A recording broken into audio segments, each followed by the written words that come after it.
I ignored the signal and was hit by a moving truck. That's how death came to me. I thought I was dead, that my life was over. Or so I thought. Suddenly, someone spoke up.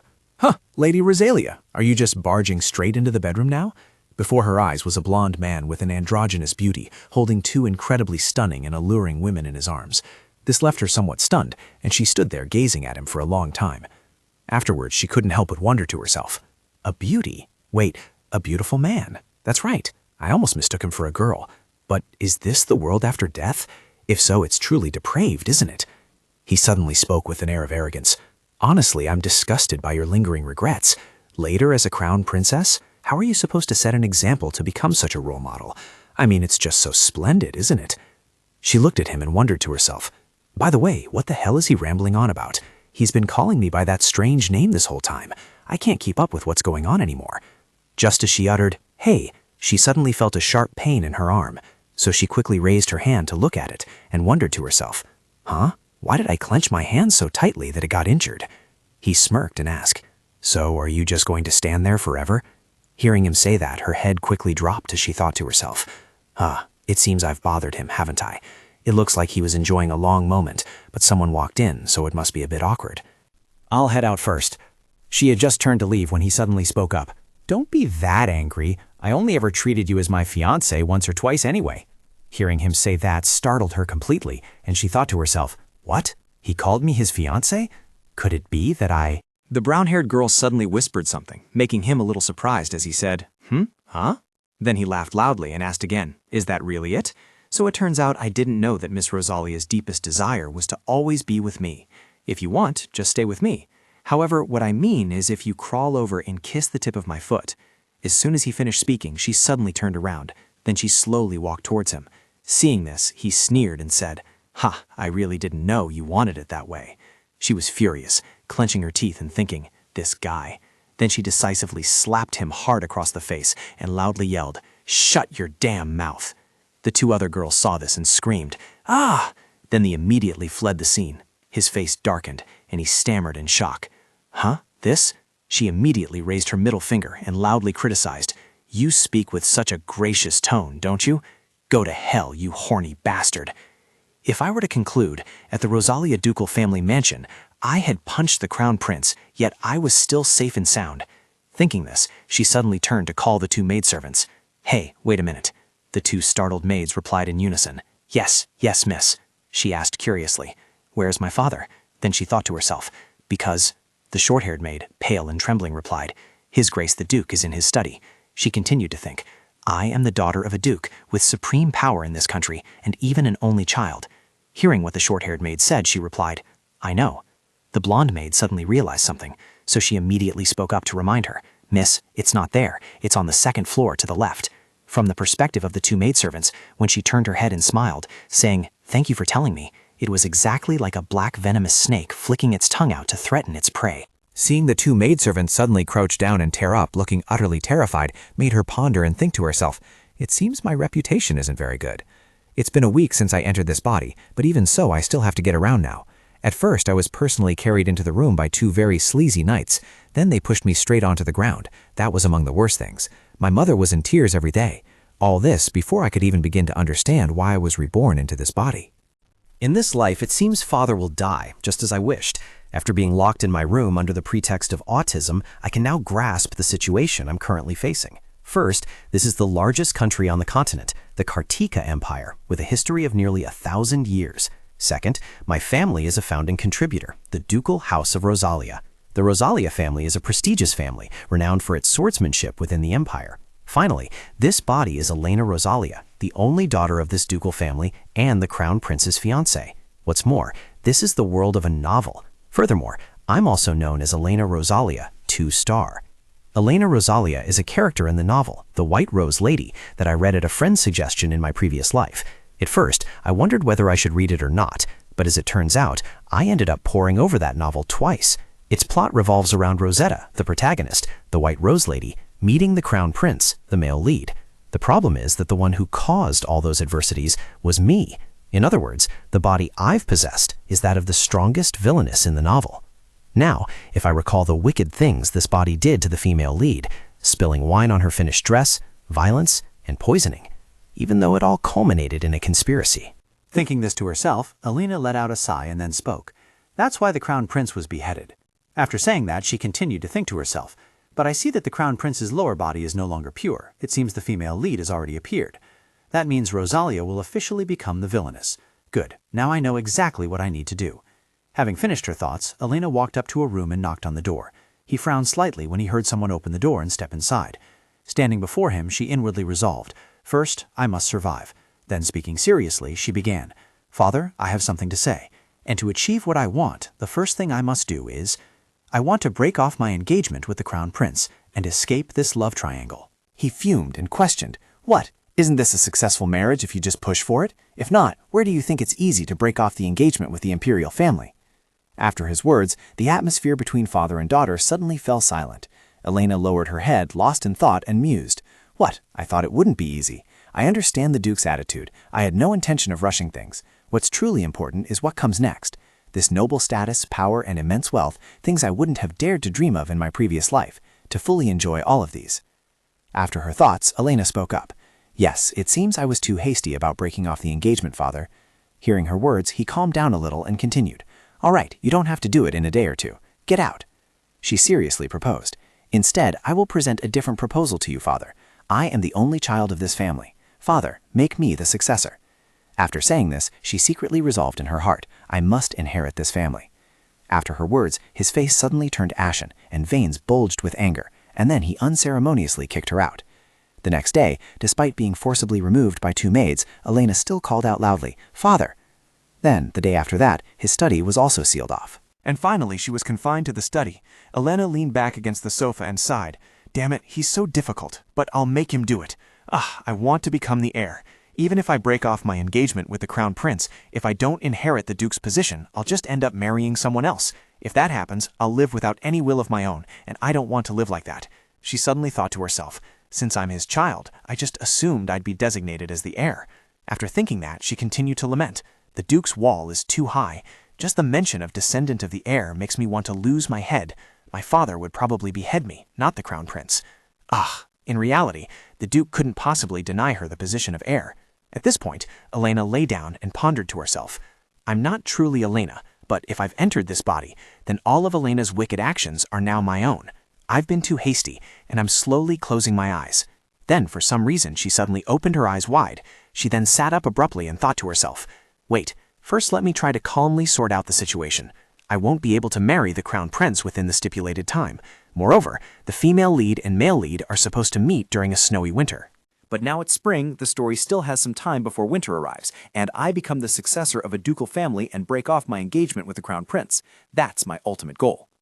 Just as Elena finished her silent thought, a sudden knock echoed at the door, so she immediately said, Come in. Seeing the extremely familiar figure slowly entering, she couldn't help but exclaim in surprise. Oh? Then she spoke. Mother, what's wrong? Why are you here without a word? The woman with orange-yellow hair and eyes standing before her at this moment was Elena's mother, Elizabeth Rosalia.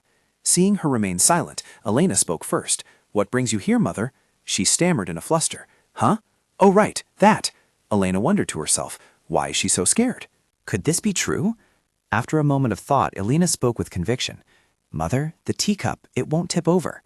She widened her tear-filled eyes, looked at her, and asked in surprise, Really? Her expression momentarily fell. Then she thought to herself in disbelief, could that truly be the case? Mrs. Elizabeth couldn't help but ask worriedly, About that, I heard you've been going to see him every day, so I was wondering if something was wrong. She calmly replied, Yes, I told him I wanted to annul my engagement to the crown prince through that event, the formal procedure. She asked again, startled, What? Annul the engagement? She calmly confirmed, Yes, and not just that. I also told him I want to become the heir to this family. She stared at her with wide eyes, then stammered, Annul? Heir? Huh? She swallowed hard, then continued, You? She replied softly, Yes. Then she thought to herself, puzzled, Why is she so surprised? She quickly picked up the teacup and drained it in one gulp. Then she quickly put it down and asked curiously, I wonder if could I ask why you want to annul the engagement? Elena immediately replied, Of course. As she watched her mother's trembling hands, she thought to herself, Even so, mother is still listening to Elena, despite her fear. So if I do this well, can I convince mother? Elena spoke with a hint of uncertainty. Honestly, I don't even know why I felt such lingering affection for the Crown Prince anymore. On the contrary, after that incident, when I slept in my room, this thought kept recurring. Mrs. Elizabeth curiously asked, "What do you think?" She coldly asserted, "The Crown Prince is trash." Emboldened, Elena immediately stood up and loudly cursed. What was I thinking? The Crown Prince isn't human. If he were human, how could he put on such an act in front of his fiancée? He's the worst trash in the world, a guy like leftover food eaten and regurgitated by a cockroach, utterly unrecyclable. Mrs. Elizabeth's eyes widened as she looked at her, then she softly called, Elena. She paid no attention and continued to rant. How on earth did that guy become the Crown Prince? He's a disgraceful shortcut for the country. Frankly speaking, His Majesty the Emperor isn't exactly senile. As soon as she said this, Mrs. Elizabeth immediately stood up and covered her mouth. Then she whimpering reminded her, Elena, watch your language.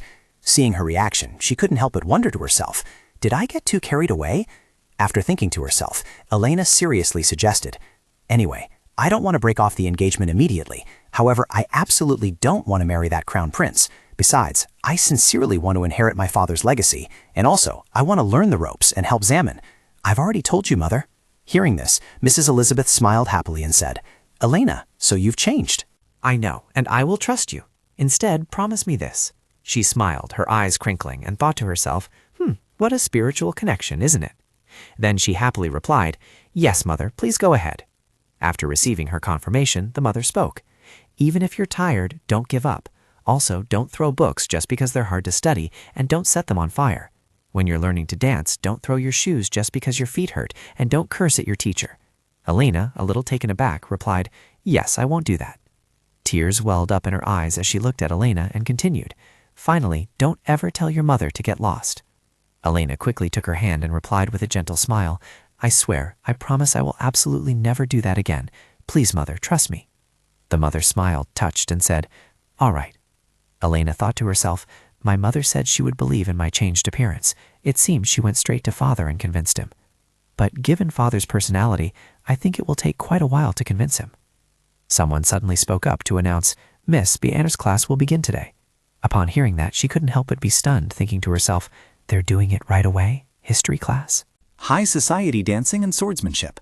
As soon as Elena had sliced all the straw dummies in half, the knights clapped incessantly. She quickly sheathed her sword and turned to look at them. The brown-haired knight suddenly raised his hand and smiled, praising her. Indeed, young lady, you are a genius. I can see the makings of a swordsman in you. She hastily wiped her sweat with a handkerchief and replied nonchalantly, Oh yes. He suddenly gave a thumbs up and continued, drawing out his words. Clearly, young lady, you were born to wield a sword. From the very first moment I met the young lady in her childhood, I was certain she was taller than her peers. Her features were delicate, but her innate bone structure was exactly like the Duke's. Oh, young lady, where are you going? Hearing him ask, Elena turned her head to look at him and replied, I don't like training too much or when it's too hot. I don't have any particular interest in swordsmanship, so I have my next lesson and must go. You've worked hard, Sir Dior. He called out loudly after her. If you change your mind, please come to us any time. We will always be waiting for you, young lady. As she walked, Elena pondered to herself. After her mother's persuasion, her plan to secure the position of successor seemed to be progressing smoothly. Thinking this, she suddenly felt a little doubtful and muttered to herself, No, does it not necessarily have to be this way? For the first time during a family meal, she almost came face to face with her father.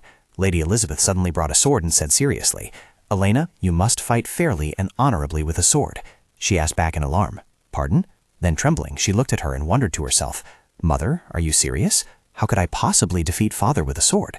There were also times when I almost crossed over to the other side at Mother's suggestion. But that had become more certain. The true power within this family was this very person. Mrs. Elizabeth smiled cheerfully and asked, Elena, have you just returned from training? She immediately replied, Yes, Mother. She suddenly pointed to herself and loudly reminded, No, it's Mother. This startled her a little. She chuckled gleefully and suggested, Come on, try it. Mother.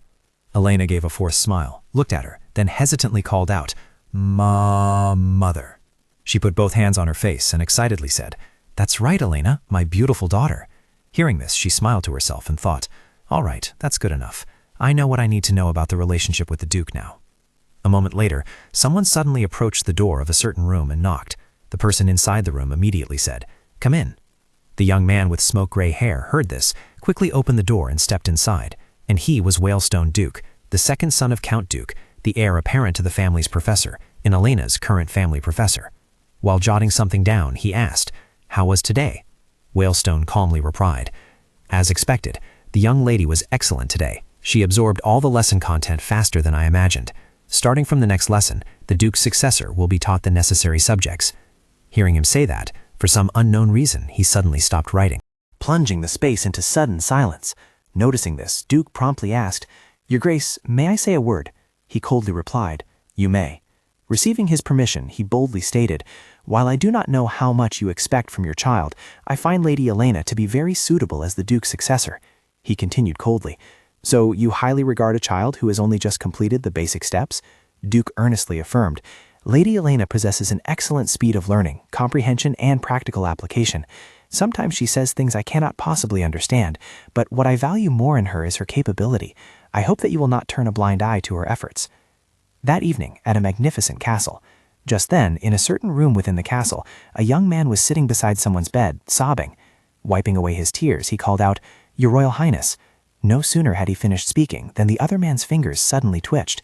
Next, he slowly opened one eye. The young man was utterly surprised to see this. Then, overjoyed, he exclaimed, Your Highness is awake." The man suddenly squeezed his eyes shut and grimaced in pain, saying, "Ah, my head." Seeing this, the young man quickly covered his mouth and his eyes widened in alarm.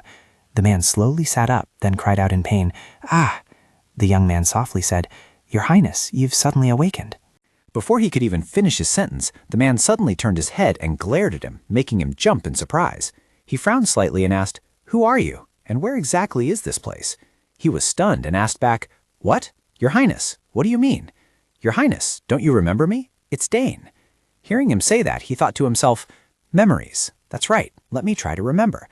I was drinking wine to celebrate with my younger sibling in the room. My hair. Why is my hair so long? Could it be that I've lost my senses for too long?" After thinking to himself, he immediately ordered loudly, "Mirror, bring the mirror here." Dane replied, "Please wait a moment." "Here it is, Your Highness." As the mirror was slowly brought before him, his gaunt face, messy long hair, and the medical bandage wrapped around his head appeared. Seeing his own reflection like this left him stunned for a long moment. Then he tremblingly raised his arm and thought to himself, "What is this? Is this me? Why are they calling me Your Highness?"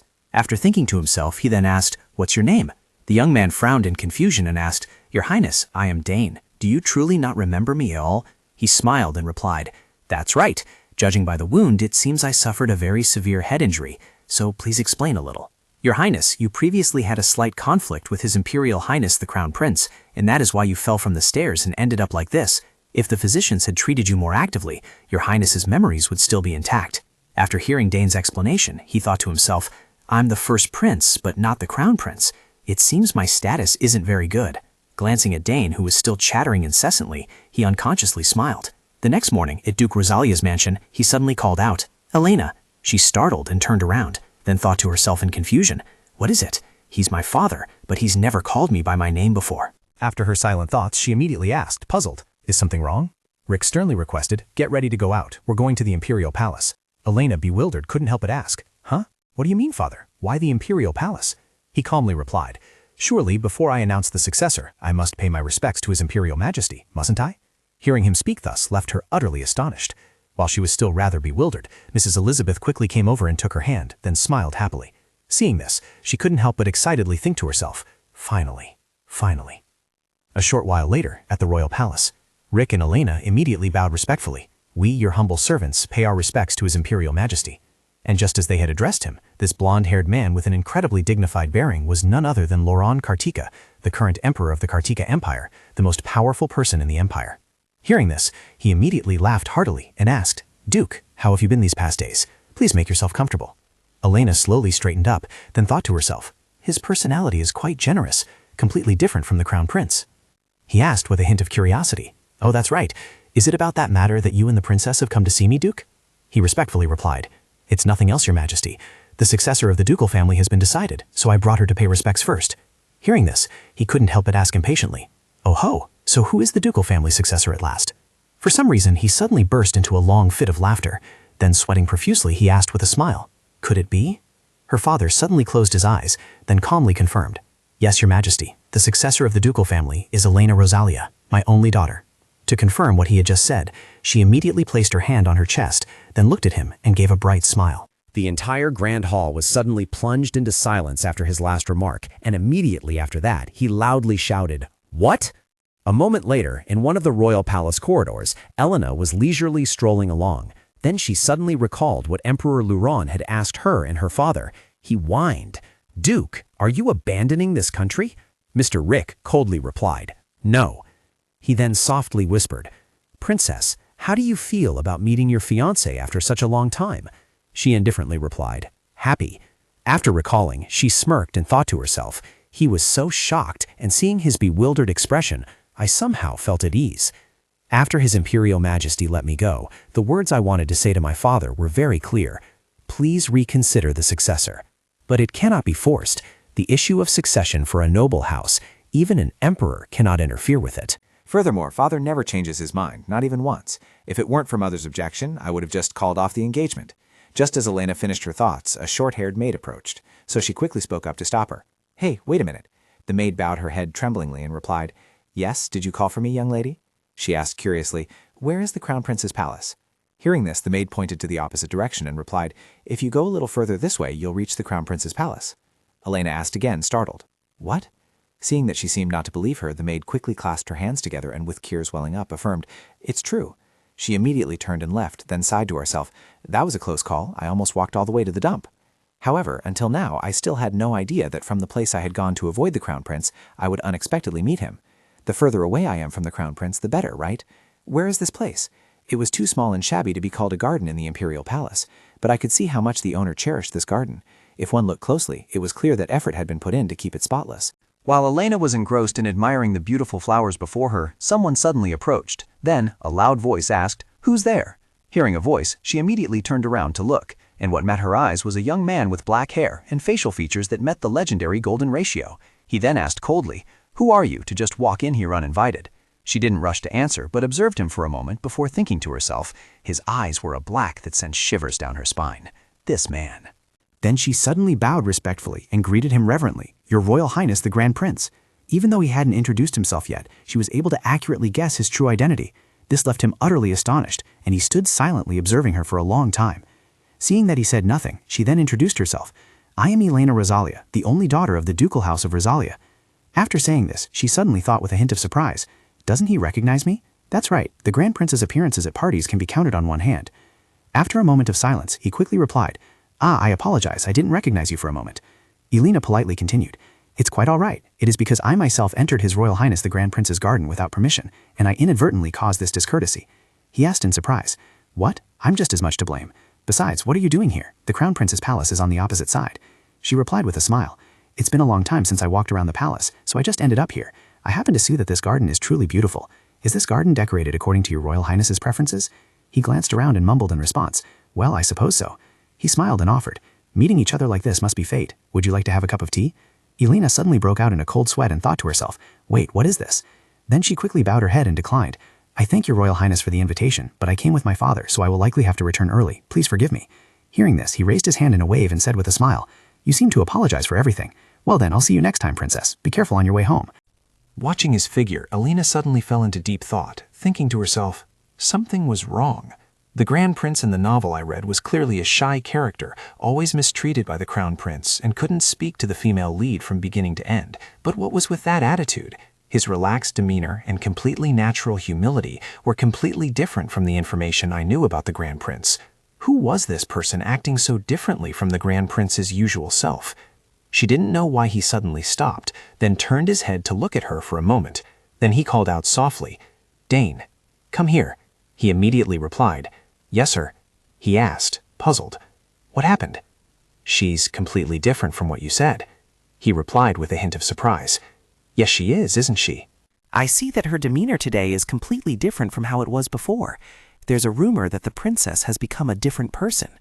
That might be true. Hearing you say that startled him.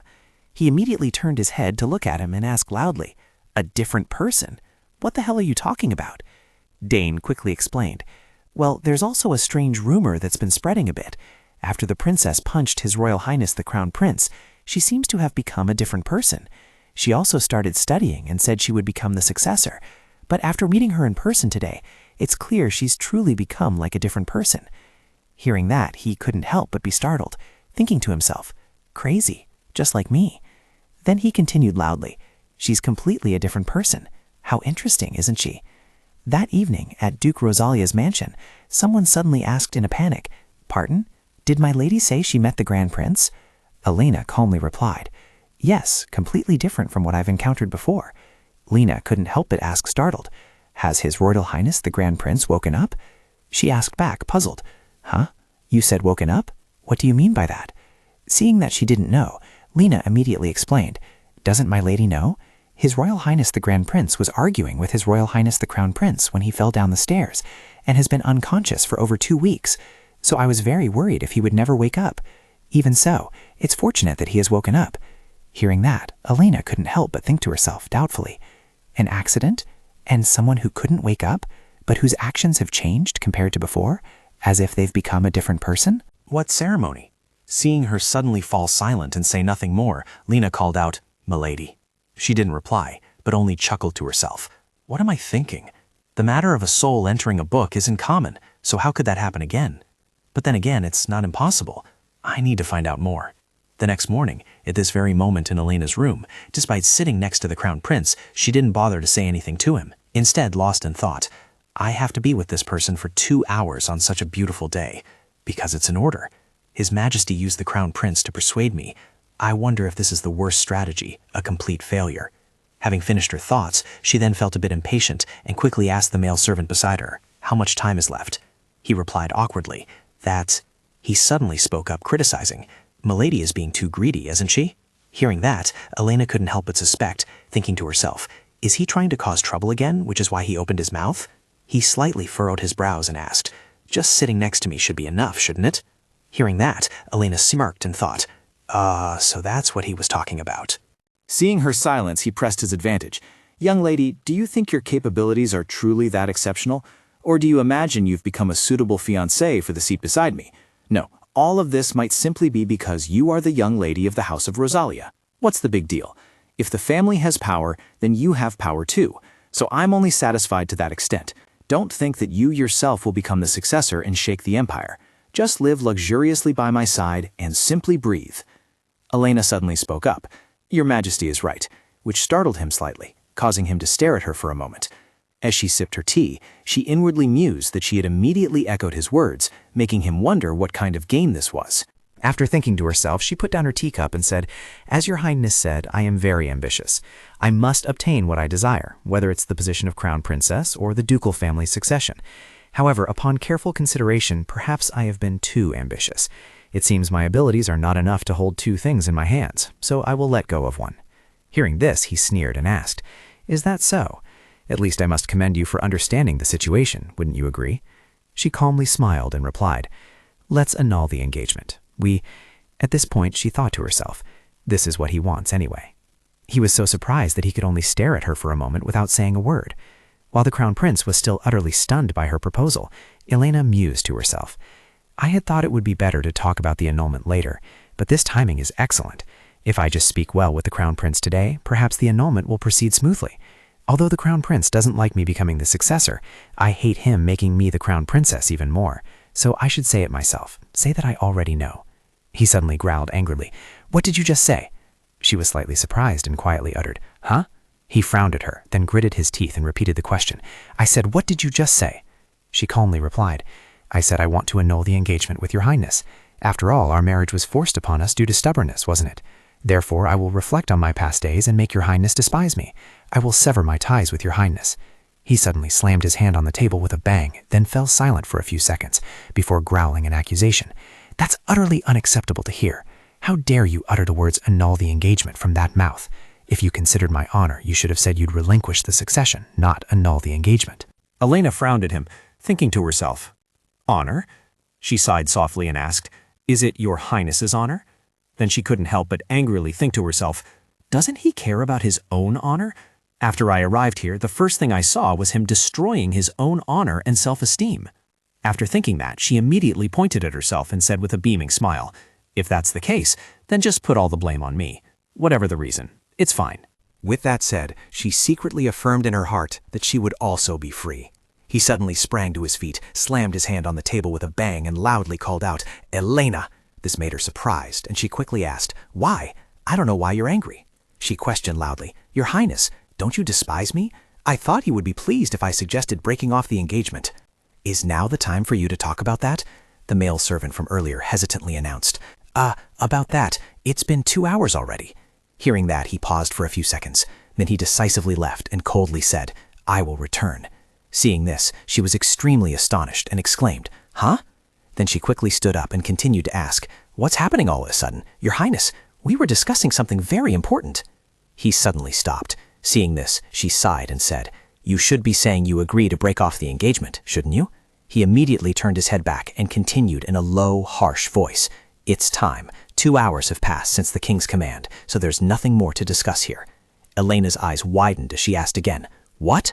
Then she thought to herself, puzzled, "Since when did he start obeying the emperor, for heaven's sake?" With that said, he immediately opened the door and stepped out, then slammed it shut. She was utterly bewildered and mumbled to herself, "Huh? What's going on? What does it mean to run away without answering? Contrary to my expectations, does he hate me that much? Didn't he want this engagement? So why is he like this? I even thought that if I voluntarily gave up the position of crown princess, he would be very pleased, because the position of heir was something he could relinquish at any time later. But why didn't he agree? Could it be?" With that, Alina immediately recalled the drama episode. Scene 1, Alina warned loudly, "If you stumble before my eyes one more time, I'll slap that cheek." The crown prince, flustered, said, "You are the first person to treat me like this." Scene 2, the crown prince said, "With that face of yours, how dare you hate me? Love, I will buy with money." Alina calmly replied, "I am only satisfied with what I like." The crown prince gently lifted her chin and said with amusement, "But I really like this arrogant demeanor." Scene 3, Alina, raising her middle finger, loudly yelled, "Get lost. Nothing happened to you." The crown prince replied with teary eyes, "I cannot give up my heart for you." After reminiscing, she shivered with a chill and said, "It can't be these things. Just imagining it makes me so annoyed." Duke heard her say that and spoke up, "Then stop." She panicked and thought to herself, "Oh no, I'm done for." After that, she immediately stood up to clarify, "No, that's not it. It's not like that at all. No, that's not it. I was thinking about something else." Duke decisively closed the book and calmly said, "Whatever you were thinking, it seems you are no longer in a state to proceed with the lesson. We will stop here today." As soon as he finished speaking, he quickly went out and closed the room door. She only managed to utter an "ah" just as the door completely closed.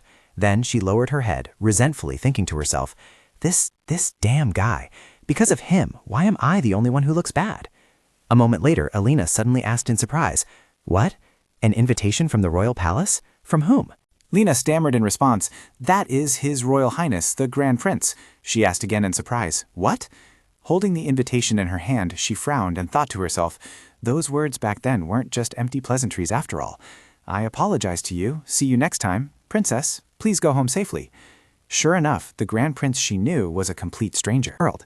Male lead, Kaizen Kartika, the Crown Prince. He likes wine and women. Despite repenting and reforming his female lead, Rosetta, a beauty on par with the Crown Prince, gentle and elegant. Supporting male lead, Lloyd Kartika, the Grand Prince of Kartika, calm, lacking confidence, and without a sense of humor. Actually, I don't really need to write down everything about this world, as I generally remember it. I mean, I might forget later, so writing it down would be much better, but I didn't expect this document to be so useful. Anyway, this matter is clearer now. It has nothing to do with my own volition. The novel's original setup has been altered. Until now, I only made changes when I wanted to escape the original work. But why is it like this? Why did the setup suddenly change? Is it related to the accident the Crown Prince had? Could it be that because of that accident, the Crown Prince is also like me? If what I suspect is true, then perhaps he might have already noticed something about me. Elena suddenly looked at the pen beside her for a moment, then unexpectedly picked it up and wrote something, thinking to herself, "Even if I think based on useless setups, there will be no answer. Action is needed. Is the Crown Prince's change due to illness? If not, in my opinion, I need to find out if it's a change caused by someone possessing him. To do that, I must first accept this invitation." 2 days after that meeting, the next morning, Lady Elizabeth was gleefully making her way to Elena's room. She quickly flung the door open and cheerfully suggested, "Elena, come play with Mom." Hearing her voice, she turned her head and smiled, saying, "Ah, Mother, please come in." Seeing her being helped by Lena to adjust the attire usually worn for important events, she couldn't help but ask curiously, "Elena, are you going out today?" She replied, "Yes, I'll be out for a bit and then I'll be back." She quickly covered her mouth with her hand, her eyes welling up with tears as she looked at her, and sobbed, "So that's it. I was planning to play with my daughter, so I even brought cookies." "Look, dear, Cookie looks so much like you." Hearing her say that, she laughed heartily, thinking to herself, "Mother truly loves me like her own child now. She cherishes me, and it doesn't cause her any discomfort. It's just that she can't express it because she's not capable enough." After thinking that, she immediately took a cookie from the basket. Then she took a bite and promised with a smile, "I won't be back so late, Mother. I'll go and return. Please spend some cozy time with me when I get back." Hearing her say that, the woman immediately asked with a radiant smile, "Is that so? Then I'll wait." Seeing that the woman was happy again, she quickly thought to herself, "And if I want to live longer, I must be determined from beginning to end." Although it wasn't exactly obeying Mother, after Mother persuaded him, Father's obstruction significantly decreased.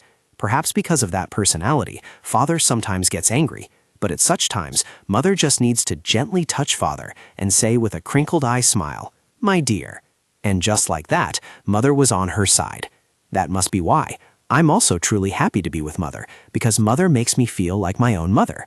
Mrs. Elizabeth suddenly asked curiously, "Elena, may I ask where you're going?" She immediately replied, "Yes, today I plan to go to the royal palace, Mother." The cookie in her hand immediately snapped in half after her answer. She stammered in panic, You said you were going where?" Seeing her rosy face suddenly turn pale and her whole body trembling non-stop, Elena couldn't help but wonder to herself, why is Mother suddenly like this? After realizing the reason, she immediately made an X shape with her hands and frantically explained, "Mother, it's not like that. I'm not going to meet His Royal Highness the Crown Prince." She sniffled and asked, "Then who are you planning to meet in the palace?" Elena quickly stood up and went in front of her. Then, pointing upwards, she replied, "It's the first prince." Hearing her say that, she was utterly astonished and quickly exclaimed, "Huh?" A moment later, at the first Prince Lloyd's castle, seeing Elena arrive, he warmly welcomed her in. Lady Elena Rosalia. Today, the only person of breathtaking beauty is the young lady. She politely replied, thanking him for the compliment, then secretly mused, as expected. Actually, I also have my own reason for wearing such heavy makeup, because I want to know if this person is truly the Grand Prince. Judging by his reaction, I realize I'm thinking, with this soul transference theory, if it were someone I knew, they would have been utterly shocked upon seeing this face. While the servant was pouring her tea, he spoke first. "Thank you for accepting my invitation, young lady." She calmly replied, "There is no reason to refuse the Grand Prince's invitation. This humble one truly considers it an honor." He praised her in a serious tone. "Young lady, you are truly adept at saying agreeable things." Having said that, he then secretly pondered, "These are not the conversational skills of a villain. Perhaps I should probe a bit more." Having finished his thoughts, Lloyd then smiled and said, "I heard you've become the successor of the ducal family. Congratulations." Elena smiled and replied, "This humble one will accept the congratulations of His Imperial Highness." He smiled and asked, "How are you feeling?" She smiled and replied, "This humble one is not sure. This humble one only hopes not to become just anyone in the family and the empire." As she picked up her teacup, she thought to herself, "All this talk is getting nowhere. I hope he quickly reveals his true intentions." Lloyd smiled reassuringly. "It will be very helpful to the empire, so don't worry." Hearing him say that, she continued to think to herself, "It seems he has that thought. If so, then, time to act." Having finished her thoughts, she then smiled brightly and said, "Thinking back, your highness seems to have changed a lot." He couldn't help but ask in surprise, "Is that so? Do I really look that way?" Staring intently at him, she affirmed, "Yes, it's definitely different from our previous meeting." He calmly asked back, "Previously? If it's previously, as you young lady say, then when are you referring to?" She calmly replied, "I'm not sure. To be frank, it's a bit difficult. But even so, if your highness insists on asking, the first meeting that your highness doesn't remember this humble one. This humble one means before that, right?" Lloyd silently tapped his hand on his thigh for a moment. Then he chuckled with amusement and said, "Indeed, because you said so, I now see it that way too." Hearing this, Elena couldn't help but be taken aback, thinking to herself, "Is it really that simple?" He gazed at her, then smiled and continued, "But I also heard a little something else. I mean, a rumor that you've changed, like a completely different person." Hearing him say that, she couldn't help but chuckle inwardly. Aha, he has to answer too. As she set down her teacup, she asked curiously, "Is that so? Does your highness think I have changed?" He replied with amusement, "Let's see. I think you know that best, miss. What do you think?" She replied politely, "I merely wish to show that I have matured. I only feel embarrassed to hear it so late." He continued with a self-satisfied smile, "You say matured? If so, then perhaps speaking of my change in that way would be most accurate, miss. What do you think?" Elena immediately replied, "Yes, I think so too, your highness. I must take my leave now." Lloyd asked with a surprised smile. Is that so? The girl replied, Yes, I have another appointment soon, Your Highness, so you don't need to see me off. Although it's nothing special, I hope you will accept this gift. These are cakes baked by my maid, and they're very delicious. Lloyd, his eyes crinkling with a smile, gestured to Dane. Sweets. How convenient. I was just feeling peckish. That's wonderful. I should be grateful, shouldn't I? As soon as Dane accepted the gift on his behalf, the girl quickly turned and left. Meanwhile, Lloyd unconsciously watched her retreating figure. Only when she had completely left the room and closed the door did he subtly raise an eyebrow and say with a slight hesitation, Sweets aren't really necessary. Suddenly noticing a small piece of paper tucked inside the basket, Lloyd immediately called out to stop them. Wait! Then he quickly picked up the paper. Dane exclaimed in alarm, Your Highness! Lloyd quickly unfolded the paper and proceeded to read the contents written inside. Dane, sweating with worry, asked, Your Highness, what's wrong? Did the princess write down any disrespectful remarks? Lloyd burst out laughing and replied, No, it's still too early to tell. Then he mused to himself, It's still unknown, isn't it? On a fateful night in my previous life, while I was drinking wine, my younger brother suddenly flashed an extremely sinister smile. It was only when I started coughing up blood and felt the signs of being poisoned that I realized even the brother I always thought was on my side merely watched as his elder brother slowly collapsed. Not only did he not help, but he even poured his own glass of wine all over his elder brother's head.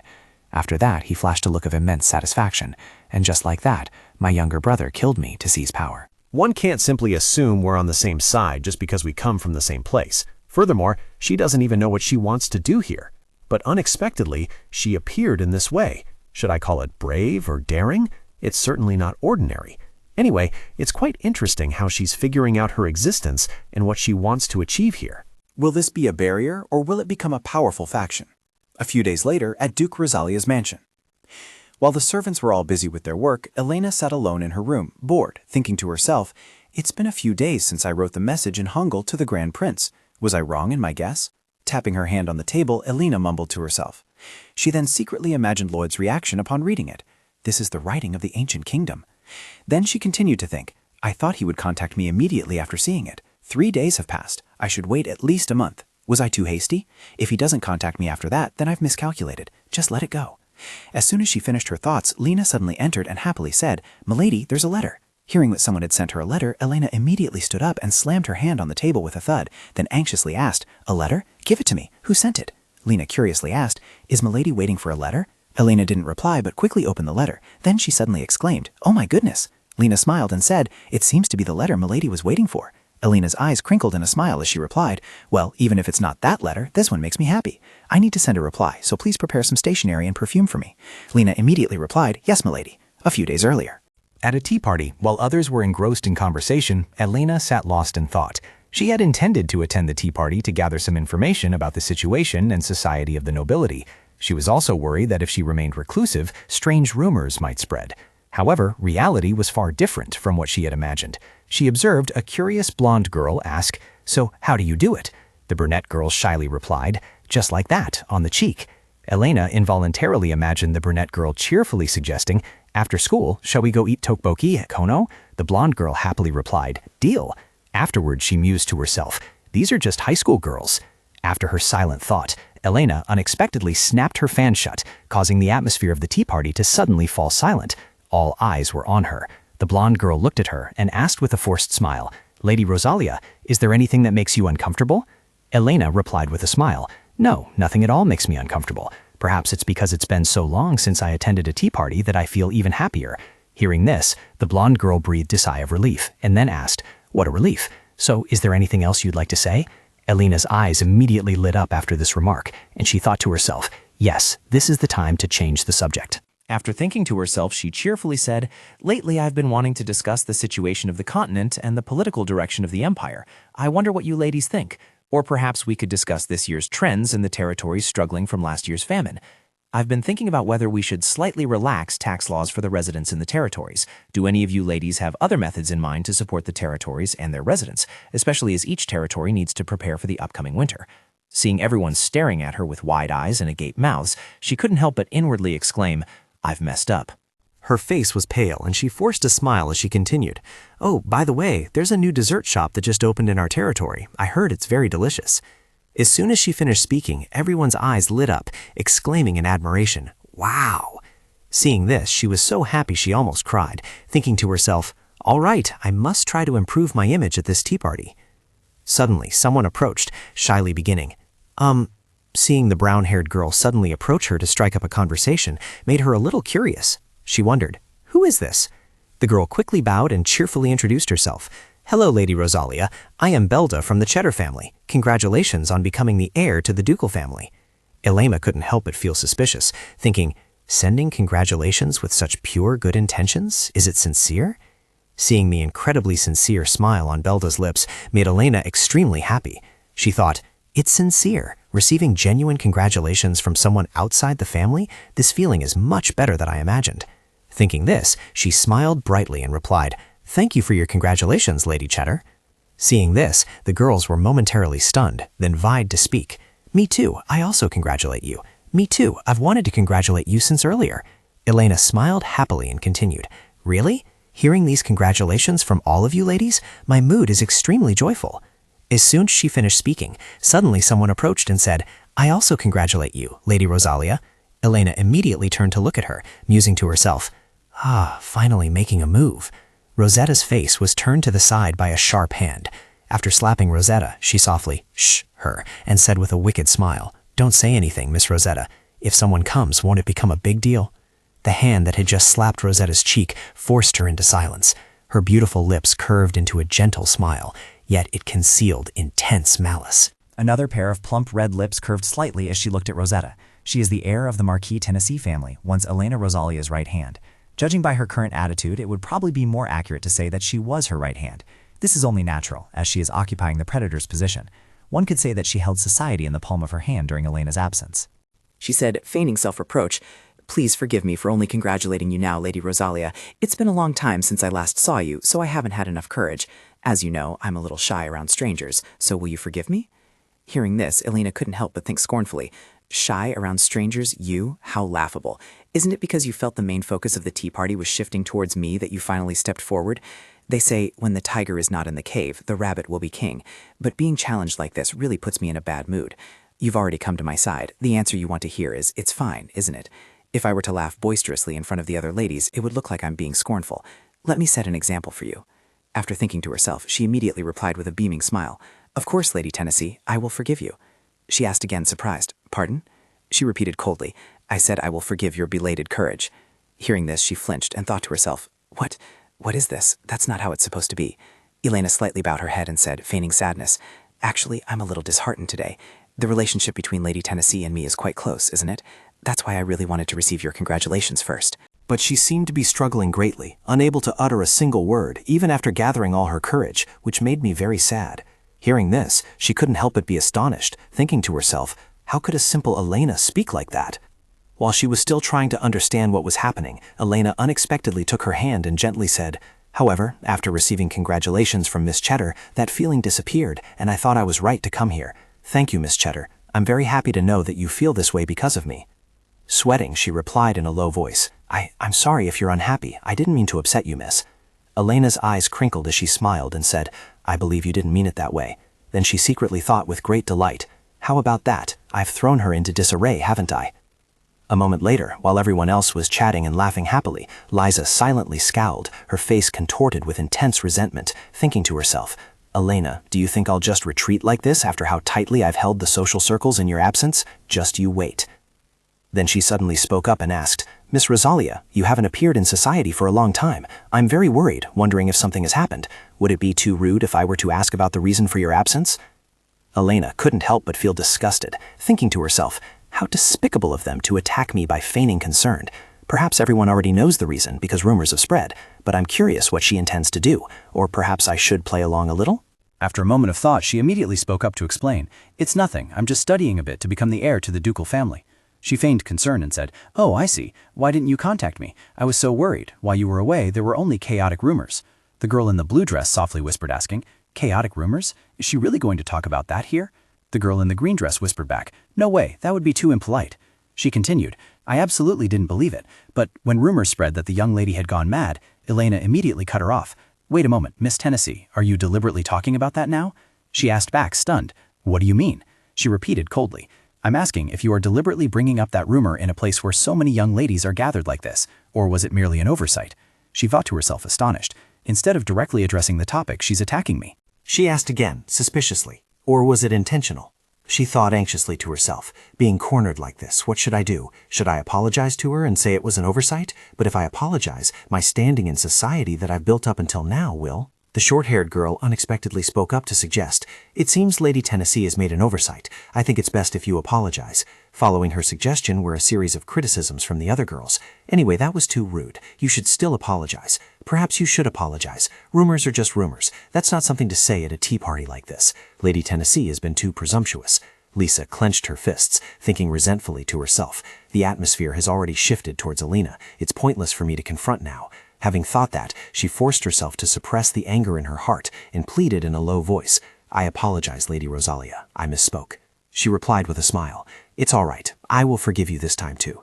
A few days later, at Duke Rosalia's estate, Elena, beaming brightly, welcomed them. "Welcome, Lady Rendor, Lady Cheddar." Rebecca replied with a beaming smile, "Thank you very much for inviting me, Lady Rosalia." Belda happily added, "It is truly an honor to be invited by you." The principal guests of the invitations had arrived to visit the Duke. Right now in Elena's study, she smiled, her eyes crinkling, and said, "This time I have some delicious tea. It has a subtle fragrance, so drink it before it gets cold." Rebecca asked curiously, "Is this Miss Rosalia's private study?" She immediately replied, "Yes, it is. This place is mainly for working or training heirs." Belda exclaimed in surprise and admiration, "Oh, I've been invited to many ladies' homes, but this is the first time I've seen a place with such wonderful private space. I think I could manage if I were an heir." "That sounds wonderful," Rebecca added, impressed. "Indeed, this place seems to have even more books than my own home." As she drank her tea, Elena gleefully thought to herself, "That's right, just be envious, admire, and desire it to the bottom of your hearts. That's why I deliberately invited you ladies to have tea right here." Not long before the reception was to take place, Lena suddenly asked curiously, "My lady, why did you ask me to prepare tea in the study? Wouldn't it be better to receive them in the main drawing room?" Elena replied, "Normally that would be the case, but not today. I have something I want to show them." Lena, intrigued, asked again, "Something to show?" Just then, a knock sounded at the door. The butler quickly entered, bringing the documents she had requested earlier to her study. He bowed hastily and said, "My lady, I have something I need to discuss with you privately. This is something that truly requires careful consideration." Elena responded, "It's all right, give it to me." With that, she immediately reviewed the contents of the document. She frowned in surprise, then continually highlighted issues that required consideration. As Rebecca silently observed, Belda suddenly let out an admiring, "Oh." A few minutes later, Elena quickly handed the stack of documents back to the butler and said seriously, "Good, there are no issues. Tell them we can protect it as such." He quickly reached out to take it and bowed, replying, "Yes, my lady." After the butler left, Elena, her eyes crinkling with a smile, then explained, "Ever since I became the heir, I have taken on the Duke's duties. That has interfered with my time with the other young ladies." As she spoke, she secretly thought with a touch of delight, "How should I phrase it? I'm appearing in my capacity as the heir." Rebecca, full of admiration, replied, "Not at all. It's quite splendid, isn't it?" Lady Cheddar, Belda, exclaimed, "You're incredible, big sister." Elena thought in surprise, "Oh my God, these girls are so easy to manipulate." She smiled encouragingly. "Anyway, don't worry about it. It's great to see another side of Lady Rosalia." Elena replied with an embarrassed smile, "I'm glad you think so."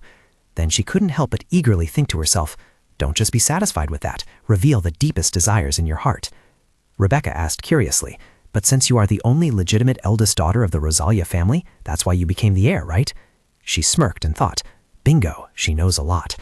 The reason I chose these two girls was partly because they at least treated me well at the tea party, but more importantly, they had commonalities and talent. Rebecca Rendor, daughter of Count Rendor, who has one son and one daughter. Her family runs a vast business. The profits from the small business she ran at the age of 15 were unimaginable. Belda Cheddar, who was only 14 years old, was of the bloodline of Baron Cheddar, a renowned family of scholars, and she possessed a keen eye and an extraordinary memory. And importantly, both of these girls were far more talented than the family's male heirs, yet they were excluded because they were women. After thinking to herself, Elena suddenly asked, "Why do you think so, Lady Rendor?" She bowed, and gesturing with her hand, explained, "Well, that is because the Rosalia family only has me, and if you look at other families, the eldest son usually takes over the family." She smiled and explained, "But hasn't that law been amended to allow children who are not the eldest son to also succeed them?" She bowed her head and replied softly, "That's true, but..." Belda, a little sweat on her brow, chuckled and continued, "It's wonderful because it's very rare to break old customs." "Ha!" She agreed. "Ah, yes, that's right." Elena then continued, Customs. I hate them. If I have the ability, shouldn't I take over the family myself?" That's why I've demonstrated my capabilities, and I'm proud that I've handled my role well. Belda, hearing this, said with great admiration, "Just as expected, your past misdeeds, no, your wandering was due to your worries and thoughts about the inheritance." She immediately confirmed, "Yes, that's right. One day, I heard that my cousin might become the heir to the Rosalia family, and after that, I wandered everywhere. I feel ashamed when I think back on it." Belda quickly reassured her, "Don't be like that. I could have wandered like that too, but you quickly realized what was right and changed. Now you look so cool, isn't that right?" Lady Rendora, Rebecca, continued with a smile, "That's right, that makes me want to follow her example." Elena, a little surprised, thought to herself, "Wow, this is quite unexpected." Thinking this, she immediately smiled brightly and said, "If both of you say so, then it seems all my efforts were worth it." Then she quickly added a thought to herself, "Good." Soon, the sky gradually transitioned to night. Elena was currently sitting in her room, lost in thought, musing that her meeting with the two young ladies had been more successful than she'd expected. It had completely changed their impression of her. I like people who don't overlook their own talents. The moment I said that, both of them simultaneously asked, "Excuse me, what does that mean?" At that, I smiled and confidently replied, "You just need to know that I can help anyone who wishes to demonstrate their abilities, regardless of gender, at any time." That statement ignited a spark in their hearts. They don't understand me yet, but they will realize soon enough. I hope they come to me for help, not to be harmed. Elena had just finished her thoughts when, unexpectedly, a flash of light appeared. This startled her, causing her to quickly turn around. She then exclaimed, "The weather was normal just a few minutes ago. Why is it suddenly raining now?" At the same time, in the Rendor Empire, the blonde man sitting at the dinner table suddenly spoke. "After dinner, follow me to the study." The blonde young man immediately replied, "Yes, father." Rebecca unexpectedly spoke up. "Father, starting today, I also want to attend lessons with my brother." The blonde young man asked in astonishment, "Do you know what you're saying?" Holding some documents in her hand, she eagerly said, "Yes, I also want to be trained in business management. Oh, and I'm not just saying that idly. I have proof that I deserve to be educated. Because, father, is there a problem?" He sneered, asking, "Are you declaring that you will compete with me for the inheritance?" She explained, flustered, "Oh no, I wouldn't dare think of such a thing. I'm just trying to improve myself a little to support our family." Rebecca's father decisively opened the door and walked out, coldly rebuking, "The meal was good, but my mood has been ruined. I'm going upstairs first." She called out, flustered, Father?" Seeing that, he immediately sneered, "Are you assuming that managing a small business well will qualify you for the inheritance?" "I'm going up now." Her mother immediately replied, "Okay, you go ahead." He suddenly glared at her, then picked up her stack of documents. After that, he threw them straight at her face and yelled, "All useless nonsense!" She quickly collapsed to her knees and frantically screamed, "No!" After that, she couldn't help but feel aggrieved and think to herself, Why do this to me?" Rebecca's mother suddenly walked up to her and coldly asked, "Rebecca Rendor, are you thinking that just because you're better at calculations than your brother, you'll become the heir?" She stammered in reply, "Mother, I never meant that." She continued coldly, "Stop talking. Intentional or not, your greed has gone too far. You should reflect on what happened today and shut down that small business you started." Rebecca called out with tears in her eyes, "Mother!"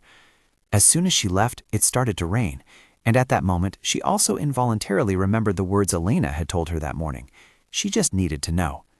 I can help anyone who wants to demonstrate their abilities, regardless of gender, at any time. Watching the rain fall, Elena exclaimed, "It's really raining hard. I hope I can go for a walk tonight." Lena suddenly burst through the door and announced in a panic, "Miss, there's a visitor." She raised an eyebrow slightly and asked, "A guest? Who is it? Why are they coming at this hour and in such heavy rain?" Lena replied with a hint of confusion, It's the young lady of the Rendor family." Hearing her say that, Elena immediately rushed downstairs. Then she exclaimed in surprise, "Lady Rendor." Rebecca trembled as she replied, "Lady Rosalia, please help me." A little later, in Elena's study, Rebecca had now changed her clothes and was sitting and talking with her. "I apologize. It's so late." She smiled and asked, "It's nothing. Are you feeling better now?" Rebecca immediately replied, "Yes, I'm fine now. I feel more embarrassed. Please forget my rudeness." Elena quickly interjected, "You must have been truly desperate to come to me. Tell me, what happened?" She replied shyly, "Well, actually." After that, Rendor's story was exactly as I had predicted. As she picked up her teacup, Elena spoke. "After hearing Lady Rendor's story, I wondered what I could do to resolve the inheritance issue, and the result is, I cannot help you." Rebecca asked, stunned, "What? That's right, isn't it?" Elena quickly explained, "Don't misunderstand. I didn't say I wouldn't try to help you, she asked, puzzled. What does that mean? She affirmed, replying, regarding the succession, not even the emperor can interfere, so we are in the same boat. But apart from that, I'm very happy to help. Rebecca smiled through her tears and said, thank you. Seeing this, she secretly thought with admiration, how cute. She suddenly suggested, but before I help, I have something I want to ask. Rebecca immediately replied, okay, please ask. Elena asked sternly, how do you evaluate yourself? She replied with a slight hesitation, I'm sorry, it's been like this since I was little. I see numbers before letters. And the best place for me to display that talent is the market. I can see them exchanging money back and forth. My ability is the greatest in the history of the Rendor family, and I deserve the name Rendor, more than anyone else. Hearing this, Elena couldn't help but secretly think with admiration. It seems she's starting to come out of her shell. Handing her something, Elena sincerely said, I have listened carefully to every word you said, young lady. After that, I will show you my sincerity. She asked curiously, what does that mean?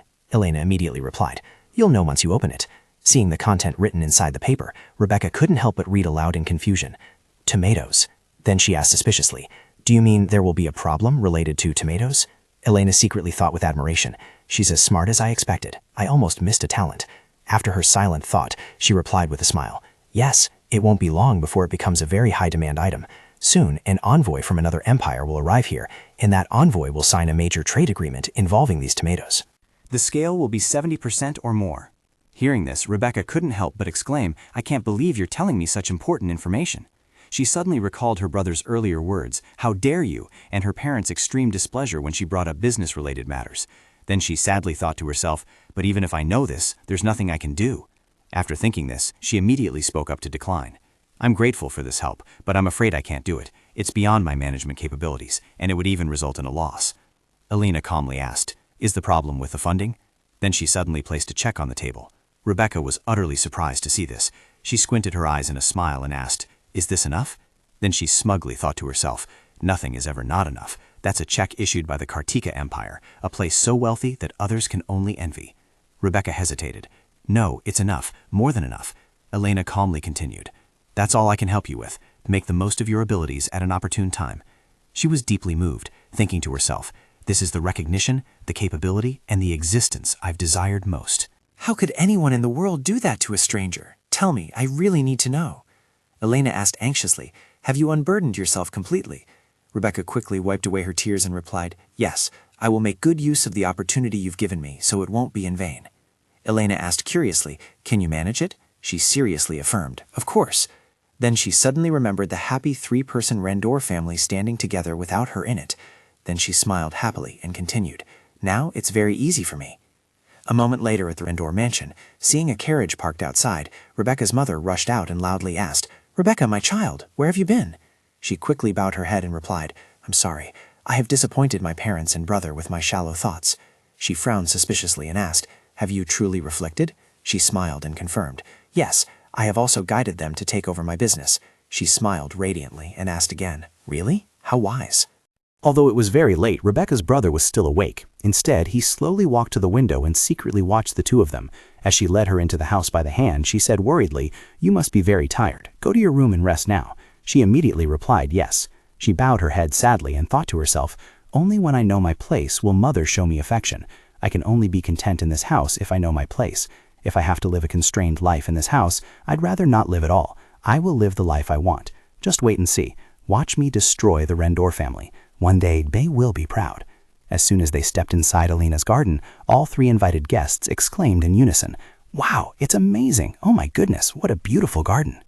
Elena chuckled at their reactions, then said cheerfully, welcome everyone. Rebecca greeted Elena warmly. Long time no see, Lady Rosalia. Belda, though also mesmerized by the poetic beauty of the garden and looking around in a daze, didn't forget to chat with Elena. This garden is truly beautiful. Their flattering compliments pleased the garden's owner. Thank you for the compliment. Mabel had just been invited to the party today, so she wasn't as comfortable as the other two, her greeting still a little hesitant. Hello? Elena observed the girl for a moment and thought, Mabel Earn, the one who will later help the novel's protagonist cure the plague in the Empire. She recalled that she had initially planned to meet her regularly after the tea party. Indeed, while everyone else was engrossed in lively conversation, what's the name of that tree over there? The flowers are so beautiful. Mabel, however, remained completely silent, her eyes observing the surrounding scenery. All of Mabel's actions were inadvertently noticed by the cunning hostess, Elena. She chuckled with delight. Mabel Earn, you are a pragmatist, just like in the original story. We should begin, shouldn't we? Thinking it, Elena immediately spoke up loudly with genuine cheerfulness. Thank you all for enjoying our secluded garden, but it's nothing compared to His Imperial Highness the Grand Prince's secret garden. Her words successfully piqued Mabel's curiosity. She turned her head to look at Elena and asked urgently, His Royal Highness the Grand Prince's secret garden? Elena's heart immediately felt a joyful leap, caught in the trap. Indeed, at this moment there was no falsehood in her words, for she herself had witnessed the scene with her own eyes. Yes, the last time I went there, I beheld flowers and plants I had never seen before. Mabel truly relaxed her worries at this moment. It seemed Elena had brought up her favorite topic of conversation, so Mabel looked very happy. Ah, I've heard rumors that there are many rare plants there, so I'd like to visit it just once. Elena reflected that in principle, Lloyd's garden was actually a place Rosetta had introduced. The plants discovered in Lloyd's garden were the raw materials to cure the Empire's worst impending plague. And Mabel, you developed this herbal medicine to credit Rosetta for introducing the garden to her. Elena smiled and told Mabel, Oh, I see. Then should we ask the prince if we can visit that place? Upon hearing this, Mabel's mood instantly became very excited. Her tone of voice also a little higher than usual. She seriously asked, What? I would also have that honor? Elena lowered her gaze, saying that it wouldn't be difficult for her at all. After choosing a suitable day to visit, I will send an invitation to the Earn family. Her heart sang a triumphant song. At the same time, Rosetta's credit was hers. She felt a little bad, as if she was stealing someone else's credit. But I'm just trying to survive here, please understand. Elena, having observed and noted Mabel's fondness, mentioned that Lady Earn seemed to be very fond of herbs. I heard Lady Rendor say you're knowledgeable about medicinal herbs. If you had the chance, would you like to become a doctor? Such a direct question made Mabel a little taken aback. She looked away and hesitantly replied, No, actually, I'd rather become a researcher. Belda asked Mabel in surprise. A researcher? That's not nearly as famous as a doctor. However, it seemed Mabel had anticipated someone would ask her that, so Mabel answered without hesitation. Yes, that's true. But if I create a new treatment method using the herbs I've researched, that would be even more satisfying than fame. Elena smiled happily along with Mabel. Her inner thoughts screamed, her intentions are so good, now I look like the villain. Elena told Mabel, I support you, Lady Earn. Don't hesitate to find me if you need help. Belda, sitting next to Elena, also spoke up. Hey, me too. I'll cheer you on, Lady Earn. After saying that, Belda suddenly fell completely silent. She frowned and pursed her lips as if deep in thought about something. Elena observed Belda's actions. She chuckled happily and thought to herself, it seems she's getting excited, and I'm sure I can help soon. After the tea party in the greenhouse flower garden at Elena's pension, Belda returned home and sat with her knees drawn up on the sofa. She let out a deep melancholy sigh, and then suddenly mumbled to herself, Lady Earn is truly amazing. She truly shines in the way she expresses her dreams. In contrast, I have no dreams. I'm just living, born as a woman. I'm a little envious, wishing I could also confidently express what I truly want. No, I don't want to feel this gloom anymore. Let me think. What can I do, and what do I want? Belda walked, deep in thought, and soon found herself at the desk in the middle of the room. She picked up a pen as if to write something down. I love reading books, and I love learning new things. And these things, which I discover from books, from anywhere in the world, how can I best utilize them? After a long time of contemplation and doodling on paper, Belda suddenly had a positive idea. She exclaimed in surprise, Oh, writing down my thoughts and outlining ideas about what I want to do, but I think I need more specific help. She happily picked up the small notebook and enthusiastically told herself, That's it. Immediately, after finding the answer she sought, Belda's next proposed action was to seek out someone who could help her. A few days later, at Duke Rosalia's residence, a voice spoke. You said you had something to discuss, young lady. Belda shyly replied, fidgeting with her face. Yes, lately I've been thinking about my future. After hearing about Lady Earn's story during our first meeting, I also want to experience something new. Hearing her words, Elena's eyes crinkled into a smile as she said, I feel very honored to have had a positive influence on you, lady. She then asked, So what do you wish to discuss? Belda's cheeks suddenly flushed crimson. She looked away towards Elena's side and answered her as honestly as possible. It's a bit embarrassing to say, but please don't laugh. Elena burst out laughing and immediately promised Belda, Don't worry, I won't. Hearing this, Belda truly felt heard and trusted, and she began to open up to Elena. Well, I want to create something called a rumor shop. Elena was very surprised because she had never heard that phrase in her life, not even once. A rumor shop? Belda explained to her. Suddenly, this idea came to me from the value of knowledge. books are repositories of knowledge sold for money, and people have knowledge to impart to others, like teachers. In this process, both parties profit. So what about rumors? They are just stories passed from person to person, but each story contains a lot of information. They could simply be about a thief in their neighborhood, so one should be careful. And it also has a very wide influence, including market trends and international situations, both domestic and foreign. Information is power. When negotiating or interacting with an empire, if one is well versed in the rumors surrounding that empire, one will be able to interact more easily. Elena added that she considered it, if thought about more clearly, to be a form of information business. Elena's thoughts drifted to Belda. Since she hadn't had any special encounters, Elena had assumed she wouldn't be as capable as Rebecca or Ern, but as predicted, she was very quick on her feet. Belda clapped her hands happily and exclaimed to Elena, "That's right, you got it immediately. I needed too." Little did Belda know that the person sitting directly opposite her wasn't listening intently, but was very concerned about her, about the fate of both her and Elena. Therefore, I thought, why not create a business and sell these rumors somewhere? It's certainly more valuable than just knowledge. After Belda finished speaking, she sat still, feeling a pang of anxiety, and observed Elena's expression. Ultimately, all she could see was her utterly expressionless face. Belda's excited smile became truly forced. She inwardly flinched, thinking, have I gotten too excited? What if Rosalia thinks it's a foolish idea? However, before she could feel disheartened for too long, Elena immediately did something that changed Belda's expression. Elena smiled brightly and unhesitatingly clapped her hands, praising Belda's wonderful idea. "Miss Cheddar, I'm truly astonished. That's a brilliant idea." Belda's spirit, which had been hovering in midair until now, immediately dropped to the ground, landing safely. She hesitatingly asked Elena again, to make sure that the girl she admired in front of her wasn't lying. "You really think so? You're not teasing me, are you?" Elena unhesitatingly replied to her with the utmost sincerity. "Honestly, it's a brilliant idea. I have a million ideas in my head about how to make that idea a reality." First of all, you need to come up with a name for the shop and also find a location. I'll help you with this part. We can draw up a more detailed plan together later. Hearing these words spoken by Elena herself, Belda was utterly astonished. She leaned towards Elena and asked, "Are you serious?" Elena continued to answer her question. "Of course, a rumor shop. It sounds like a very mundane and silly place, to put it that way. But when you look at it from another perspective, it's a vast place. For example, a couple in a household is rumored to be having an unhappy quarrel. This way, those who hear the rumor can stay away from the couple and avoid bothering them. But what if that couple is nobility, holding all the power? Their conflict doesn't end simply as a normal couple's quarrel. As a result, many nobles and powers who have cooperative relationships with them will avoid them entirely, and knowing that beforehand will be very helpful to me." Elena carefully observed Belda's expression, seeing her smiling very happily and contentedly because her ideas were truly recognized. Elena thought to herself, "Oh my, how could such an intelligent person appear before me? I should provide her with all the support she needs. How lovely." The next day, Elena took Belda to the predetermined location she had found earlier. Belda, surprised, asked Elena, "Lady Rosalia, I came here because you called me. Where are we?"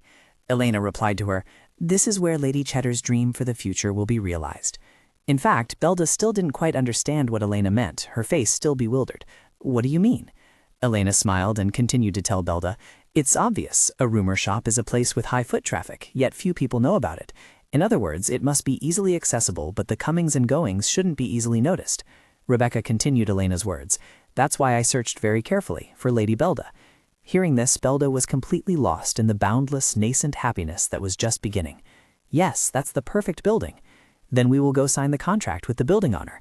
Rebecca laughed joyfully and told her, "Belda is already the owner of this building." Of course, this information was kept strictly confidential, and only now, when Rebecca said it, did she learn about it. "What? What do you mean?" Elena smiled happily at Lady Belda's cute reaction. "I told you I would support you wholeheartedly, didn't I?" Immediately, Belda, without warning, rushed forward and hugged Elena like a rocket. She exclaimed, "Lady Rosalia!" Elena's inner self cheered. "With this, I now have the luck, money, and information needed to prepare for the future." As dusk fell, the sky glowed red. Elena returned to the mansion. As soon as she entered, she asked her maid Lena, "How is my mother? I haven't seen her lately. She must be very sad. Should I visit her today?" Lena replied to her, "Oh, Her Majesty is currently receiving guests." Elena was extremely surprised. She turned her head and asked Lena, "Huh? Receiving guests? I haven't heard anything from Mother about this since I left." The two people went to Lady Elizabeth's room. As Lena was knocking on the door to report the situation to her, a crisp burst of laughter echoed from inside. Elena immediately realized something. This laughter sounded familiar. Don't tell me that laughter belonged to that wretched, traitorous crown prince. Her feet moved faster than her brain, so she was now making a grave mistake by rushing headlong into the room with a desperate shout. "Mother, please forgive me." Panic replaced her earlier anger on her face, clearly visible in her wide, round eyes.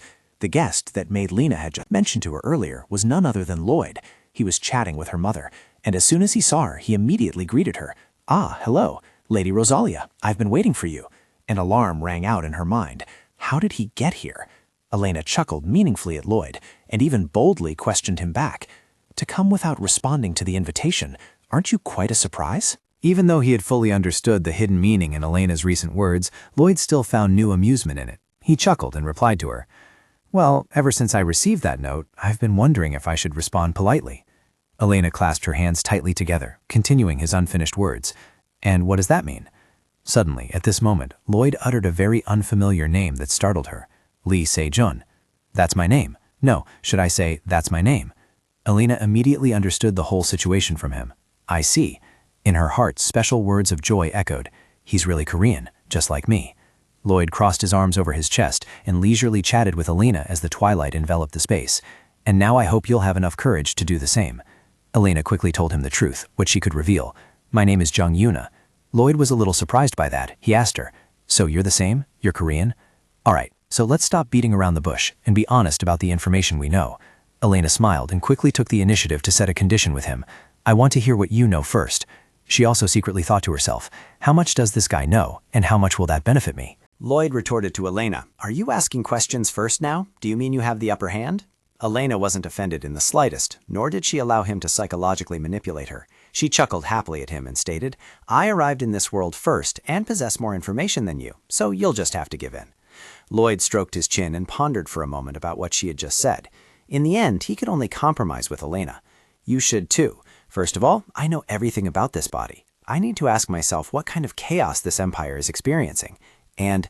He suddenly pointed directly at Elena and asked loudly, "Did you adapt to life here before me? Where on earth are we? Looking at the clothes and architecture, it looks like medieval Europe, but there's something different." Observing every expression and listening to every word Lloyd uttered, Elena suddenly felt very happy inside. "I understand now." A triumphant smile unconsciously bloomed on her lips. He was completely clueless about this world. Lloyd, still oblivious, innocently asked her, "Is this some kind of fantasy world only seen in movies or something?" Elena replied to him, "Yes, that's not wrong, because we are in a romantic fantasy novel." I had been sharing information with him for a while. In fact, I had almost unilaterally provided him with information. After that moment of confusion, he started to take in the information, even though it seemed to make no sense. Lloyd leaned back wearily in his chair, resting his hand on his forehead, muttering gloomily, "So this is the world of novels. The main characters are the Crown Prince and some girl. You will die at the hands of the Crown Prince, and according to the plot, I am the loser. That's what you mean, isn't it?" "This is ridiculous. I have no choice but to believe it now," Elena clarified to him. "All right, quickly now. That makes the next part easier." Lloyd grasped the hidden meaning in Elena's words faster than he did with some other matters. "So what about the next part?" Elena then proactively made him an enticing offer. "Let's cooperate. A female villain who dies for love, and the first prince rotting in a cold room in the back. You don't want to live out a fate like that in a novel, do you?" The space fell silent for a few seconds after that, and he honestly replied to her, "No, I don't want to live like that." Elena firmly shook Lloyd's hand without any hesitation. "Well then, remember to treat me well, partner." Immediately, quick as a flash, she pulled out a piece of paper and a pen and said with a smile, "All right, if you've decided, we'll have a contract, won't we?" Lloyd was utterly surprised. "A contract?" Elena suddenly whispered, "There's an old saying that a verbal agreement isn't a contract. With a written contract, we won't stab each other in the back anymore." Because before transmigrating here, Lloyd had been stabbed in the back by his older brother. Therefore, this was very necessary for him. "Ah, I see." Elena began drafting the terms with Lloyd. Both of them, with entirely selfish intentions, jointly drafted a contract full of difficult clauses. There were quite a few clauses, but one in particular caught Elena's attention. As soon as she held the contract paper, Elena was very surprised. Clause 5 stated, Party A and Party B may keep their plans secret from the other party, and the other party must cooperate unless there is a special reason. Lloyd added, however, the plan must not endanger the other party. Elena seemed a little displeased with this clause, implying that Lloyd would act alone, wouldn't he? Lloyd replied to her, "Instead, I hope you will find it wise." He continued to speak about the terms. "Starting tomorrow, I want you to come to the Grand Prince's palace for tea every day at 2 o'clock. This formal invitation startled her with its sheer unexpectedness. What? Starting tomorrow? Why? However, no matter how many times she questioned him, he merely smiled amiably and pointed to Clause 5 of the contract they had just signed.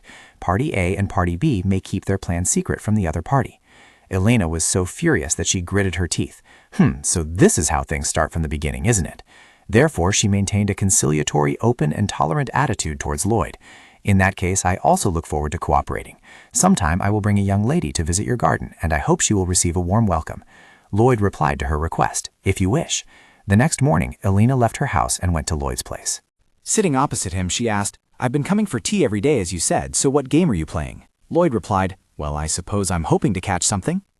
Elena tilted her head at him and asked, catch what? Lloyd only replied with rude, curt words, anything. Elena was so furious at this moment that she nearly coughed up blood. She gritted her teeth and hissed each word through them. Ah, I see, Mr. Lee Seo-jun. My dream is to have a boat full of fish. This bastard is really asking for it. I've never seen him answer me properly when I ask. Lloyd stood up and replied to her. Ah, it's time. I wish you a safe journey. Elena flinched. She shrieked in utter dissatisfaction. What? What? How can you tell me to just go back like this? Watching Lloyd's carefree, relaxed, and utterly satisfied retreating figure only made her angrier. Just you wait. I'll make you pay 3 times over for this mockery. Meanwhile, as soon as he entered the room, he met Dane on the way. The boy said to him, Sir. Lloyd asked him, what's the matter? Dane honestly replied to him, the thing is, there's a message from the royal palace. His Majesty the Emperor wants you to come to his office. Hearing this, Lloyd's tone deepened, becoming even more dangerous. I will go see him immediately. His hand clenched into a fist. Good. Everything is going according to plan. Therefore, he quickly moved to the Emperor's study. Your Majesty, did you call for me? Luron rested his chin on his hand and spoke. Yes, I've heard news recently that people have been coming in and out of your palace every day. Lloyd smiled and replied to him without hesitation. Yes, I encountered a fox not long ago and have been dealing with it as it comes in and out of the palace. Emperor Luron was surprised. A fox? Lloyd continued to answer him in that manner. Yes, it's a fox with luxurious red fur, but its temperament isn't very good. Perhaps that's why it takes some time to tame it, of course. Emperor Luron was even more surprised when he realized who the fox Lloyd was referring to was. He just compared Elena Rosalia to a fox and tame it? That foolish son. He suddenly burst into cheerful laughter and asked him, Can you do it? Because your mother is very good at taming animals. Lloyd continued, If so, I'll look very much like mother, so it will soon fall into my hands. Emperor Luron suddenly thought he not only had the Crown Prince's only fiancée, but also had no intention of hiding his schemes. It was a bold provocation. Why is that? What could have transformed this weakling into such a person? But that didn't really matter. It was merely amusement. Pretending to be moderately intelligent, moderately ambitious, and moderately cunning, all of these were calculated acts. He reached out towards Lloyd and seized his head. You said you had a headache, and it seems something inside you has changed. It has changed, and that change was arduous. I wonder just how talented you truly are. He released his hand from Lloyd's hair. Lloyd silently smoothed his hair, which had been painfully pulled. He heard his new demand, to attend the plenary meeting in a week. Lloyd bowed respectfully to him. I will obey your command, father. And then he turned and left without hesitation. Stepping out of the oppressive room, he paused briefly at the door and thought, Lloyd suddenly smiled. He walked away with a dashing air, thinking to himself, the first step has been taken. Kaizen was utterly enraged. He habitually slammed his hand down on the table with an arrogant air, radiating murderous intent. What? Who is coming where? He rushed to Emperor Luron, completely disregarding etiquette. Father! Luron, who was drinking tea, had to look up. Kaizen rushed forward, shouting, How could that happen? He stopped in front of the Emperor, his entire face flushed red with anger and panting from running so fast to get there. Luron asked his son, his voice sharp, Have you been drinking since morning? Not only did he not answer his father's question, but he aggressively glared and loudly demanded justice. Are you pretending not to know, father? Someone who doesn't even deserve the Kartika name? Why is that despicable bastard attending the conference? Silence. After Kaizen's noisy outburst, the room immediately fell silent again. Emperor Luron stared at Kaizen, who also stood there and looked back at him. Then suddenly, Emperor Luron asked Kaizen, "Aren't you confident?" This question successfully provoked Kaizen's deep-seated competitive spirit. Kaizen pointed at himself and replied forcefully, "Of course not. I am proud because—" He hadn't even finished his sentence when Emperor Luron immediately interrupted him in the coldest possible tone. "Then that's the problem. And why do you come to me looking like a frightened dog and feeling humiliated?" Seemingly trembling with fear, or perhaps from extreme anger, Kaizen replied to him, "I am certain you will regret letting that person participate in the conference." Emperor Luren smiled cunningly and meaningfully, telling his son Kaizen, "Don't worry, I won't regret the words I've spoken. Go ahead and do as you please." Hearing this, Kaizen was truly reassured and could turn around to return to his room. Watching his receding figure, Emperor Luren leisurely took a cup of tea and pondered. Whenever he saw the boy like that, he felt great, because he was exactly like a king. But now it was a bit troublesome. He slowly brought the tea to his lips and took a sip. Well, it doesn't matter, he thought. What I need now is someone who will make the empire stronger and wealthier. Will that be a gentleman who only busies himself with plants and books, or a man who is obsessed with alcohol and women? At this very moment, while Lloyd was still leisurely enjoying his private moments by reading a book, he heard loud quarreling outside. "Your Royal Highness, the Crown Prince, please step aside." Someone shouted his name loudly. "Lloyd!" He glanced towards the doorway with a truly expressionless face. Before he could even fully grasp the current situation, the book in his hand flew to the ground due to Kaizen's unintentional shove. He was very angry. Kaizen reproached Lloyd. Every word hissed with hatred. "Why can't you be a little more sensible?" Lloyd unexpectedly stood up and asked Kaizen. He was completely calm, even smiling brightly. "What are you talking about, my brother?" "Of course." This action of his provoked the easily agitated Kaizen. "What? Brother?" He grabbed Lloyd's collar tightly and asked, "What did you just say? How dare you?" However, just a second later, his wrist was firmly grasped by Lloyd. Kaizen cried out in pain. "Ah!" he thought to himself in bewilderment.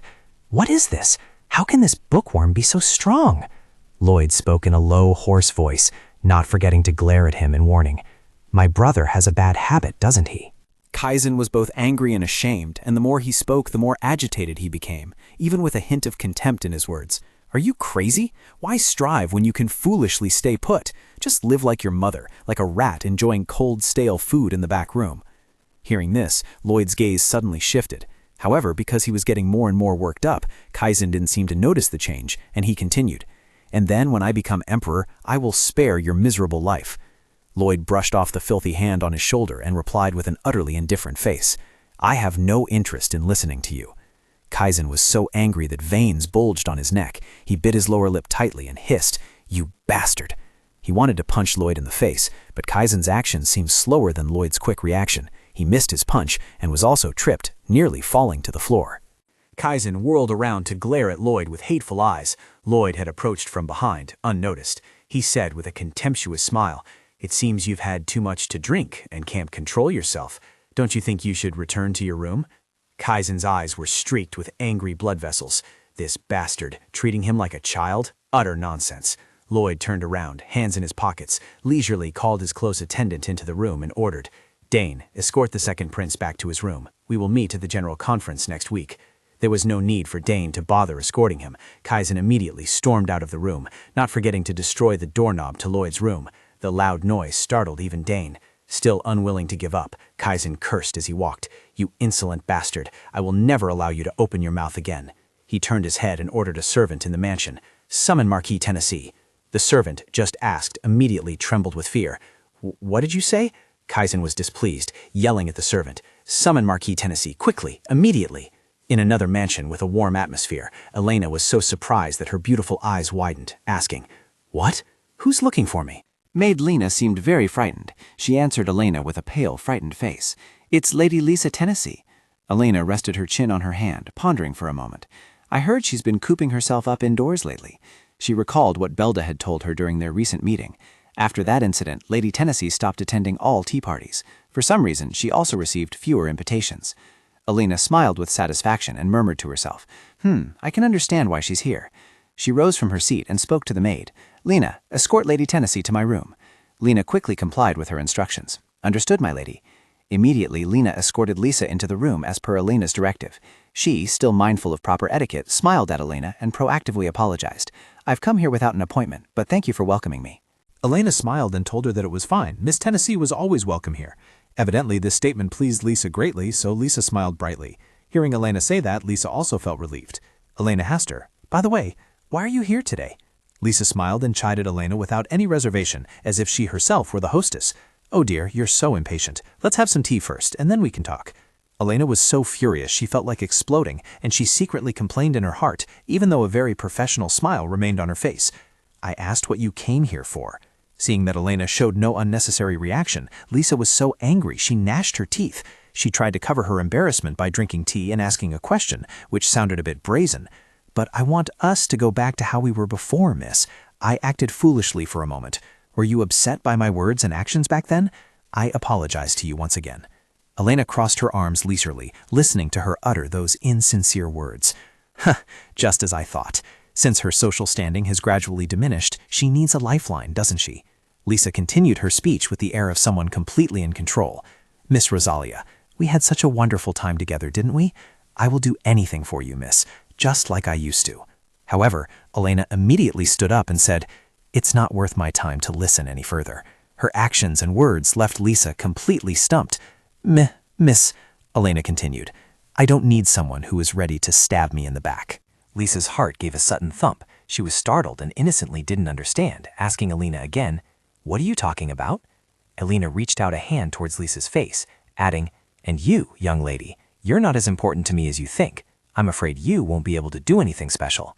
Lisa's whole body trembled with rage. She bit her lower lip tightly. Lisa rudely slapped away Elena's hand that was still on her cheek. She sternly warned Elena, "Miss Rosalia, you will regret this." Of course, her threat had no effect on Elena whatsoever. She even took pleasure in it. "Is that so?" Her reaction made Lisa feel humiliated. She bowed her head low and said, "I'm leaving now. No need to see me off." She turned and left under Elena's gaze. Elena smiled cheerfully and didn't forget to wave goodbye to her guest. "Goodbye, Lady Tennessee." While his daughter was still trying to bother others, on this side, Marquis Tennessee was busy entertaining a guest. "We are greatly honored by your visit first, Your Highness. So, what is it that Your Highness summoned me for?" Kaizen crossed his arms over his chest, silently frowning at him with a resentful gaze. He secretly grumbled, "You venomous snake, you know full well why I summoned you, yet you want me to speak with a tone of regret?" He slammed a large stack of papers onto the table and yelled, "Is it truly the case that the people cannot understand the intentions of the one who will become their master?" Marquis Tennessee was slightly startled by this. However, his expression remained unchanged. He thought to himself, "It seems he has no intention of being polite. Let's see how long he can keep this up."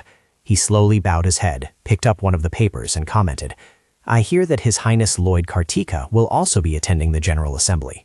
Suddenly, Kaizen gritted his teeth and hissed, "If you utter the surname Kartika after his name one more time, I will kill you."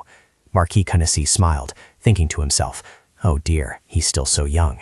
He glanced away, feigning thought, then finally said, "I understand that the Grand Prince's presence is by His Majesty's command." Kaizen, unusually calm, asked in an even tone, "And?" Marquis Tennessee continued, "However, His Royal Highness the Crown Prince—" "Perhaps you'll tell me not to obey His Majesty's orders." Kaizen grew even more annoyed, gritting his teeth. "You." Marquis Tennessee then said, "I understand. I will eliminate the Grand Prince as Your Highness wishes." His words startled Kaizen. Marquis Tennessee continued, "However, I, Marquis Tennessee, am compelled to defy His Majesty's command. Please do not forget that I have wholeheartedly assisted Your Highness. Furthermore, please remember that I have a beautiful daughter of marriageable age named Lisa." Having said this, he turned and left. Kaizen's hands clenched into fists, trembling violently with rage. What a parasite. Even if the Grand Prince were to die, you wouldn't gain anything. Yet you demand that I bow before you as if you've helped me? What, a beautiful daughter of marriageable age? Do you mean you want to usurp Elena Rosalia's position and become the maternal family of the imperial household? Utter nonsense. How could I let that wicked woman become my fiancé? The emperor's sole loyal subject, Duke Rosalia, was the most powerful asset to leverage when he became emperor. That meant Rosalia was perfect for the role of empress. However, Elena's words immediately echoed in his ears. "Let's end our engagement." Kaizen was so furious that veins popped out on his face. He screamed, "Damn it! Know your place, you wretched woman! Why is this suddenly happening to me?" He sprang to his feet and threw everything in the room. He felt frustrated that nothing was going his way. Just like before, how could he make this annoyance vanish? And then his eyes widened as if he had just realized something. His gaze became more sinister. Ah, that's right. If you didn't exist, everything would have been easy. At Grand Prince Lloyd's palace, he was still thinking. He knew the situation outside right now. Outside his room was packed with people, and they were the Grand Prince's people, meaning his own faction. I heard they didn't even bother to show their faces when this body was pushed down and injured by the Crown Prince. It goes without saying what their purpose is for being here today. Yes, perhaps they're wondering why the son rejected by the Emperor was invited to the full assembly. Outside the room, Dane was struggling with many other impudent nobles. How dare you block my way? I am a close associate of the Grand Prince. Let me in. Dane stammered nervously, saying, Please wait a moment. His Highness is surprised by your unexpected visit, and is therefore requested that each person enter one by one. Please be patient, and we will call you in later. Having said that, he quickly slammed the door shut in their astonishment. Just a few seconds later, all the nobles clamored to ask Viscount Jeffer, How was it? Count Luchel said excitedly, Just as I expected. His Highness has changed, hasn't he? He's dignified, and he even looked me straight in the eye. He has become clear-headed. Count Wooten turned to him and said, I don't know what you're talking about. He's still the same, still rambling on. Count Luchel retorted, displeased. That doesn't seem quite right. He asked me about the overall management of society. Count Wooten continued, What are you talking about? He only asked me when the plum blossoms would bloom. This time, there's no more argument. Viscount Jaffer said sadly, I'm not so sure about that. The remaining nobles, as if on cue, asked in unison, What do you mean?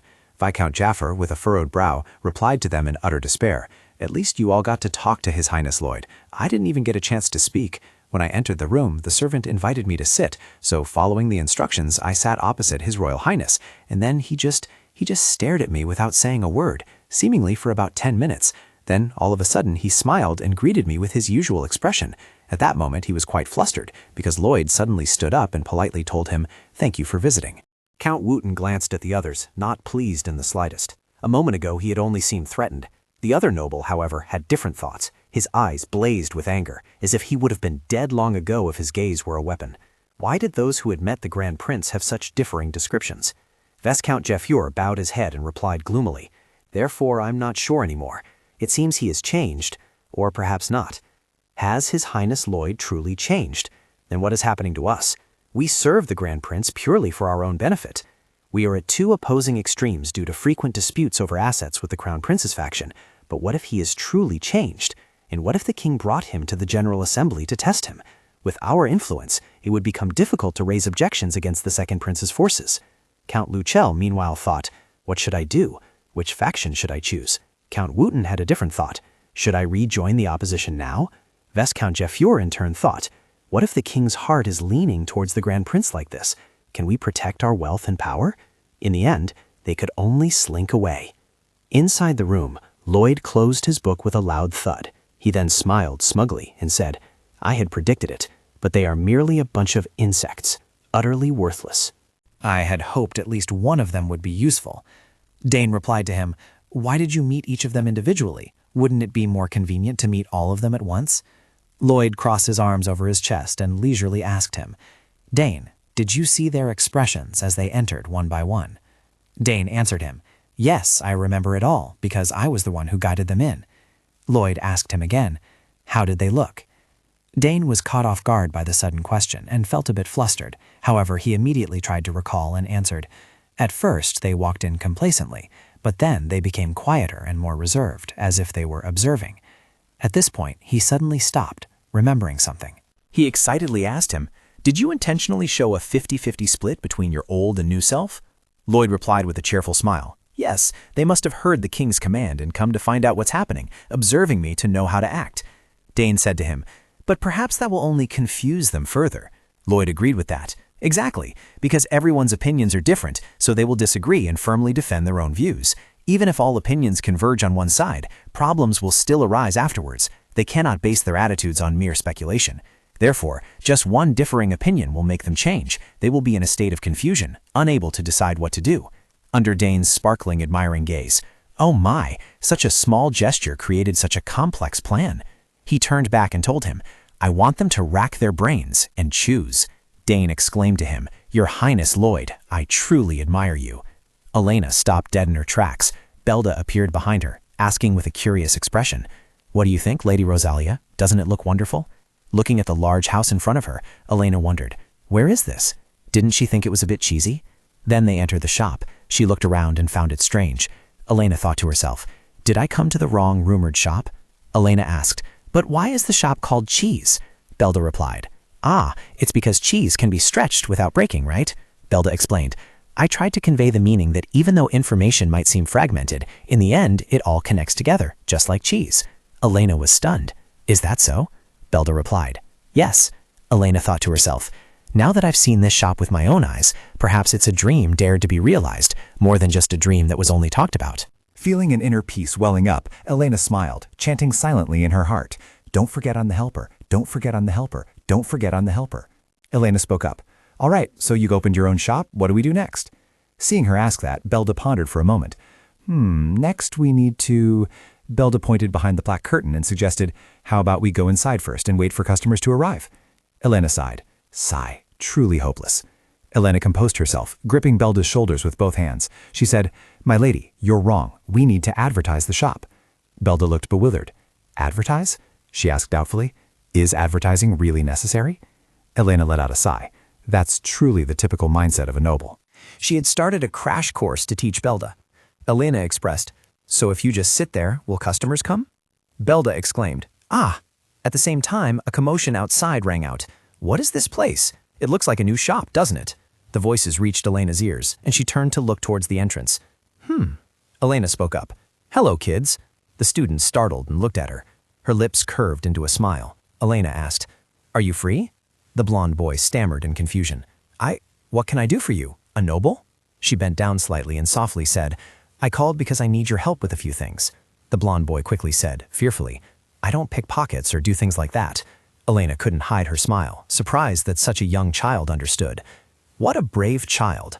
Even though he knew she was a noble, the boy still spoke his mind frankly. He would surely be useful. She gave the boy a few gold coins. Elena requested, don't worry, I'm not asking you to do that. I just need someone who knows this neighborhood well. The boy next to him exclaimed, oh, they're real gold coins. As night gradually fell, Elena's voice echoed in the shop. As you can see, I've just opened a shop and I don't have any customers. Holding a money pouch, she told the boys, first, at the cheese information shop, we buy all the rumors people know. Second, and most importantly, we will tell everyone everything they want to know. Elena made a request. If you spread these things around and make us widely known, I will give you one of these gold coins every day. The children heard this and gleefully agreed. We'll do it. Elena believed that the greatest key to success in the information industry was the sheer volume of information. It didn't matter what the rumor was, you just needed to have plenty of them. To achieve that, the first thing to do was to advertise the existence of this information shop. If those kids promote this information shop, it won't be long before people from all over bring information here. The decision to buy or sell will depend on Miss Cheddar, based on the accuracy and rarity of the accumulated information. Elena handed the thin cloth to cover half of Miss Cheddar's face, smiling as she said, keep it up, Miss Cheddar. I will support you as much as I can. Belda flinched. Miss Rosalia, this is, she softly replied, it's a face veil. Elena, in turn, also took a veil to cover her face and reminded, for safety reasons, remember to use it when negotiating with customers. Those who come here to sell rumors are people who tell secrets, so exposing your face is not a good idea at all. Belda agreed, okay, I'll definitely use it. Suddenly, Belda shyly added, but I don't think the customer has arrived yet. Just then, a woman's figure appeared in the shop. A customer? Elena quickly pulled Belda aside and whispered, this is our first special customer. Hurry up. Belda obeyed. Yes, ma'am. Belda cheerfully welcomed the customer. Hello, esteemed guest. The customer, partially hidden by a thin black cloth, seemed a little flustered, but finally the first transaction of Cheese Information Shop had begun. Under the brightly burning candle, Marquis Tennessee, Lisa's father, sat sipping a glass of wine. Jaffour appeared and bowed to the Marquis. Did you summon me, Marquis Tennessee? He said. Sit down. Jaffour obeyed and sat opposite him. The Marquis gently swirled his wineglass and spoke. No need for pleasantries. I'll get straight to the point. Yes. He tilted his wineglass and calmly requested, eliminate the Grand Prince before the full assembly takes place. Hearing the Marquis mention that matter startled Jaffour, who asked in alarm, What? Do you mean His Highness Lloyd? Seeing Jaffour's apparent refusal, the Marquis's expression changed as he repeated, Are you saying you can't do it? I'm asking you to deal with a kid who locks himself in his room and seems to barely have enough to eat. Is that so difficult? Jaffour's expression turned serious, and he thought to himself, that starved-looking kid is now receiving the king's attention. He wondered, and is he truly the Grand Prince I know? The Marquis put pressure on Jaffour, personally pouring him a drink. What is your answer? Seeing that refusal was difficult, Jaffour bowed his head in acceptance. I understand. He thought to himself, for now, I'll just keep an eye on the Marquis. Even if the Grand Prince is changed, the succession to the throne will not. The Marquis raised his red wine glass, smirking to himself with satisfaction. This will help me clear all my debts. It was late afternoon. Inside the mansion, Grand Prince Lloyd was exercising shirtless, sweat profusely dripping onto the floor. Regardless of his state, the Grand Prince exuded a captivating, almost ethereal beauty that drew all eyes. Afterwards, Lloyd stood up with a sigh of relief, revealing his firm, 8-pack abs. Dane, the close aide, holding an object with interest, said, "How long have you been training to get a physique this toned? I'm really jealous." Lloyd, donning a white coat, casually asked, "Dane, do you still have the item I asked you for earlier?" Dane replied, "I just received it and was about to show it to you." The gift box opened, revealing a dazzling diamond. Lloyd exclaimed in surprise, "This is too flashy."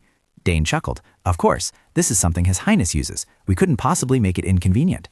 After hearing Dane, Lloyd's face fell and he muttered to himself inwardly, "In Korean, that's called being foolish and ignorant." Dane diligently explained, "I specifically made it to match His Highness's eye color, and it looks truly beautiful." Then he quickly attached it to his ear. Lloyd said, "All right, the function works very well." Having received the item, Lloyd put on his cloak. "I'm going out for a bit." Dane regretfully asked, "Oh dear, Your Highness, where are you suddenly going?"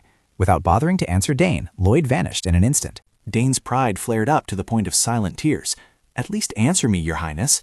Just as noble young ladies had their regular gatherings, the young nobility also had similar get-togethers. One of these gatherings was the Noble Gentlemen, held at the La Certa Library.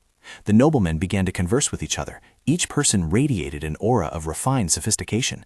A moment later, Lucelle announced, "Our discussion for today concludes here." This was Lucelle Cedric, the eldest son of Count Cedric, and the main pillar of the gathering. Everyone stood up to leave, promising to meet again soon. Suddenly, a man's voice rang out, startling Lucelle. "Excuse me, you are the eldest son of Count Cedric, Lucelle Cedric, aren't you?" Lucelle turned around and said, "That's me, but you—" Lloyd quickly removed his hat and cloak. Recognizing the person before him, Lucelle was utterly shocked. Lloyd smiled. "May I speak with you for a moment?" Lucelle looked confused. "Your Highness Lloyd." The next day, Elena held the paper and examined it. "Lucelle Cedric, he's just a fool." Suddenly, Lloyd coughed, distracting her. Elena showed concern. "What's wrong?" Lloyd looked weary and dejected. "No, it's nothing. And what else is there?" Elena explained. "My parents told me that even though he's a fool, he's a very talented person." Receiving the information directly from her, Lloyd softly said, "Thank you for the useful information." The corners of her mouth curved upwards. Elena thought to herself, "What is he planning to do alone? He doesn't have the basic foundations of a business partner." During the preparations for the plenary session that Lloyd would attend, we were sharing information about the royal family members that we had received from Duke and Duchess Rosalia. Elena looked back at the paper in her hand. She shared more information. And among the representatives for the Crown Prince's side are Count Zur and Marquis Tennessee. Hearing this, he also carefully checked further. The first is Count Zur, an old acquaintance of the Empress and the Crown Prince's closest aide. And then there's Marquis Tennessee, who handles all matters related to the Crown Prince. Elena emphasized, "It is said that while Count Zur facilitates the Crown Prince's pleasures, Marquis Tennessee takes care of the scandals. However, the Crown Prince is dissatisfied with Marquis Tennessee's growing power." Lloyd wondered, "Why is that?" Elena affirmed, "That's clearly the case." Lloyd observed that given the Crown Prince's personality, he could not forgive anyone who accumulated increasing power that might threaten him in the future. Lloyd sighed and smirked. What a fool. Such a test would only bring ridicule upon the Marquis. Elena agreed. That's right. Suddenly, her expression changed to one of worry, and Elena quickly said, "I think we should consider Marquis Tennessee as someone to be more cautious of, rather than Count Cher." Lloyd was curious. "And the reason is?" Elena cautiously expressed her opinion. "Think about it. Nobles are the embodiment of greed, aren't they? They constantly crave wealth and power by any means necessary. If such a noble doesn't completely follow the Crown Prince's opinions, it means he believes in the cards he holds. Unless something unforeseen happens, he is confident that the Crown Prince will become emperor. Then Marquis Tennessee will possess more power in his capacity as the noble closest to the emperor. And because it's a mutually beneficial partnership that won't be terminated, no matter how much Kaizen restrains the nobles, he is very worried." Lloyd was pensive for a moment. Elena, seeing his slightly strange expression, quickly spoke up. "In that case, what about Marquis Tennessee's demeanor?" The corner of Lloyd's mouth curved upwards, and he quickly praised. "My partner seems smarter than I thought. As expected, you are no ordinary person." Hearing him say that, Elena pushed the papers aside and asked gleefully, "What do you always think of me, my lord?" Lloyd, feeling awkward, quickly interjected to explain, I just blurted it out, please forgive me." Elena replied shyly, "Ha, certainly. And there's a suspect in the Crown Prince's faction. Actually, it will be harder to find out who that person is, but looking at the contents of the document, Lloyd suddenly remembered. By the way, is this Viscount Ron de Jaffure? Elena replied, Oh, you said you met him, didn't you? How did it go? Elena recounted. He appeared out of nowhere and acted intimately. Recalling his interactions and conversations with him, Lloyd expressed, From his behavior, he is probably the closest person to the Crown Prince. Jaffure had said, Sir Lloyd, it has been a while since I last heard about you. Through that, Lloyd somewhat understood him. I think he knew I would be present at the plenary session and came to meet me, but he remembered his delighted gesture of covering his face when he asked him, How are you? Hearing him tell the story made her laugh, and Elena switched into gossip mode. Really? So he's still clinging to the Grand Prince? How surprising. Suddenly, Lloyd's gaze changed and he exclaimed, Still? Elena recalled that from her research, just a few generations ago, they were a family with immense wealth and power. However, currently, 2 of that family's businesses had gone bankrupt and their family fortune was in decline. And then he had squandered his money on gambling and luxuries, with some saying he was deeply in debt. Lloyd calmly said, I know. Elena was curious. So why do you think this person looks suspicious now? I wonder why he's siding with us and pretending to be friendly. Elena continued, Siding with the Crown Prince in hopes of an unexpected stroke of luck is a wise choice in Viscount Jaffire's case. He certainly gains nothing from pretending to be close to the weak Grand Prince.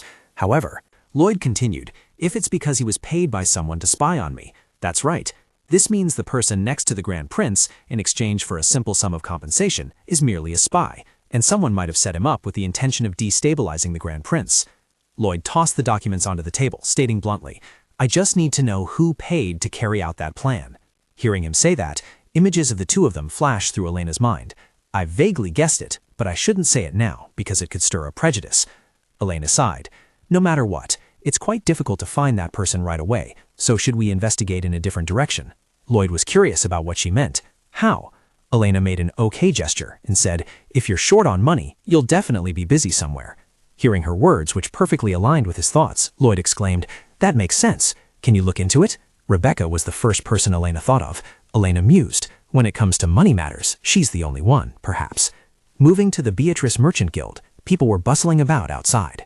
Amidst the Merchant Guild, Rebecca in disguise looked through each document. Suddenly, 2 people appeared outside. The manager opened the door to announce that the guildmaster had guests. She spoke politely, Show them in. It was Elena, who had secretly come to meet her, having not seen the guildmaster in a long time. Seeing Elena, Rebecca excitedly stood up to greet her, Lady Rosalia. Elena spoke, I apologize for coming without prior notice, Lady Rendor. Rebecca quickly rushed to her side and politely said, It's nothing at all. Lady Rosalia is always welcome here. Then she gestured, It may look a bit shabby, but please, lady, have a seat. Elena accepted, sat down, holding her hat in her hand. She softly said, It may seem old, but it is Lady Rendor's proud office.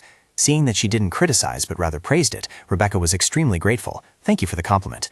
Accustomed to such social interactions, Elena smiled. Hee, it seems you have good news. Your face is beaming. Unable to hide anything from her, Rebecca admitted, That's right, it's much more thrilling and interesting than running the Rendor family's merchant guild back then. Noticing her excellent mood, Elena steered the conversation to another topic. So, is that matter progressing well? Rebecca replied, Don't worry, it's still going well. Seeing her suddenly appear here made Rebecca curious, asking, Why are you stopping by anyway? Elena replied, I'm here because there's something I want to ask. Do you know anything about Viscount Ron de Jaffure? Of course I do. He just happened to appear outside the Merchant Guild.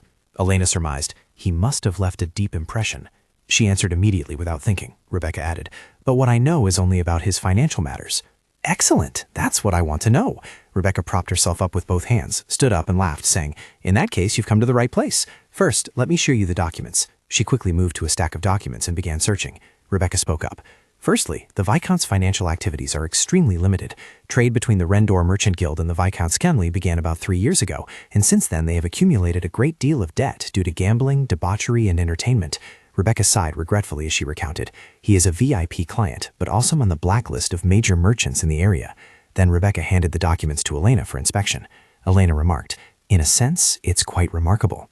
Looking at the long list of figures on the page, Elena couldn't hide her dismay. I can't believe he borrowed so much in just over 3 years. Rebecca calmly stated, Honestly, with that level of debt, no merchant would agree to lend him money. But occasionally he would bring a sum of money and pay off his debts in one go, which is why he was able to continue borrowing. However, up until now, he has borrowed money and hasn't been able to repay it.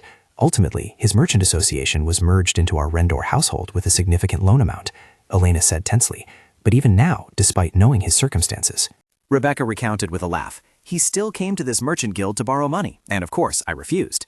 Looking at the figures in the document, Elena thought to herself, it's interesting that he can't even pay off this debt and still has to take on another. And how did he pay off his previous debts? By being a spy? Here, there are also records of debt repayment with goods. That could be considered a spy fee, couldn't it? An item valuable enough to cover the loan. Sensing something strange, Elena spoke up. My lady, I want to ask something else. In short, how did Viscount Jaffer pay off his debts? Rebecca replied, he almost always brought cash, jewelry, or gold bars, but there were a few times he brought extremely expensive pieces of jewelry. Elena was bewildered. What do you mean by expensive jewelry, she asked. You don't mean it's impossible, do you? Rebecca stood up, turned around, and recounted. He said they were family heirlooms. To date, he has brought about 6 or 7 such items and exchanged them. She held one of the objects he had brought in her hand.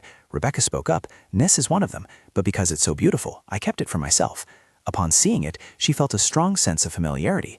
Elena softly said, Lady Rendor, I have seen this before too. Rebecca asked in surprise, Really? Where? I know you're not acquainted with Viscount Jaffer. Recalling having seen it in the palace, Elena spoke up, right in the Grand Prince's palace. Hearing that, Rebecca froze. A startled scream echoed from the hall. What? A few days earlier, at the mansion, Elena had gone with Lloyd. While observing, her gaze fell upon the vase. Elena even praised, that vase is really cute, isn't it? Watching Lloyd walk ahead of her, Elena felt a slight regret, thinking she could have gotten along with Lloyd earlier, but he, it seemed, had exploited a security loophole in the Grand Prince's palace to secretly take it. Rebecca, trembling with anxiety, asked, What should I do? Looking at the vase on the table, Elena thought to herself, although she was deceived, it couldn't be denied that she had sold royal artifacts. Therefore, given the situation, Lady Rendor could also get into trouble. However, Rebecca's mood seemed quite unstable, so Elena quickly comforted her. Don't worry, you didn't do anything wrong. The lady and I won't let anything happen to you. I won't let that happen. Rebecca anxiously asked, How? Elena quickly clasped Rebecca's cold hands. She looked straight into Rebecca's eyes and promised, Just trust me. Keeping their important financial ventures in mind, Elena gently suggested, Besides, shouldn't we try to develop the fund for the new merchant guild? In the La Shurta library, a man's voice echoed, Still thinking about working for me, Lucelle? Lucelle, taking an important book from the shelf, replied, If that were the case, I wouldn't have refused last time. But Lloyd still pressed, but people often change their minds, which made Lucelle pause. Then he turned around, flashing a charming smile with a nonchalant expression. I'm sorry, but it won't change, because I gain nothing from working with you, Sir Lloyd. Lloyd chuckled. Is that so? Elena recounted. On the day of the merchants' gathering, Lloyd came to sound me out. Of course, I refused, but today is the 3rd day he hasn't stopped coming to find me. He pounded on the door and shouted loudly, You are truly persistent. Lloyd expressed, You need such perseverance to survive in this harsh world. Because you understand what I'm saying. I guess you're not as foolish as I thought. Lloyd smirked. I'm smarter than you think. Join me and you'll see many more interesting things. Lucelle turned away indifferently, focusing on the bookshelf. Lucelle sighed. Interesting things? What do they look like? Not only am I not materialistic, but I also don't like money. Lloyd spoke up. Knowledge? I can guarantee that I'm better at that, even though I've never heard you read anything. Lucelle replied, Sir, I don't know. I think I would have run away if I followed you. That gives me power. Do I need to say more about it before you give up? Hearing the offer from his own mouth, Lloyd smiled and said, Are you sure? This caught Lucelle a little off guard. Lloyd's gaze changed 180 degrees. Lloyd softly said, That I don't have what you want. Lloyd stood on tiptoe. His voice rang out. What I mean is, I understand people like you very well. Not only do you possess outstanding talent, but your self-control is also excellent. Lloyd approached Lucelle, arms crossed defiantly. Lloyd emphasized, You live easily in a world where there's nothing you cannot do. He moved closer to Lucelle, revealing his unique earrings, and whispered into Lucelle's ear, That's why you feel quite bored. He deliberately closed the distance even further, their eyes locking with sparks. Lloyd whispered, So why not do something more interesting? Lucelle glanced at him and said, I don't understand what you're saying, sir. Without further pretense, he went straight to the point of persuading Lucelle. Lloyd proposed, Make me emperor. Have you ever wondered if you could make someone the master of an empire? Hearing this, Lucelle chuckled. It sounds like you want to be controlled by me. I suppose that's enough for today. Just then, a bell rang. Seeing this, Lucelle softly said, I suppose that's enough for today. Lloyd reiterated, I eagerly await a different answer tomorrow. After speaking, Lloyd turned and left, leaving Lucelle alone. A moment later, he stepped outside, where a carriage pulled up and stopped in front of him. The carriage door opened, and Mr. Jaffer appeared, greeting him radiantly. Oh, look who it is, if it isn't Sir Lloyd. Lloyd was bewildered. You are Viscount Jaffer? While he was off guard, a stranger appeared from behind and ambushed him. A moment later, as night fell, the carriage moved into the mansion. Jaffer led the way, followed by the masked man carrying Lloyd. Upon arrival, they threw the unconscious Lloyd onto the ground, blood still profusely flowing from his head.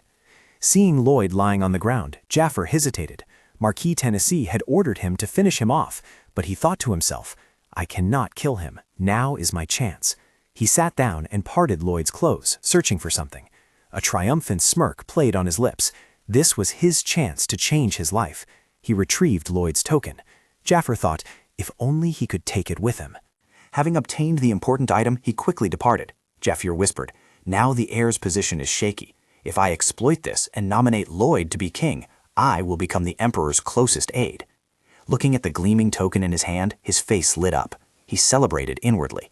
If that happens, I will become the most powerful noble in this empire.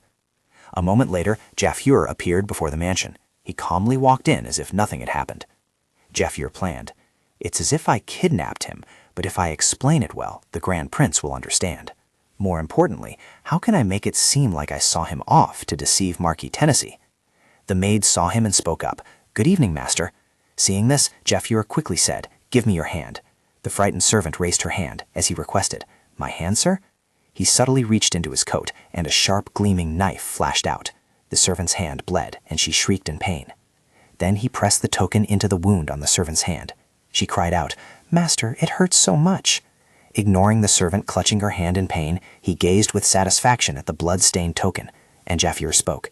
This much should be enough to make him believe I killed the Grand Prince, shouldn't it? The servant painfully collapsed, sobbing. He coldly demanded of her, stop crying and furnish the living room with the best furniture. Tell my wife and daughter not to go near the building's basement. The maid looked at him resentfully, tears streaming down her face, and cursed under her breath. You bastard, I haven't been paid in months. The maid angrily walked into the room, fuming. If I just get 1 month's salary, I'll leave this house immediately. Looking at the wounds he had inflicted, the maid sighed. It hurts so much. Why does he want a golden plaque stained with someone else's blood? She frowned and looked back. Wait, a golden plaque? I've never seen anything so luxurious in my 3 years working in this house. Where did it come from? She wondered. Moreover, he suddenly went to the house deep in the backyard, a place he rarely visited. The maid suddenly remembered the backyard house and was startled. No way. Is he hiding something valuable? Something that could make money in there? The maid recalled the time she brought things to the backyard house. Hello, the master told me to bring food. As she was about to leave, she overheard. Hassan, come out. The food and wine are here. She quietly thought, well, I'll just follow the master's orders. The two men exchanged words. What luck is this? Oh, right. That bastard just said the balance would only be paid upon completion of the work out of the blue. Hey, let's eat. She was curious. He even hired mercenaries from outside. There must be something going on. Overwhelmed by curiosity, she lit a lamp and went to the backyard house. She looked around. What is he hiding? I hope it's something valuable. Suddenly, she saw Lloyd lying unconscious on the ground and was startled. After observing him for a moment, she was bewildered. A corpse, she thought, covering her mouth in fear and confusion. Looking closely, he's still alive. Did the Viking kidnap someone? I have to escape this damn house immediately. Suddenly, she stopped short. She brought the lamp close to him for easier observation. She noticed the button on his sleeve. She was bewildered by that button on the sleeve. Seeing the button on the sleeve shining dazzlingly, her greed for money arose. The maid thought nervously. It looks very expensive. If one button went missing, they surely wouldn't notice, would they? After that, she stole a button and fled the house. At the shop, Belda stretched her muscles. I'm so tired. Lily, standing beside her, advised, Miss, it's already 9 o'clock. If Miss Rosalia knew we were open this late, there would be big trouble. Elena's words came to mind. Miss Cheddar, our closing time is 7 o'clock, you know. Belda's body began to tremble. Don't say that. I get scared just thinking about it. Lily, standing beside her, was equally worried. Then let's stop here for today and come back later, shall we? Belda agreed. Perhaps we should do that. Let's get ready to leave. Outside, a figure in a black cloak glided past and the door opened. The person's voice rang out. Is anyone here? Belda and Lily startled, turning to look at the door. Belda spoke up. Huh? A visitor? Let's go attend to them. Seeing the visitor appear in a hurried manner, Belda said, Hello, this is the cheese information shop. The maid took off her hood, her hand clutching a trembling wound, and said, About that, I've heard rumors about this shop. Belda looked at her curiously. Belda thought to herself, a wound on her hand, her body trembling violently, and a frightened face too. Did something unfortunate happen? Her face pale, she whispered, Will I be paid if I tell you what I know? From behind the black curtain, after hearing her offer, Belda agreed. Of course. Did you come here to sell rumors? Yes. Recalling the button she had obtained, the maid thought, At first I tried to escape by selling this button to a pawn shop, but everywhere I went was a favorite spot of the Viscount, so I was forced to leave. While wandering, I suddenly thought of this place. She had heard people say that the cheese information shop was a place that bought rumors, which is why the maid came here. Belda spoke up. So, can we hear that rumor? She pondered for a moment. She stated bluntly, actually, it's not a rumor. Only no, truly, very few people know about it. Belda reassured, don't worry, your identity and confidentiality are completely protected. She gently requested before sharing the information. So, could you give me 5 gold coins first? Belda thought in confusion. What? She's suddenly asking for so much money? After thinking it over, a corner of Belda's mouth curved up. I guess this isn't ordinary information then, but I can't let the seller lead me by the nose. Belda's prolonged silence made her anxious. Why isn't she saying anything? Did I offer too high a price? Belda said softly, My dear client, I will listen and determine the value of the information. If I decide it's valuable, I will offer a price that you won't be uncomfortable with at all, so just trust me. The servant replied, Really? Then the servant placed the button on the table. Through the dark glint, Belda recognized it.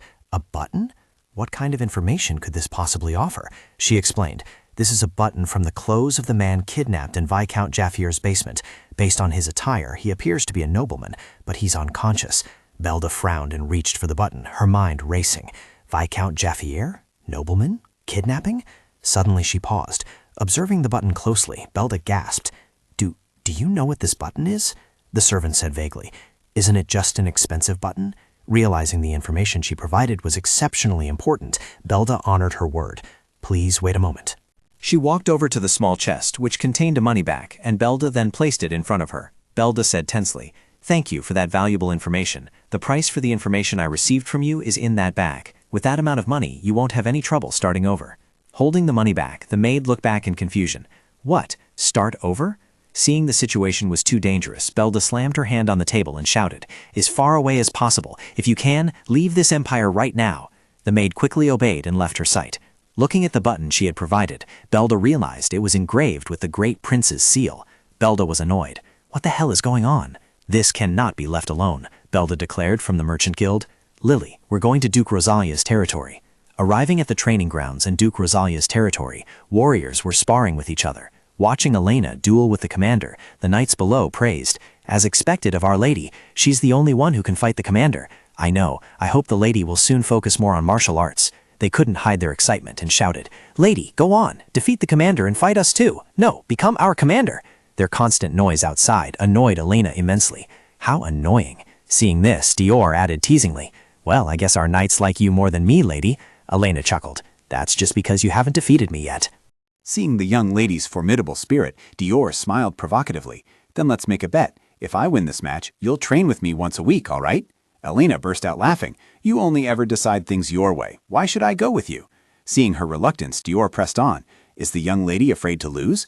Elena bristled at his provocation. She didn't like to compete, but she couldn't stand losing.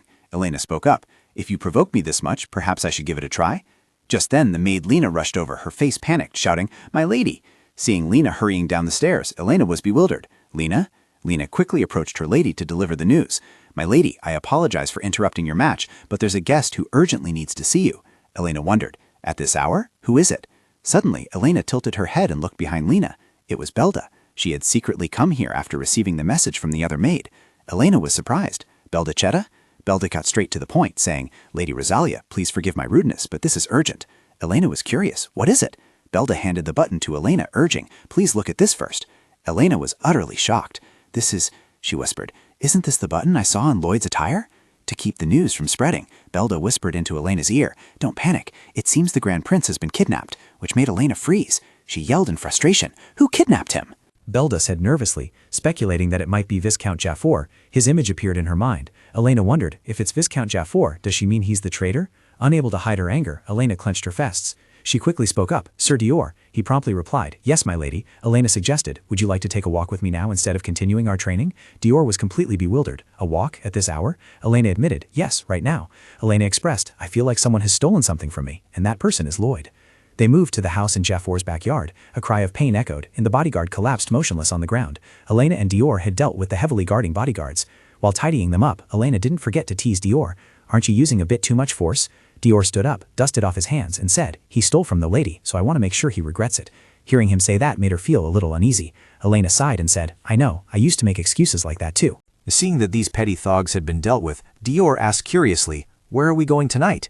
Elena replied, Viscount Jaffer stole my belongings, so I think I'll have to go retrieve them." Hearing that he dared to act so brazenly, especially involving the young lady, Dior exploded in anger. What kind of madness is this?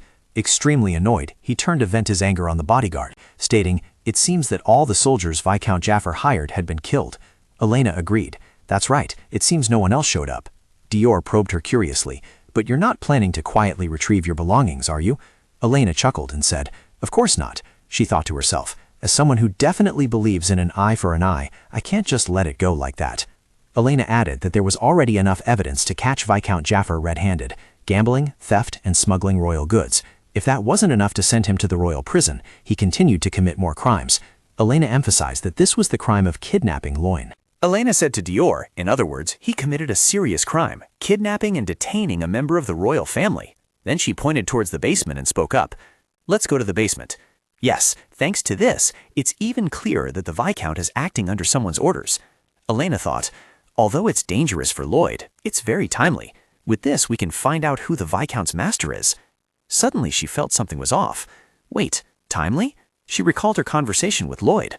Elena was flustered when she heard him mention meeting Luchelle. What? You're going to meet Luchelle alone? Are you out of your mind? What about the escort group? At that time, Lloyd calmly sipped the tea in his hand. Are you trying to make me announce that I'm trying to form a faction? I need to act in silence. Elena admitted, that's true, but she anxiously pulled out a knife to remind him. No way, then take this with you, Your Highness Lloyd. He wondered, what's that for? Moreover, how did that appear from under your skirt? Elena demonstrated an escape move. If you're forced to, do it like this. You also need a chance to escape. At least swing it like that. Unexpectedly seeing Elena in such a fierce and capable state left him utterly stunned. Lloyd clapped, praising her profusely. You look really cool holding that knife. Elena snapped irritably. Stop talking nonsense and take it. Back in the present, Elena gnashed her teeth in anger, muttering under her breath, damn it, that bastard did it on purpose. The thought of Lloyd, cloaked and flickering in and out of sight while playing a game of chase with Jafur, made her incredibly uncomfortable. Damn it, that bastard did it on purpose. She scowled and cursed under her breath. That damn bastard Lloyd. Suddenly, a tall figure opened the door and appeared. Dior, alarmed, moved to draw his sword in defense. My lady!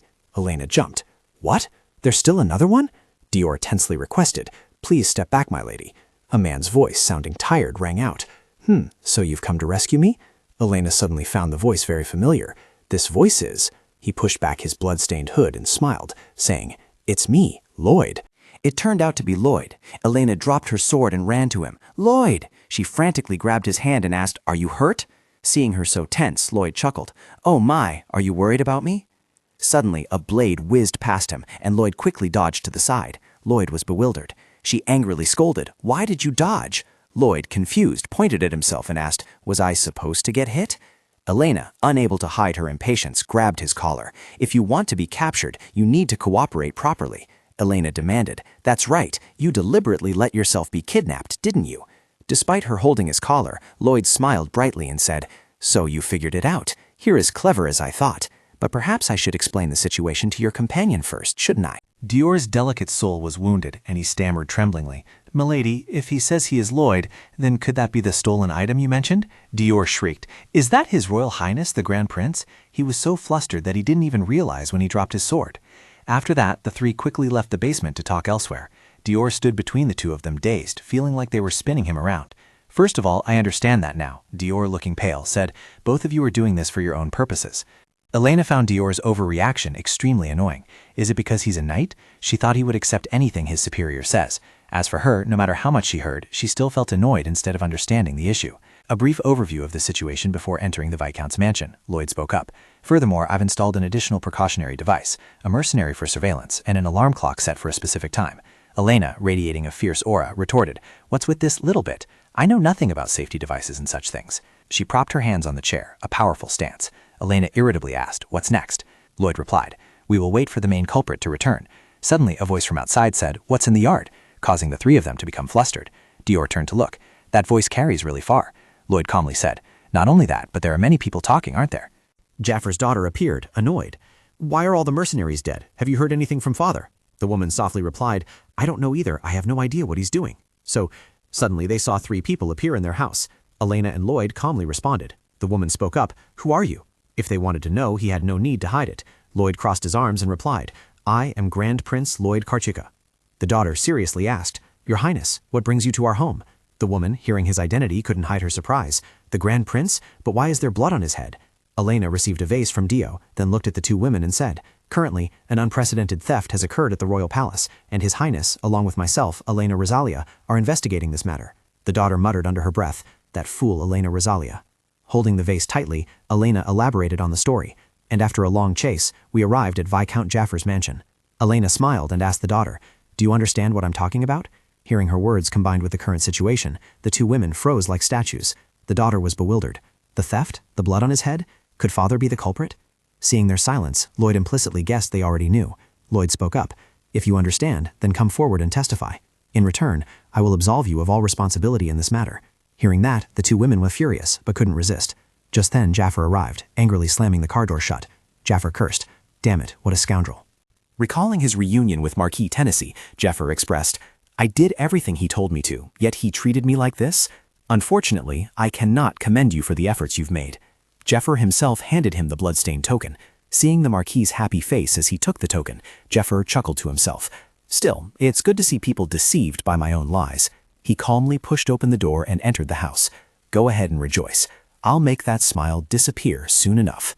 Jaffer walked up the stairs, oblivious, still muttering, If only I could convince the Grand Prince now. He thought to himself, surely the servants have beautifully decorated the Grand Prince's residence. Suddenly, he saw 3 people appear in his house. Jaffer was bewildered. Am I seeing things? It looks like there are people in the reception room.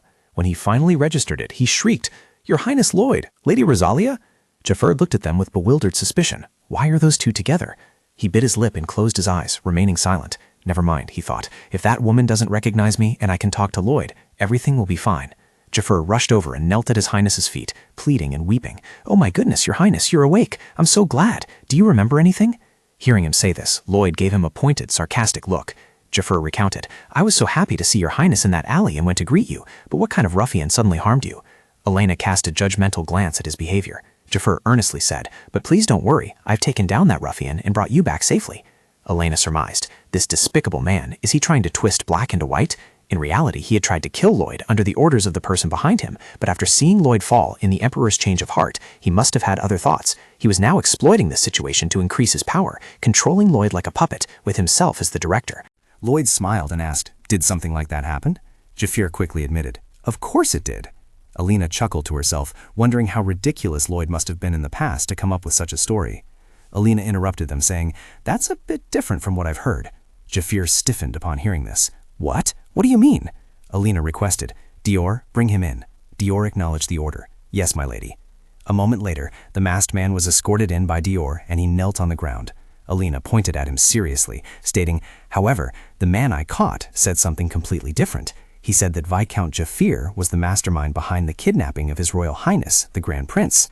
He quickly placed a hand over his chest in protest. Jaffer retorted, My lady, what are you saying? Why would I kidnap His Royal Highness? I fear my loyalty to His Royal Highness will be questioned. Please retract those words.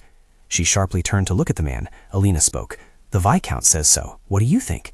He softly said, Allow me to show you something. He puffed out his chest for everyone to see easily. He said, Could you look at my chest? I have the check he wrote for me when he hired me. That could be evidence. Upon receiving the answer, Elena turned to Dior and ordered him. I understand. Dior, find it and give it to His Royal Highness. Yes. As Dior searched his body, Elena thought to herself, That bastard Lloyd prepared very thoroughly. I never thought he would use a double agent like that. A moment later, Dior handed Lloyd a letter. Lloyd smiled and opened the letter. Ah! Lloyd held it out in front of him and said, This is your signed check issued by the Merchants Guild. Jaffer trembled. Your Highness. Lloyd placed the check on the table, propped his hand, and sighed. It's a bit heartbreaking, isn't it? I must be a terrible prince in your eyes. Jaffer broke out in a cold sweat and tried to explain, Your Highness, this is just a misunderstanding. I will explain everything. Even at this point, he still stubbornly refused. Elena picked up a vase and held it in front of him. So, is this also a misunderstanding, Viscount Jaffer? Seeing the vase in her hand with his own eyes, he cried out in alarm. Why is that in your hand, miss? It should have been thrown away. Realizing his slip of the tongue, he was startled and hastily covered his mouth tightly, his face turning pale. Jaffer tensely observed the situation. Lloyd spoke up. I tasked that lady with something. Because there was a thieving rat in my palace, I asked her to find it. This is where she came after catching that rat. Knowing His Highness was implicitly referring to him, Jaffer trembled. Your Highness. He looked at him with a cold expression. But now that rat has kidnapped me, and even tried to kill me. Knowing he could no longer hide it, Jaffer pleaded, "Your Highness, that can be explained, so please listen to me." Lloyd had such sharp blue eyes, but unfortunately, Lloyd sighed and said, "There's no need. Your wife and daughter have already told me the whole truth. Everything you say will be meaningless." He knelt at Lloyd's feet, stunned, when he learned his wife and daughter had sold him out. It's over. They had pushed him to his death, just to survive. Jafur desperately asked, "Am I going to die now?" Seeing Jafur pushed to his limits, Lloyd took pity and said, "However, I want to give you, my long-time loyal servant, one more chance." Hearing this, he quickly looked up and said, "Is that true? Thank you, Your Highness. Lloyd interrupted. However, he leaned close to the man and whispered, "Tell me who is behind manipulating you." Jafur clenched his hands and softly said, What do you mean?" Elena observed the situation and whispered, "What is this? How much does he know?" Seeing that he seemed uncooperative, Lloyd applied pressure. "Ah, so it was just you and you alone who kidnapped me?" Jafur, unwilling to take the blame, rose up in protest. "No, I'm just a henchman who does what he's told. Your Highness's abduction was due to the cruelty of Marquis Tennessee." He thought to himself, "If I'm going to die anyway, I might as well drag him down with me." Jafur softly said, "Now that I've told you, will you spare me?" Lloyd smiled. Lloyd suggested, "Of course I will spare your life if you can provide proof that the mastermind is Marquis Tennessee. Not only will I guarantee your safety, but I will also give you this, an extremely expensive blue gem." Seeing the gem in Lloyd's hand, his eyes lit up like car headlights. With such a gem, he could start a new life in another country. Indeed, material determines consciousness. Jaffer agreed. "I will give you documents proving my connection to the Marquis." A moment later, Jaffer handed Lloyd a thick stack of documents, and Lloyd gave the gem to Jaffer as promised. Lloyd reminded him, "That's enough. Keep the gem." Jaffer replied, "Thank you very much, Your Highness." Just then, footsteps approached. "Excuse me, I'm from the Beatrice Merchant Guild." It was Rebecca. She spoke. "You are Viscount Jaffer, aren't you? I've come to collect the money you owe." Just as he had acquired a windfall that changed his life, debt came calling. Jaffer, bewildered, said, "Beatrice? What debt? What is this?" He grumbled. "What the devil is going on?" In a flash, Rebecca snatched the gem from his hand. Jaffer lunged forward. Rebecca quickly said, "But this is also a wonderful gem. It's only worth a quarter of what you owe." Jaffer angrily tried to snatch it back. "I've never borrowed money from the Beatrice Merchant Guild. Give me that gem back." Then 2 bodyguards stepped in and apprehended him. Jaffer yelled, "What are you doing? Let me go. I'll report you fraudsters." Rebecca stated, "Viscount, you also owe a large sum of money to other merchant guilds, don't you? Our guild has already bought all of those bonds." She presented a stack of documents related to his debt. These were the certificates, and the amount was quite substantial. Jafar stared wide-eyed, finding it ridiculous. With undeniable evidence, Rebecca chuckled and told him, "So now, diligently pay your debts." Elena stood by, a slight smile playing on her lips. She probably didn't have much time, but the results had exceeded her expectations. Recalling her conversation with Rebecca, Rebecca had looked bewildered then. What? Defeat him and increase the Merchant Guild's funds? Elena replied, "That's right." Rebecca pondered, "It's true that we can currently buy Viscount Jafar's bonds at a low price, but if we can't recover them, the risk will be very high." Elena smiled encouragingly. "You'll get them back, I guarantee it." Rebecca accepted. "In that case, I will trust Lady Rosalia and prepare for this stage. Please let me know the timing." Back in reality, Jafar had surrendered, and Elena and Lloyd departed. He slumped in despair, feeling as if he'd fallen into a deep abyss. "If things continue like this, I won't be able to escape. The Marquis will kill me. Why is this happening? Everything was going so smoothly. Why suddenly? And since when?" Outside, Elena reminded Lloyd, "Show a little more respect for your partner." Lloyd smiled and said, "I'll try." Jaffer looked at Elena with eyes full of resentment. He adamantly declared, "Yes, it's because of you. You destroyed my life." He lost his mind and grabbed the sword. Feeling a sense of unease, Elena turned around. Then Jaffer lunged at Elena. Jaffer screamed, "Die, you wicked woman!" Elena could only stare in shock as the sharp sword swung towards her, silently cursing, "Damn it!" But at that very moment, a dagger shot out from nowhere. It was Lloyd's dagger. He had rushed forward and used it to block the sword. He put all his strength into his arm, easily batting the sword away. The sword, knocked away, flew a considerable distance. Deprived of his sword, he panicked and knelt down, shouting loudly, "No!" It couldn't end like this, as Jaffer, immersed in panic, completely failed to notice a sword silently approaching his neck. Dior stood behind him, pointing his sword at him and growled loudly, "You scoundrel, how dare you?" Only then did he startled and retort, "Can you put that away? How dare a knight like you point a sword at a noble?" Elena quickly approached to remind him, "Sir Dior, the Viscount is right. He is a noble, so you might get into trouble." Despite his fury, Dior initially showed clear hesitation, but decided to heed her words. "But I understand, my lady." Although she stepped forward to remind him, her words revealed her true intentions. "Don't worry, I'm not saying I'll let this slide." Her fiery red eyes subtly gleamed, as if to say that her reputation as a villainess was not just for show. From now on, he will have to negotiate with me. Jafar could only tremble in fear upon hearing Alina's words. One morning, as pigeons spread their wings and soared across the sky at the royal palace on the day of the plenary session, a person sitting on a chair saw someone approaching and spoke up. "You've arrived? The atmosphere of the meeting seems a bit chaotic, doesn't it?" The speaker was Count Harris, a nobleman belonging to the Crown Prince's faction. This is the Grand Prince's first time attending a plenary session, so it's not surprising. The other person was Count Wooten, a nobleman belonging to the Crown Prince's faction. Indeed, but aren't the nobles of the Grand Prince's faction also very anxious? Nearby, a group of nobles from the Grand Prince's faction were conversing among themselves. "Why hasn't Viscount Jafar arrived? Have you seen His Highness today?" "No, I haven't met him. I don't know. I haven't seen him at the palace today." Wooten quickly answered Harris's question. Their anxiety is understandable, as he only ever reveals a pitiful appearance. A nobleman sitting next to Harris quickly said, "Don't worry, the session will proceed as usual." Not understanding the meaning of the statement, he asked, "Marquise Tennessee, what do you mean?" He didn't answer, but shifted his attention elsewhere. It seems someone is arriving. When Marquise Tennessee said that, everyone turned their gaze towards the door. Duke Rosalia was entering. This man with fiery red hair was Duke Rick Rosalia, a neutral figure and leader of the imperial faction. The people in the room quickly stood up and bowed to him. "I heard you've recently chosen your successor. Congratulations." Rick calmly sat down on a chair and said, "Yes, it's been a long time. I'm even more delighted to receive congratulations from all of you."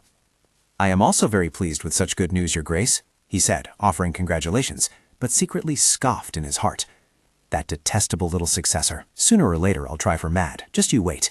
If the Crown Prince's fiancée were replaced by my daughter, how wicked would that be? I wonder if she'd still maintain that arrogant attitude then." He looked at the empty chair at the adjacent table and thought to himself, "By the way, why don't I see Viscount Jafar? Is he hiding out of fear?" A knight quickly announced, "Everyone please rise. His Imperial Majesty the Emperor and His Royal Highness the Crown Prince are entering." Both, with solemn expressions, slowly walked into the meeting room. Everyone quickly bowed to both of them as they entered. Both calmly sat down on their chairs. They immediately whispered among themselves, "The Grand Prince isn't coming? I haven't seen him today either." Of course I knew he wouldn't come. Just a quick glance at the attitudes of both sides makes it clear who belongs to the Crown Prince's faction. Marquis Tennessee also smirked when he didn't see the Grand Prince. Lurin quickly interrupted the conversation. "Everyone, please be quiet. The Crown Prince will preside over this session." Marquis Tennessee thought to himself, "I don't see Lloyd anywhere. Could his abilities only extend this far?" As the Emperor spoke, Kaizen quickly stood up, looked at him and said, "I understand, Your Majesty. Now we will begin the session, the 20th plenary session of..." But before he could finish, a voice from behind the curtain softly whispered, "He's here. The Grand Prince has arrived."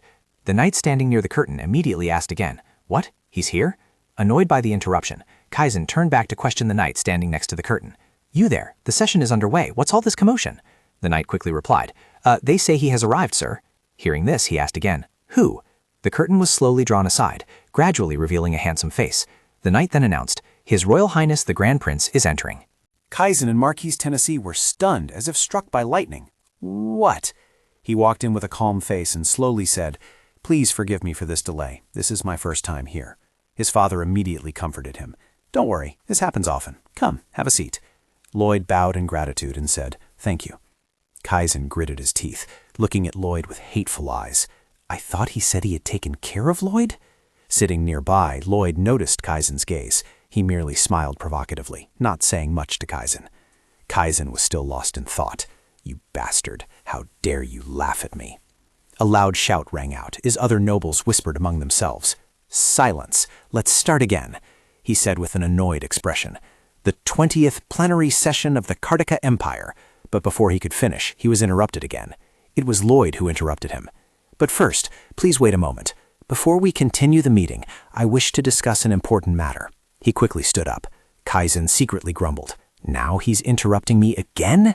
The speaker said, "Participants are only allowed to speak after."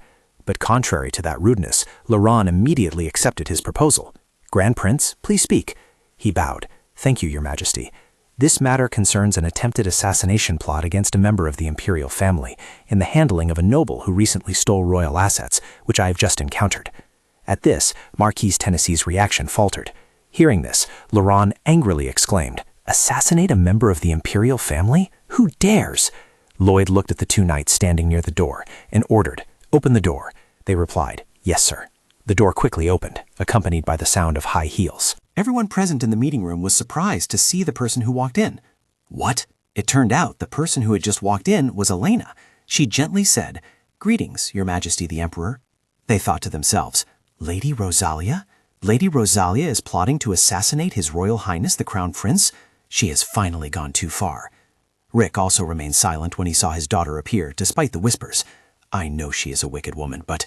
He quickly stood up and asked her, "Elena, don't tell me." She just smiled faintly. "I know what you're thinking, Father, but it wasn't me." She turned to order the knight. "Bring him in." The man immediately said, "Understood." Marquis Tennessee was astonished. "Why did you let that fool get caught?" Jaffer was brought inside by two knights, and he immediately knelt on the floor. Elena stood beside him and said, "John Jaffer, this is the man responsible for the assassination of His Royal Highness, the Grand Prince."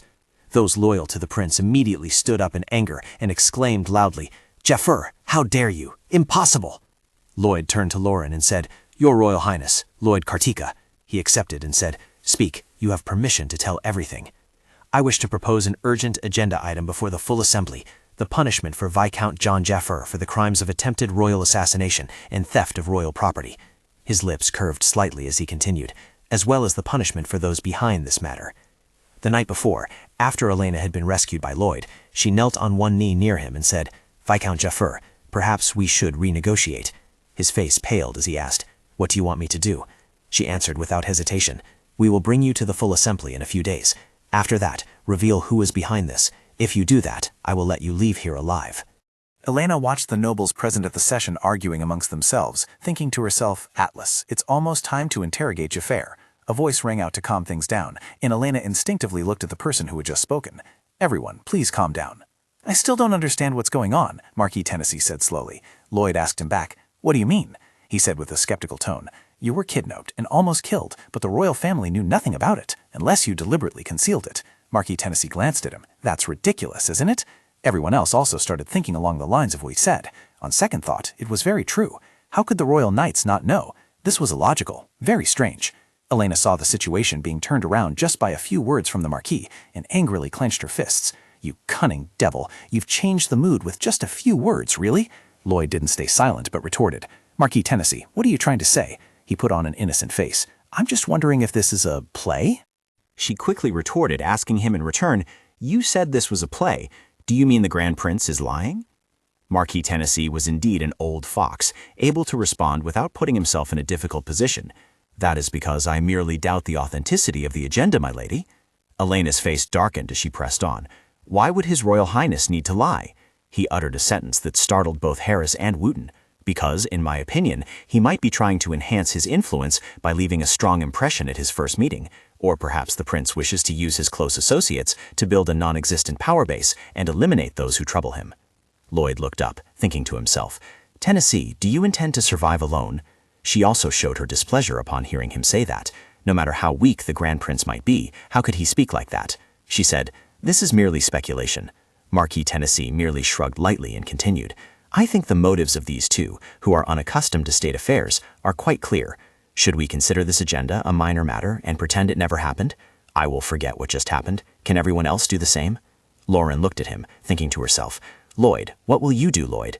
He merely smiled faintly and said, "I have clearly heard what the Marquis said and can understand why he thinks that way, but I am not lying. I hope everyone can vote on whether or not to establish this agenda."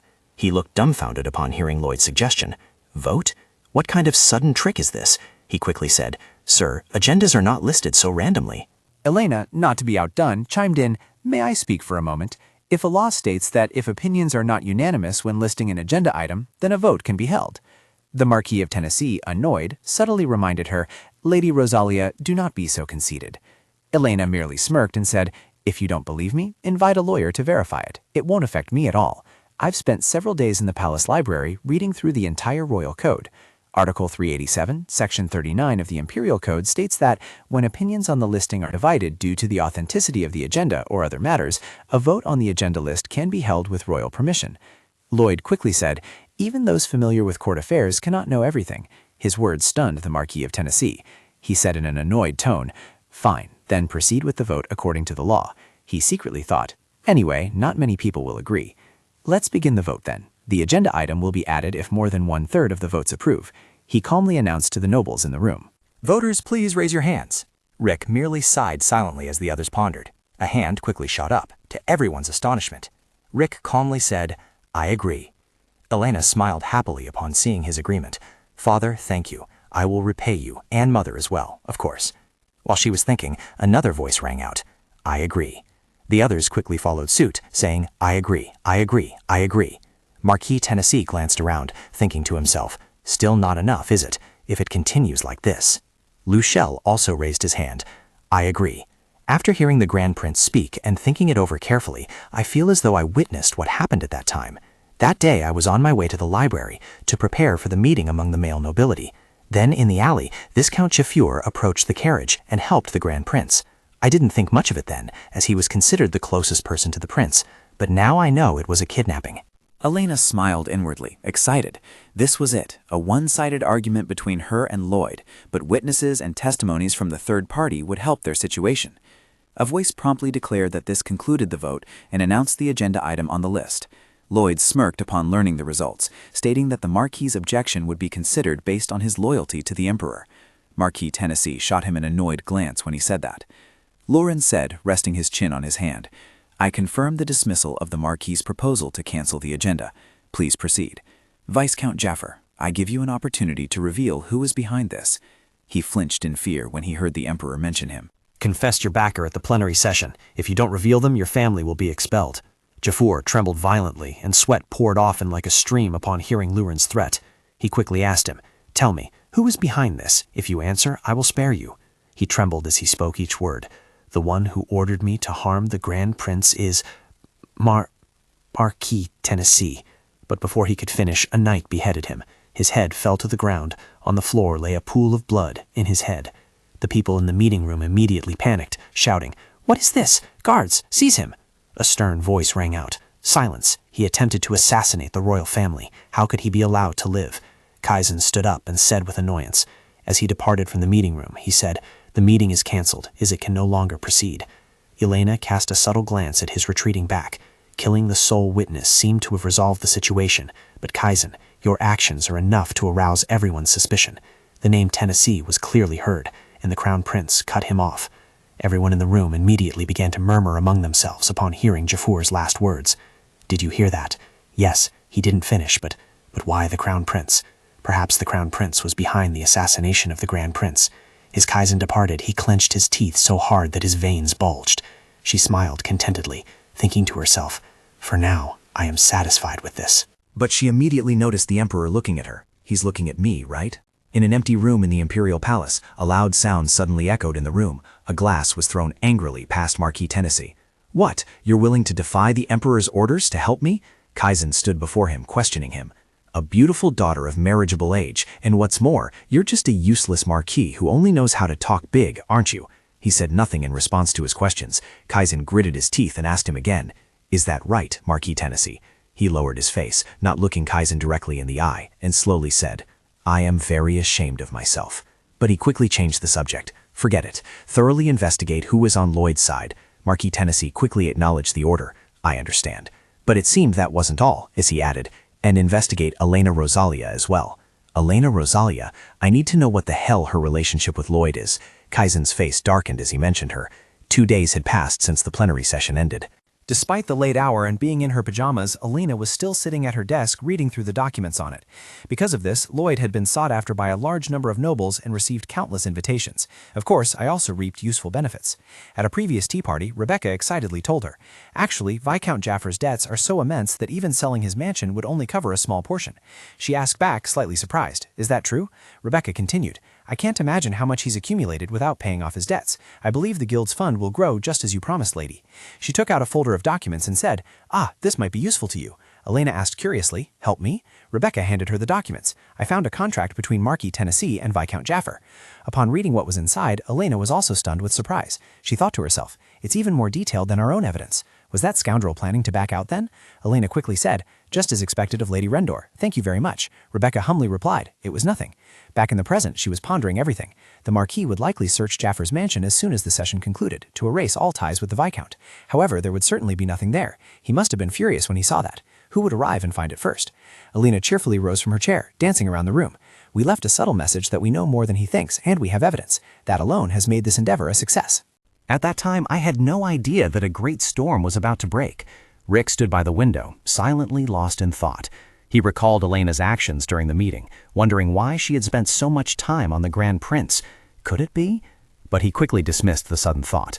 No, it couldn't be. It's only natural to try and protect a prince in danger. Elena's personality had changed a lot. Suddenly, the sound of a door opening broke his train of thought. It turned out to be Dior who opened the door. Rick, surprised to see him, asked, Dior, what are you doing here at this hour? Rick's question made Dior pause slightly. I have something to tell you about the young lady, about Elena. But what Dior revealed made him widen his eyes in astonishment. And so the evening gradually passed until the next morning.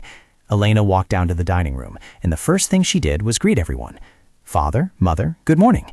Her mother gently greeted her upon seeing Elena. Elena, my dear, good morning. Elena happily chatted with her mother. It's midsummer already, so it's getting hotter, isn't it? Rick, sitting nearby, remained silent throughout their conversation. As Elena was drinking water, he immediately said, Elena, I want to ask you something. She quickly replied with curiosity, yes. His expression wasn't good as he began, my child, is the reason you want to break off your engagement with the Crown Prince because you want to get engaged to the Grand Prince? Upon hearing this, she choked on her water as if she had just heard something terrible. Seeing her daughter like this, Elizabeth asked worriedly, oh dear, Elena, are you all right? Because she had choked on water, she replied with difficulty, yes, I just coughed. Her face filled with fear, she asked again, of course I just coughed, father. Why are you saying that now? She thought to herself, no, damn it, I was having the best time right now. What the hell is this? He didn't hesitate and immediately said, I was wondering what happened at the plenary session and your behavior afterwards. As I was thinking about it, Dior came yesterday and told me. Neither Elena nor Elizabeth understood what was happening. She then asked Rick, what did Dior say? Rick then recounted what Dior had said last night. He said that Elena gave her knife to the Grand Prince, and throughout that kidnapping incident, their relationship seemed unusual. Elena quickly shouted to clear her name. That's not true. What father heard was a misunderstanding. She inwardly reproached him. Dior, I told you not to tell father. After all, he's still father's subordinate. We'll deal with him later. Elizabeth also said hesitantly, come to think of it, there was one time Mr. Lloyd came to see me directly. He was also very surprised to hear this. Really? Elena could only weep silently in her heart. Mom, don't add fuel to the fire. She thought to herself, it would be stranger if I denied it, wouldn't it? Calm down. Elena said anxiously, I know you two are worried because of my past actions, but now I've changed, and I won't disappoint my parents anymore. Please trust me. Both were parents, and when they saw their child's determination, they were both stunned. Elizabeth cheerfully supported, that's right, father and mother will believe Elena. As I said, I really have changed Elena, haven't I? She happily said, thank you for trusting me, father, mother. She secretly breathed a sigh of relief. It seemed she had overcome a difficult moment. Elena, I still wonder what the hell happened with you. Her mother then suggested going out with her. Elena, would you like to go out with me this afternoon? But she could only regretfully decline. Mother, I'm sorry, but I already have an appointment. Elizabeth, not too upset, asked curiously, oh my, really? That's fine, but who are you meeting? Elena honestly replied, well, I'm meeting the Grand Prince. We were supposed to meet yesterday. But she quickly stopped short because of the words she had just spoken. All eyes turned to Elena when she said that.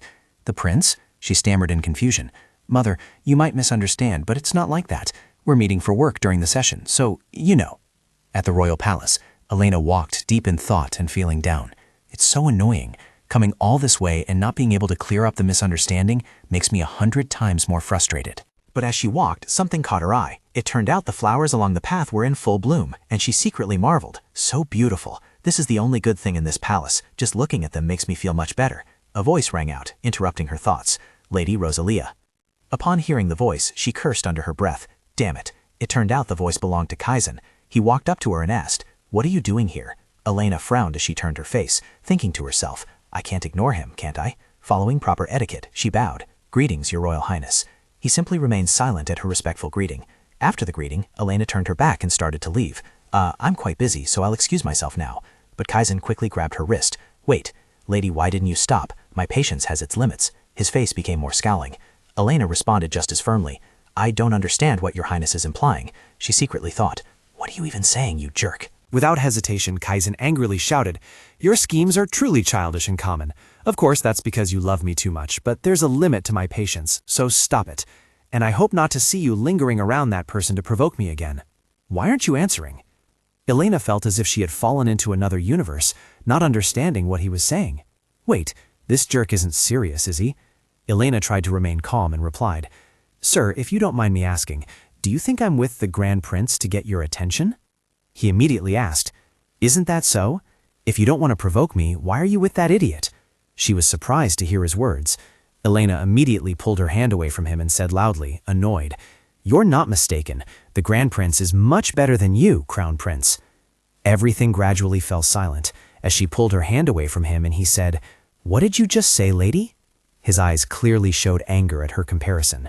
Elena smirked slightly when she saw Kaizen's expression. Do you think I can't do that?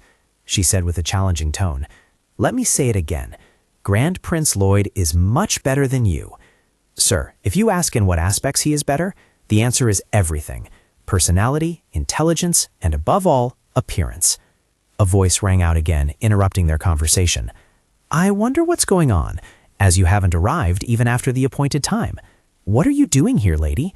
She thought to herself, Idiot, perfect timing. You're the perfect person to provoke that jerk. Elena quickly reached out her hand towards him. Now, I should have kept silent. Of course, I was provoked by the nonsense I heard from home until now, but... Elena intimately wrapped her arm around Lloyd's and didn't forget to say, You ask why we met? Well, the biggest reason is because we're in love.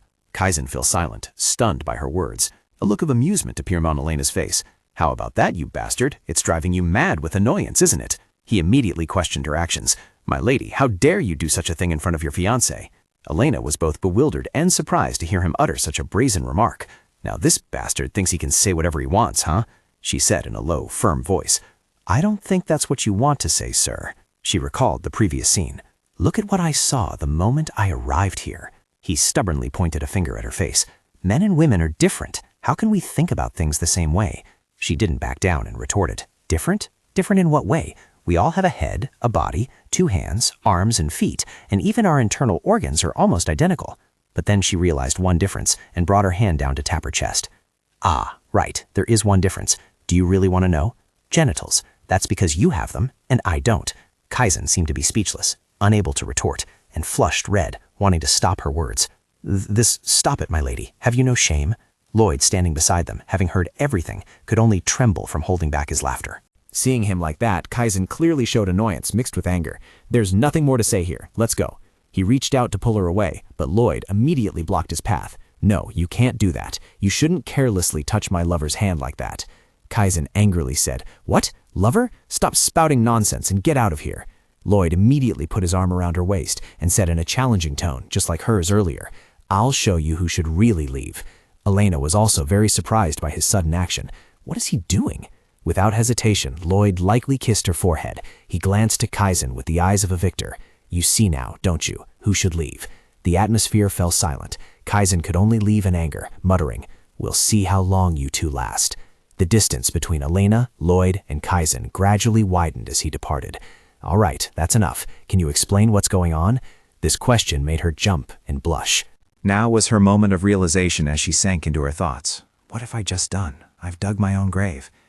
The next day in Elena's study, she initially continued to write calmly as if nothing had happened. But a few seconds later, Elena violently buried her face in the book. It's fine to go, but there's no coming back, is there? In the end, that day I ran away, leaving Lloyd behind, wanting to know the truth. It should have ended there. But what happened at the palace? When she arrived back at the mansion, Elizabeth worriedly said, Elena. Mother understood, while Rick just silently sighed. As people often say, rumors spread quickly, and they quickly reached my parents' ears. She said dejectedly, This isn't something I can run away from. I need to resolve this quickly. First, I'll meet Sir Lloyd, explain the current situation. Then, but suddenly there was a knock at the door, so she temporarily set aside her thoughts. Come in. Lena entered the room and calmly said, Excuse me, my lady, you have a visitor. Elena, curious, asked, A visitor? Lena, I don't want to see anyone. Can you send them away? Lena stammered, But that person is... What do you mean? Send them away? That's too bad. Lloyd calmly walked into the study, surprising Elena so much that she sprang to her feet. Seeing her so surprised, Lloyd immediately said a few teasing words. I miss my beautiful lover so much. I can't wait to see her again. Elena could only gape at what he said. I was planning to meet and talk to him, but I didn't want to meet him this early. A flustered Lena quickly left the room. Well, have fun, you two. Now the room was left with just Elena and Lloyd, sinking into silence. She awkwardly asked, Would you like to take a seat? Are you ready to explain now? Elena's cheeks flushed slightly. Not daring to look him in the eye, she could only look away. What do I have to explain? I did it because it was necessary, and it's written in our terms. I don't need to tell you all my plans, do I? And you also did things without telling me, didn't you? I merely acted as you did. Lloyd chuckled softly. Yes, you're right. I'll let this one go. So, shall we get down to business now? Since the plenary session, Lloyd had approached several nobles. There would surely be some gossip, but now it was good that at least their power had increased, because in the future he would always confront the crown prince. More surprisingly, Elena asked curiously, What, the emperor has granted you an attendant? Lloyd calmly replied, That's right. He must have been pleased with my work throughout the session, and suddenly came to me with a reward. You seem satisfied with the outcome, a better result than I expected. Oh, right. Who was the count who helped us during the session? Elena actually knew his first and last name, but not his face. Lloyd quickly answered her question. Ah, that was Lucial Cedric, whom I mentioned last time. He is my right-hand man. Hearing this, she secretly thought, Lloyd seems to like him, and he's probably quite talented. Elena maintained her calm demeanor, smiling faintly as she said, That's excellent then. Is there anything else you wish to discuss? Lloyd bluntly replied, Yes, the most important thing. The emperor wants to know what happened between us. Upon hearing this, her face paled, revealing clear dismay. I knew it. Oh no, there's no way I'll be left behind when both of his sons are involved with me, right? Lloyd quickly reassured her. Don't look so scared. His Majesty's reaction wasn't bad at all. Speaking of reactions, Elena was startled and asked, What? How was the Emperor's reaction? Lloyd slowly said, If you're asking how it was, I heard about the night of the struggle. Today was truly chaotic, wasn't it? Kaizen said with a frown, It's not something father needs to worry about. In contrast to him, Lloyd was unusually calm, even though this matter concerned him. He continued, It's just a small matter, so I'll handle it myself. Lurin, showing no favoritism, asked for Lloyd's opinion. Is that so, Lloyd? What do you think? Lloyd said without hesitation, May I request one thing? He seemed to accept, saying, Go ahead. Father, please cancel the engagement between Lady Rosalia and my younger brother. Laurent and Kaizen were both stunned by his proposal. Cancel the engagement? Laurent burst out laughing. You're really making an effort, aren't you? Kaizen also thought to himself, request to cancel the engagement, Lloyd? You finally made up your mind. Furthermore, you should call me Crown Prince, not younger brother. Are you trying to swap the predetermined power structure? All right, then I'll add fuel to the fire.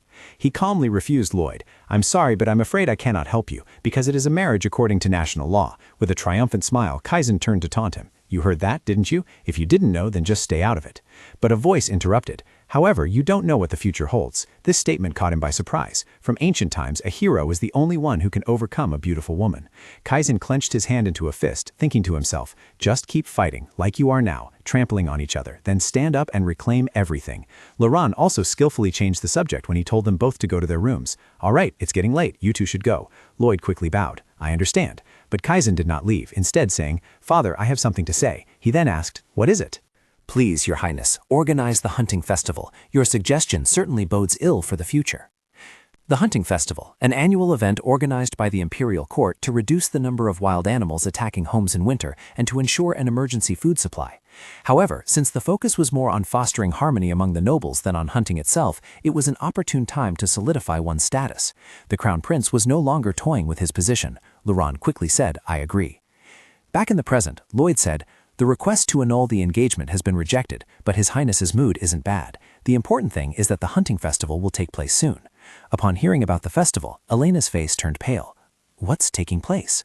Lloyd, not understanding her expression, asked again, Elena? The hunting festival, the place where Rosetta first appeared. On the cold, snowy mountain, a girl was tentatively stepping forward through the biting cold. Suddenly, an arrow flew from a distance. It quickly struck the girl's shoulder, causing her to cry out in pain. She collapsed onto the cold snow, writhing in agony. Kaizen emerged from behind a bush. Is that a person? Are you all right? I mistook you for a wild animal. But he stopped short when he saw the beautiful face of the girl, tears streaming down it. Crossing through the dense forest, he quickly arrived at the source of the scream. In the moment he saw the scene before him, Kaizen couldn't breathe. What the hell? The hunting festival was supposed to be held in winter, and Rosetta would appear. If it suddenly happens like this and Rosetta comes, then She suddenly screamed in anger. Why? Elena stood before him, asking in a panic. Why is the festival happening now and not in winter? It wasn't supposed to be like this. The hunting festival is in winter. It was supposed to take place in winter. A woman would appear, Kaizen would fall in love with her, and finally We haven't even broken off our engagement yet, but that woman is about to appear. Her hands clenched together, but she couldn't stop them from trembling. Lloyd knelt beside her, gently calling her name. Elena, calm down. Only then did she notice him and say, What? It's easy for you to say, you're not in danger. But Lloyd quickly said, Think carefully. That woman will appear at the hunting festival held in winter. Elena suddenly realized, That's right. Rosetta met Kaizen at the winter hunting festival, meaning she might not appear because the current circumstances are different. Lloyd continued speaking to reassure Elena, explaining that even if she were to appear, the reason she was killed by the Crown Prince was because she had bothered him. Would you do that? He asked. Elena, looking bewildered, replied, No, absolutely not. Lloyd chuckled softly. In that case, there's no reason for you to be hated by the Crown Prince or to be more easily killed than you are now. Only now could Elena calm down. Yes, that's right, she thought. If I think about it, the original plot has already been distorted. I'm also stuck with Lloyd, so even if something goes wrong, I'll still act this way. Lloyd gently raised her hand. Stop making assumptions and rest assured, he said. By the way, you have me as a companion, so if anything happens, we'll get through it together. Elena, unsure how to express her gratitude, said, That's right, thank you for reminding me. From now on, the most essential thing is to get the Emperor's attention. We need to show our relationship more clearly. Lloyd then asked, So why don't you start with the main goal, canceling that engagement? Elena's face brightened. Okay, I understand, she said. First, we should show that we're more bonded than before, right? How about I come to your palace once a week? What do you think? Lloyd smiled faintly. No, partner, you should come more than 10 times. So I started coming to Lloyd's palace frequently for others to see. Funnily enough, I felt more comfortable here than in my own room. Lloyd and Elena were now sitting comfortably on chairs, reading, each in their own space, not bothering anyone. Elena gently stopped reading and turned to look at him.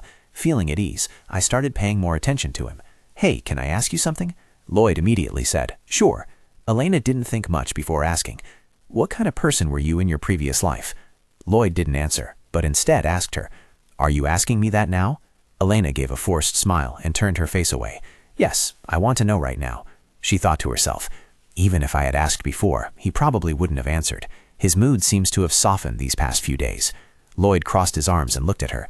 I can answer, but wouldn't it be more polite for the one asking to answer first? Elena, very alert, replied, There won't be a next time. You tricked me. After some thought, Elena still decided to speak first. All right then, fine. I'll be generous and go first. I had a peaceful life. I was born into an ordinary family. If there's anything else about me, I was very intelligent. What's more, I was quick-witted, so everyone loved me very much. Past life Elena, as a cheerful child, held up a book to show off. Dad, Mom, look! Her parents both happily said, Our child is a genius. You know, who would this intelligent child look after? That's why I thought my life would pass peacefully. Lloyd then asked, You think so? My family was devastated by my father's excessive business expansion. I thought they would protect their child even as the family fell apart, but they didn't, the ones I called my parents. I was completely alone. I kept going and going, forcing myself not to break down. I was very close to the future I had longed for. But as she was crossing the street, a car suddenly sped towards her. She could only widen her eyes and watch, unable to do anything. Then I woke up and found myself the daughter of a duke. I had once struggled to reach such a high status. Seeing myself at the peak like this now, I guess it wasn't a bad death, right? Elena reached for the teacup on the table. Lloyd said nothing, only remaining silent, but his expression showed he had many thoughts. Yes, that's a common death. Hearing him say that, Elena thought to herself, Good heavens, I wasn't expecting him to say something like, That must have been difficult, but isn't that a bit too bland? Well, it's fine anyway. Better than clumsy comfort, right? Elena smiled brightly, not thinking much, and said, Exactly, that's a common death. I've told you mine, now it's your turn. Lloyd uttered only one word, Asung. Elena didn't quite understand what he meant. Asung? Where have I heard that before? Wait, Asung is one of the largest conglomerates in Korea. But Lloyd's next words startled her. Yes, that's right. I am the heir to that conglomerate, Lee Seo-jun. She gasped loudly. What? Now that she thought about it, one of the names of the succession candidates. Lee Seo-jun of Austin Group. Is that the Lee Seo-jun? She exclaimed in surprise, unable to believe it. You have a greater influence than I thought. In contrast to her surprise, he calmly replied, Thank you for the compliment. I had the impression that his elegant and noble appearance made him seem like a prince, but he was originally an outstanding individual. But she quickly noticed a problem. Wait, but why would someone like you suddenly die? As the heir to the corporation, you must have many bodyguards, right?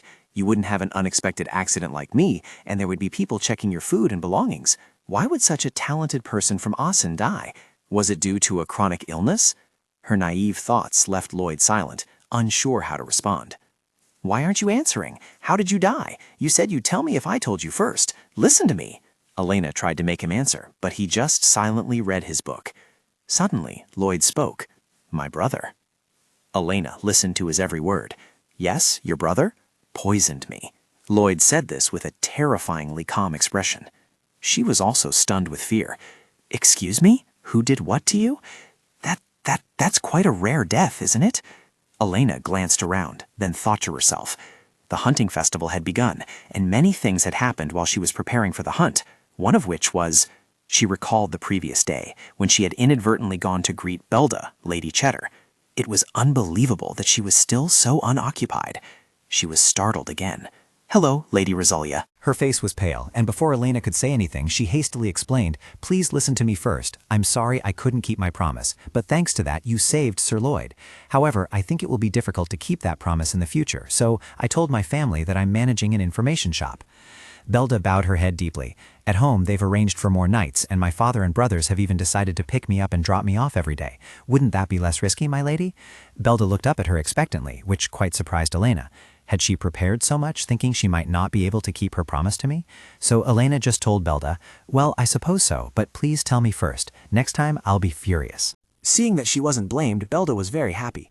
All right, don't worry. Returning to the present, Rosalia was walking forward to meet Rebecca. Seeing her approach, Rebecca, with a hat covering half her face, greeted her. Lady Rosalia. At that moment, Elena didn't know what had happened, so she merely wondered, Lady Randore, what happened earlier this morning? But as she got closer, she was startled to realize, Lady, what happened to your face? At this moment, Rebecca's face clearly showed one cheek flushed red from a physical impact. However, she merely said affectionately, I apologize for arriving so early. I came here because I need to tell you a few things. Regarding that tomato trade, I've secured the contract. To understand more about Rebecca's flushed cheek, we must go back a few hours. Her father was currently in his room, angrily smashing everything. What in the world is the identity of the Beatrice Merchant Guild that always steals my contracts? He fumed. Unexpectedly, she fearlessly stated directly, It seems to be me. He was astonished, quickly turning to look at her. What? She smiled brightly, pointing to herself. I am the guildmaster, father. Little did she know that what awaited her next was a slap from her father. He continuously used harsh words to scold her, and even though her mother tried to stop him, he kept yelling at her face. Elena knew it was heartbreaking. She hugged Rebecca, tenderly comforting her. You did it. She hugged her back, extremely happy. That's right, the tomatoes are ours now. However, given the recent situation, Elena was still very worried about Rebecca. By the way, what if the Count gets angry and banishes you? She softly replied. Don't worry, my father respects others' opinions, so that won't happen, which somewhat reassured Elena. A little later, Elena returned to her room. When Lena asked, Are we ready? Shall we go? She replied with satisfaction, Yes, let's go. At this, she pulled back the curtain and stepped out. Outside, 3 Belta people were already waiting, as if it were obvious. Lady Rendor is safely participating in the hunting festival. Everyone looked at her, giggling happily. We've been waiting for you, Lady Rosalia. Afterwards, all 4 moved together to the tea party table, immediately after they sat down. The chatter about them from the surrounding nobles didn't stop. Heavens, the 4 of them are together. What's happening? Yes, I heard Rosalia has changed, but that's a combination I never would have imagined. They were merely curious about why the 4 girls were together today, but they highly praised this combination. On the other hand, it was a perfect combination. When the girl next to her asked, Why? The woman glanced at them and explained, Look, the successor to the most powerful member of the royal family, the one who manages the Beatrice Merchant Guild with her outstanding abilities, Lady Rendor. Lady Ern and Cheddar, who were considered the smartest people anyone had ever met, were like a force to be reckoned with. Unexpectedly, a moment later, Lloyd's figure appeared to their astonishment. Good heavens! Seeing the somewhat intimate relationship between Lloyd and Elena, a woman had a thought in her mind. In reality, if every relationship has a purpose? Then she cautiously voiced her opinion. Should we understand that Lady Rosalia is gathering forces to support the Grand Prince? Because they already knew that the scandal between the noble lady and the Grand Prince was considered a provocation against the Crown Prince. However, upon witnessing this scene, their thoughts changed slightly. Contrary to the nobility's speculation that it would soon end, they seemed to genuinely be in love. There was an old saying that had been passed down: the Rosalia family only obeys the emperor's command. It meant that any heir supported by the Duke of Rosalia would become emperor. In that case, the one chosen by Rosalia's successor, Elena Rosalia, was... Suddenly, a noblewoman thought it was no longer the time to sit there, so she quickly fabricated an excuse and asked to leave first. "Oh dear, I say, the man outside asked me to bring him something, and I completely forgot." The remaining two quickly understood, and so they also cautiously made excuses to leave. "Oh, I also need to see if my son has arrived, now that you mention it. After that, they quickly scurried away together, leaving a private space for Elena's group. Little did anyone know that the intimacy was orchestrated by Elena and Lloyd. She smiled at him and whispered, "It seems everyone is paying attention to us, right? So let's perform better." Lloyd gave a reassuring glance. "Indeed, completely." Then she gently got to the main point. "Sir, I know you are busy preparing, but what brings you here?" He chuckled, teasing her.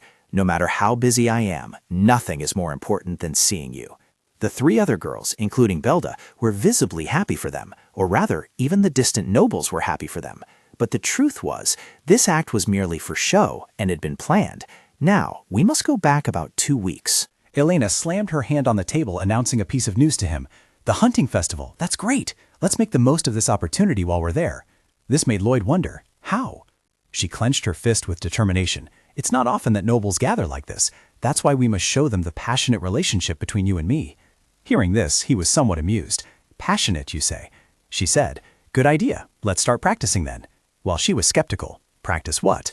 He stood up, moving close to her. "Practice looking at your lover affectionately." This idea wasn't bad at all. She liked it very much. "All right, let's do it." However, the way she looked at him made him a little speechless. "Is that how you look at someone you love?" She used her determined eyes, bursting with killing intent, and exclaimed, "What? Doesn't it look passionate?" Lloyd had to take out a mirror for her to look into. A passionate gaze carries infatuation. "You're making a face like you want to kill me," which made her very confused. "Ah?" Elena sadly touched her face. "It's really scary, isn't it? Just an intense look isn't enough. I've never had a relationship before. I've always been busy making a living." A moment later, she joyfully exclaimed, "Ah, now I understand." She changed her look, then turned to him and asked, "This is how you look at someone you love, isn't it?" He could only offer a wry smile. Then he carefully instructed her on each detail. "All right, it's good, but look more gently." She asked again, "Like this?" He agreed. "Excellent. Now part your lips a little. No, don't open them so wide." Practicing like this day after day, all their actions and gestures became more natural. After such practice, it reached a point where we started to look like lovers in the eyes of others. So now at the party, the little girl secretly gave Lloyd a small handkerchief. "This is a handkerchief I made, hoping for your well-being. Please accept it." He replied, "I am truly grateful to have the honor of receiving this handkerchief." She smiled back gracefully, truly pleased that he liked it. "Sir, everything went so smoothly, it truly gladdens my heart." "Excellent. Let's make it a bit more dramatic." Lloyd even openly flirted with her in front of the nobles, saying, "Your joy is my joy." This made the nobles completely fall for it. "Oh my, is Lady Rosalia here too? She and the Grand Prince have a good relationship, don't they?" Hearing these words, she was truly happy. "That's good feedback. Now shouldn't I play my trump card?" So she extended her slender hand. "Although the hunting festival isn't too dangerous, I still hope you will be careful, and don't forget that I will always wait for you." Her hand gently brushed his hair back. Even Lloyd himself was utterly captivated by her. She warmly reminded him, "You understand, don't you, my lord?" To her surprise, he froze, disappointing her. "What's wrong? Why are you silent? You're supposed to act as we practiced. Why are you standing so far away?" A moment later, his hand darted towards her, pulling her into a tight embrace. She was startled. "What are you doing?" He just smiled and whispered, "What's wrong? I have to do this to seem like your lover. Won't this speed up the annulment?" This surprised her. "Is that so?" On the other side, Kaizen slammed his hand on the table. When he received the news from the butler, he was furious. Who embraced whom? The butler, frightened, bowed his head and said, "It was Lady Rosalia and the Grand Prince." He then called out to the person next to him, Marquis Tennessee. Upon receiving the order, he slightly bowed. "Yes, my lord." When Kaizen asked, "How are the preparations coming along?" he replied, "Everything will proceed as you expect." This made him eagerly anticipated. Lloyd secretly sneered. "All right, do whatever you want. Let's see if it still happens by the end of the hunt." Returning to Elena's side, Laurent stood on the platform, looking down, and solemnly declared the hunt open. Let the hunt begin. Lloyd, on horseback with his new escort, informed Elena like a loving couple. "I'm heading into the forest now." She smiled and wished him well. "Have a safe journey." By then, Kaizen had arrived. He looked towards her, and seeing her happy smile only intensified his jealousy. At this moment, Rebecca noticed and quietly whispered to Elena, "Lady Rosalia, look behind you." At first, she was confused and didn't understand. What? However, when she turned and saw Kaizen standing there, a suspicion arose in her mind. "It seems he's been staring at me for a while now." But she didn't want anything else to happen, all right? Her work here was done. Now all she had to do was wait and spend time here as if it were a social gathering. Then she quickly turned around, wanting to avoid Kaizen. "Let's head back now." A moment later, shouts suddenly erupted. "Move aside, people, people, they're carrying someone." 2 people were carrying another. It seemed these 2 had been injured during the hunt. "Please clear the way." Elena was enjoying her tea when her heart suddenly stirred. Why is it so noisy all of a sudden? Rebecca looked over and simply said, "Something must have happened." Elena quickly stood up. "Please excuse me for a moment. I'll go see what's happening." A moment later, she slowly opened the curtain and stepped inside. 2 people inside looked extremely anxious. "When will the doctor arrive? Let's administer first aid first." Hearing bits and pieces, she could somewhat understand. The camp was being hastily set up. Knights were looking for a doctor. Did the recent incident cause serious injuries? She moved further inside, seeing one person being helped with breathing and another having their leg bandaged, held tightly. This made her feel that these were not ordinary injuries. "I don't think this is a normal accident, for such a major accident to happen during a hunting festival." Suddenly, she looked closely at one person among them, who was clutching their head in panic, and recognized them. Isn't that the squire who followed Lloyd into the forest? Could it be that all the injured people here are those who went with Lloyd? This sparked a terrifying thought in her mind. What about Lloyd? She hurriedly asked the person next to her, "Hey, what's going on here?" However, he didn't quite grasp the situation. "I apologize, we're in a hurry and haven't heard anything." Worried about Lloyd, she quickly flared up at them. "How can you not know?" Suddenly, a voice rang out, and the gloomy squire walked over to her. "Miss Rosalia, let me tell you." As we ventured deeper into the forest and found our prey, at that moment someone in the group heard a sound. "Wait, I hear something." When they all looked around, they quickly spotted a deer drinking water right in front of them, which made them very happy. They said to each other, "It looks like we're in for quite an interesting hunt. It's going to attract a lot of attention. Let's catch it." At this point, Lloyd already had his sword ready, everyone prepared for the hunt. But before they could act, another beast, looking like a wolf, lunged forward and killed the deer with a single bite. They were all stunned. "No way, a wolf?" He looked at it in disbelief. Did they really let such a large wolf into the hunting grounds? Suddenly, another violent thud echoed. What was that sound? When he looked over, one of his teammates had already been bitten on the arm by a wolf. Someone quickly drew their sword, shouting for them to hurry over. "Come here and help quickly." This made them even more astonished. "Huh? Hurry, cut it down. There isn't just one, is there?" Then Lloyd heard more growls, and he turned his head. In front of him, 2 more wolves appeared. They were gathering. What the hell is this? They looked like gray wolves, but they were much larger than any we know. Were these beasts originally released for the hunting festival? At this moment, his escort, Johar, spoke up seriously, refuting their idea. "No, the hunting festival is for noble socializing and focuses on easily hunted animals." Lloyd heard that, and he had his own suspicions, which meant someone had intentionally released them. At that moment, Johar reminded him, "Sir, please hide first. We are dealing with wolves." But he didn't listen, having his own idea. "Get the injured out of here first. I will lure the wolves away." No matter how much Johar disagreed, "Sir, you can't do that," he still stepped forward, drawing his sword, ready for action. The more Johar called out to him, "Sir," the further he ran to lure the wolves away. 5 wolves then chased after Lloyd. As he ran, he looked back and smiled. Well, it should be like this. It should be this fun. For him, he had already thought that the culprit this time was Kaizen. Kaizen, he had truly been patient all day today. It seemed all these plans were orchestrated by him alone. A moment later, he noticed a large tree trunk ahead. Then he turned around to the spot he had planned for the impact. The wolf, following its momentum, couldn't control itself at that moment and slammed its head hard into the tree trunk. It seemed as if things were about to take a turn for the better when suddenly a wolf appeared beside him, its mouth wide open as if it could swallow his head whole. Fortunately, Johar caught up at that moment, shouting, "Get out of the way, sir!" Then he decisively struck the wolf. Johar reprimanded him. "How could you go off by yourself like that, sir?" However, he only paid attention to the wolf's carcass, which had been split in half, lying beside him. Split it in half, just like that? While Johar was still speaking, he was lost in thought, not listening to Johar's words. It seems that just an escort knight is better than I thought. Suddenly, just a few seconds after that wolf died, 3 more wolves came to devour the flesh of the dead wolf. This made Johar feel a pang of pity for them. Wolves are also known for their ability to protect their kin, but they had deliberately starved them to the brink of death like this. At this, Lloyd merely chuckled. "Indeed, I think this was prepared for me." At that moment, Johar curiously asked him, "How long do you think it will take to deal with all these wolves, sir?" With such a good escort knight by his side, he quickly replied, "I think a forced sunset." Then he looked behind him and thought to himself, "We still have plenty of time." Then he looked back at the hungry wolves baring their fangs before him.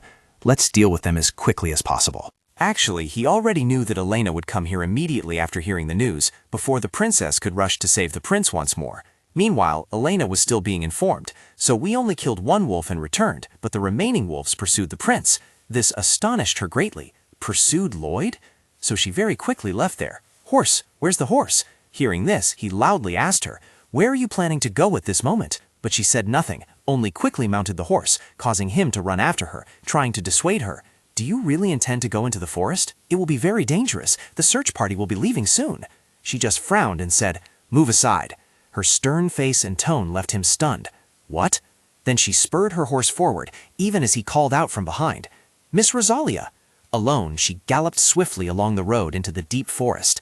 After a short ride, she stopped her horse. "Stop."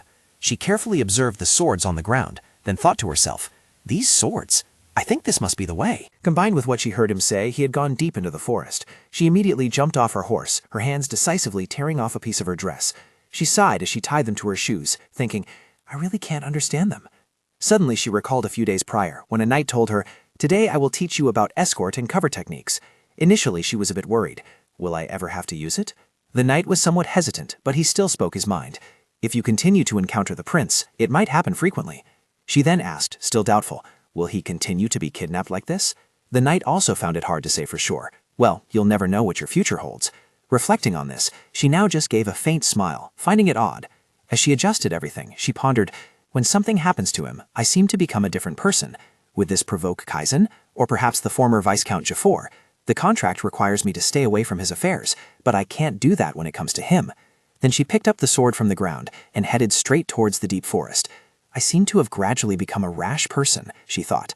As she entered the forest, a light suddenly shone on her, making her squint. What was that light? She looked to her side, and it turned out to be a small temple. Wasn't that a temple? Then, without much thought, she stepped inside. It looked like the temple she had seen in books in her previous life. She carefully observed the statue in front of her. Was this statue erected to worship this person? I thought there was no religion or gods in this world. Moreover, she vaguely wondered if she had accidentally encountered a deity she had never seen before, even in the inner city. Suddenly, a growl caught her attention. That sound, she quickly turned her head. In front of her was a wolf, drooling as it looked at her. A wolf? Its size made her falter a little. It seems a bit large. I don't intend to kill you, but if I don't, Lloyd will be in danger. The moment the wolf lunged, she thought to herself, let's end this, right here, right now. She gripped her sword firmly and thrust it toward the wolf. Ha! Trying to bite me? Do you think it'll be that easy? Eat this blade instead of me. The sword plunged straight into the wolf's mouth, splattering blood everywhere. On Lloyd's side, all the wolves had them killed. He went ahead to investigate them. Their proper name was gray ghost wolves, living mainly in the northern region and known for not leaving their territory. He then turned back to his companions and said, someone deliberately released this pack of wolves into the hunting grounds. This made him give a faint smile. That's quite an interesting move, isn't it? His group did not respond. Then he turned and called, Jahar. Hearing his call, Jahar quickly replied, yes, my lord. Lloyd curiously asked, do you think there are more wolves out there than the ones we've killed? Jahar also thought so. Yes, many wolves escaped during the chase, and wolves are pack animals, so there must be even more. Hearing this, he merely smiled. I thought so too. In that case, let's play a game. Just then, a growl echoed. He smirked and turned his head. Speak of the devil. They immediately rushed toward the sound. However, as they got closer, he ordered them to stop. Wait, stop quickly. His eyes widened as he followed the sword blade ahead. Huh? It turned out Alina was still dealing with a wolf by herself, which stunned him. Rosalia. Hearing her loved one's voice, she quickly turned to look, then softly asked, Lloyd?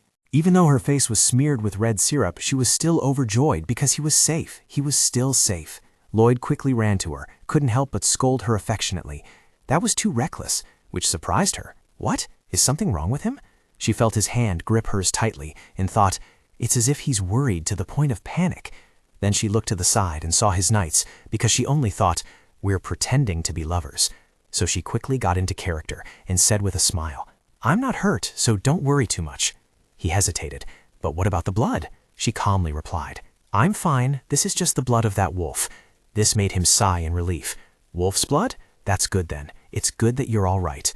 Afterwards, because her clothes were dirty, she borrowed Lloyd's cloak and then recounted everything. Johar stood up first and gently asked, "So you mean you dealt with 2 wolves on the way here? Is that right?" She innocently replied, "Yes, and I also discovered there was a wolf that looked much larger than usual, but I might have accidentally missed it." Hearing her story, they were filled with immense admiration for her strength. Sir Dior always boasted that his daughter was a swordswoman, just as expected of a member of the famous Rosalia sword-fighting family. At this point, Lloyd turned to look at her. But why had she come into the forest to kill wolves? She replied without hesitation, "Why did I come? I came because I was worried when I heard you were attacked." In truth, she had another thought. How should I put it? Perhaps because she was about to lose a partner by your side. That's why she had to save him. Hearing this, he sighed. That was truly too reckless. Then he turned back to his comrades and said, "We will have to finish off the wolf Rosalia saw and return to base," which infuriated her. She thought, "I came to help, but all I got was silence?" After that, he informed Johar. "First, the number of wolves is still unclear, so we must kill them as soon as we see them." Johar agreed. "Yes, yes, then I will attract the wolves' attention as soon as I see one." Hearing them, she offered to help. "I know which way that wolf ran. Let me lead the way." But she only received Lloyd's cold remark, "You will leave here." This made her very angry, wanting to demand fairness. "What? What about me?" He replied again, "It will be very dangerous." Johar, standing by, also spoke up for her. "Sir, the young lady's swordsmanship is better than anyone else's here." However, he objected. "To kill a wolf, do royal knights need the help of a young lady?" Seeing his anger, Johar could only retract his words, apologizing for his slip of the tongue. Then he turned to Alina and said, "Listen to me. The knights here are enough to catch that wolf, which makes you furious. But if I participate, wouldn't the battle end faster?" He didn't listen to her, grabbing her hand and pulling her aside. She truly didn't understand why they needed to talk privately. Once they were in a secluded spot, she didn't hold back, yelling, "What the hell is wrong with you?" Even when he tried to explain, she still couldn't help but raise her voice. "Why what? Because it helps you? Then why do you insist on preventing me like this? I truly can't comprehend it." Faced with her anger, he wondered, "Why don't you think something dangerous might happen?" Then Lloyd gently stroked her cheek. "Of course, it's because I'm very worried about you. Is my worry unreasonable?" This left her stunned. "What?" She recalled everything. At that moment, that feeling, was it not an act but real? Only then did she compose herself, her voice becoming softer. "I don't know. Your concern, I don't understand." Finally, Lloyd said, "All right, it's fine, but instead, don't leave me." So the 2 of them joined the group to eliminate the remaining wolves. The last wolf was incredibly huge, and I had a very hard time catching it. But fortunately, everyone made it through without any injuries. I thought everything was fine, and at that moment, I had no idea what was happening on the other side. On the other side, an arrow shot out quickly. Kaizen heard a sound then. What was that sound? As he walked towards that direction, he discovered a girl with platinum blonde hair passing by. What? The moment they met, the gears of fate began to turn. A few hours later, their group returned to the festival's starting point, carrying the carcasses of the wolves. Seeing her, the 3 Belda couldn't help but worry and rushed over. "Lady Elena, we were so worried about you." Seeing them, she flashed a bright smile. "Oh my, have you come to pick me up?" They asked anxiously. "By the way, is this blood yours, lady?" She looked towards the wolf carcasses and retorted, "No, it's wolf blood." Belda saw them and was horrified. "Oh my God, have all the wolves been killed?" She smiled brightly and said, "We've caught all of them." Just then, her father walked over from nearby. He feigned a cough to let her know he was there. Hearing the cough, she turned her head to look. "Father!" Although Rick was very worried about her, he still shyly looked away and said, "I'm glad you returned safely," which surprised her. "What?" A moment later, Belda stood before the screen for a long time. Then she gently stepped in. "Lady Elena, you wish to see me?" As soon as she saw her, Elena asked, "Yes, I'm wondering why my father was in Sector 2. This made her sigh helplessly. Actually, Count Cher and he had a small argument. When Elena pressed for details, "What happened?" she quickly recounted the entire story. When Duke Rosalia announced that he would go search for the Grand Prince and the lady, Count Cher blocked his path, saying that if any danger were to befall the Crown Prince, he would be short-staffed. Even though Rick was fuming and yelling, "Get out of the way!" Cher still argued loudly. Who will be responsible for rescuing the Crown Prince if all the royal knights are mobilized? This made him very frustrated. That scoundrel. At this point, Belda excitedly exclaimed, but he paid no mind to the Count's objections. He said he would summon the Duke's private army to support His Royal Highness the Grand Prince's forces. Count Shu's face looked quite amusing at that moment. Through Belda's retelling, she somewhat understood but was still very curious. Father even mobilized his own private army? So she curiously asked, did he decide to support the Grand Prince? Belda denied it. It's not because of the Grand Prince. He has been working himself to exhaustion out of worry for you, Lady Elena. Count Sure said that mobilizing a private army is an act of treason and said all sorts of other things, but he is actually very worried about his daughter. At that, he angrily scolded, "My daughter is in there right now. If you bother her one more time, I won't let it go." Belda recounted, sighing. He was so worried. The more she listened, the harder she found it to believe. My father? Suddenly, a commotion arose from outside, drawing their attention. Belda looked out, speculating. It seems to be a bit chaotic out there all of a sudden.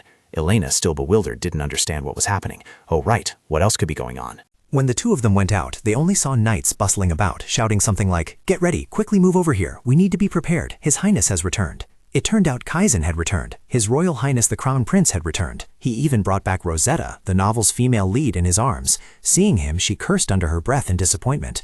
Oh, Kaizen, why didn't that wolf bite him to death? And speaking of which, she noticed what he had brought back. What was that? A shiny silver thread?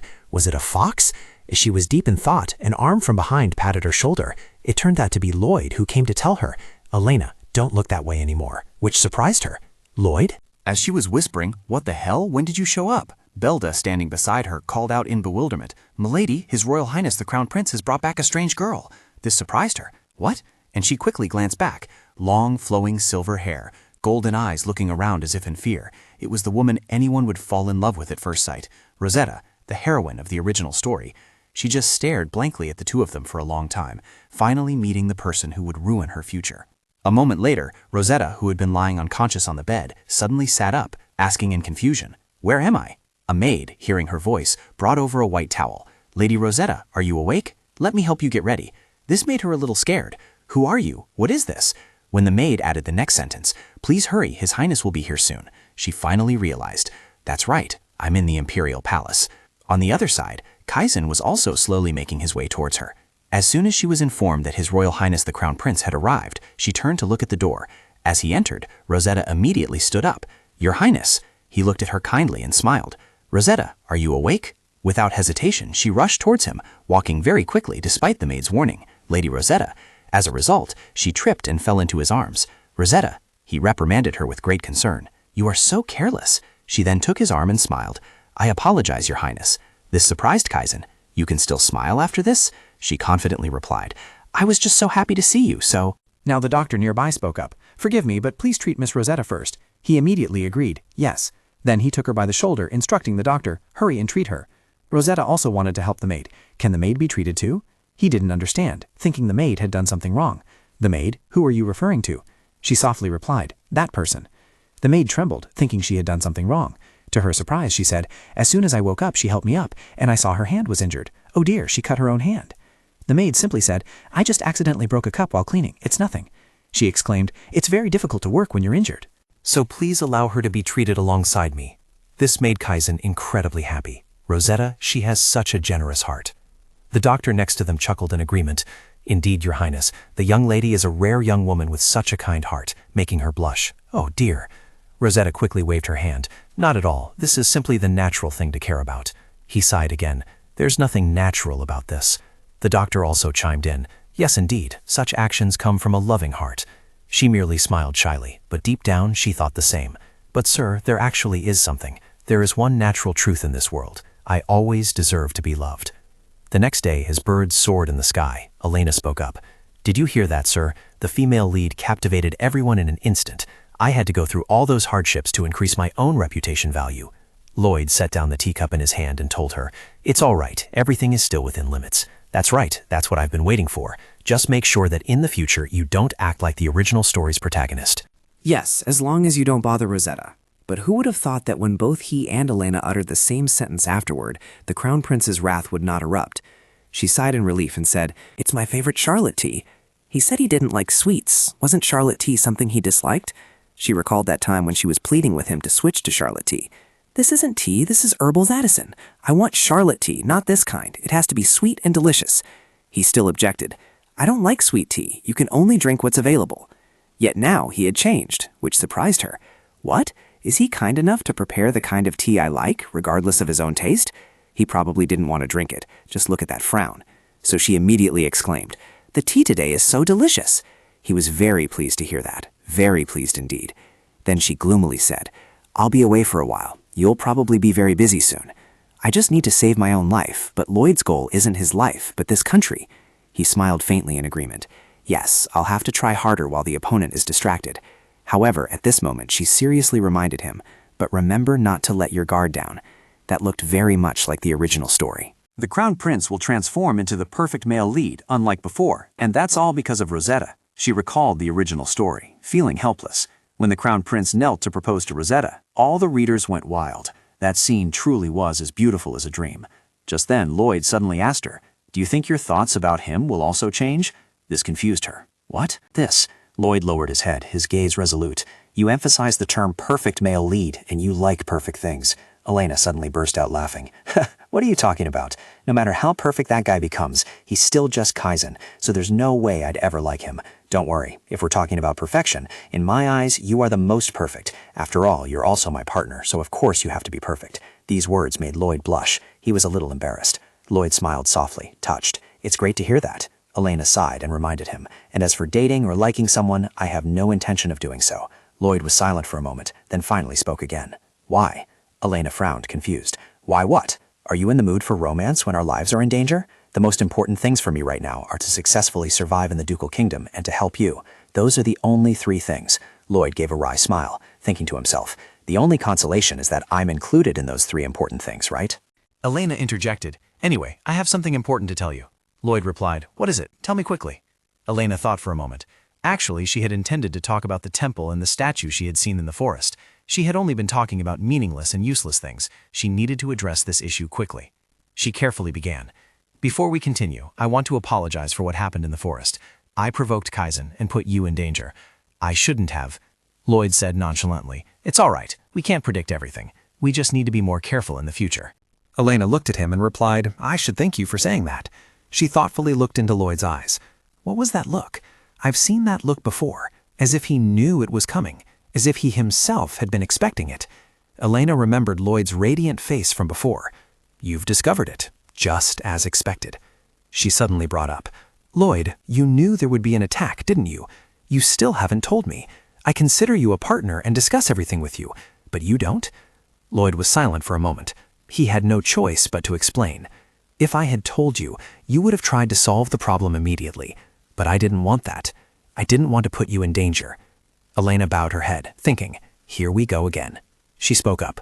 "We can be in danger in any situation, and I think what you're saying is disrespectful." "Why did the conversation turn out this way? You must not have trusted me to handle the dangers we face. I'm leaving." Lloyd quickly stood up to follow. "Wait, Elena, wait." Elena left her final words before departing. "Lloyd, I don't work with people who don't trust me. You should know that. Let's talk another time." Only Lloyd remained, watching her receding figure. He sighed. This is truly difficult. Late afternoon at Elena's mansion, she was venting her frustration by furiously practicing sword fighting. Damn it. Elena frowned, looking at the wooden dummy, thinking, "No, I'm the one who's damned. I've lost my mind again because of Lloyd. This isn't me at all. Actually, there's nothing to be sad about. They are truly just partners. He doesn't need to open up about everything to her. She always put on a nonchalant face in front of Lloyd. Well, that's your job, so you do it."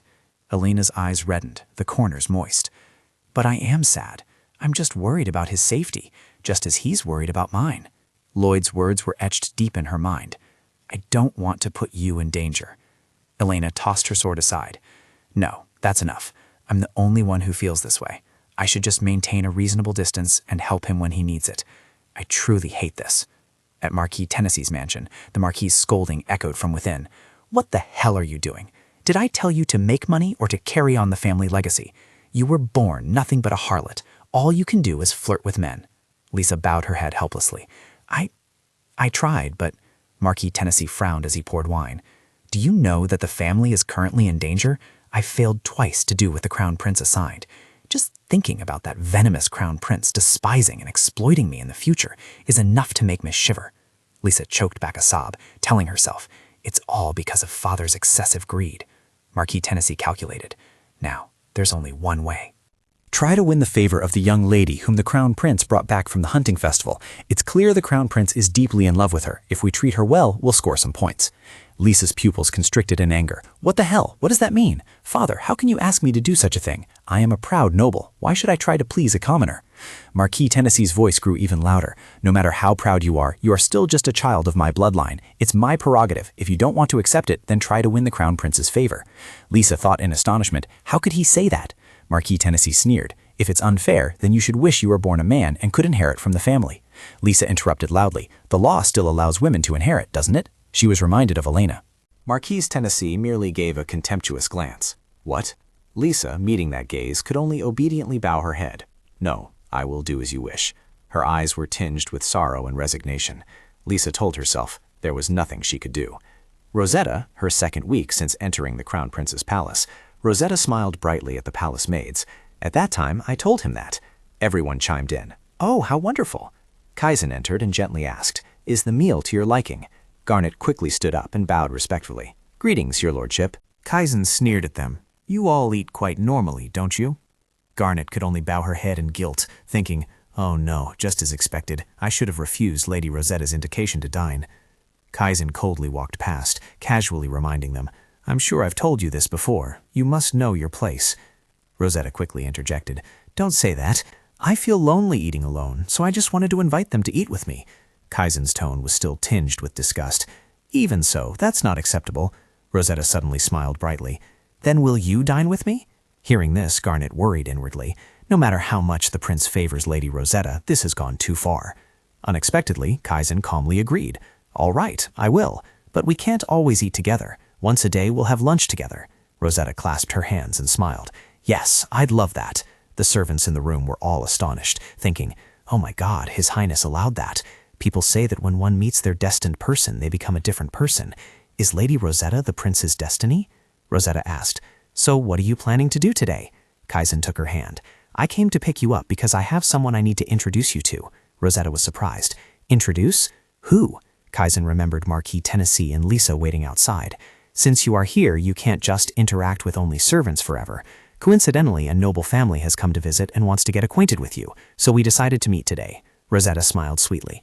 I understand. I'm very happy. But deep down, she knew His Majesty intended to keep her within the imperial palace. Rosetta stepped forward with a smile. It's a pleasure to meet you. I am Rosetta. The moment she saw that woman, Lisa Tennessee remembered something. However pure and beautiful a rose may be, without thorns, it will quickly wither and be easily plucked if one holds it in their hand. La Certa Library. Inside the room, arguing voices echoed. I don't think that's right. The Duke, passing by, heard those words. He silently guessed it was a debate, probably the gathering day for the noble gentleman. Refusing the invitation to join the meeting was indeed the right decision. No matter what thoughts they held, he still found those people strangely unpleasant. He should leave before being noticed. Only a book of this caliber could be used as a textbook for Lady Rosalia's class. A Rose with Thorns. As Duke was browsing books on the shelf, he suddenly stopped. The loud thud of a book falling on the opposite side made him turn his head. What was that? There was nothing written on the cover. The content inside utterly astonished Duke, making him whisper to himself, This book. In a shop for young ladies, everything was adorably arranged. Everyone couldn't help but exclaim, Oh my, look at this dessert. It's so beautiful that it feels wrong to eat it, just like a work of art. The reason I, the person least suited for this place in the world, was here was because I had spent the entire day worrying after arguing with Lloyd. Any activity made Elena's mind restless, whether it was training, reading, resting, or even sleeping. I feel terrible, so uncomfortable that I can't sleep. Change your attitude towards your partner. Partner? What partner? Seeing this, Elizabeth was extremely worried. Elena, are you all right? Elena replied, but her face was full of exhaustion. Yes, mother, I'm fine. A soft knock sounded at the door, and she said, Yes, come in. Belda and Rebecca appeared innocently. Lady Rosalia, we apologize for coming without prior notice. The two gathered around Elena, and Belda offered, We've been having some issues lately. Rebecca pulled Elena's hand. Do you have some free time? Belda suggested, It's a secret, but I just found an amazing place. Elena, surprised, asked, What? Rebecca pulled her sleeve, So let's go now. Elena hadn't quite grasped what was happening yet. Wait, ladies, she said. You suddenly appeared like this, and where are we going? Elizabeth was already waiting outside, giving a warm smile and a soft whisper. Have fun, Elena? Elena finally realized, Oh, Mother invited them because she was worried about me. That's why I'm here, Belda said with great excitement. Lady Rosalia, have a bite. It'll melt right in your mouth. Rebecca brought over the teapot. This is a blend of your favorite Charlotte tea. Would you like to try some? Elena looked around, silently assessing. But the only drawback is that it's too cute for me to bear. Belda pushed a plate of pastries forward. Lady Rosalia. Elena turned her head and replied, What is it, Lady Cheddar? Belda hesitated. Actually, I heard from your mother that you've been having a bit of trouble lately. Rebecca added, We're still young and probably won't be able to help much, but we hope you'll feel comfortable sharing your concerns with us. We also don't want to be rude to you. Elena quickly reassured them, Not rude at all. Besides, I trust you two very much. Thank you for rushing here because you were worried about me. It's like, oh my worries were so pointless, and I've blown them all away. Belda and Rebecca smiled brightly together. We're very happy to hear that. All right, let's change the subject now, Elena started. Oh my, this is delicious, Rebecca explained. The chef here used to be the pastry chef at the Imperial Palace, Belda chimed in. Exactly. I was just as surprised the first time I tried it. No matter how close I was to these two, I didn't think I could talk to them about Lloyd. Suddenly someone spoke up, startling Elena. Oh, what's happening with His Imperial Highness the Grand Prince? Belda and Rebecca cried out in alarm. Oh my goodness. They couldn't help but feel distressed. The fork is bent? Elena also looked miserably at the fork in her hand. It was indeed bent. Belda quickly tried to cover up the awkwardness. It must be a defective item. Rebecca cooperatively stood up. I'll tell them to get you a new fork. Elena looked at the situation and thought to herself, it seems we've naturally switched to another topic again. She had to interject. Now that you mention it, what was it Lady Rendeloff said? Belda flinched and looked away. Didn't you hear? She asked. Inwardly she realized, it seems like she's having trouble with the Crown Prince. No, not at all. A servant approached, catching Elena's attention. What is it? She wondered. The servant's hair is black, just like Lloyd's. I let my guard down and thought of Lloyd again. I should think about something else. What's outside the window? Oh, a new jewelry store. Should I buy a gift for Mother? What's that? Why here? He should be at the palace at this hour. Who is he waiting for? Why is he looking at his watch with such a worried expression? And why does he look so ill? The last time I saw him, he looked healthier than he does now. She suddenly snapped awake. Huh? Belda looked over worriedly. Lady Rosalia, what are you looking at? Elena's mind was still fixed on Lloyd, who was standing far away. He's not alone, is he? Who is that woman? His life is in danger, and he's still romancing another woman? He lost weight because he was mentally unstable? Clearly, he's just been busy dating. Rebecca hesitantly spoke up. Lady Rosalia, what's outside the window? Let's continue our previous conversation. Belda quickly covered her mouth. Lady Rendor, quiet. Cheddar has already looked out the window. Elena's voice rang out, sharp and cold. That's right. I forgot I was supposed to drink the tea Lady Rendor offered me. Oh, it smells wonderful. This self-orchestrated composure left both Belda and Rebecca bewildered. Elena didn't realize how scared she was now, trying to appear composed. It's delicious, but it would be even better with ice. Belda hesitantly forced out a reply. That's right. Rebecca, also scared, hugged Belda. Iced tea is the trend these days. Belda found an excuse to stand up. Then I'll bring some ice. Rebecca also tried to avoid it. Lady Cheddar, I'll go with you. Only Elena remained, sighing. What the hell is going on? The next day, at Duke Rosalia's mansion, the Duke pointed at the board. Geographically, this could be a fortress, do you understand? Lady, has something happened with the Grand Prince? Elena suddenly startled awake. What? Why did you suddenly bring up Lloyd? The Duke crossed his arms, looking knowing. Usually young ladies' troubles come from the person they're dating. Elena slammed the table and stood up abruptly. Who? Who is the Grand Prince dating? Could it be me? The Duke asked back, puzzled. Isn't that so? Because you're publicly letting everyone know. Elena turned away uncomfortably. There's nothing between His Highness Lloyd and me. The Duke didn't seem to quite believe it. Well, thank you for letting me know. If you have any other concerns, feel free to contact me. Elena was surprised. What? The Duke explained. I know a lot of things, so I'm quite useful. Of course, it's perfectly normal for young ladies to have questions. A flicker of worry crossed Elena's eyes. He was surely talking about Lloyd. Besides, discussing this with a tutor felt a bit awkward. Was there a way to change the subject? Elena raised her head, changing the subject. Oh, I was wondering about something else. The Duke asked. What is it? Elena replied. During the recent hunting festival, I went into the forest and saw a dilapidated white building. It looked completely different from the current architectural style. It resembled a temple. Sir Whalestone, do you know what building that is? The Duke bowed his head in thought. Coincidentally, he recalled a book he had just discovered in the library. Elena briefly wondered if you didn't know either. She was about to say, it's all right if you don't know, but Duke quickly cut her off. No, before I answer your question, I want to ask you something. Elena was surprised. A request? What is it? Duke explained. What I'm about to tell you isn't some officially sanctioned secret, nor is it something to boast about, so please promise me that you won't tell anyone anywhere about what you're about to hear. Elena's gaze was resolute. I promise, she said, thinking to herself. This story seems more dangerous than I thought. Duke began to recount. That was the temple of the Rhinal faith, which was eradicated by the royal family about 500 years ago. The story that Mr. Whalestone told was about the decline of a faith. In ancient times, the Rhinal temple was a place to honor Rhinal, a deity worshipped by all the inhabitants of the empire. It was a powerful religious order, so powerful that it had the right to govern and raise the descendants of the royal family. Ironically, however, it collapsed at the hands of the very emperor who had been raised in that temple. Duke asked, why did the emperor suddenly suppress that faith? Elena boldly guessed, did he see the corruption of the faith and the venality of its sects? She mused, corruption and deception were common problems where I used to live, just like medieval fascinations and modern-day pleasures. Anything that stagnates for too long will inevitably rot. Duke crossed his arms. That's right. The emperor realized he had been manipulated by the temple's will and became enraged, and so he ordered everyone to cease mentioning the Rhinal faith, along with its complete eradication. Alina remarked, "This raises quite a few questions." Duke inquired, "What are your questions?" Alina recalled, "If he destroyed all the temples and idols, then why didn't he destroy the idol closest to the imperial family?" Duke bowed his head. "I think perhaps it was a belief he couldn't let go of in the end. He didn't hate the god, but rather the corruption of the temple itself." Alina commented, "What a pathetic and selfish man." Duke continued, "Oh, and no, never mind. Today's lesson ends here." Alina stood up, puzzled. "We're still discussing this. Where are you going?" Duke turned his head and replied, "It's because I'm careful not to say anything I'm not sure about. I'll tell you when I'm more certain about it." Alina thought angrily, "This guy, do you know what Koreans hate most? First, being interrupted, and second is—" She ran up, pulling at him. "Just tell me, what is it?" Duke resolutely turned away. "It's no use asking, I won't tell you." Elena grabbed Duke's shirt. "Fine, then I'll ask something else. How can I find books related to the Grand Faith here?" Duke replied, "You can't find them through conventional means." Elena was surprised. "That means you've already acquired it, right? Through unconventional means?" Duke hesitated and nodded. "Yes." Elena urgently asked again, "Can I have that book?" Unexpectedly, Lloyd suddenly spoke up. "It seems the class has ended, hasn't it?" His sudden appearance surprised Elena. "Hey!"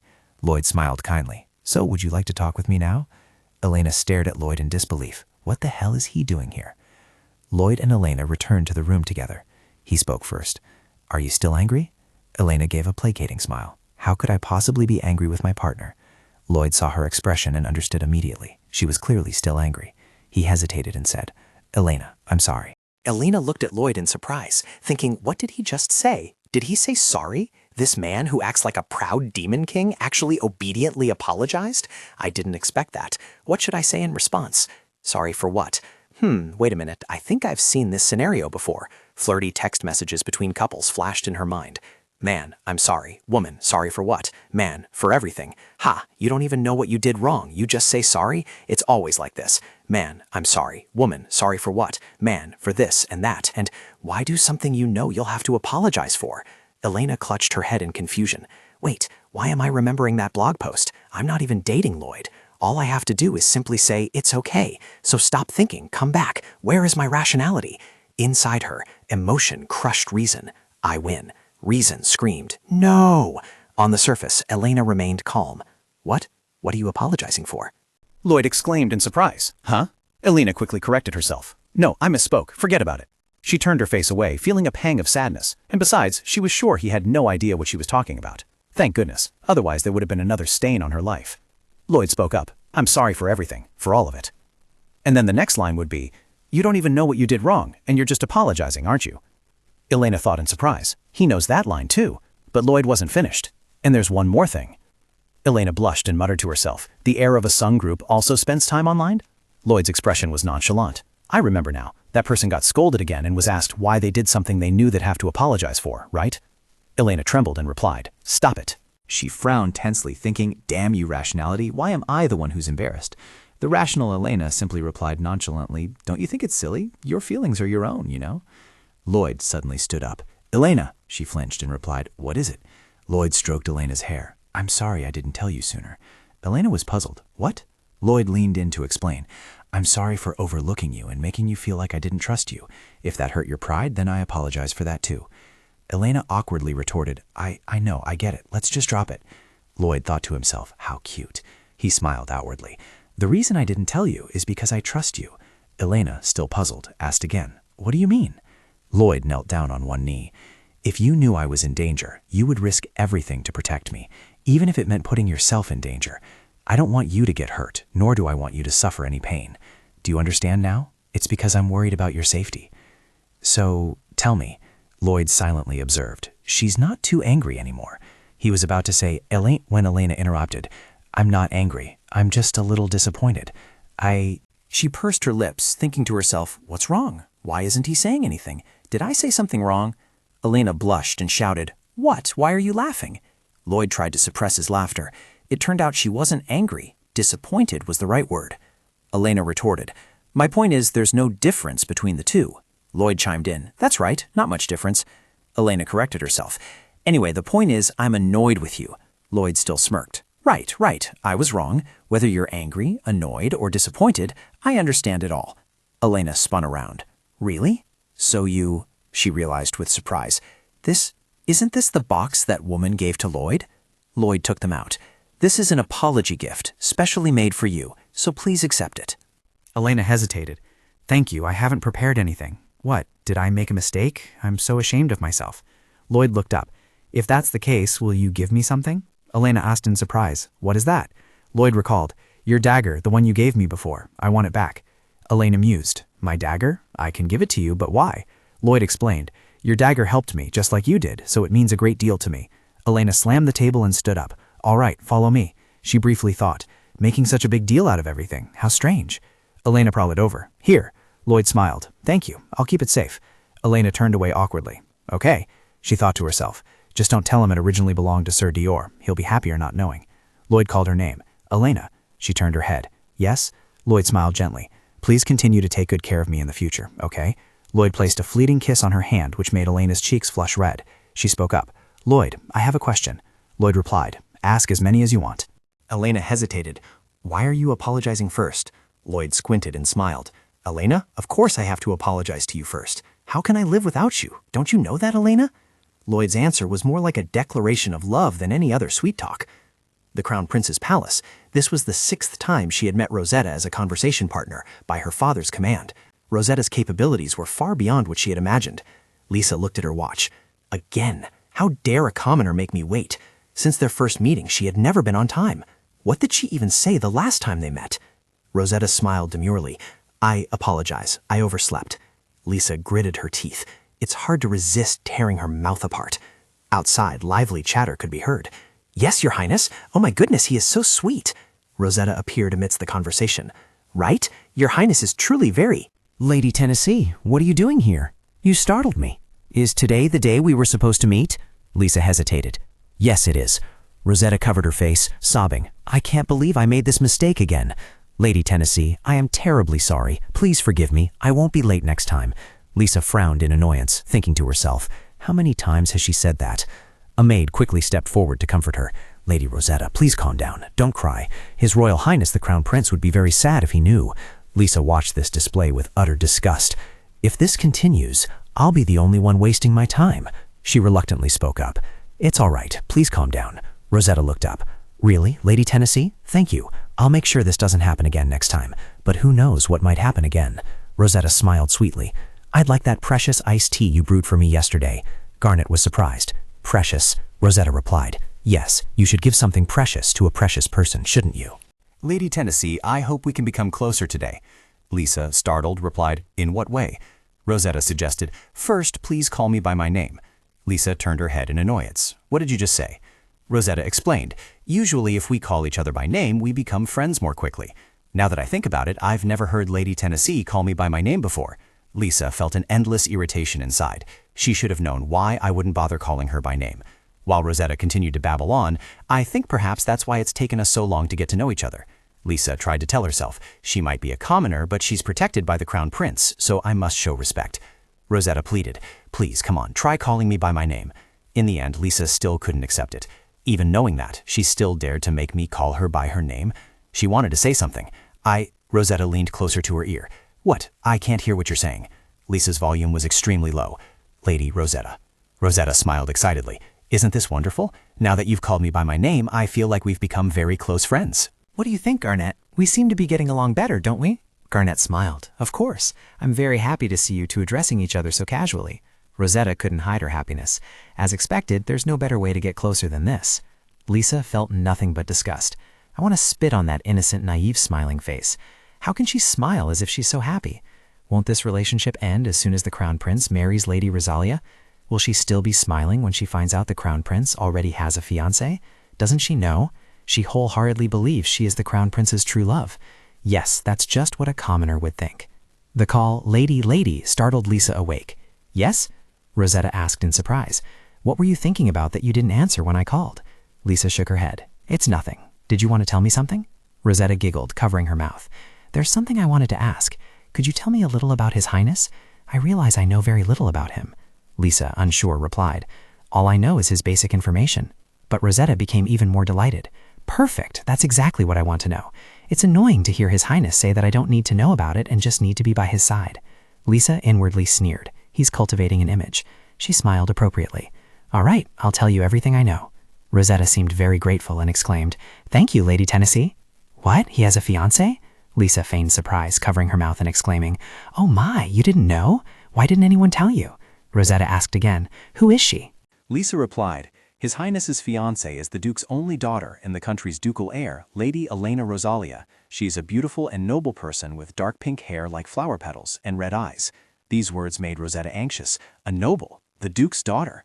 Lisa secretly felt satisfied looking at Rosetta's tear-filled face. She's so noble that even His Highness can do nothing. How dare he treat her like that?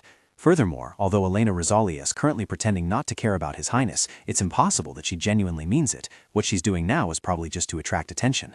Wouldn't it make a beautiful picture? People often say that the most vulgar thing in the world is fighting, right? I can't wait to see how the two of them play into my hands. The maid stepped forward. Lady Rosetta, don't worry about that.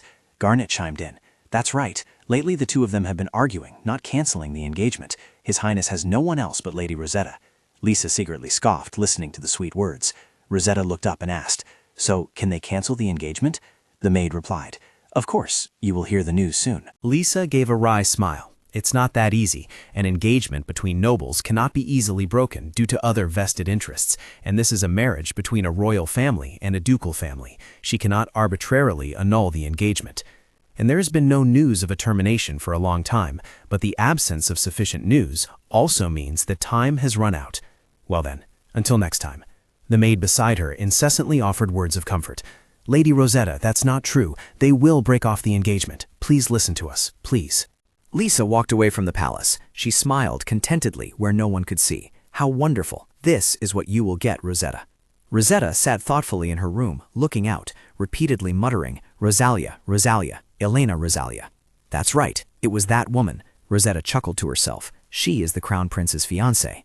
Count Duke's mansion. Duke was focused on studying the book. He mused. The book had fallen out as if it wanted to be read. The content of the book was a collection of documents related to the Rhinel religion. However, it was not like the objective information we have known until now. And there was this excerpt in the book. The doctrine of the Rhinel religion is based on the existence of the soul. The soul is the entity of the body and the source of life. A soul is born from the god Rhinel, enters a body, and at the end of life returns to the god Rhinel. That is the cycle of the soul. The god Rhinel is also called the ruler of souls, a title based on the unique characteristics of the Rhinel religion. Duke remembered Elena. That girl had also suddenly changed, as if someone else's soul had entered her body. Could her soul have been manipulated in the way this book describes? The next day, at the first prince's residence. Afterwards, everything between the two seemed to have returned to normal, but in reality, there was an unprecedented underlying subtlety. Elena recalled Lloyd's words, How can I live without you? Don't you realize that, Elena? Elena pondered, because she had heard that before. But was it an admission? She wasn't mentally prepared yet. Lloyd brought the chessboard over. Hey, Miss Born Single. Elena asked angrily, What? What did you just call me? Lloyd retorted, Is there anyone else here who's a born single besides you? Elena fumed. Why would you call me a born single, sir?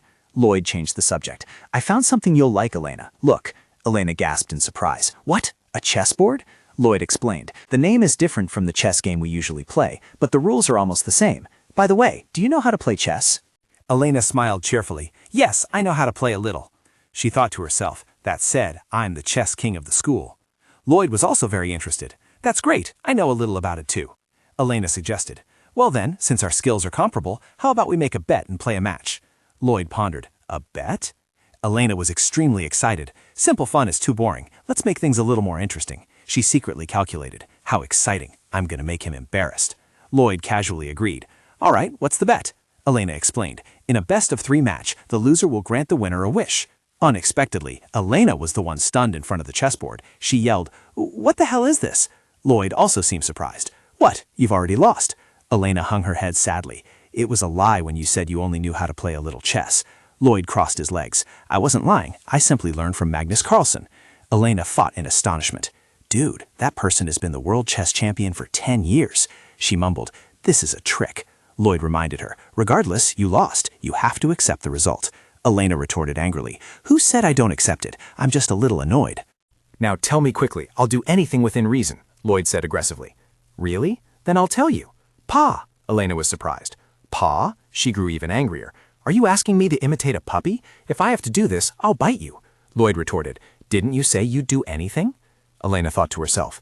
At times like these, it seems he doesn't like me. She said loudly, a promise is a promise, so let's begin. Lloyd interrupted. I don't know if you've misunderstood something, but he took Elena's hand. Want to do this, Elena? Her face flushed. Lloyd, you really... A knock sounded from outside. Dane entered. Excuse me, sir. The Emperor wishes to see you. Lloyd snorted angrily. All right, tell him I'll be right there. Elena said worriedly. In that case, perhaps I should leave as well, sir. Lloyd replied. All right, travel safely. Elena left in a daze. I almost got into real trouble. I don't know what I would have said if the servant hadn't arrived then. She almost said, Lloyd, maybe he likes me. Damn it, I can't understand my own actions. After being so close to victory, Elena suddenly stopped, surprised. That silver hair couldn't be Rosetta's. Rosetta awkwardly stepped forward and spoke. Hello, you must be young Lady Rosalia, correct? Elena was filled with confusion. I heard she never left the Crown Prince's palace, so why is she here? First, calm down. We were bound to meet at some point. If so, my best defense right now is to not make her an enemy. Elena politely greeted. Hello, Miss Rosetta. Rosetta was surprised. You know me? Elena's gaze remained calm. Who in this empire doesn't know Miss Rosetta at this point? And it seems you already know me, too.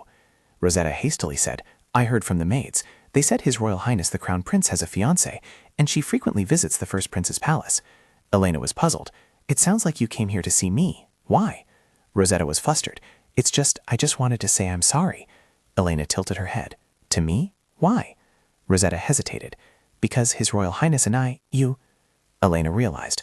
No way. She came here just to apologize for deceiving me with that fiancé? The beloved heroine has a more flowery brain than I thought. Elena smiled. It's fine. But you might have heard, I'm in the process of canceling the engagement. Moreover, I already have a lover, so I don't feel bothered by your presence. Rosetta asked, Does that mean you'll forgive me? Is there anything to prove it? I need to understand clearly. Elena chuckled softly. It would be better if I just said I didn't care, wouldn't it? After that, the two continued their normal conversation in a cheerful mood. Rosetta didn't seem wary of her either, and Elena thought this relationship might improve. Elena asked, By the way, Miss Rosetta, has your Highness given you permission to be here? Rosetta smiled and replied, No, I know your Highness wouldn't like this, so I came here in secret. Elena was surprised. In secret? Rosetta almost chuckled. Yes, I asked the servants to keep this a secret, but I think they'll tell your Highness if he insists on asking, right? What a nuisance. Rosetta still smiled. No, I'm certain they will. A voice called from afar. Rosetta, Rosetta! Elena sighed in relief, just in time. She spoke up. His Highness came looking for you, Miss Rosetta. Rosetta agreed. Yes, I suppose people have already told him. Elena gritted her teeth, thinking, something is too strange. First, I need to get out of here quickly. She turned around. Well, I'm leaving now. Goodbye, Miss Rosetta. Rosetta narrowed her eyes. All right, Lady Rosalia. Elena anxiously turned her head back. What was that? Did she just call me lady? Did I mishear? Rosetta spoke up. Actually, I came to see you because I wanted to say this. From now on, please pay attention to me. Elena screamed when she saw Rosetta fall into the lake. Miss Rosetta! She rushed over and grabbed her arm. What are you doing? Hurry, take my hand! Elena suddenly realized, is she pulling me closer? Rosetta's face appeared and disappeared beneath the water. Elena was stunned. Is she smiling? As expected, Kaizen's shout broke the atmosphere. Elena, Rosalia! It was too late when Elena understood. It was a trap. Kaizen pushed Elena away. Get out of the way! He rushed forward. Rosetta, take my hand! Elena stood aside, frowning. I've been tricked. Kaizen picked Rosetta up. Elena, Rosalia, what the hell is going on here? Elena's voice was cold. That's what I want to ask Rosetta. Kaizen looked puzzled. Does that mean Rosetta fell down there by herself? Elena replied casually. Perhaps. After all, I didn't push her. Kaizen stared at her in horror. Everyone said you had changed, and I truly believed you had. That was all just rubbish. You're still resorting to those vile, underhanded tactics, Elena Rosalia. Let me warn you, if this happens again, I won't let it slide easily. Remember this. The male and female leads have officially departed, and only the villain remains. This means death is drawing near on their path. Elena was sitting in front of the fireplace. Lloyd walked in anxiously. Elena! Dane had lent her Lloyd's clothes. Elena turned her head, asking joyfully, Lloyd, why are you here? Lloyd stepped closer to observe. I heard Dane recount what happened. What occurred so suddenly? Elena hesitated. I met them. Lloyd was puzzled. What? Who did you meet? Elena replied, the Crown Prince and Rosetta. As she explained to Lloyd, her mind felt like it had just hosted a party and was in utter chaos. She had been thinking she could escape the villainous role of Elena Rosalia, but the original narrative had bound itself to her and wouldn't easily let go. Elena's eyes were filled with sadness. Why did Rosetta do that? I truly tried to get along with her. She recalled, is Rosetta's true nature different from the information I knew? Was that just a superficial description of her in the original work? Lloyd comforted her. The list of reasons could go on forever. Elena bowed her head. That's true, but I still feel like a sword named Death is resting right beneath my neck. She pondered that sword was blocked by a piece of paper stating that she knew the future. Lloyd cleared his throat.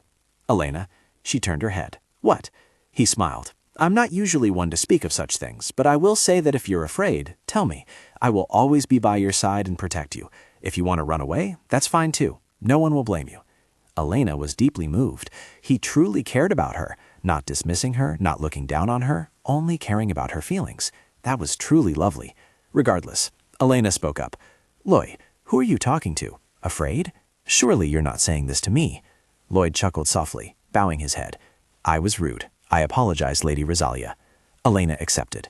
I accept your apology, sir. Lloyd replied. Thank you. Elena smiled. Be kind to me. Honestly, I was indeed scared before, and I wasn't sure what the future would hold. But I am certain of one thing. If anyone dares to stand in my way, I won't let them get away with it. Lloyd laughed heartily, ruffling her hair. That answer sounds just like Elena Rosalia. Elena smiled. Thank you. I'm not alone because you are here, and you've made me no longer afraid. Because I believe you will always be by my side on the path ahead, Lloyd. Are you ready? Our path ahead will be much more difficult. He smiled in response. Of course, I was just waiting for you to say that. Lloyd placed a light kiss on her forehead, thinking to himself, everything will be as you wish, Elena. At the same time, at the Crown Prince's palace, Kaizen questioned Rosetta. Why did you go to the Grand Prince's palace? How did you meet Elena Rosalia? I assume this was all done with a purpose, wasn't it? Rosetta choked out. Yes. Kaizen asked. Why? Rosetta recounted. The maid told me that you have a fiancé, and I was curious. Kaizen crossed his arms. Why are you curious about that woman? Are you jealous or something? Rosetta quickly replied, How dare I? I just want to be closer to her. Kaizen was confused. What? Rosetta explained, Because she is very important to your highness. I hope to be forgiven for my rudeness. Kaizen's eyes were filled with her image, and he pushed Rosetta onto the bed. Oh, your highness. Kaizen interrupted. This is the first time I've seen a woman with such a kind heart as yours. Don't mind that woman. She is merely striving to shine by my side on the queen's throne, so don't worry about her. Rosetta hesitated. Your highness. Kaizen tenderly. Rosetta, you are the perfect woman of my dreams, and I will make you my wife. Rosetta surprised. What? But your highness, I'm just a commoner. He approached. There's no need to worry about such things. If you do as I say, then raise your hands and embrace me. Rosetta choked up. Your highness, isn't Rosetta already yours? So I will do as you say, forever. Late at night outside the palace, Lloyd inquired, It seems you've had quite a good time, haven't you? Kaizen exclaimed, Who is that? Why are you here? Lloyd crossed his arms. Well, why do you think I'm here? I heard my younger brother came to my palace, but I'm quite disappointed that I didn't get to see him.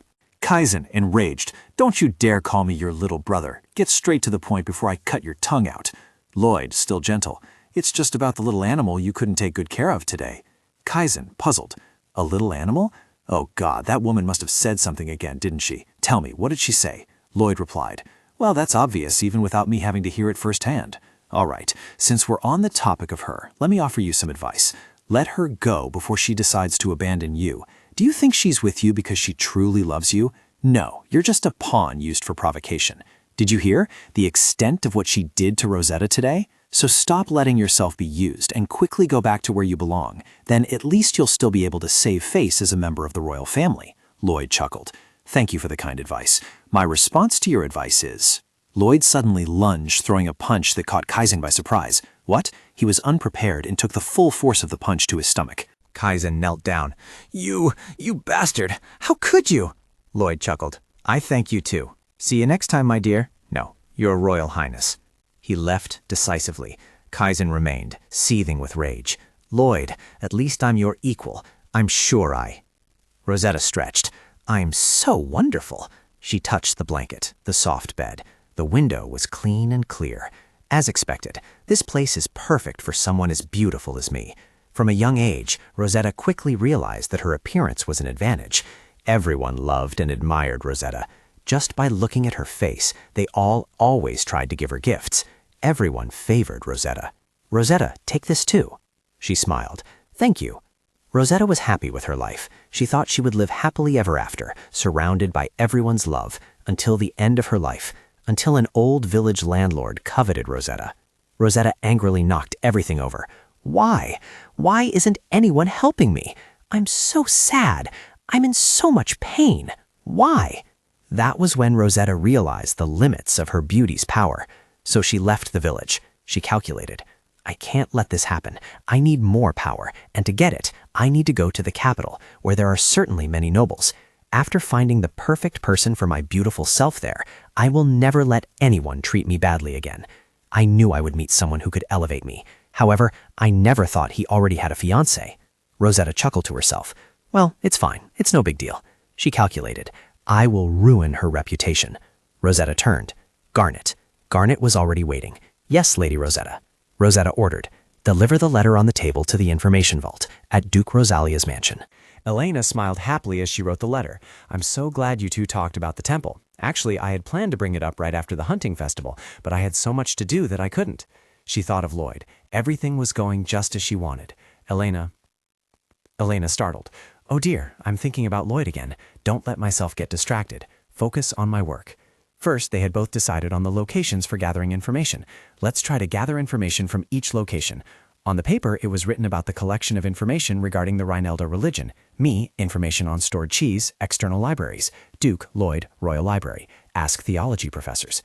She rejoiced. It's such a comfort to know that I'm not alone. Hopefully everything will be fine until they both learn everything about the Runa religion. Lost in my own complacency, I had overlooked one thing. Everyone knows that a scandal can spread like wildfire, as if it had legs. Lena nervously walked in. Milady, did you hear? Elena puzzled. Hear what? Lena hesitated. There's been talk about... A few days later, at Duke Rosalia's mansion, Rebecca anxiously asked, Milady Rosalia, are you all right? Elena remained nonchalant. You've heard about it, haven't you? Don't worry, I'm not easily swayed by such rumors. Instead, aren't you going to ask if the rumor is true? All three of them angrily chimed in. That can't be true. You would never do such a thing. This genuinely surprised Elena. Oh my. Belda speculated, seeing that they seemed to have manipulated information. She wondered, should we counter manipulation with manipulation? Rosalia and Elena reminded Belda, Lady Cheddar, manipulating information is bad. Belda bowed her head and replied, Yes, you're right. I was thinking too simply.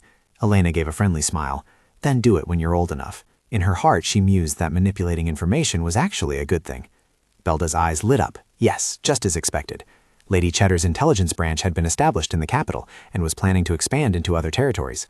If we know how to use it well, we can quickly eliminate our opponents, but this method can only be used once. My ultimate target is His Royal Highness the Crown Prince, and because Rosetta and I cannot walk the same path together. Elena pondered that it would be wiser to take advantage of this situation to peel back Rosetta's layers of masks. She spoke up, I don't mind, and you shouldn't either. Instead, I want you to help me with something. All three were eager. Sister, let us do it. Yes, please tell us. This is so exciting.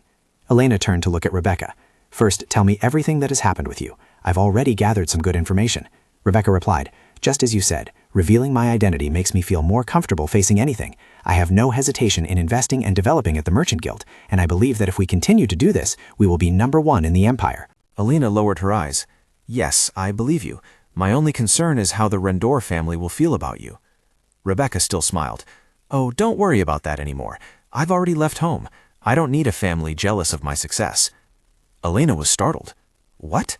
So what about you and your family? Rebecca laughed as if it were nothing. I know what you're worried about, my lady, but I've been happier and more joyful than ever. Elena comforted her. All right, you say everything is fine. Then, my lady, everything must certainly be fine. We can talk about work now. Are there any masks in storage? If so, what is the quantity and material? Rebecca considered. There are masks, but not many, and they are made from 2 thin layers of fabric, only meant to block saliva when sneezing. Elena considered. 2 thin layers of fabric? Does it look like this? Rebecca nodded. That's right. Elena pondered. This isn't enough to stop that. She inquired, I want a new mask, but can we hire a suitable craftsman? Rebecca agreed. Yes, I'll let you know this week. Well, one problem solved. Next up, Elena turned to look at Belda, Lady Cheddar. You mentioned opening more branches outside the capital, didn't you? Belda replied, yes. Elena opened a map. If so, I want to introduce this place to you. Belda asked curiously. Where is it? Elena pointed. Right here. Belda asked in surprise. Earl Robert's territory? Elena nodded. That's right. Establish an information storage branch here, and keep an eye on this place. Belda excitedly said, I understand. But why Robert's territory? Elena replied, because I think sooner or later something will happen there. Belda asked puzzled, what do you mean? Something? Elena handed her the map. Lady Cheddar, owner of the information shop, you can find out for yourself. Belda took it. Yes, I understand. The second problem has also been solved. Finally, Lady Ern, do you still enjoy visiting the Grand Prince's garden? Mabel smiled. Yes, absolutely. It's like a treasure. You wouldn't believe how many interesting things I've discovered in that garden. I have over 15 notebooks just for listing the plants there. Elena also smiled. Really? That's wonderful. Mabel was overjoyed. Thanks to your introduction to the garden, I was accepted into the academy. Elena comforted. It's still your own ability, you know. Mabel objected. That's not true. Besides, the congratulatory gift for passing the exam helped me get money to fund my personal research. I don't know how to thank you enough. Lady Rosalia is truly so kind and compassionate. Why doesn't anyone know her true nature? For some reason, I sent her to the garden, and giving her money was just to help me with some work. Elena asked softly, I'm quite curious about your personal research. What do you usually research? Mabel explained, I'm researching a lot about plants, but I'm currently focusing on creating herbal remedies. Elena clapped her hands. Come to think of it, Lady Ern also knows a lot about medicine, doesn't she? Mabel waved her hand. No, I don't know that much. Elena was satisfied. Everything is going well, and that's also what I wanted to ask you, Lady Ern. Mabel was surprised. Ask me? Please go ahead, I'll consider it. Elena suggested. In that case, could you help me research plants, both poisons and herbs? She was calculating to develop a cure for the deadly plague that was about to spread. The Duke asked, perhaps you already know about the pickpocketing incident a few days ago. If it were you, lady, what would you do with that child? Elena confidently replied, a pickpocket, if it were me, I wouldn't let the boy go. The two chatted for a long time. The Duke chuckled. Perhaps as expected, that answer is truly you, Elena. Elena looked out the window. The boy had also met her gaze. He joyfully raised his hand. It's the big sister. Elena smiled. The gardener won't be happy if you're distracted while working. The gardening boy was startled by the call. Look quickly, I knew you'd get into trouble. That child was in more serious danger than she had initially thought before meeting him. A few days earlier, Belda had brought information. Here's some information about that child. I asked you to investigate, and it was much easier than I thought. Elena was puzzled. What? What is it? Before handing him over to the government and sending him to prison, she worried this child would die if things continued this way. Elena asked Lady Cheddar, could you help me with one more thing? Belda smiled and replied, if you wish. A few hours later, at Duke Rosalia's mansion, the gardener boy tremblingly asked, hello, why am I here? Elena crossed her arms and replied, it's you, the main character of the rumors. The boy fearfully prostrated himself. I was wrong, please forgive me, I won't do this again. Elena asked irritably, what did you do wrong and what won't you repeat? The boy quickly confessed, I'm a pickpocket, I'll never do it again, so please forgive me. Elena repeated, you said you'd never do it again? The boy sobbed, yes. But the boy worried Elena might say, I don't believe you, and you're about to be punished for those bad deeds. Thoughts appeared in the boy's head. Am I going to die here? The boy trembled with fear. This person looks too scary. The silver-haired woman earlier. Forgiveness won't come. What can I do? How can I? Unexpectedly, Elena made a request. Work in my mansion so I can keep an eye on you at all times. Just as the boy managed to blurt out, please forgive me. What? What did you just say? Work here? Won't she kill me? Elena smiled. The mansion is short on gardeners. I'll have you work at my mansion so I can keep an eye on you. The child worried. Really? Thank you. Elena patted their head. Don't thank me, because I'll be taking full advantage. The child sniffled in response. Okay, I'll work hard. Upon investigating the child, everything became clearer. Rosetta was exploiting the child. She had set up a suitable stage to demonstrate her opposition to me. Once her purpose was served, she would discard the child who had been instrumental in her scheme. Elena gripped the paper tightly.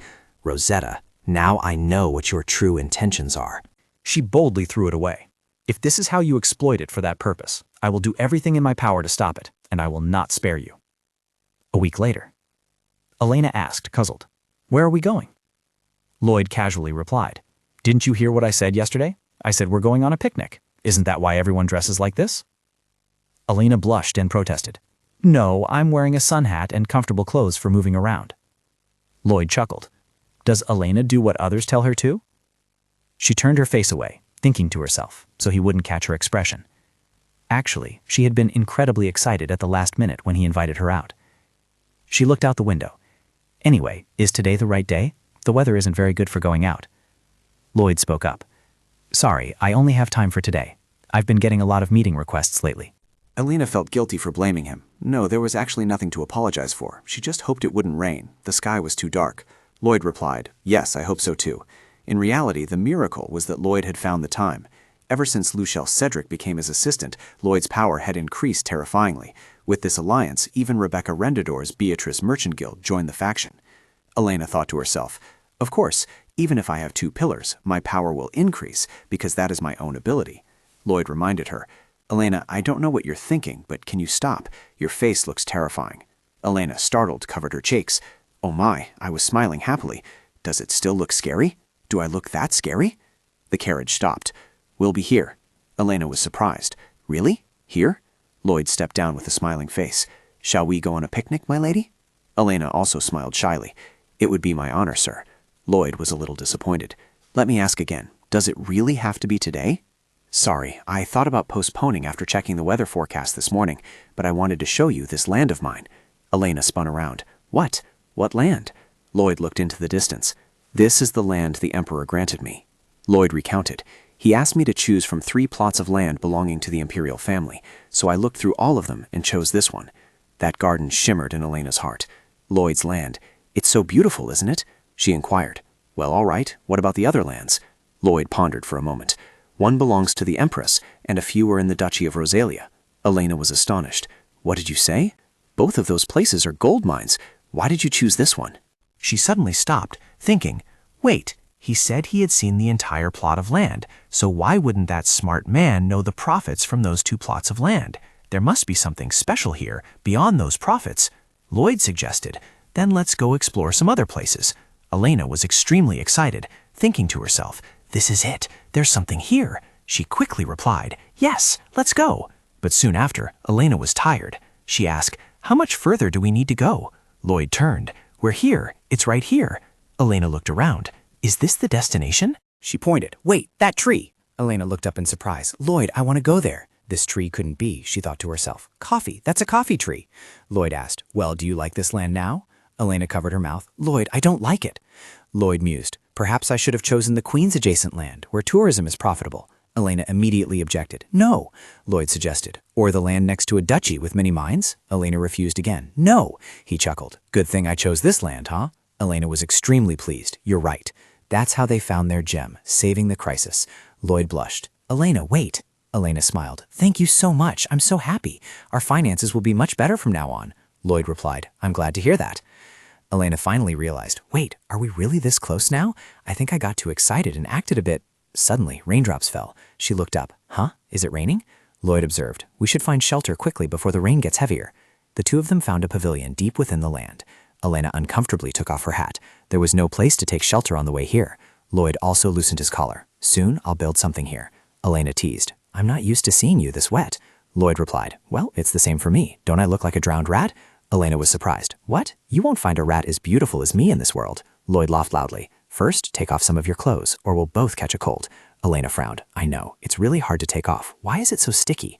Lloyd asked. Elena, how long are you going to take? Elena blushed. Oh, how odd. You're wet and you still want to put on all those clothes? Lloyd sighed. All right then. At least put this on. Elena observed Lloyd's expression, thinking to herself, why do I have to wear his shirt? Is he embarrassed? She decided to tease him a little. Sir, are you worried? Lloyd looked confused. What? Elena chuckled softly. I'm too beautiful. I have a beautiful face, a beautiful body, and my clothes are soaking wet. I understand your concern, she thought to herself. The last time they talked, he even claimed to be quite experienced in matters of love, but judging by his current reaction, that's probably not true, is it? Elena feigned understanding. Yes, although I understand that. This feeling isn't like the usual times you mock me for being single since birth. Maybe you're the same, but you don't seem used to this situation, do you? Lloyd suddenly yelled, pulling her shirt. It's cold. You'll catch a cold. You even had a runny nose earlier. Elena flinched slightly. I did? Lloyd turned his head away. It's great that she's so confident, but I hope she considers the actual situation and doesn't imagine too much, he thought to himself. Elena suspected. Are you perhaps embarrassed? Lloyd reminded her. First, sit down and rest. It looks like it'll take a while for the rain to stop. Elena worriedly thought. Did he feel played by my teasing just now? It's funny. This is the first time I've seen him so flustered. Lloyd suddenly said, the rain just keeps pouring down. Elena chimed in. Yes, it looks like a drizzle, but it seems it will last a while. Lloyd suggested, Elena, come here. She was surprised. What? Lloyd held out his hand. You're cold. Come here. Elena retorted, startled. No, not at all. I'm not cold. It was actually very cold, especially since Elena was small and slender. Lloyd excused himself. Because I'm cold. Elena still didn't understand. Cold? Is it because you got too wet from the rain? Or because you gave me your jacket? Lloyd didn't deny it. Yes, I'm going to catch a cold at this rate. So help me. Elena nestled snugly in Lloyd's arms. This position isn't quite right, he reminded her. Stay still. Don't fidget like that anymore. Elena blushed and lowered her head. All right, she thought to herself. My heart is about to explode. Those are butterflies, she told herself. No, I can't have these butterflies. I like Lloyd after all. I feel bad for teasing him earlier. I need to apologize quickly. Elena timidly asked, Are you angry? Lloyd was surprised. About what? Elena replied. I was just worried about you. It was just a little joke. Lloyd chuckled to himself. So cute, he replied. I'm not angry. Actually, you were right. I was embarrassed and worried. Elena was astonished. What? Really? But why? Lloyd cupped her head. I felt like I was caught red-handed, so I just stayed calm. Elena stubbornly asked, Really? He replied, Really. Elena chuckled to herself. I was right, she asked curiously. But why are you holding your head like that? Lloyd replied. I don't want you to see my embarrassed face. Elena was puzzled. What? Why? He explained. That would be too humiliating. Elena persisted. Is that really necessary? Lloyd added. Besides, it's because it's you. Elena complained. By the way, it's raining and it's so cold. Lloyd comforted her. Be patient, they'll find us soon. Furthermore, Elena was puzzled when Lloyd took her hand. He asked softly, Why is your body so cold? Lloyd gently kissed her hand. Elena flinched and withdrew her hand. What did you just do? Lloyd was surprised. Is something wrong? Elena, blushing, repeated. Is something wrong? You just kissed my hand? Lloyd nonchalantly replied. Elena, didn't you hear me? Your hand was too cold, so I just wanted to warm it up. Look, your hand is warm now. This made Elena even angrier. You trickster. She thought to herself, I really don't know anymore. Seeing him like this, I wonder if he loves me. A voice called from afar. Milady, Milady Elena. She was still lost in thought. I can't even ask him. It's just that my hand is getting warmer now, and I'm afraid if I open my mouth, I won't be able to control my words. That night, at His Royal Highness the Crown Prince's palace, Kaiser tilted his head and smiled. Count Randor, are you aware of this? The Beatrice Merchant Guild was very helpful to Lloyd in his ascent to power. However, the guildmaster was Rebecca Rendor. How hard could it be to manage just one daughter in the family? Rendor bowed his head. I apologize. Kaizen gazed thoughtfully at the map. He asked, Beatrice Guild's funds come from 3 mines, don't they? If we cut them off, Beatrice Guild will collapse. In Lloyd, its sponsor will also fall. Rendor also understood. I will act immediately. Kaizen added, You have 3 months to defeat Beatrice Guild by any means necessary. He said in a stern voice, emphasizing the deadline. 3 months. Rendor replied, Yes, sir. Kaizen stood up from his chair, continuously muttering complaints. Those idiots! I need to use words so others can understand me. In times like these, meeting Rosetta is most appropriate. He strode leisurely, while the whispers of his subordinates behind the door began to rise. Why did His Highness summon him tonight? His Highness was very annoyed because the Beatrice Merchant Guild had allied with the prince. But why are they involved with the prince? Shh! Do you really want me to say it? It might be because of Lady Rosetta. Shh! Shut up! If His Highness hears you, he might kill you. Kaizen heard those discussions, and his eyes grew cold as ice. In his mind, Kaizen secretly cursed and swore to himself, I must tear all those mouths apart. Your Highness, you shouldn't brandish your sword like that. Suddenly, his attitude changed, a faint smile on his lips. He said to himself, Yes, that's right. Rosetta, you are right. Instead of worrying about them, I should go see her.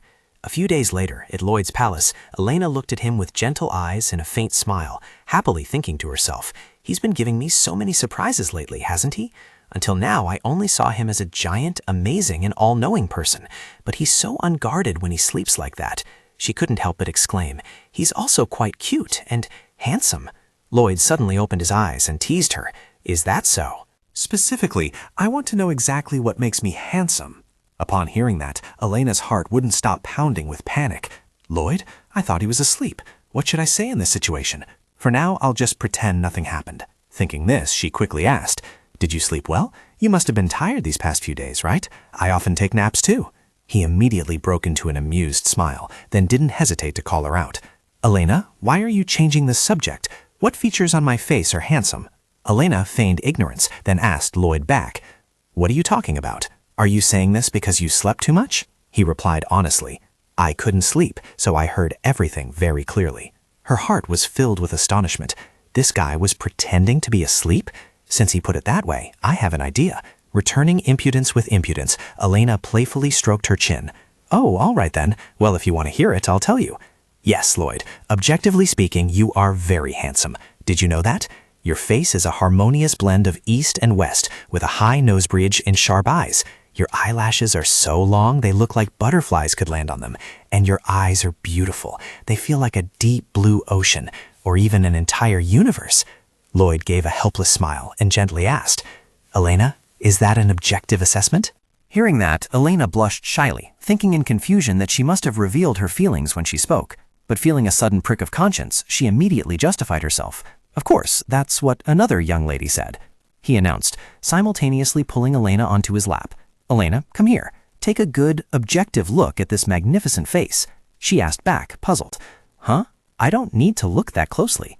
Lloyd beamed and promptly suggested, while you're still like this, tell me what you think is the most handsome part.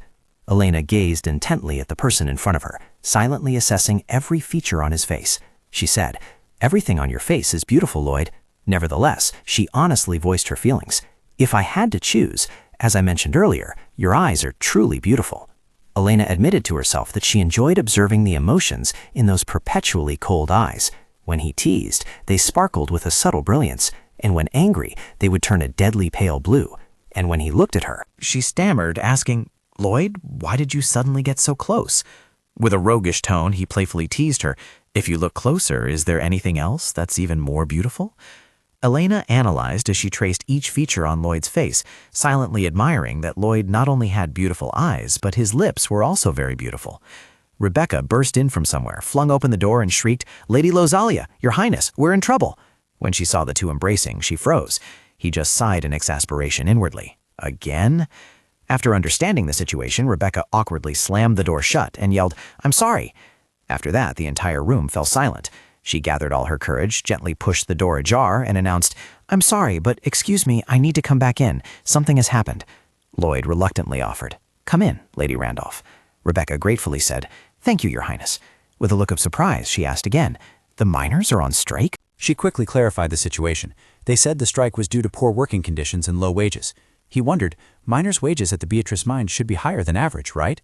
And according to the Inspector General's report, most people are working under their employment agreements. It seems something has gone wrong. Rebecca agreed. Yes, I've asked Lady Cheddar to look into that. However, if we can't resolve the issue with the miners even after knowing the cause, then even if things are good now, mining output will still decrease, and the Beatrice Guild's finances will be cut within 3 months. I apologize. As the guildmaster, I wasn't adequately prepared for everything. It's truly shameful. Elena gently reassured her. Lady Rendor, it's all right. Don't blame yourself too much. Hearing this, Rebecca was deeply moved. Lady Elena. Elena continued to comfort her. And don't worry too much. What you're afraid of won't happen. Rebecca asked, bewildered. What? Does that mean? Elena, I knew you'd find a way. Elena replied helplessly. I haven't even said anything yet. Rebecca's mood brightened more than ever, and she said gratefully, You don't need to say anything, because I trust you, Lady Elena. Elena affirmed to Rebecca, I will ensure that. Rebecca stood up, indicating her intention to leave. Now, I need to go meet Lady Cheddar to hear about the situation at the mine. Elena unexpectedly offered, Do you need me to come along? It's been a long time since the three of us met. Rebecca replied in surprise, Really, that's a great idea, because we can exchange ideas. But Lloyd quickly interrupted their conversation, smiling kindly and objecting. I'm sorry, but Lady Rosalia still has some matters to discuss with me, and I want her here. She hesitated and replied, Right, so I think I'll meet Lady Cheddar in the evening, so perhaps Lady Elena can also come, so please continue what you two were doing. No, let's continue the discussion. She called Rebecca back, Lady Rendor. Hey, Elena thought in frustration, I can't leave here naturally now. If so, today the word self-respect is not in my dictionary. Let's change the subject again. So she began to suggest, the mining strike. I'm not saying it's great, but isn't this the right time? We might be able to use our findings for useful purposes. Preparation will take about a day. What do you think? Both of them fell silent. That made Elena wonder in confusion. Why isn't he saying anything? Is it really necessary to recall what happened before? If so, he should speak up, shouldn't he? Or does he want to lure me and not talk? If that's the case, her face became sad and she spoke weakly. What happened before? I don't think things are going well between the two of you. I just feel it right now. It was the same last time, and just now, you can't hug someone like that. I'm sure there's some meaning behind it, but Elena thought to herself, I don't want to be the only one hoping and waiting. She immediately voiced her thoughts. Anyway, let's clarify our boundaries first. That would be better. Lloyd immediately replied, Elena, I want to do that. Elena asked curiously, why? He then revealed his wish. I want you to think for yourself. About why? Well, I have my own matters to attend to, so I'll be leaving now. I hope you enjoy your time with the ladies. Elena called out in a panic. Lloyd! When someone reacts like that to your words, even if the two of you don't have a clear relationship, it's easy to tell. She blushed and wondered, Lloyd, do you really like me? At the Crown Prince's palace, she spoke cheerfully. Your Highness, it seems you're in a very good mood right now. Is there something good happening?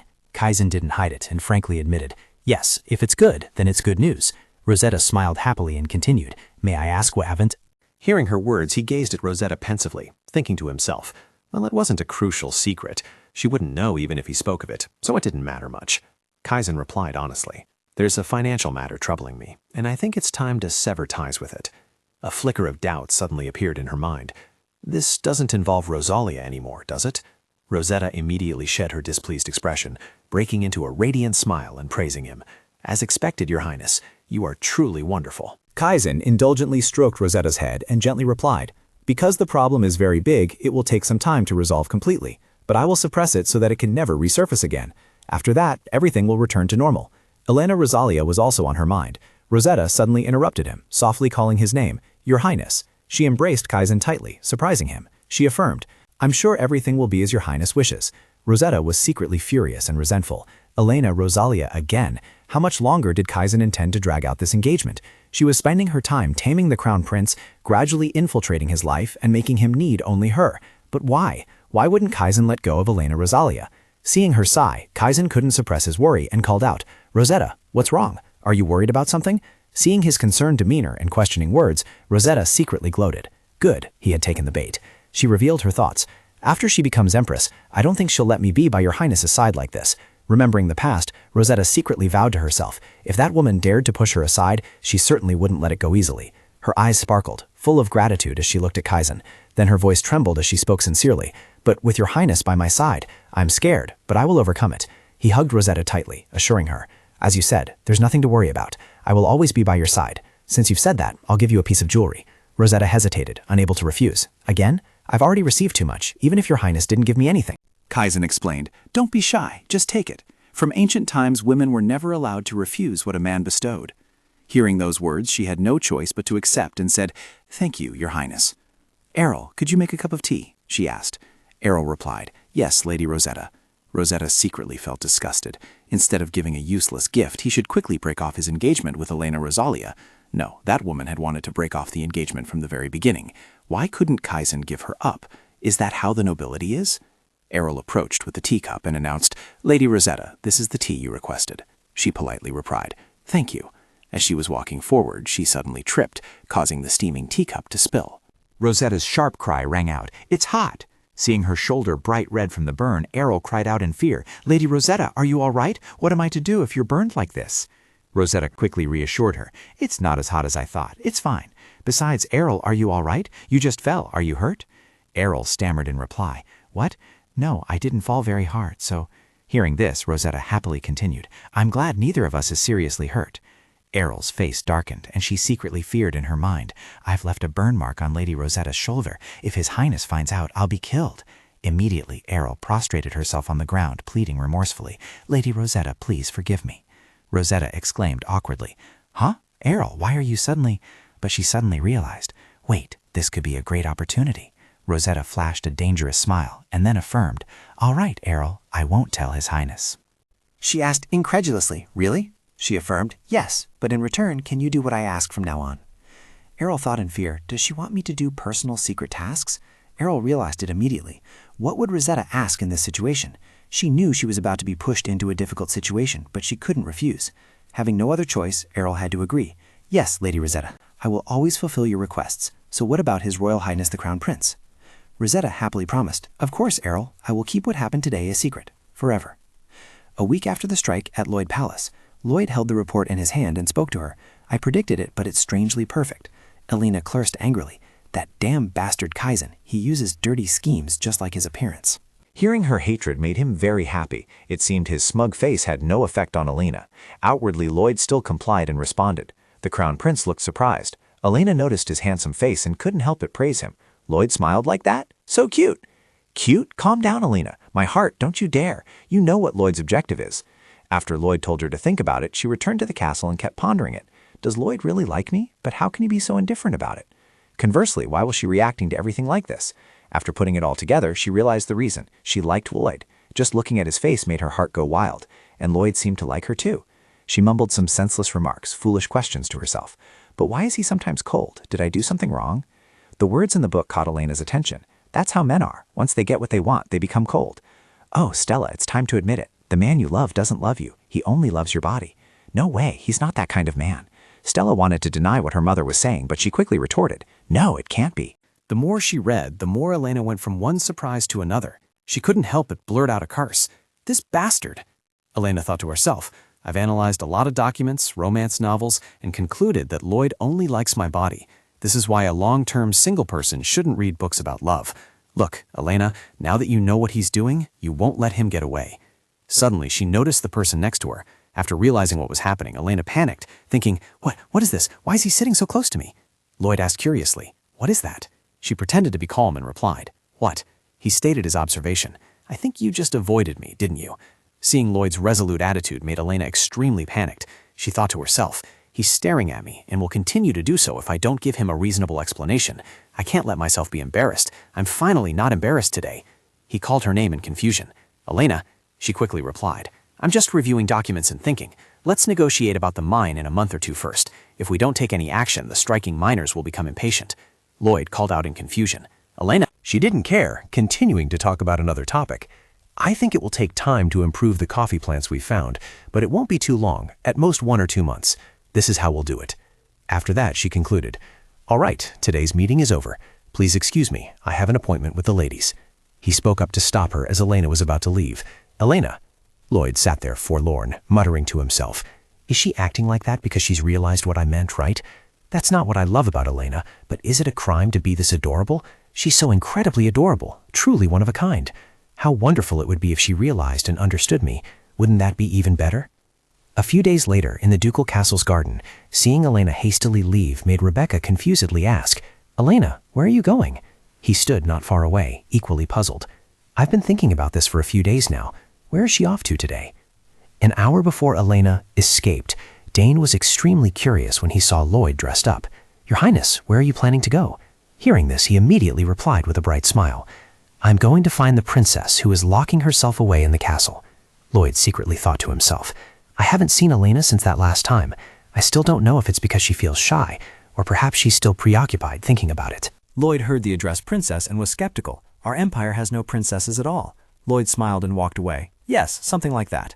I'm sure she will meet me after she's had time to think, but since I'm the one who misses her, I should be the one to take the initiative and meet her first. At Duke Rosalia's castle. Inside the palace, a servant greeted him with a smile. Greetings, Your Highness. The butler, however, rushed out to welcome him. Your Highness, may I ask? What brings Your Highness here? We received no notification of your visit this time. Lloyd kindly explained. I came out of curiosity about Lady Rosalia. You know, she hasn't been to my palace recently. The butler understood immediately upon hearing this. Oh, I see. A male servant from behind enthusiastically spoke up. Indeed, a true gentleman only dedicates his attention to one woman. The maid next to him also chimed in. I think every man in the empire should strive to be like His Highness. It's no surprise that Lloyd was rated somewhat higher than Kaizen, especially since Kaizen already had a mistress.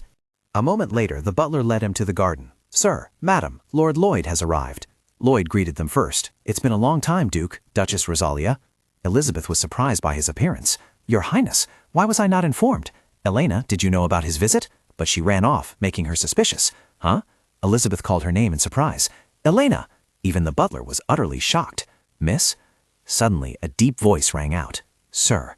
Rick's eyes, full of menace, questioned him. May I ask why my daughter ran away when you arrived? What he meant was, you scoundrel, what have you done to my daughter? Lloyd instinctively straightened his back and replied, I realize this situation could easily be misunderstood, but I assure you, it's just a misunderstanding. Elizabeth hesitated, asking back, Your Highness, was that truly a misunderstanding? Under his pressure, he trembled as he replied, Yes, I'm not sure what Elena is confused about, but I will clarify everything with her. 10 minutes later, Elena was now crying and shouting, Don't chase me. He ran behind her, hastily reassuring her. Then stop. Why do you keep running? Shouldn't we talk first? She replied loudly and emphatically, But I have nothing to say. The very next second, Elena jumped down from the wall. Lloyd, breathless but intrigued, spoke, So you intend to avoid me, do you? Fine. I'll catch you no matter what. What followed was a scene of her running and him in pursuit. They chased each other all over the castle. She thought helplessly to herself, "It's so hard to run from him, especially when no one in this mansion is willing to help me." Elena was so furious she yelled, "Seriously?" Behind her, Lloyd persistently followed. Elena stopped. In the eyes of those around them, this seemed like a lover's game of chase, and instead of stopping Lloyd, they were actually helping him. After a while of running, Elena stopped, panting. "He must have given up, right? I'm sure he wouldn't follow me all the way out here." Suddenly, a hand grabbed her shoulder. "All right." Elena startled and turned around. "What? When did you follow me all the way here?" Suddenly, her legs gave out. Seeing Elena about to fall, Lloyd quickly stepped forward to support her. "Elena, be careful." She felt utterly embarrassed at this moment. Damn it, I've been caught. Suddenly, Lloyd's laughter rang out. "Are you done running, Elena?" Amidst the picturesque scenery, Elena spoke up, bewildered. "Why? Why are you chasing me like this?" Hearing that, he retorted, "Shouldn't I be asking why you keep running away like that? Oh, are you embarrassed because you kissed me?" Elena was utterly astonished internally. Damn it, he guessed right. Despite that, outwardly she still feigned indifference. "No, not at all." Lloyd smiled and pressed on. "It's been a week. Are you still embarrassed about it?" Elena quickly retorted, "Didn't you hear what I said? That's not the case." He continued to tease her. "Our princess is more naive than I thought." Elena's face was now flushed crimson as she snapped, "Will you stop?" Suddenly, Lloyd adopted a conciliatory tone. "If you're that embarrassed, then I'll pretend nothing happened. Let's forget what happened and the conversation that followed. And as your partner, I will generously overlook it, for I cannot let a lady feel embarrassed indefinitely." Her voice, full of composure, replied, "I knew it. So after all, that's the kind of person you are." Hearing that, he exclaimed in confusion, "What?" Elena was now in utter panic internally, even as she tried to act as if nothing had happened. He wouldn't say such things if he truly had feelings for me. Thinking that, her eyes teared up as she said, "You only want my body." At this moment, Lloyd's doubt intensified. "What did you say?" Suddenly she yelled, "It's true. I love you for who you are, while you only love my body. That's why you forgot it so easily." Hearing that, he flustered, tried to calm her down. "Elena, wait, calm down. Why would you think that?" Suddenly, an unexpected voice rang out. "Go on. Rick witnessed everything. May we know more?" "Your Highness." Elena, startled, quickly sat up. "Father and the servants, when did you all get here?" Lloyd, equally fearful, spoke first. "Duke, I think there's a misunderstanding here." As for her, she looked at him worriedly, thinking to herself, "I might truly hate Lloyd, but I don't want him to get into trouble with Father." Suddenly, Elena grabbed his hand, which confused him. "Elena!" She quickly took Lloyd's hand and ran off. "This is our problem. Father doesn't need to concern himself." However, his mind was filled with dread because of that action. "Elena, no. If we leave like this, he'll continue to think the worst of me." Meanwhile, Rick remained unperturbed, discussing with the knight what good it was to raise a daughter when all she did was break your heart like this. The knight could only reply, "Please don't be too sad, sir." Elsewhere, the other two had fled to a room. Lloyd suddenly called out to her, "Elena, we need to talk. What made you think I don't love you?" Hearing that, Elena stammered in reply, I thought you didn't like me." That answer displeased him. "There must be a reason why you acted that way. I want to know the real reason." She suddenly recalled scenes of them together. "I have many reasons to love you, but it seems you have no reason to like me at all. It seems the feelings are only one-sided." That sudden confession made Lloyd's face flush red. He was so embarrassed that he covered his face with his hands. "So that's the reason you thought I only wanted your body?" Hearing that, Elena retorted angrily, "Put yourself in my shoes. What was I supposed to think when you never clearly expressed your feelings?" Suddenly, Lloyd changed the subject to a pile of books. "And that novel helped you further affirm this idea, didn't it?" Immediately, she felt panicked. "Oh no, why haven't I put it away yet?" Suddenly, he moved closer, pressing against her. "Elena, I think I'm the one who should be confused here. How could you possibly think I don't love you? When you are beautiful, strong, and wise, and not only that, you are always careful in everything you do. You approach everything with sincerity and always give your best. Even when you pretend to be difficult, you are always kind and caring towards others. Tell me, how could I not love someone like you?" Elena's face was now flushed as she asked, "Lloyd, do you love me?" Lloyd's firm affirmation was her reply. "Yes, I love you. I, Lloyd Kartika, love Elena Rosalia very much. Truly, very much." And so the two honestly expressed their feelings for each other. A few days later, in the mining town owned by the Beatrice Merchant Guild, in an eatery, a glass was smashed to pieces. A young man furiously demanded, "But what is all this? You said everything would be sorted out within a month. Say something, Commander." The other person replied with a sly smile, "It seems you've forgotten our purpose, haven't you?" He was Paul, the commander in the mine. He argued passionately. Our objective is meaningless if we can't even endure. Didn't you guarantee that everything would be resolved within 3 weeks or less? You also guaranteed that afterwards we would get a raise and better working conditions. But look at our current predicament. The guild hasn't said a word. If this situation continues, we'll find ourselves wandering the streets before we know it. Don't just sit there, say something. A month prior, Paul suddenly recalled someone striking up a conversation with him. Are you Paul, the leader of the miners' union? He replied without a hint of suspicion. That's me. How can I help you? A bag was thrown at Paul's feet. Puzzled, he sat down to examine the bag. What is this? The other person didn't reveal much, only saying, all of that will be yours if you do one thing for me. Paul pulled something out of the bag, momentarily stunned. What's in this bag? Just then, the mysterious person opened their mouth to make a request. Make all the miners in the Beatrice Guild stop working for 3 months. That is all I ask of you. Holding the wad of cash in his hand, Paul spoke in a daze. The Beatrice Guild will collapse if no one works for such a long time. On the deserted street, in the dead of night, there were only the two of them. The quiet surroundings made him think more carefully. So this man wanted the guild to disband. Although this amount of money was substantial, it wasn't worth trading for the security of a steady income.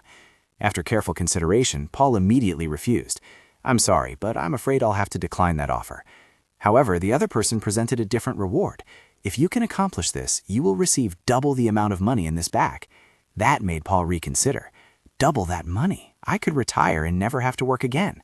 Now you've managed to convince me with that figure.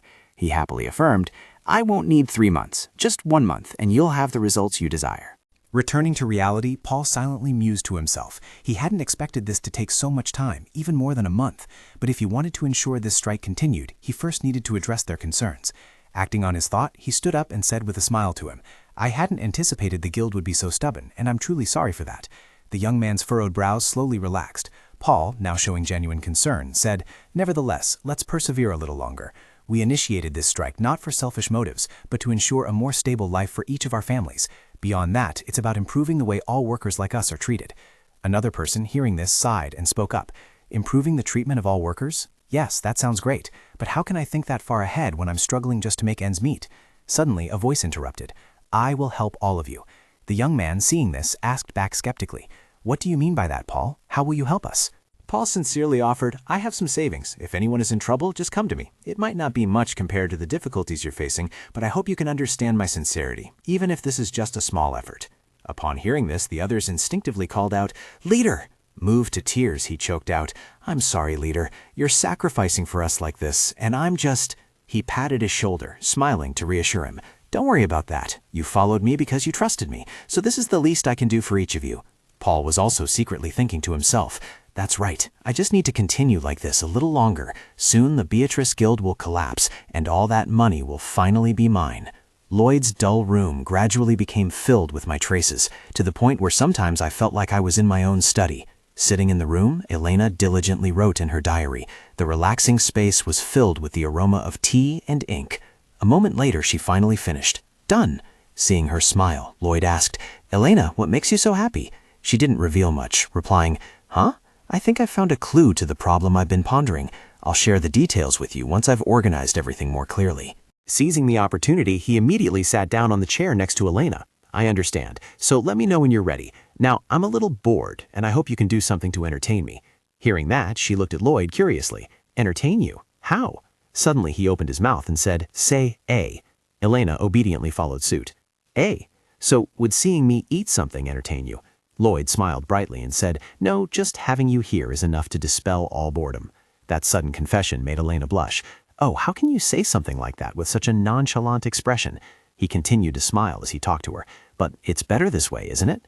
After we confessed our feelings to each other, Lloyd became much bolder. He always wanted us to do everything together and became more intimate and doting.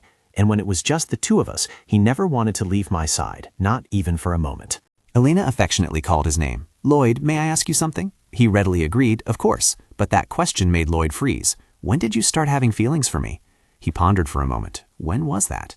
Meanwhile, Elena wondered to herself, could it be love at first sight? Just then Lloyd answered, when we first met. She was utterly astonished to hear that. Huh? Was I right? However, he then replied, taking a different turn. I admit I didn't have feelings for you right from the start. When we first met, we were both incredibly guarded. But I suppose it left an impression on me. It piqued my curiosity and made me keep an eye on you, and before long I was certain of my feelings.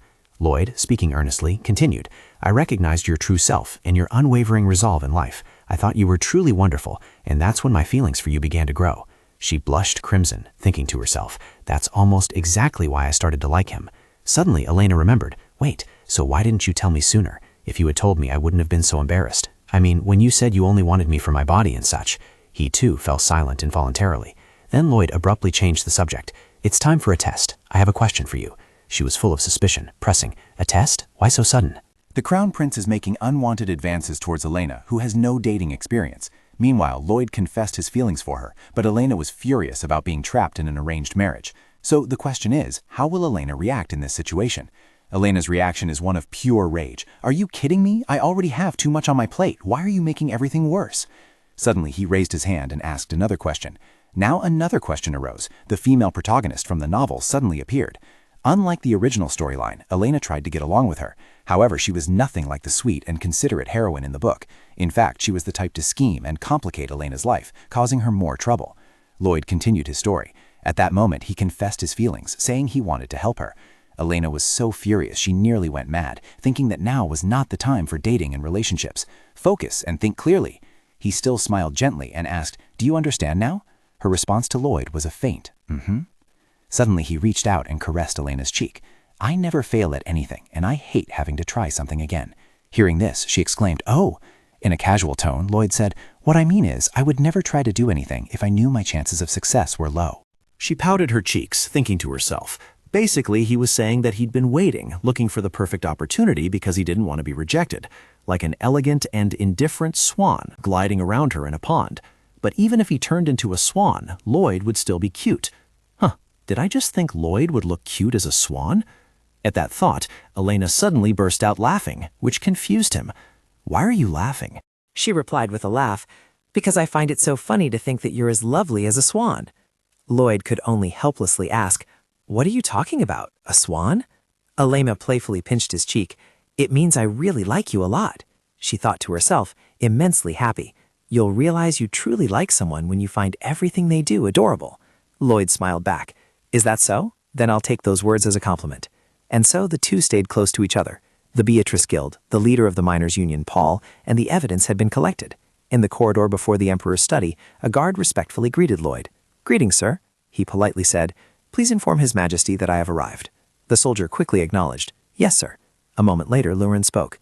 Do you know how long I've had to wait, my son? Lloyd approached unhurriedly. But hasn't your Majesty already known? He retorted, I only know what has happened, nothing more. Then he got straight to the point. Your Majesty, do you believe I am capable of resolving this issue? Lurin replied, matching his tone. If you weren't capable, you wouldn't be standing here before me.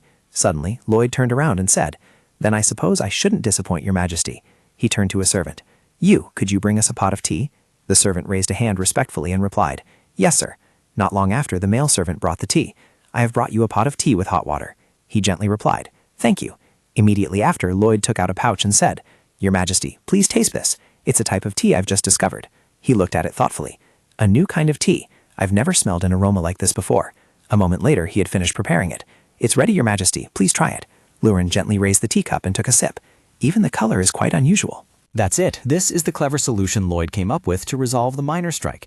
Elsewhere, Elena was gathering with her sisters. Today, I've invited everyone here to introduce something new. Rebecca asked, full of doubt, something new? Even Mabel wondered, what is it? Hearing this, she slowly took out a paper bag. That was what was inside this package. Belda stared at it with wide eyes. What's inside? It sounds like powder. Mabel, full of curiosity, told her, Miss Cheddar, open it up. Belda did so immediately. Inside was brown powder. Chocolate? Meanwhile, Mabel slowly savored its aroma. The aroma is wonderful, both nutty and slightly bitter. In contrast, Rebecca directly asked about its purpose. What kind of powder is this and what is it for? Elena quickly announced its use. This, everyone, is for drinking. All three of them exclaimed in astonishment. This is something you drink? Belda looked at it with a pale face, speechless. She said, if that's the case, let me try it right away. Elena quickly spoke up in a panic to stop her. Wait, don't drink it like that. But Belda had already taken a sip. Ugh, it's so bitter. Elena hastily offered a glass of water and instructed, first rinse your mouth with water and spit out the powder. Belda, on the verge of tears, asked, Lady Elena, what exactly is this? It's too bitter. Seeing that scene, Elena happily thought to herself, they're like kindergartners, so cute. Elena skillfully prepared it again. If you use it like that, it's bound to be bitter. There's another way to use it, in warm water like this. Belda watched the process with suspicion. So you don't drink the powder directly, but the liquid? Even Mabel was equally curious. Why are there bubbles rising? And Rebecca, beaming, looked at the kettle. The aroma is getting richer. Very quickly, Elena had the result in her hand. It's done. All three were once again utterly shocked by it. Ink! Meanwhile, Elena deftly poured it into individual cups. You might hesitate because this is the first time you've seen this kind of drink, but please try a little. I'm sure you'll like it too. Belda's face now looked as if she were preparing for battle as she thought, if Big Sister said so, I'll drink it even if it's poison. Immediately after, she took the lead and tried it. Belda quickly finished tasting it and exclaimed, "It's so delicious. I've never tasted anything like it. How does it get its flavor?" The other two quickly followed suit. "Oh my," Mabel expressed her feelings. "It's bitter, but not too strong, and the fresh floral taste lingers in the mouth." When it was Rebecca's turn, she looked up and asked, "I've never tried this before. Is it foreign?" Elena quickly clarified for everyone. "No, it's not. We found it in the Grand Prince's estate. There's a cultivation area there where the fruit used to make this drink is grown." Hearing that, Rebecca suddenly remembered. "Madam, is this the secret plan you mentioned earlier?" She replied with certainty. "That's right. We will sell this as an exclusive item at the Beatrice Merchant Guild." After a moment of silence, Rebecca spoke with conviction. "I think it will become a huge sensation in society once we start releasing it." Besides that, Elena had an even bigger goal. If you knew the benefits of this drink, you would be able to target not only the upper class, but also other social strata. Mabel then asked directly, "What are the benefits of this drink?" She seriously listed them one by one. It has a stimulating effect, it helps improve concentration immediately, and it prevents drowsiness. Furthermore, I would like to invite Lady Ern to demonstrate other benefits. Hearing this, Mabel, full of honor, replied, "Oh, please don't worry about that." Then Elena turned her attention to Rebecca. "Lady Rendor, what do you think? Will this drink turn the Empire's market upside down?" She confidently stated, "Yes, it will. No, I will make it happen, even for Lady Elena, who spares no effort in supporting us." With everything settled, Elena happily spoke up. "Excellent. Now all that's left is to conquer the Empire's market. Speaking of which, should we have another glass?" While raising her glass, Mabel suddenly asked, "Of course, but what is the name of this drink?" Seeing this, Elena immediately revealed the information. The name of this drink is coffee. The scene quickly shifted to night. Elsewhere, screams echoed. "Why? Why? How?" Paul exclaimed in disbelief. How could the Beatrice Guild still be standing without collapsing? If everything had gone according to plan, the Beatrice Guild should have contacted the miners 2 weeks ago, and by now they should have been knocking on the miners' doors in a worried effort to change their minds. But the ones who actually knocked on his door were the individual miners, approaching his house one by one. "Leader, I'm sorry, I need some money." "Leader, hasn't the Beatrice Guild done anything yet?" "Leader, it's better to end the strike now." That gave Paul a huge headache. How much longer will you keep coming back for money? How shameless, he thought. But since the strike couldn't be stopped now, Paul had no choice but to give the money. He glanced at his money pouch, thinking to himself, I'll run out of all my money at this rate. And because he kept giving the money, they started questioning the source of the funds. After a while, he made a decision. I can't sustain this any longer. I have to change the plan.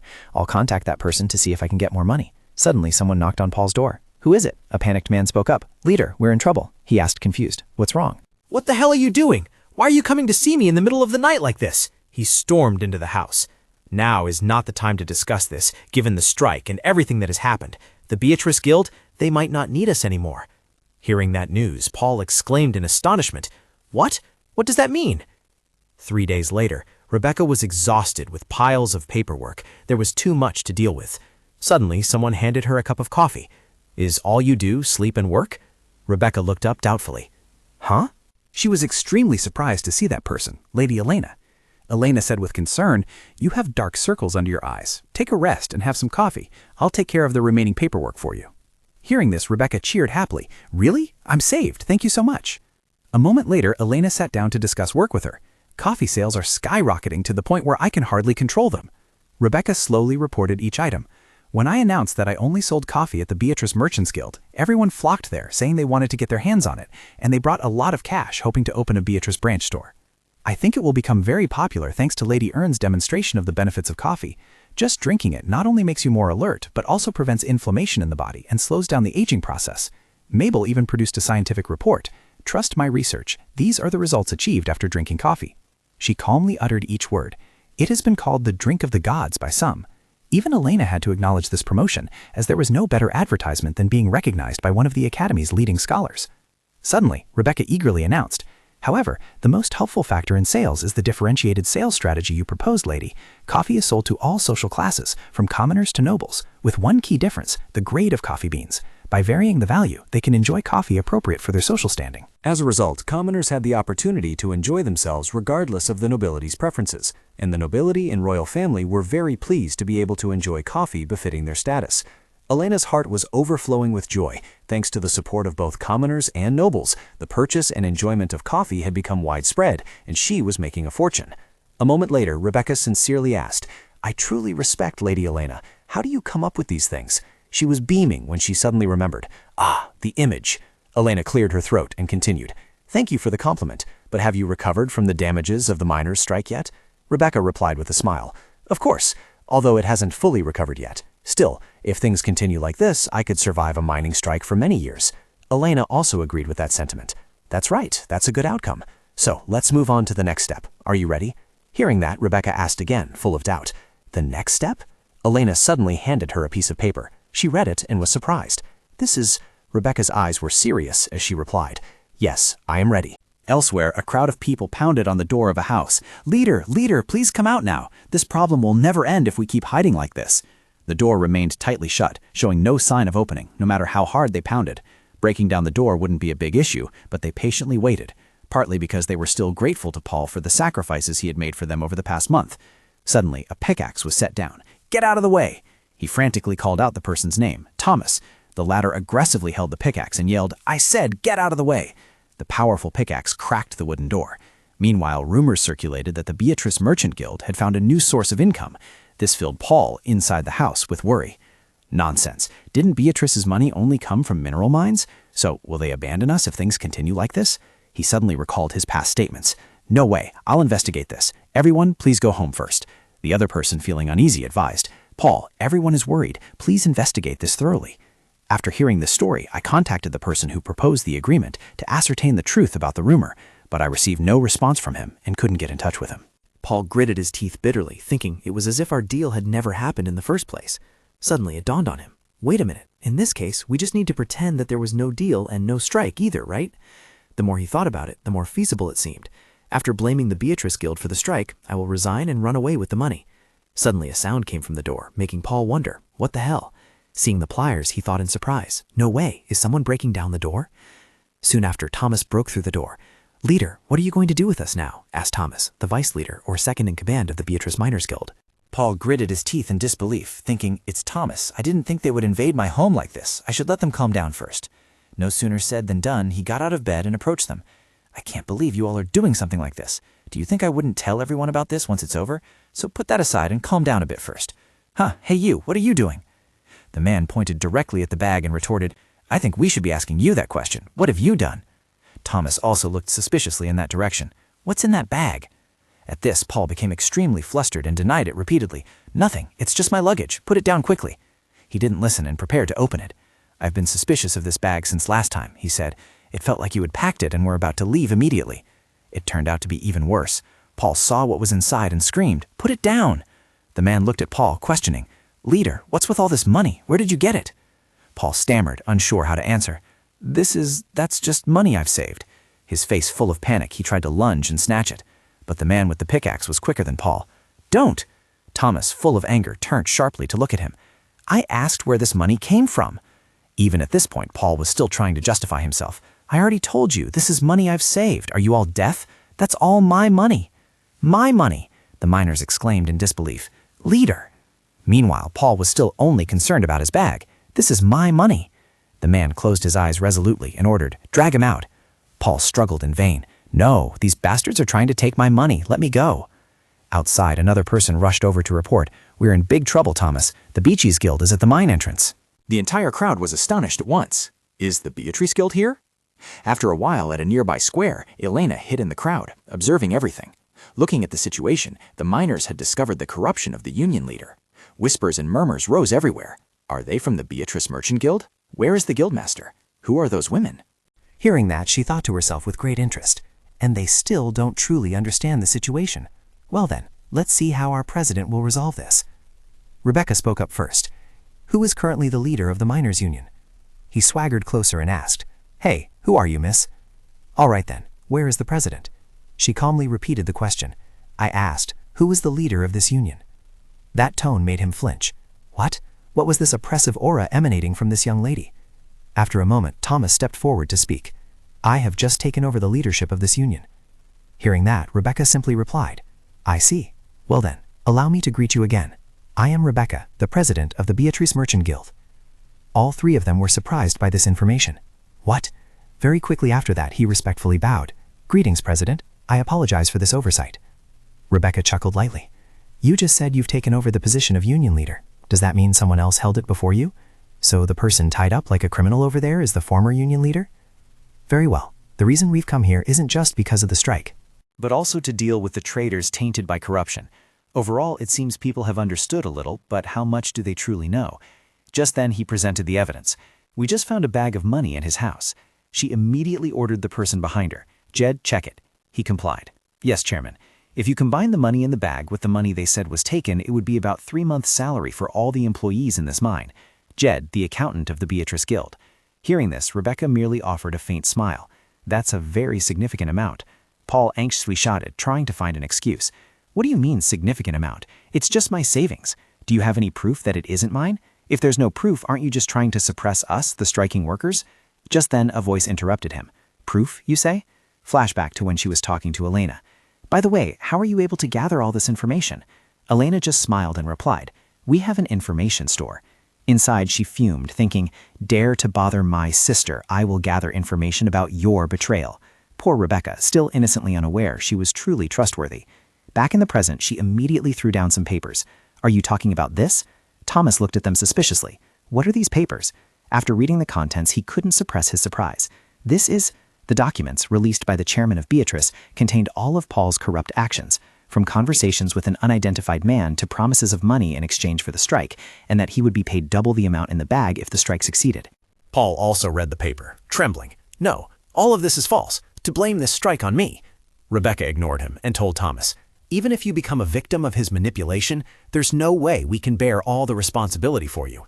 He heard this and somewhat agreed. I thought so too. Are we all going to be fired like this? But her words were completely different. Regarding the responsibility for this strike, the miners' wages will be reduced by 10% for 2 months. That decision astonished him greatly. Isn't this a layoff? Rebecca frowned in confusion and asked back, If I fire everyone, who will do the work? Everyone must continue working. That statement made Thomas only able to exclaim, That's right. Besides that, she also wanted to add, And we're not done talking about this yet. I promise to give you the best treatment in the industry. In return, everyone must also promise that there will be no more strikes from now on at the Beatrice Merchant Guild's mines. Everyone who heard this lost their composure. What? Does this mean she's taking away our right to strike forever? Rebecca turned to look at Jed. Jed, prepare the contract immediately. Yes, guild leader. Elena stood there smiling. The Merchant Guild and the mines signed a new contract based on the terms proposed by both parties, and the Beatrice Merchant Guild distributed all of Paul's slush fund to the miners. Through this incident, the miners were not only grateful, but also gained boundless trust in the Beatrice Merchant Guild. Ultimately, it turned out to be a favorable outcome for the Beatrice Merchant Guild.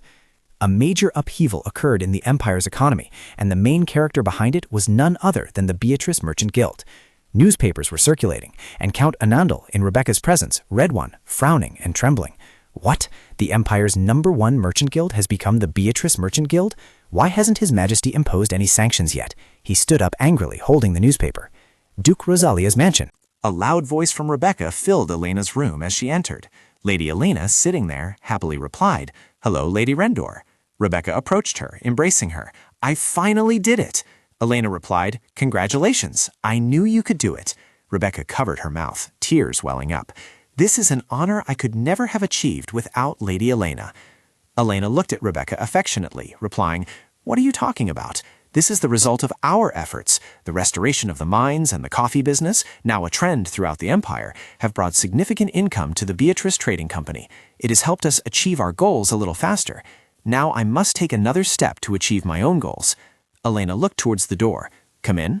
Lena rushed in, holding a letter. My lady, there's a letter from the Imperial Palace. Elena frowned in confusion, thinking, Who could send me a letter under the name of the Imperial Palace? She then said, I will read it immediately. A few days later, in the Imperial Palace garden, Elena was sitting with someone. So you've arrived. Luron, holding a teacup, said, It's good to see you again after such a long time, my lady. Elena, sitting opposite him, smiled and thought, Why did the Emperor suddenly summon me? She replied, The pleasure is mine as well, your majesty. I hear you've taken quite a liking to coffee recently. Does it suit your taste? He flinched.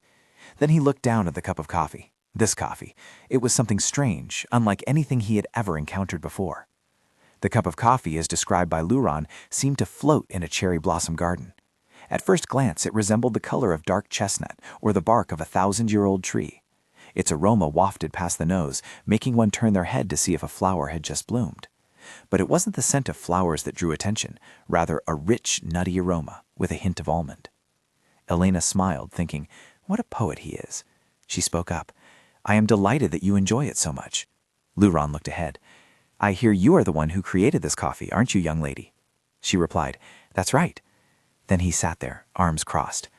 I am very curious. Normally we only think of eating the fruit's flesh, and no one ever considers processing their seeds, do they? So how did you discover this method of making coffee? She thought to herself, a curiosity about the coffee's success, perhaps. Then Luron smiled. And to make everything perfect, you thought of steeping it in hot water. Elena brought her hand to her mouth and smiled, but thought, the greed for that success. She said, it's just a coincidence, Your Majesty. He looked up. Truly just a coincidence? You wouldn't be so foolish as to think I'd believe you, would you? She was a bit worried, placing her hand over her chest and thinking, what a stubborn old man. He picked up his teacup. Oh, that's right. I heard that the Beatrice Merchant Guild has become the Empire's top merchant guild this time. I also heard that they are partnering with you in business. She, sitting opposite him, replied, that's right. Laurent picked up his glass and drank. However, a remark made Elena a bit worried. You are also very fortunate to have achieved all of that without encountering any setbacks. In her head, she thought, I guess he means that my development is entirely thanks to him. The image of Lloyd and Kaizen standing back to back made her think, ultimately the competition among merchant guilds is beneficial for the Empire's development, which is why it has been left alone. The coffee cup was still in Laurent's hand. I'll say it again, I am very curious about your coffee-making secret. These words made Elena continue to think, to desire coffee while issuing such threats is nothing short of greedy, but I won't give up easily either. She spoke with a gentle voice. Your Majesty, why would a monarch of an empire involve himself in such trivial matters? Laurent immediately frowned. What? Is this young lady trying to lecture me? She looked bewildered, placing her hand on her chest. How could that be? It's just that the empire belongs to Your Majesty, the people belong to Your Majesty, and even I, the daughter of a duke, also belong to Your Majesty. The man sitting opposite her put down his coffee cup and said, Go on.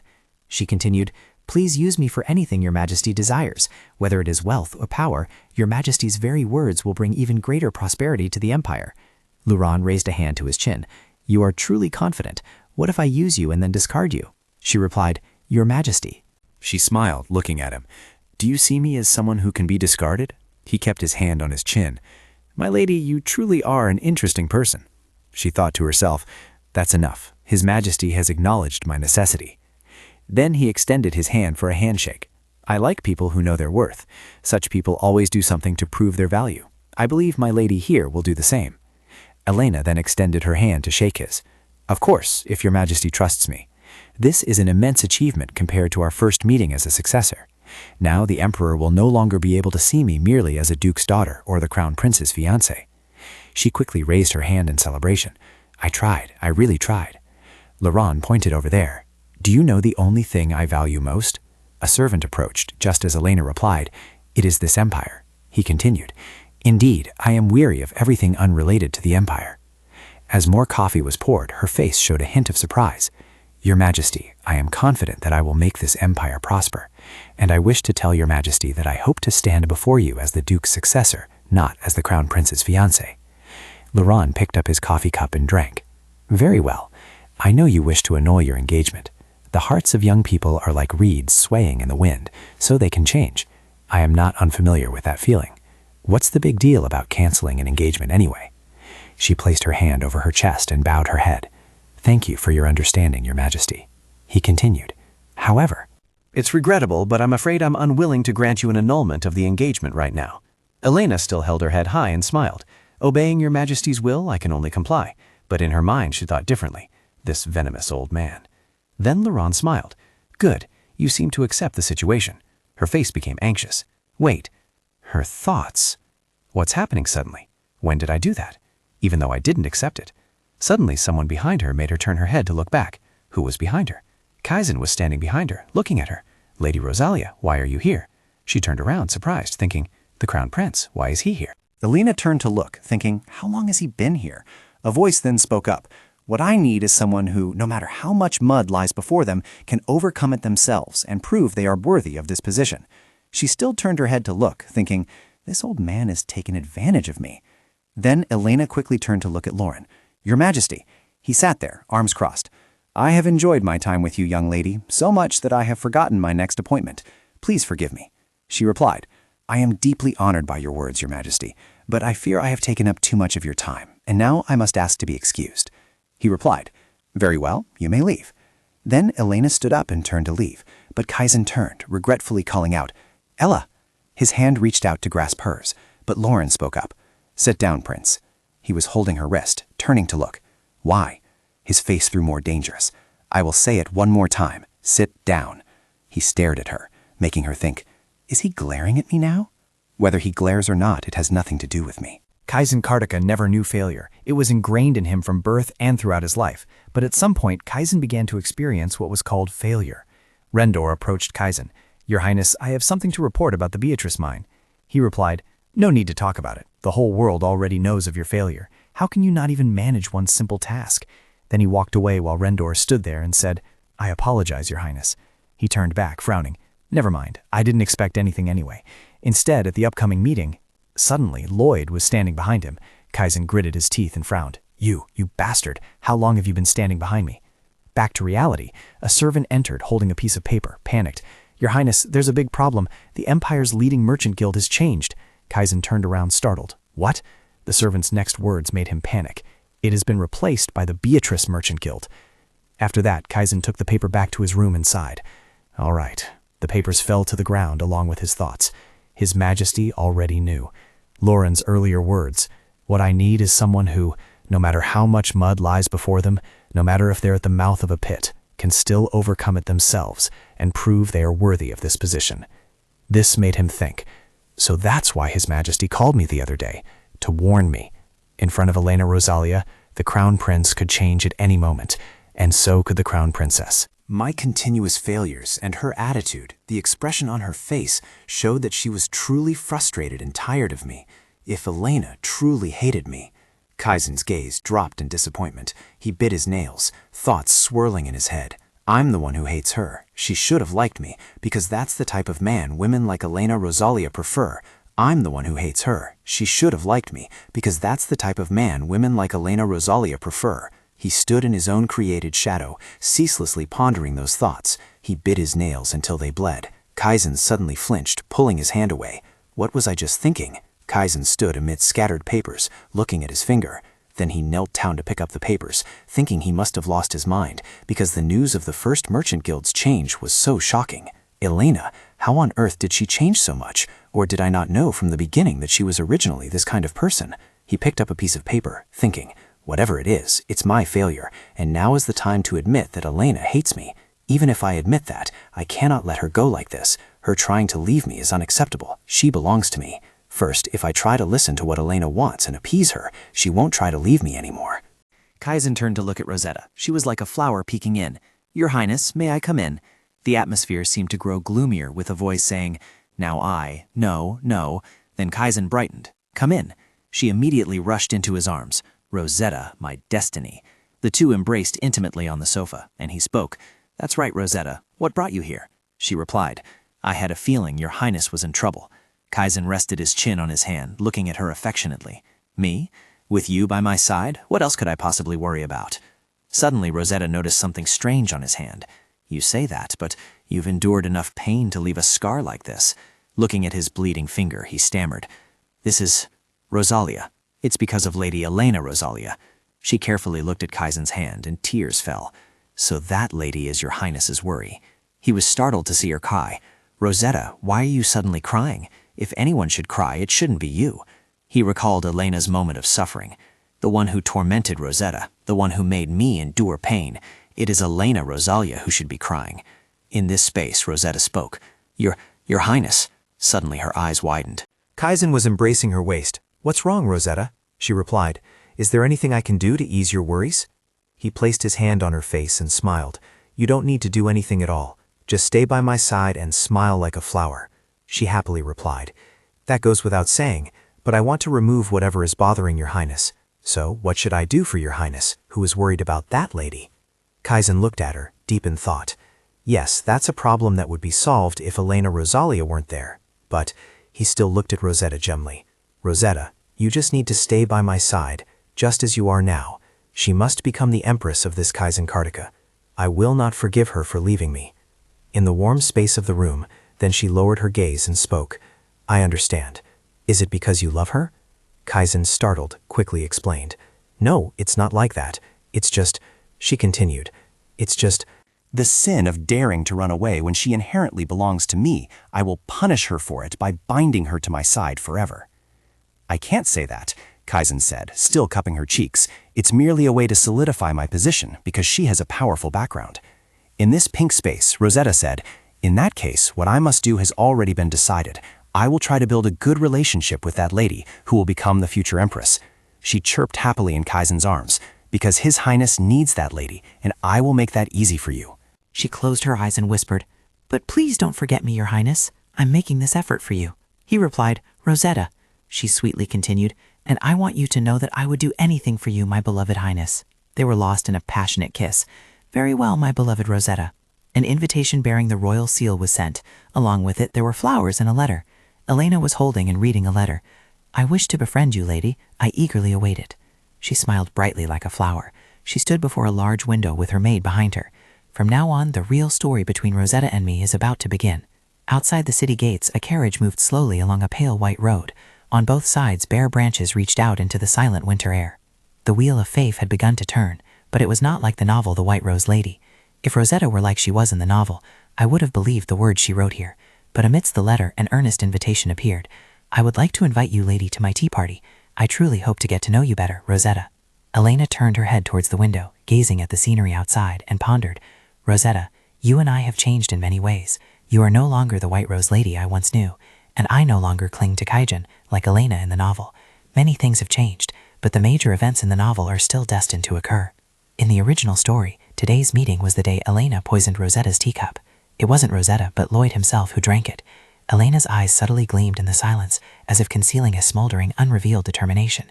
Of course, since the original story has changed, Lloyd will never meet Rosetta again. The carriage approached the magnificent castle. In fact, that only made me more anxious about what this second encounter would bring. She sat at the table and gently said, Yes, please come in.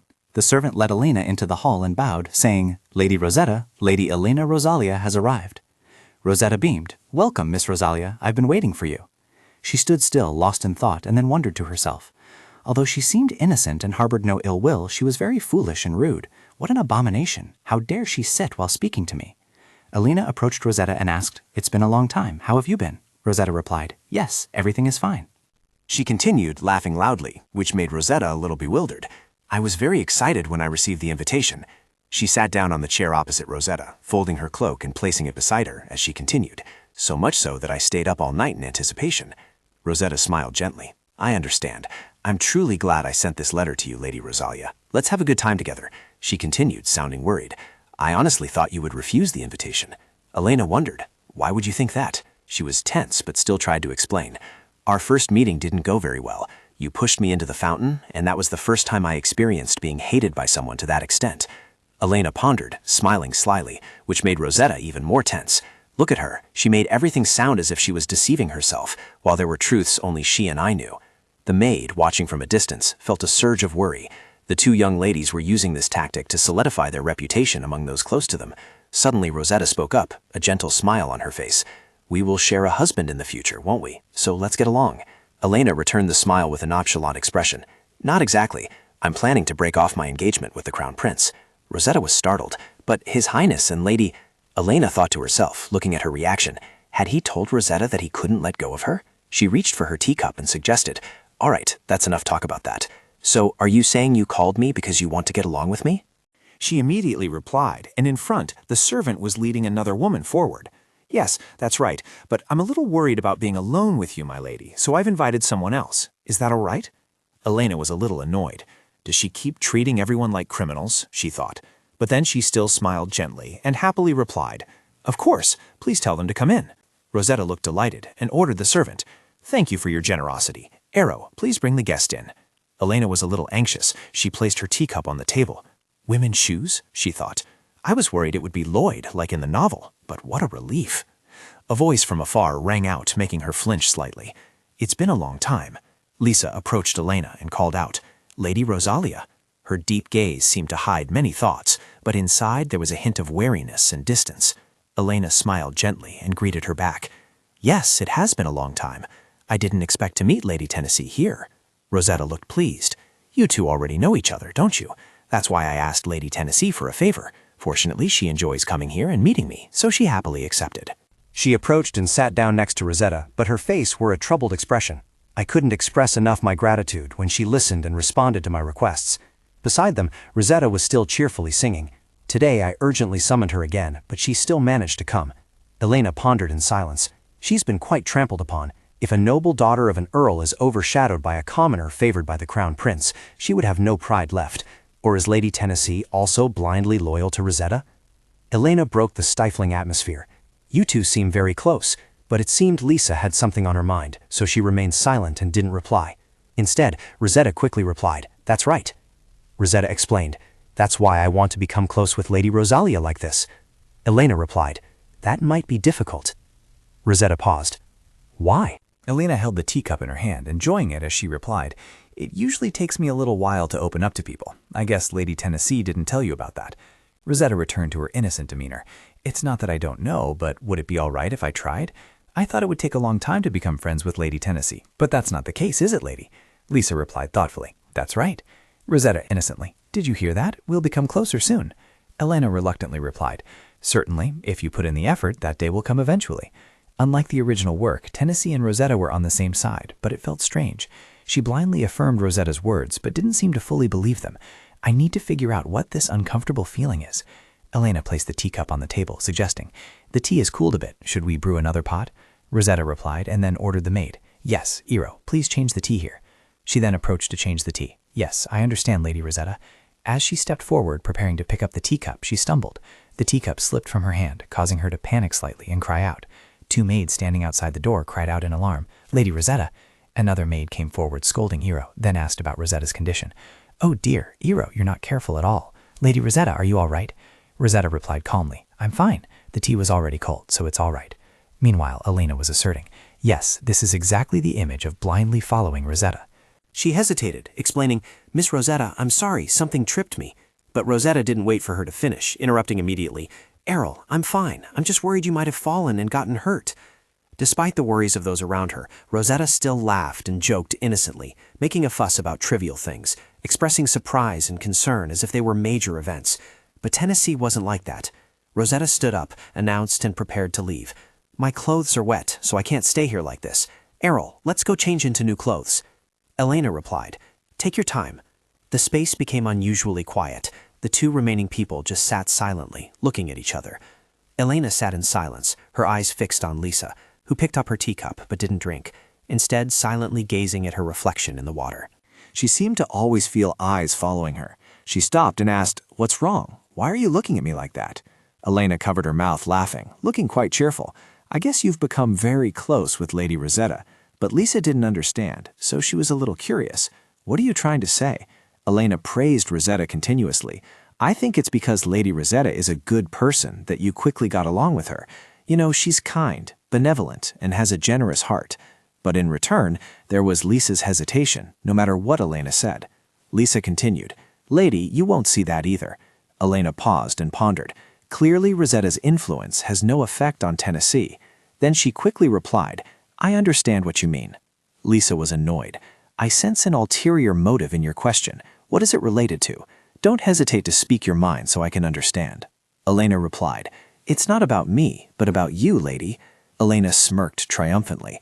"What's the meaning of clinging on and pretending to be under the influence of Rosetta, whom everyone dislikes? Is this an act of revenge against me?"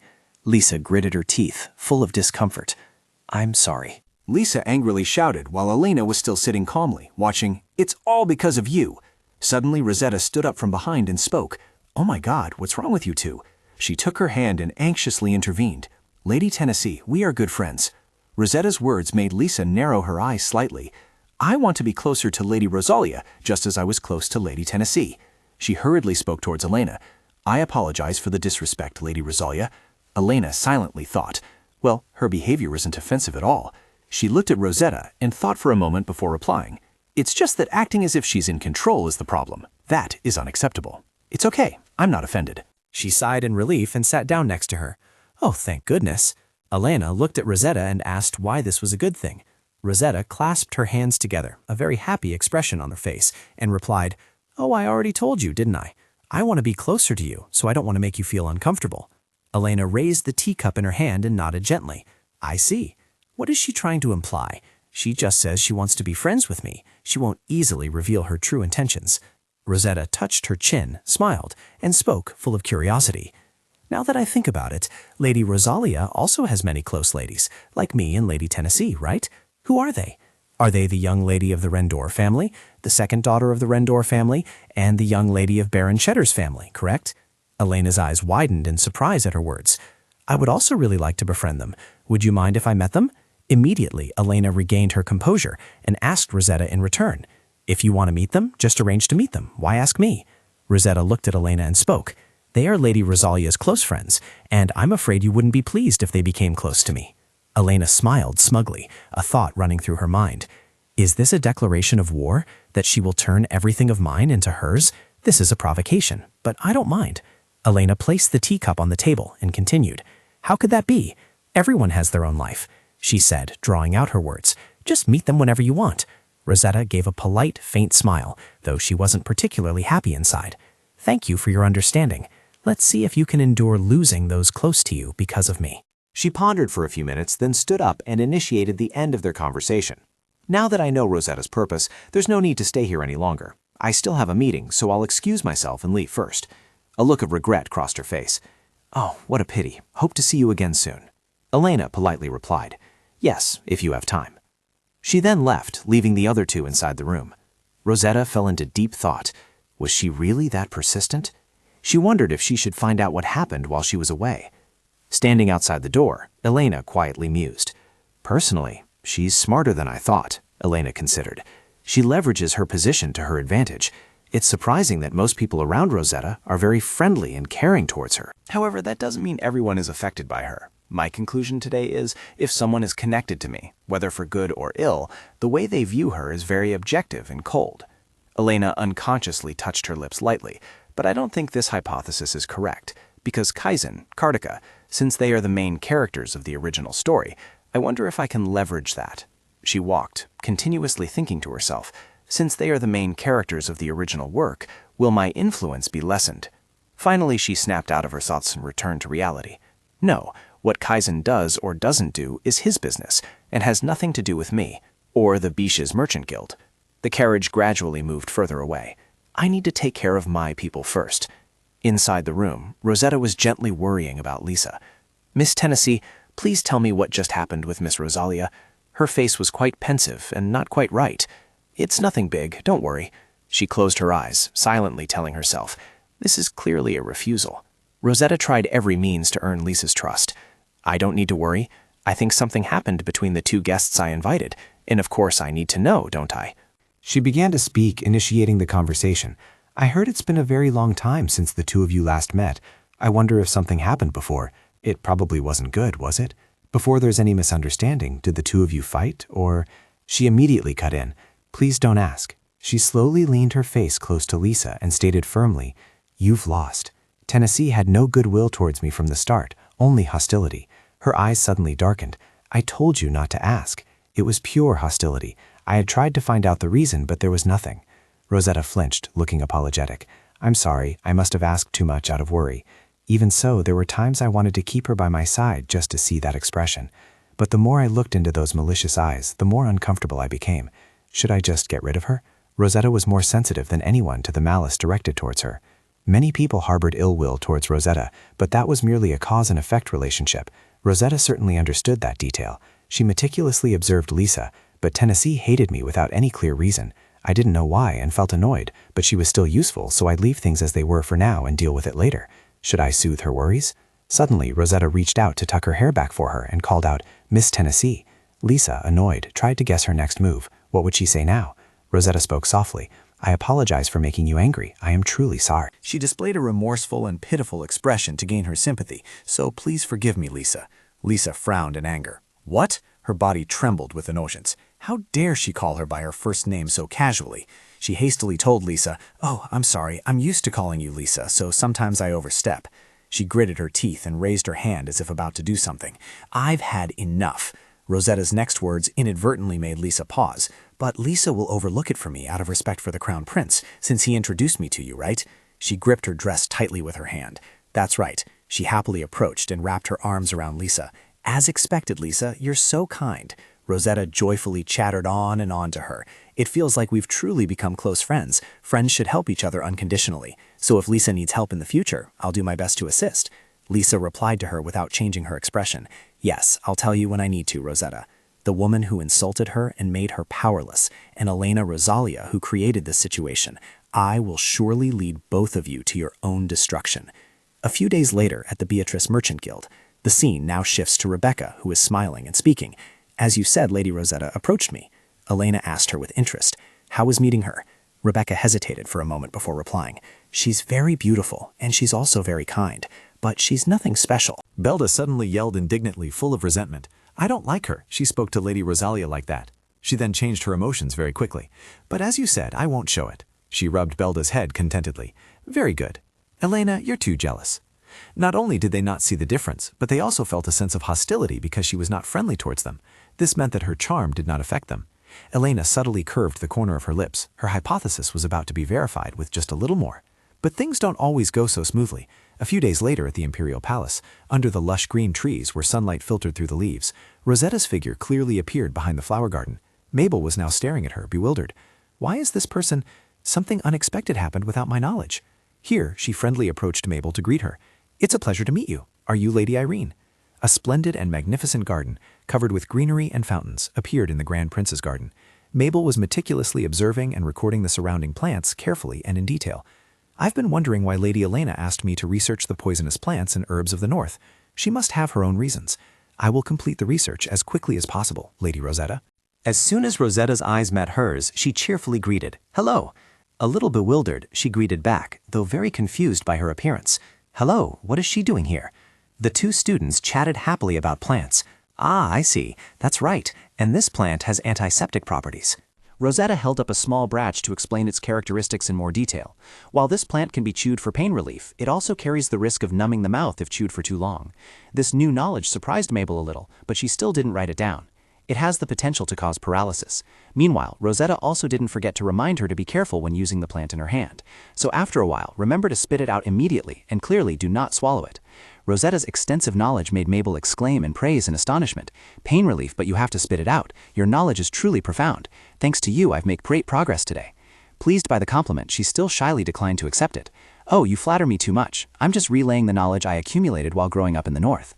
Stunned by Rosetta's words, she began to analyze their relevance to the work she was doing. Considering Lady Rosetta's extensive knowledge of northern plants, she wondered if it was related to the task Lady Rosalia had asked her to do. Although still a bit uncertain, Rosetta had helped her learn many new things. "I'm not entirely sure what's going on, but thanks to her, collecting information about plants has become much easier." Rosetta smiled and spoke warmly to her about having the plants she grew up with cultivated in this place. "How interesting. I never imagined I'd be able to see plants from the north here." Hearing this, Mabel also playfully remarked about northern plants being grown in the splendid Imperial Palace. "Ah, this is the Imperial Palace where some even joke that the royal family moved an entire mountain from the north just for this purpose. I didn't know you were from the north. It must be wonderful to see plants from your homeland here." Seeing this, Rosetta herself agreed with her playful jokes. Indeed, then began a flood of memories about Rosetta's first time entering the palace. To be honest, when I first saw the greenhouse here, it was the worst feeling in the world. This whole place reminded me of my past as a poor girl struggling to get by, and it was as if it was being pointed out to me that this was my true self. But then she was interrupted by Mabel's thanks. "Thank you very much. Thanks to you, Lady Rosetta, I have improved a lot." Moved by her sincerity, she also began to express how happy she was to be able to help others. "I'm very happy to know I've helped you. I think I still have a lot to share with you, so let's continue our stroll around the garden." Nevertheless, among all of Elena's relatives, she was the one who treated her the best, so she probably felt a little grateful. The surprise made her disbelieving, but still a little reserved. "Really? I truly appreciate it. Are you sure I'm not taking up too much of your time?" Knowing she was a bit timid, she reassured her, "It's all right. It won't take too much time." But Rosetta froze before a uniquely colored blooming flower. The prominence of that flower made her focus all her attention on it. That flower. Seeing this, Mabel called out, "Are you all right, Lady Rosetta?" Mabel thought this flower had medicinal properties, so she asked, "Does that kind of flower also have medicinal properties?" She gently approached the flower, looked at it intently, and explained to Mabel, "Oh no, actually, it's not a medicinal plant at all. It's just a flower." Hearing this, she still didn't forget her duty and took notes. Oh, I see. I'm curious because I've never seen that kind of flower before. Addressing her slight disappointment, Rosetta gently explained the special attention she had just given it. It seems you truly love plants, but that's just an ordinary flower. I just feel happy seeing it here because it reminds me of the flowers that used to bloom around my house. Hearing this, Mabel happily welcomed her for future visits. Feel free to visit the garden whenever you wish. That flower will always be here. She also happily and naturally replied, "Yes, I will do that." Rosetta then remembered something important. "Oh dear, I just remembered that I need to meet Her Highness. I should go back now." Mabel couldn't try to keep her, simply offering her thanks and wishing her a swift departure. "I understand. Please don't let me delay you any further. Thank you very much for everything today." To be polite, she said goodbye first. "Goodbye." As she walked away, she turned back to reply, "All right, goodbye." Rosetta and a maid stood by a fountain, preparing to do something. On the other side, Mabel seemed to be calling someone. "You can come out now." From the bushes, Elena stood up, looking a bit tired. "Oh, I'm completely surprised." Both felt a little awkward about Rosetta's unexpected visit to this place. "Me too. It must be our luck that Lady Rosetta happened to drop by just after you had left for a bit." She agreed with Mabel's explanation. "I agree. The real reason Elena had hidden was because she heard that Rosetta would be coming to the royal garden today. Shall we go together? All right."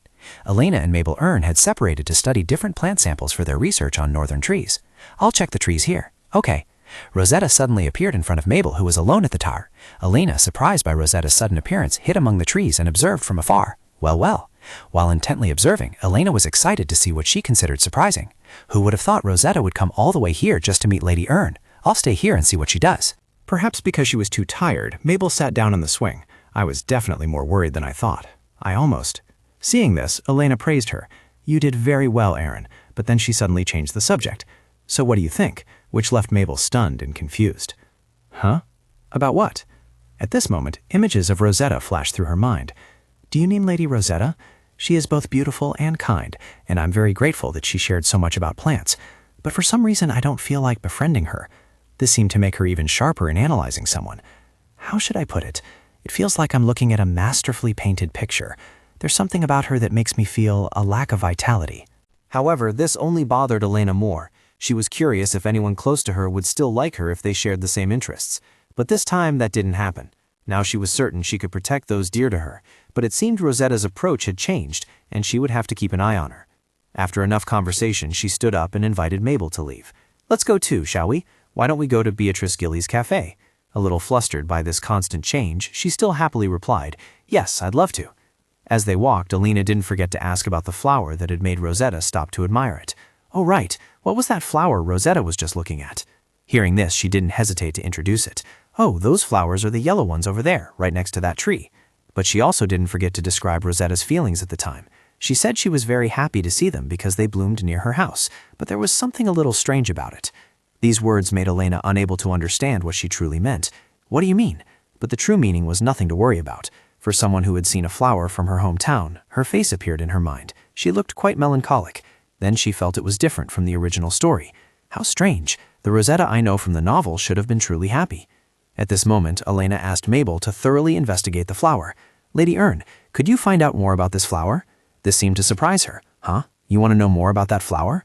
Once again, she affirmed her certainty in her previous statement. "Yes, I don't believe it's just an ordinary flower like Rosetta said." Upon hearing the command, Mabel immediately agreed. "All right, I'll look into it." Back in her room, Elena seemed very tired after spending a long time outdoors. I'm so tired. I stayed out longer than I planned." But what caught her eye now was a small letter on the table. Is this a letter from Lady Cheddar?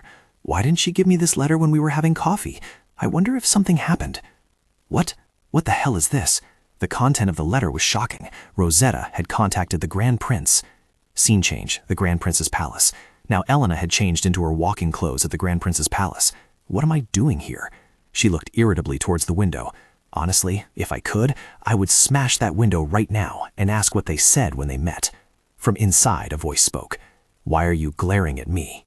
Nevertheless, she tried to calm herself. "I know nothing will happen between Rosetta and Lloyd. I've checked from every angle. But perhaps because she had read about how much Lloyd loved Rosetta in the novel, she worried that the original plot might be forced to unfold. After these jumbled thoughts, she decided to head home.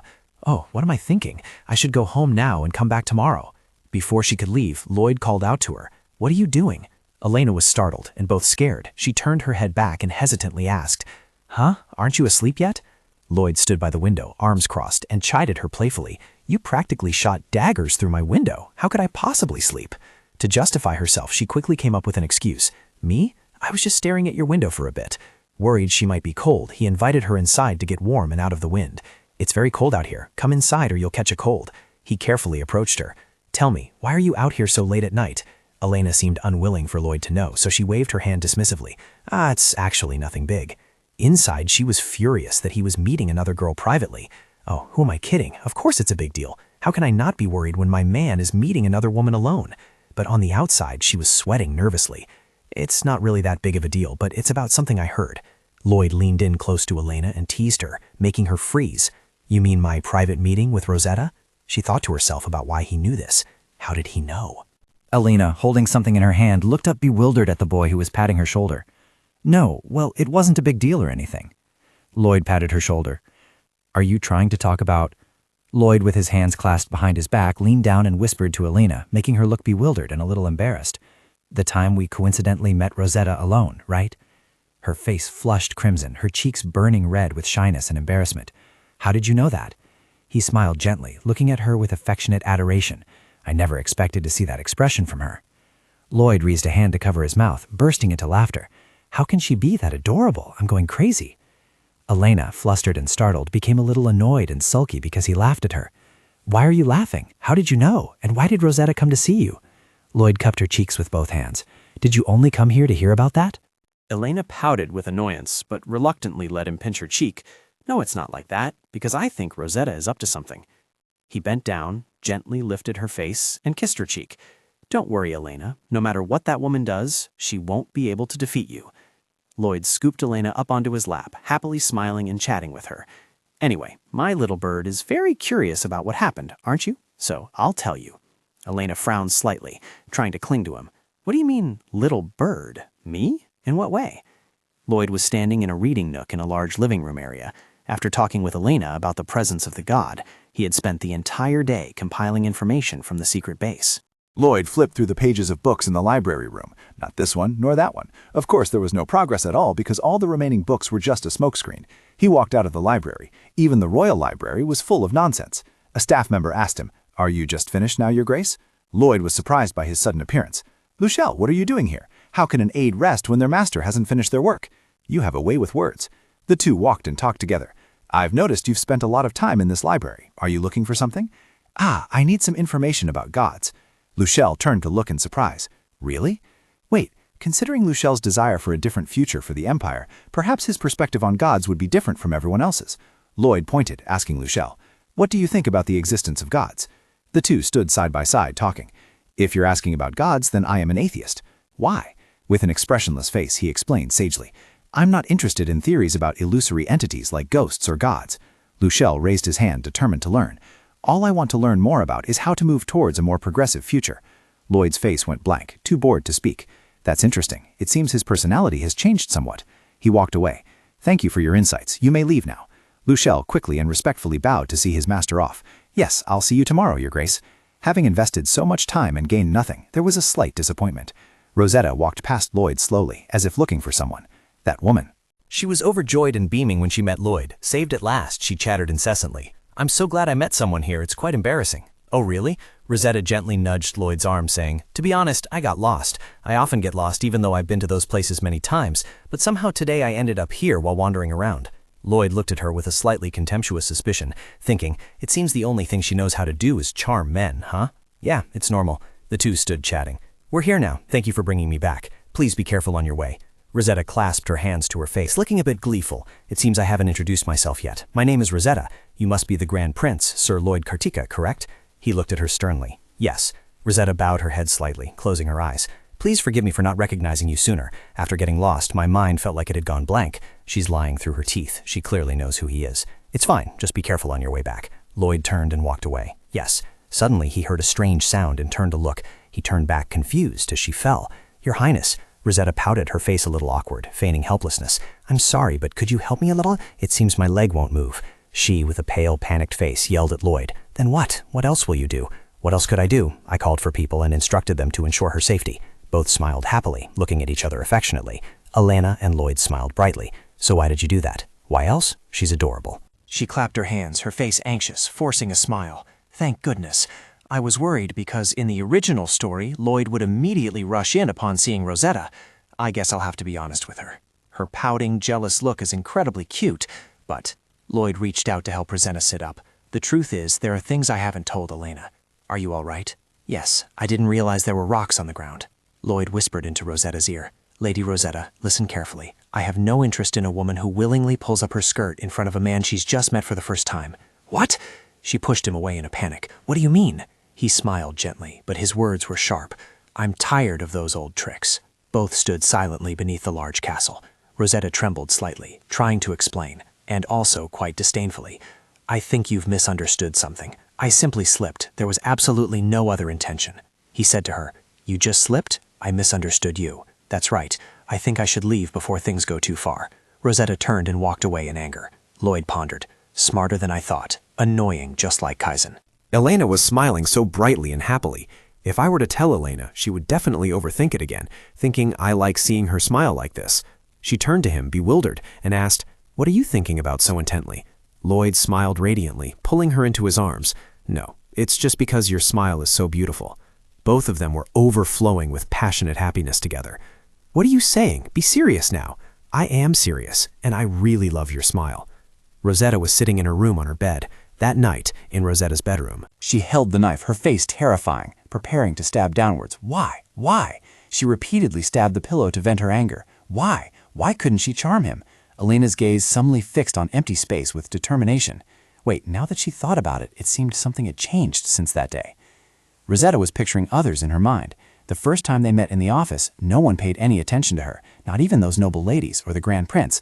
All of them had a connection to Elena Rosalia. She knelt down, pondering. No way. Is it because of their attention to Elena Rosalia that everyone's attitude towards me has changed? Her head buzzed as if it were about to explode.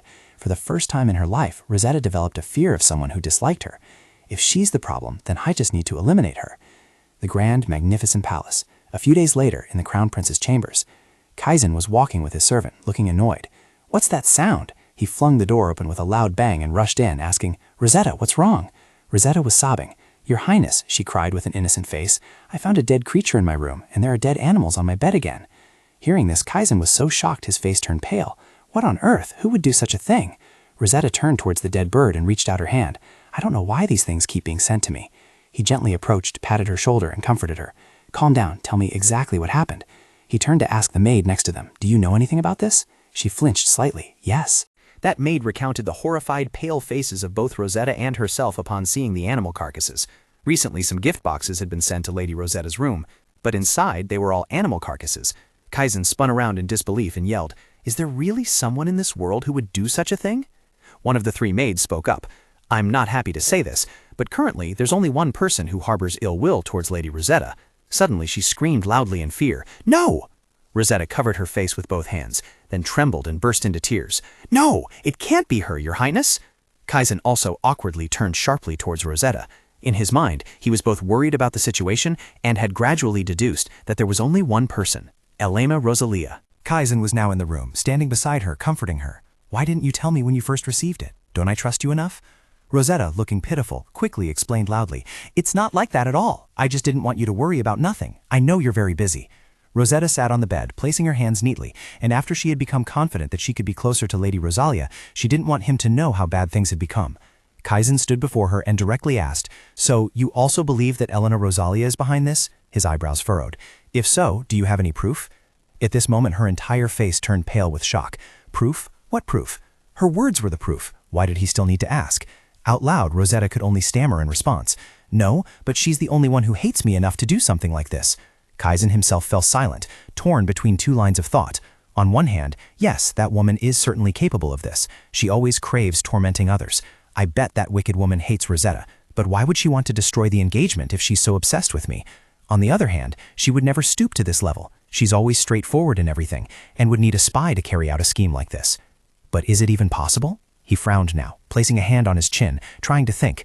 I truly can't imagine her doing something like this. Hearing this, she flinched internally. What? Is he taking Elena's side? Why does he need proof? Just believe me. No, calm down, Rosanna. I just need to treat him like always. True to her word, she immediately took his hand. Your Highness, I must have been mistaken. Rosetta looked up, her eyes welling up with tears. She would never do such a thing. I'm sorry. I will never doubt her again. Kaizen felt overwhelmed seeing her like this. Rosetta, she used her cute, innocent face to win him over. So please, don't send me away. Kaizen frantically rushed forward and held her in his arms. What do you mean? Why would you think I would send you away? Kaizen quickly embraced her and soothed her. You are the only one for me. Never say such things again. Rosetta remained still in his embrace, but felt a hint of resentment in her heart.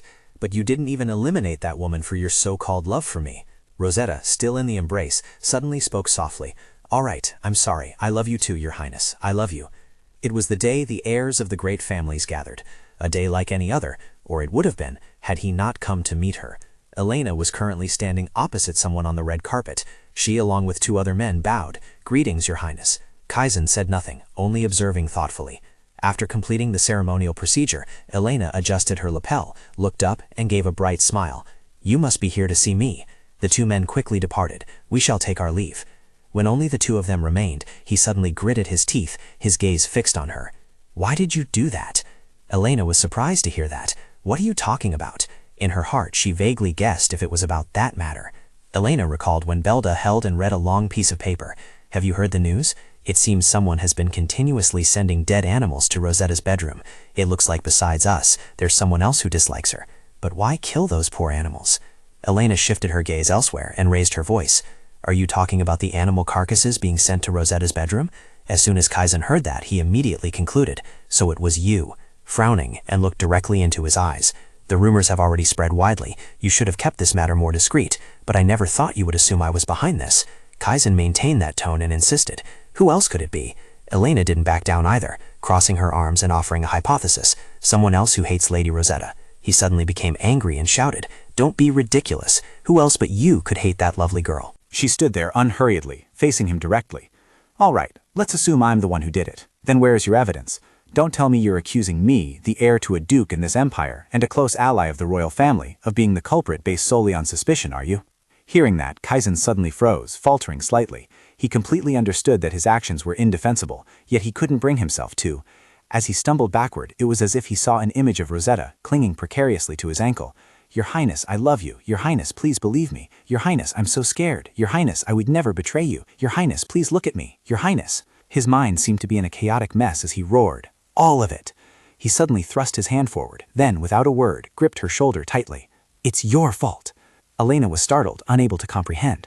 My goodness, what are you doing? He was so furious that he gritted his teeth, pressing close to her bitterly. I truly hate you. Elena refused to back down, immediately retorting. Me too. Kaizen's eyes widened and his whole body trembled. How could she speak so easily? Elena herself didn't understand one thing. Why was Kaizen so obsessed with her? Their engagement should have been cancelled right after she was cast aside when Rosetta appeared. In his confusion, he uttered, Why did it change? Elena could only stand still. I also want to ask the same thing, Kaizen. Why are you so obsessed with me? It was strange to think about this. Kaizen had been desperately drawn to Elena, yet unlike everyone else, he was captivated by Rosetta. Kaizen suddenly looked up and reproached, And why can't I let go of you right now? The more silently she looked at his expression, the more she pondered, is it because he and Rosetta were a couple in the original story? Oh my God, I don't know anything anymore. It feels like I'm so close to the answer, yet still so far away. She showed a hint of annoyance and displeasure when she saw him pressing his hand into her shoulder. I cannot answer that question for you. Can you please remove your hand from my shoulder now? Elena suddenly cried out in pain as his hand pressed down even harder. Kaizen, with a scowling face, devoid of any goodwill, even threatened. Elena, this is both my final offer and my final warning. Come back to me. Come back and reclaim your position as Empress. Elena felt nothing in particular. Was he a scratched record, just repeating the same sentence? He should change his words. She was already tired of this chaotic conversation. She deliberately brushed aside his words and intentions. Even if I were to become the Empress as you wish, I still wouldn't be able to become the Empress you truly want. Previously, the two had sat down to talk, but nothing felt natural. The empress I want, you once told me, is to quietly live a life of luxury and prestige. Elena calmly slapped his palm away from her shoulder at this moment. But unfortunately, I no longer yearn for such a life. Kaizen immediately asked, why not? What's wrong with a life like that? Isn't that what all women dream of? Living at the pinnacle, free from worldly worries, eating well, and being by your husband's side? Elena lightly touched the hem of her dress and declared, making him realize, I suppose some people might want a life like that, but I don't. I want to live my own life, a life where Elena Rosalia is at the center, along with the people I love and can rely on. Kaizen was startled into silence upon hearing those words. The next second, he clenched his jaw tightly. Then he spun around and left, leaving behind a remark. You've just lost your last chance. Don't come crying and begging me later. Elena remained standing respectfully behind him. Don't worry, I won't do that. She was left alone, watching him walk away, step by step, until he was out of sight. That conversation wasn't enough for her to know everything, but she was certainly moved that day. Was it because she had changed? She thought it had affected his relationship with Rosetta, but that wasn't her concern. Kaizen, he had to solve his own problems. A few days later in the Duchy of Rosalia, a man was leaning back on a sofa at a tea table. I've heard the news from the Duke. He proudly said that you've taken on more than half of the ducal duties. I almost have nothing left to teach you. Elena sat in the opposite chair. Is that true, Father? I still have much to learn from you. My Lord Duke, I hope you will continue to teach me. The man, equally courteous, replied, It is my honor. Elena suddenly broke into a pretty smile. But what brought you here today? We don't have a lesson. Duke, with a cold expression, took a book out of his bag. I came to deliver this book. Only then did she remember. The book I've been waiting forever. It was a rather thick book with a silver-white cover. I apologize for the delay. Elena quickly reached out to take the book. It's all right, I'm sure you had your reasons. As Duke handed over the book, he reminded her, Before I give you the book, there's something I want to ask you. She was quite willing. Yes, what is it? Duke's face grew serious as he suddenly looked straight into her eyes. Holding the book in his hand, he asked with a cold expression, wanting to know, Are you truly Elena Rosalia? The Whalestone Duke's mansion. Whalestone Duke, he was an atheist. He believed that deities were entities imagined by humans so that those who had nowhere left to go or couldn't bear life could find refuge. Duke closed the book, muttering to himself, At least that's what I thought until I saw the ruler of souls.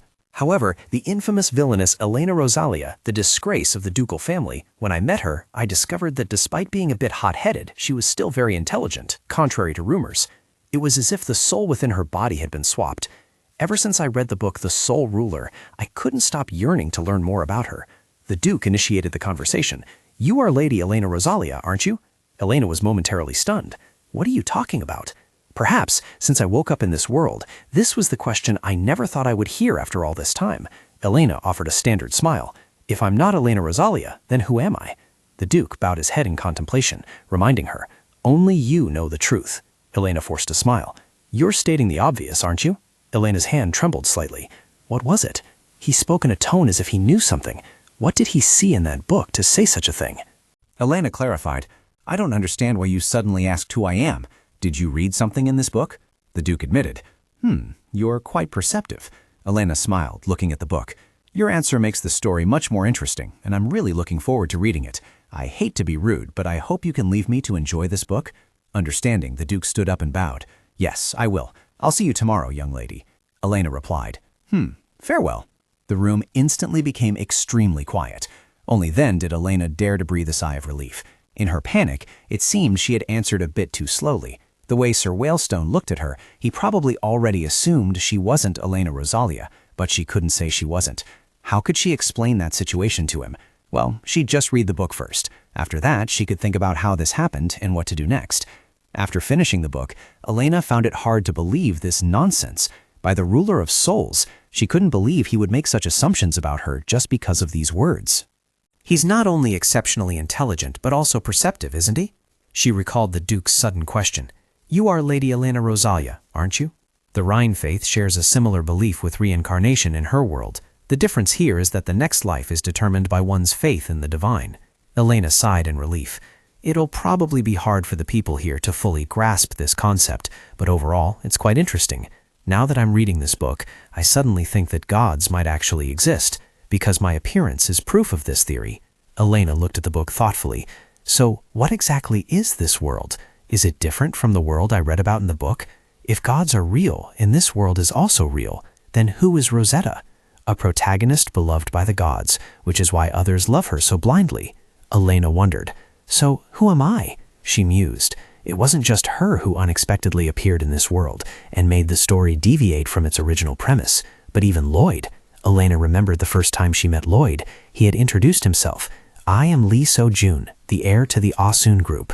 Elena was frustrated. I thought I'd get more clues from reading this book, but I only have more questions. This isn't something I can figure out on my own. I need to talk to Lloyd. The next morning, Lloyd exclaimed in surprise, What? What did Sir Whalestone ask you, and how did you answer? Elena replied anxiously, I wish I could say I handled it smoothly, but no, he looked at me very suspiciously because I stammered too much. Lloyd, holding his teacup, speculated. Nothing has happened yet, which means he doesn't want to escalate things. Elena agreed. I think so too. It seems he just wanted to ask with no ill intentions. Lloyd pouted. Your trusting him makes me jealous, you know. Elena chuckled. Because he's my teacher. Anyway, I'll have to talk to him again about this soon. Lloyd smiled. All right, let's slowly investigate the divine together. Don't worry, I'm here. Elena replied touched. Yes. After that, we began searching for traces of the divine in any field. But not long after, something happened that forced us to stop. Just as feared, a plague had broken out in the territory of Count Robert, a place she had been monitoring very closely. A few days after the news of the plague outbreak, the Imperial Palace summoned all officials and ministers for an emergency meeting to devise a plan to stop the plague. Elena also appeared, looking around and thinking. Normally, only representatives from each family would attend such an occasion. But since this is an urgent matter, there are so many nobles participating, aren't there? Lord Whalestone, I don't know what to say to him, so I'll avoid him for now. The servant loudly announced. Your Imperial Majesty, His Imperial Highness the Crown Prince, and His Imperial Highness Prince Lloyd have arrived. Everyone stood up in unison. Our humble greetings, Your Majesty. Lurin sat down in the presiding chair, disregarding the formalities, and listened intently to the person from Count Robert's territory. Sebastian, Count Robert's assistant, spoke up. First, I would like to speak about the situation in Count Robert's territory. Currently, an unprecedented epidemic is spreading westward, reaching our territory. Symptoms include headaches, chills, high fever, productive coughs, and rashes erupting all over the body, and within 2 weeks, the patient's entire body will be covered in rashes, after which they will pass away. We do not know the source of the disease. Please provide us with medical aid. We are desperate. A commotion started among the people. What? A deadly infectious disease? What in the world is happening? Robert's territory is right next to mine. What if it spreads here? One person anxiously interjected. How do you intend to manage your territory? Someone couldn't help but stand up and question, what did Count Robert do to cause this? Others agreed, exactly. No matter how terrible the territory's management, allowing such an infectious disease to break out is simply unacceptable. Sebastian retorted, what are you talking about? This plague is caused by an unknown illness. They scoffed. Unknown illness? Ridiculous. Everyone knows Count Robert doesn't care about the safety of his territory. He's done many shameful things since the late Count was alive. Elena, listening from the side, secretly disdained. How pathetic. There's no time for bickering back and forth when the people are dying off. Lurin angrily slammed the table. Enough. Now is not the time to blame others. This is the time to find a way to stop the plague and restore safety to Count Robert's territory before it spreads to the imperial capital. Offer your suggestions, my lords. Those people now only dared to look at each other in silence. Lurin reprimanded in a harsh voice. You only open your mouths to mock others. A marquis hesitated. Your Majesty, first I believe it's best not to evacuate the people in the territory and then provide them with food to survive. Lurin repeated. Imprison them and then let them die? Is that what you mean, my lord? He quickly denied. No, Your Majesty. We merely wish to prevent its spread to the capital. Lurin frowned. All of you are truly useless. Elena suddenly raised her hand.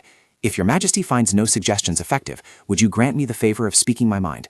All those present were stunned, looking at Elena. Lurin spoke. I grant permission, young Duke. Elena began. Thank you, Your Highness. First, I believe we need to discuss how to completely eradicate the plague within House Robot's territory. To do that requires 4 things: border control, quarantine, aid, and treatment. Lurin praised with satisfaction. That's reasonable. Continue. Elena was about to continue. I believe border control is self-explanatory, so the person who had just spoken suddenly stood up, interrupting. The young Duke's opinion is not much different from mine, Your Majesty.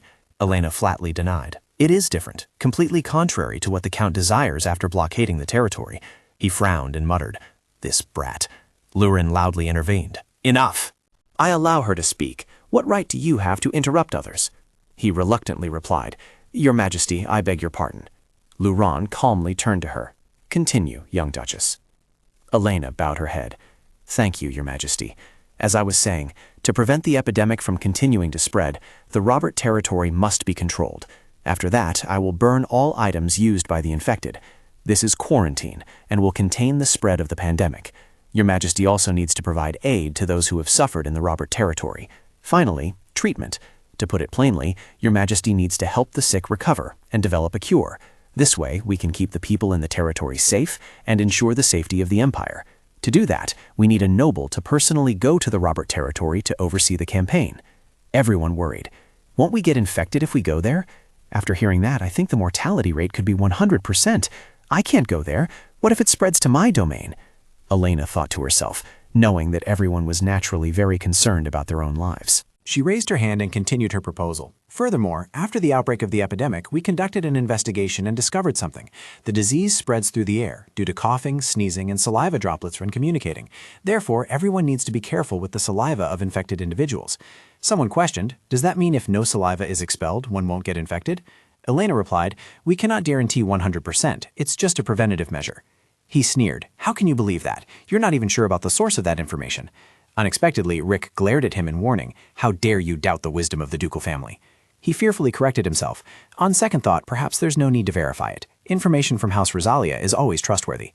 Lloyd suggested, anyway, if the young Duke Rosalia is right, then there's a way to stop the pandemic, but who will do it?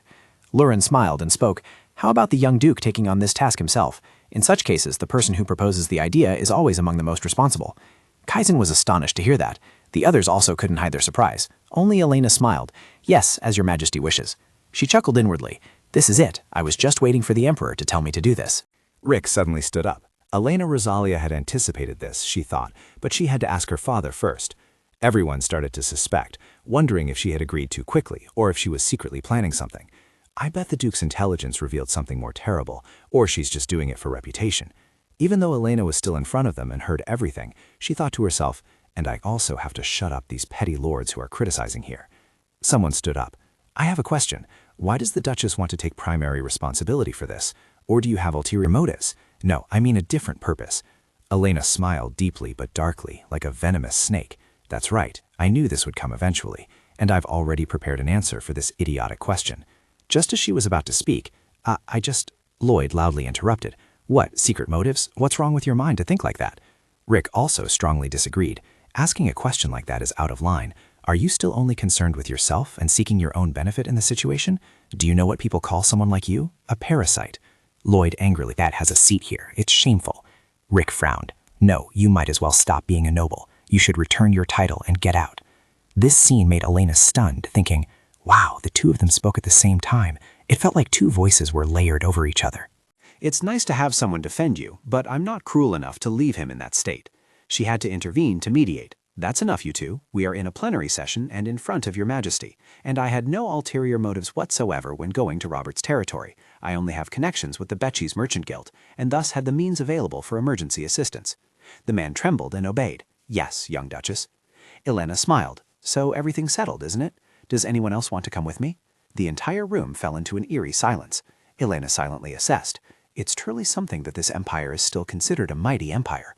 Suddenly, someone raised a hand. I'll go with you. Elena was overjoyed, thanking him for the help. Duke calmly stood up. I will closely follow your journey, young lady, as you travel to Count Robert's territory. Elena was a little worried. Why would Sir Whalestone suddenly? But Duke's gaze was utterly calm. This scene caught Lloyd's eye, making him feel very uncomfortable. The person sitting next to Duke spoke up to ease the atmosphere. Come to think of it, you were from Count Duke's family, aren't you? As the second son, there's no need to overemphasize the matter of inheritance. Others chimed in. You also know Lady Rosalia, don't you? Well, isn't that wonderful? Elena had her own thoughts. I've been wondering why the second young master, who isn't the heir to the Count's family, would attend the General Assembly, let alone meet me. If I can't avoid it anymore, I'll just accept it. Outwardly, she maintained her politeness. Thank you for your support, sir. Please do help me. Duke sincerely placed a hand on his chest. Young lady, please also look out for me. And after that, I traveled with Sir Whalestone to Count Robert's territory. 2 days after the General Assembly, following some discussions about the plague named Sitch II, it was decided that they would depart for Count Robert's territory in 3 days. The preparation time wasn't long, but it was sufficient. Although things weren't entirely smooth, Lloyd angrily slammed the table. Why? Why do you always have to put yourself in danger? Elena seemed startled. She explained. Because it was already decided. Lloyd couldn't accept this. Is it absolutely necessary for you to resolve this? You could still do it even if you stayed in the capital. Elena maintained a resolute attitude. I have to go. Think about how much this story has changed, but this matter is still in the original novel. Furthermore, this is also an event that strengthens Rosetta's power in the original story, and I can't let that happen. Lloyd suggested, then let me do it. But Elena quickly interrupted. No, your work here isn't finished yet. You need to make sure that the prevention of the Red Child doesn't fall into Kaizen's hands. If a protagonist like him takes control, we can't know how that would benefit Rosetta. I tried to persuade him, but somehow, by the day I was about to depart, Lord Lloyd's mood had worsened even more. He was always in a state of extreme coldness. Just burn the whole place down. Sterilize everything. Elena placed her hand on his, worried. Before she could utter a word, Lloyd pulled Elena close to him. She looked into Lloyd's eyes worriedly. Are you angry? He hugged Elena tightly. No, I'm just too worried. I don't want you to go there. She smiled reassuringly. I won't die. I'm going so that we both can live. You know that? Lloyd hesitated. I know, but... Elena looked him straight in the eyes. I'll be careful, I promise. Don't worry too much. I won't go beyond my limits. I won't put myself in danger like last time. And I'll contact you when everything is settled. Lloyd lowered his gaze. All right. He reached out to catch the incoming pigeon. Elena was surprised. A letter? Lloyd explained. This bird. I bought a homing pigeon. We'll send letters to each other this way. Elena naturally agreed. All right, I'll send you letters. Lloyd's mood seemed to have improved. You mustn't forget any day, even the smallest thing. You must tell me. Elena chuckled along. How long do you want the letters to be? Lloyd replied. As long as necessary is fine. That night, Rick angrily asked, Elena, we haven't finished talking yet. Elizabeth, worried, burst into tears. Elena, Mother still can't believe it. Elena was a little flustered. Mother, Father, that is... Suddenly someone approached. Has Lady Elena returned? The servant standing nearby replied. Yes, she just arrived. Elena turned her head in surprise. Who would visit at this hour? Belda, Rebecca, and Mabel all looked at her with tear-filled eyes. Lady, what is that all about? This made Elena gasp. Why are you all... Rebecca rushed over. My lady, are you really planning to oversee the work in Robert's territory? Belda worried. We heard it from the information broker. Is it really true? Mabel pressed. How could you leave without saying a word to us? Elena felt a pang in her chest from the barrage of questions. Just great. I had just reassured Lloyd. Although she knew it was late, she couldn't tell them to leave when she saw their mood, so she told them everything. There were also a few things she wanted to ask for their help with before she went. She would talk to her parents later. Elena spoke up. Don't worry, everyone. I've planned everything. The three people shouted, How can we not worry? Why do you never learn to take care of yourself? Elena was surprised, but she was more touched. Damn, I didn't mean to comfort them like this. I need to change tactics. Elena corrected herself. I'm not worried because I know everyone will be ready to help me. Did I say that wrong? The three people hesitated. No, my lady. Belda placed her hand on Elena's. If you are serious about it, I will help you in every way I can. Rebecca and Mabel chimed in. Me too. Elena looked at them happily. How sweet. She spoke up. Excellent. Since everyone is here, let's discuss what we'll do next. Does everyone have time? All three agreed. Of course.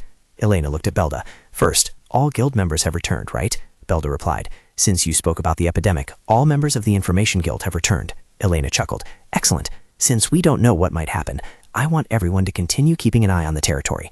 Everyone replied again. Understood. Elena turned. Ah, Lady Randor, have you prepared the masks as I requested? Rebecca replied. Yes, I have prepared them. Even if more are needed, I will still ensure the quality. I am certain that every mask produced is ready for shipment and sale. Elena was extremely satisfied. I knew I could count on you. All right, then send 80% of them to the Robert family's territory for free distribution. Rebecca asked in surprise, What? Free? Wait a moment. Elena also hesitated slightly, calculating. The cost of making masks was higher than she had anticipated. If they distributed them for free, both the association and she, as the investor, would incur a loss. But even so, the honor gained from that act was worth more than any amount of money. After some thought, Rebecca agreed. That's fine, but can I charge the nobles? Elena concurred. I was just about to tell you to do that. Belda worried, but the nobles won't stand for it. They'll wonder why they're the only ones who have to pay for these things. Elena interrupted, countering. Sell them under the authority of the Duchy of Rosalia, and then no one will complain. Rebecca chuckled. I'll do that. Elena was very pleased with this. Excellent. Only Mabel and Belda sat further away, silently fearful. If these two worked together, no one could stop them. Elena reminded, and finally, Lady Ern. Mabel suddenly perked up. I'm here. What do you want me to do? Elena said softly. Honestly, this is probably the most difficult task. I need you to create a cure for the plague. Mabel was surprised. A cure? You want me to create a cure? Even Mabel Ern in the novel had to worry when bearing the fate of an empire on her shoulders, but in the end, she successfully found the cure. The patient, in disbelief, said, "Doctor, my skin is back to normal." Mabel, as the doctor, was also happy. "That's a relief. It seems the medicine works very quickly. You'll recover soon." The patient was even moved to tears. Laurent personally praised her. "We will overcome this epidemic. It's truly fortunate to have such a talented researcher here. I will certainly reward you handsomely." Mabel bowed. "You flatter me, Your Majesty. I merely concocted the medicine. The one truly deserving of the reward is Lady Rosetta, who provided me with the suitable ingredients." In the end, Mabel yielded all the glory to Rosetta. Rosetta's eyes always harbored calculations. As Rosetta's influence over the empire grew, Elena's situation worsened. Elena comforted her. "You are the only one who can do this. I know the pressure on you is immense." Mabel raised her head, her gaze firm. "I will not disappoint you, lady. I am certain you will return safely before you even realize it." Elena smiled happily. "Thank you very much, everyone. Now I can leave with peace of mind because everything has been taken care of." The three of them said in unison, "Of course, don't worry about us." 3 days later, on the morning of their departure to the Robert family's territory, Duke spoke up. "Lady Elena." Elena politely replied, "Good morning." A hint of confusion flashed in her heart. "I still don't know what to say to him. It makes me so embarrassed." Another voice rang out from behind. "There's still some time before we leave. Everyone arrived quite early." Elena turned her head in surprise. "Huh?" She thought to herself. "That voice is Lloyd's." He slowly walked closer, dressed handsomely. Duke bowed. "Greetings, sir." Elena asked anxiously, "What are you doing here?" Lloyd retorted, "What do you mean? Do you think I'm so heartless that I wouldn't even bother to see my beloved off?" Elena hesitated. "Lloyd, but we just met yesterday." Lloyd feigned anger. "I know, but I'm worried he might do something today." Elena reassured him. "You don't need to worry about that." Lloyd caressed your cheek. "Actually, that was just an excuse for me to see you one more time." Elena was touched. "Lloyd, thank you. I'm very happy you came." Lloyd was also very happy. I never thought I'd see this expression from Elena Rosalia. Elena teased, "Really? Then how about this? Lloyd, I love you."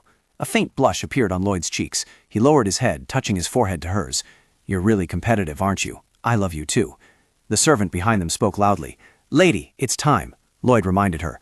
"I'll see you soon. Don't forget to write to me, and take care of yourself." Elena smiled. "Don't worry too much." Lloyd stood from afar, watching the carriage procession disappear. Sitting in the carriage, Elena silently calculated. "I won't leave you any luck, Rosetta. I'll take everything from you." In a village neighboring the Robert territory, Elena stood in solemn silence before the desolate scene. How terrible! We decided to check the neighboring villages to assess the situation, but things are worse than I thought. Elena turned. "Let's go to the Count's mansion." The Duke agreed. "That's a good idea." Robert Manor. The Lord of the Robert territory, Count Robert, greeted them with a smile. "Oh my, welcome, Lady Rosalia. Duke?" Elena bowed. "Thank you for your welcome." Count Robert was extremely cordial. "You two must be tired after your journey. I've prepared dinner. Let's go." Elena silently observed.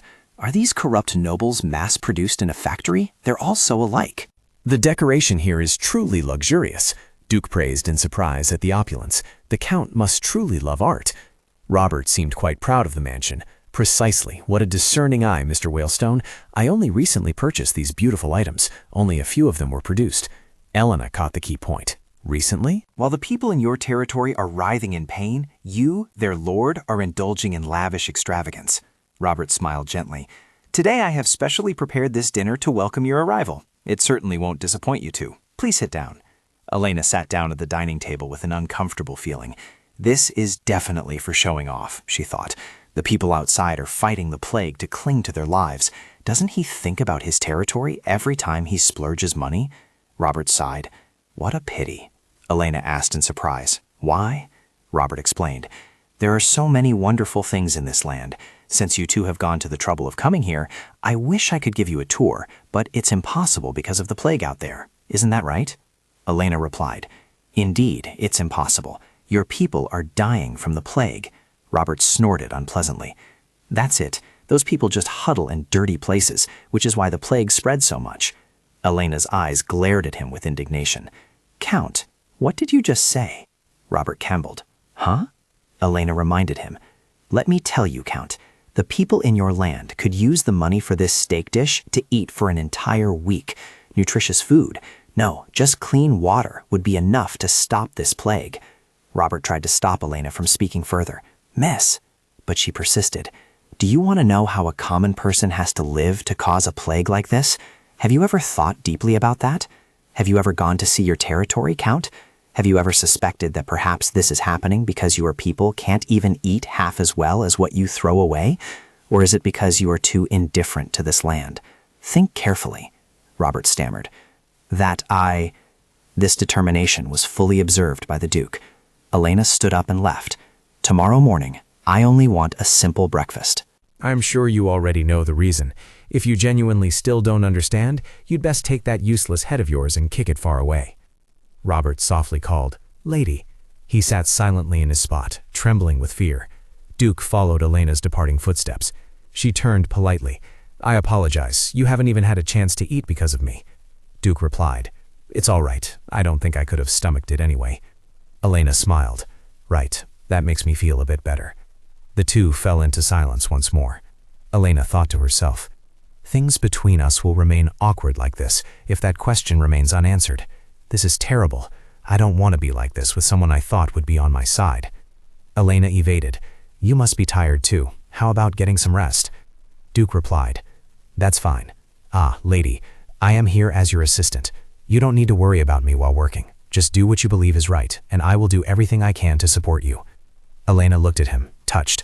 What Whalestone had just said was as if he was saying he was ready to wait for her answer to that question, but not necessarily with an answer that would satisfy him. She recalled it was like a teacher waiting for their students to figure out the answer themselves.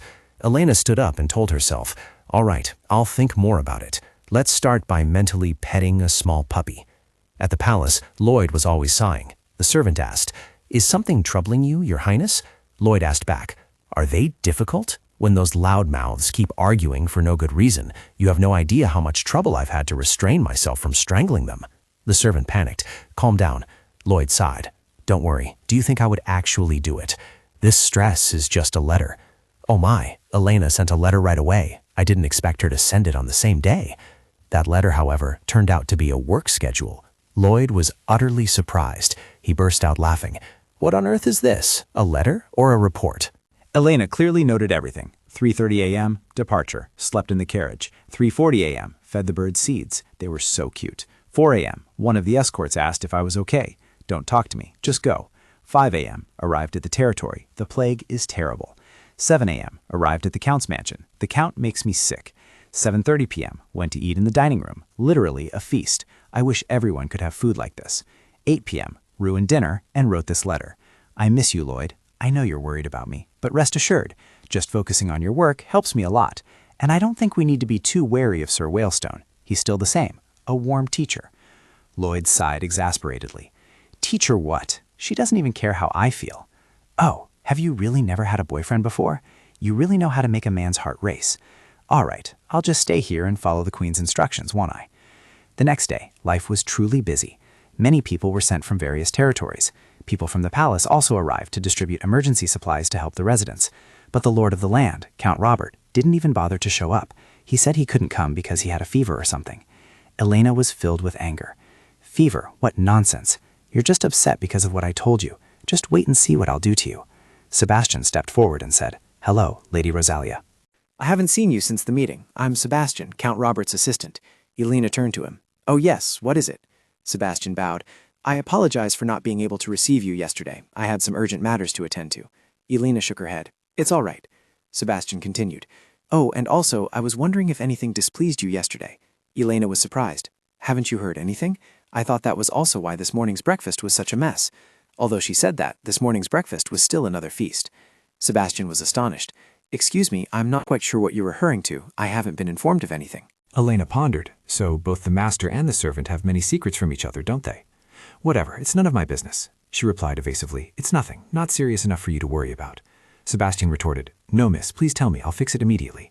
Elena glared. "Didn't I just tell you not to mind?" Sebastian fearfully stepped back. "Yes, miss." He gritted his teeth. What foolish thing has the Count done this time? Sebastian burst through the door. "Count!" Robert flinched. "Sebastian, is something wrong?" he pressed. "What the hell happened yesterday, and why wasn't I informed?" Robert recalled. "Oh, it was nothing serious, so I didn't think I needed to bother you with such minor matters." Sebastian emphasized, "Count, how many times have I told you to show her the most fervent hospitality?"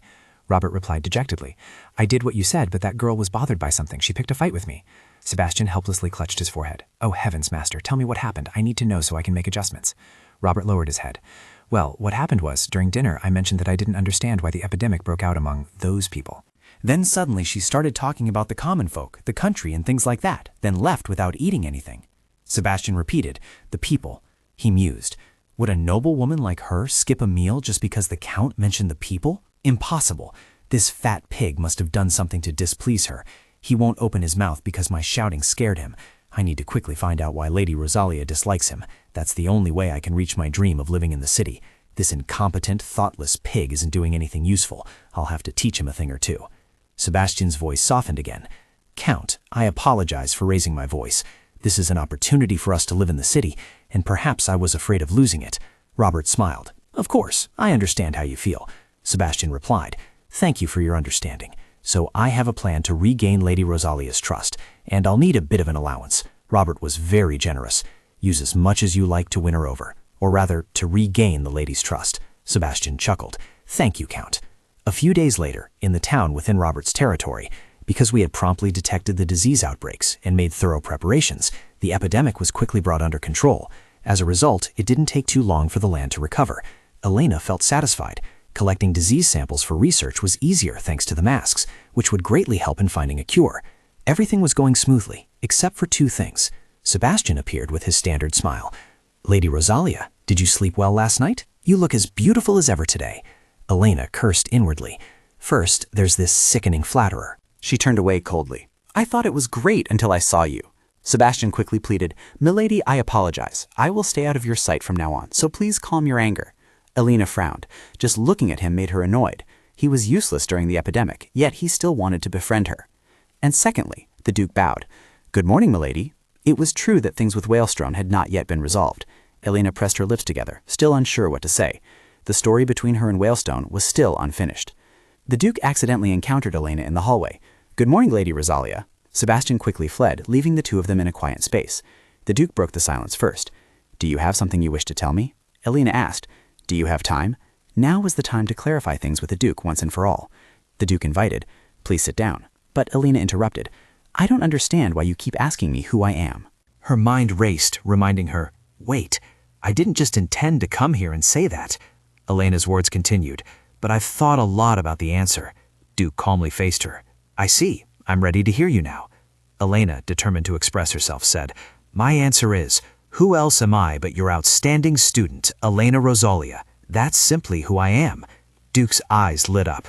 Elena struggled, thinking, Did I go too far? But Duke simply replied, I understand. So that's your answer. Very good. Elena was surprised. Do you still have something to ask me? Duke touched his chest. No, I quite like that answer. I can see how much you've thought about it. Elena, a little hesitant, said, Thank you. She sighed in relief. The burden on her shoulders lifted, but she hoped to tell him the truth someday. That evening, in Rosetta's bedroom, normally she wouldn't bother with the situation in the Robert territory, but this time she couldn't. It was all because of Elena Rosalia and that rat, Lloyd. Kaizen recalled that moment. Laurent had put an arm around Lloyd's shoulder. Grand Duke Lloyd will be responsible for this matter. Kaizen immediately exclaimed, Your Majesty, Father is just testing Lloyd. If that's not enough, he'll test me too. The scales are in his hands. Rosetta vaguely woke up. What is it? Is Kaizen awake? She walked closer and asked gently, Your Royal Highness, is there something troubling you? Rosetta's eyes lit up as she thought to herself, a report, information about Elena Rosalia. Is he so obsessed with her that he can't sleep? She thought worriedly, You know, Crown Prince, I'm truly relieved you didn't go there. After all, that place is very dangerous, and a noble like you belongs here. Kaizen's eyes darkened. She's starting to be annoying, he thought, while Rosetta continued, and it's enough to learn about the situation through those reports. Kaizen mused. She said everything was for her peace of mind. Such nonsensical babble. Rosetta smiled. I heard there will be a ceremony to honor Lady Rosalia and Prince Lloyd when they return. Kaizen thought irritably. The truths he had tried to ignore were slowly coming to light. He loudly interrupted. Rosetta, you don't know what you're talking about. Rosetta flinched in confusion. Your Royal Highness? Kaizen vented his frustration. What do you know about politics? How can you be so lighthearted? What could someone like you know after such a short time? You should at least study. No, if you want, you can try, but you can never compare to her. Whether in terms of bloodline or ability, if you truly want to be by my side, you must at least try to be half as good as her. Rosetta was taken aback by those words. Your Royal Highness? Kaizen realized his impropriety. Rosetta, I didn't mean that. I was provoked by Lloyd. Rosetta, on the contrary, just smiled gently. It's all right, Your Royal Highness. I understand why you would think that. Now that I think about it, if I were in the Robert family's territory, it would help you a great deal. Kaizen froze. Rosetta, what? Why would you? Rosetta stood up. You said it yourself. If I want to be by your side, I must be half as good as her. To do that, I must go there. Kaizen's whole body trembled. Rosetta, she was determined. I will fight for you, your Royal Highness. A few days later at Robert's mansion, Robert joyfully welcomed her. Oh my, what an honor for me. Please come in, Lady Rosetta. She gracefully stepped down. Thank you for this warm welcome, Count Robert. Elena watched everything from a distance, deep in thought. I had hoped to prevent Rosetta from coming to the territory, but I guess I can't change the story now. Rosetta quickly approached to strike up a conversation. Lady Rosalia, it's a pleasure to meet you. Elena smiled. The pleasure is mine. I didn't expect you to come all this way. Rosetta was extremely enthusiastic. I will do everything to help Crown Prince Kaizen. Besides, I can't just turn a blind eye to those who need help. Elena gave a faint smile. Of course, she thought to herself. I truly wish I didn't have to witness this. The beautiful Rosetta has abandoned her own safety. Elena, being polite, said, You must have had a tiring journey. Please, come inside and rest. Rosetta smiled back. Thank you. Robert led Rosetta away. I've prepared everything upon hearing of your arrival. That's the most beautiful room in the mansion. I hope nothing unexpected happens. The next day, a meeting to discuss the rescue efforts took place. Rosetta asked in surprise, You want me to go to the village with you? Elena replied, That's right, we are severely short-staffed. Right now, I'd even take a stray cat. Robert quickly interjected, Oh no, that won't do. It's too far and dangerous for Lady Rosetta. She was undeterred. No, not at all. Of course I'll go. I am the Crown Prince's representative, you know. I can't just sit around reading reports. I will follow Juko too. Elena turned around.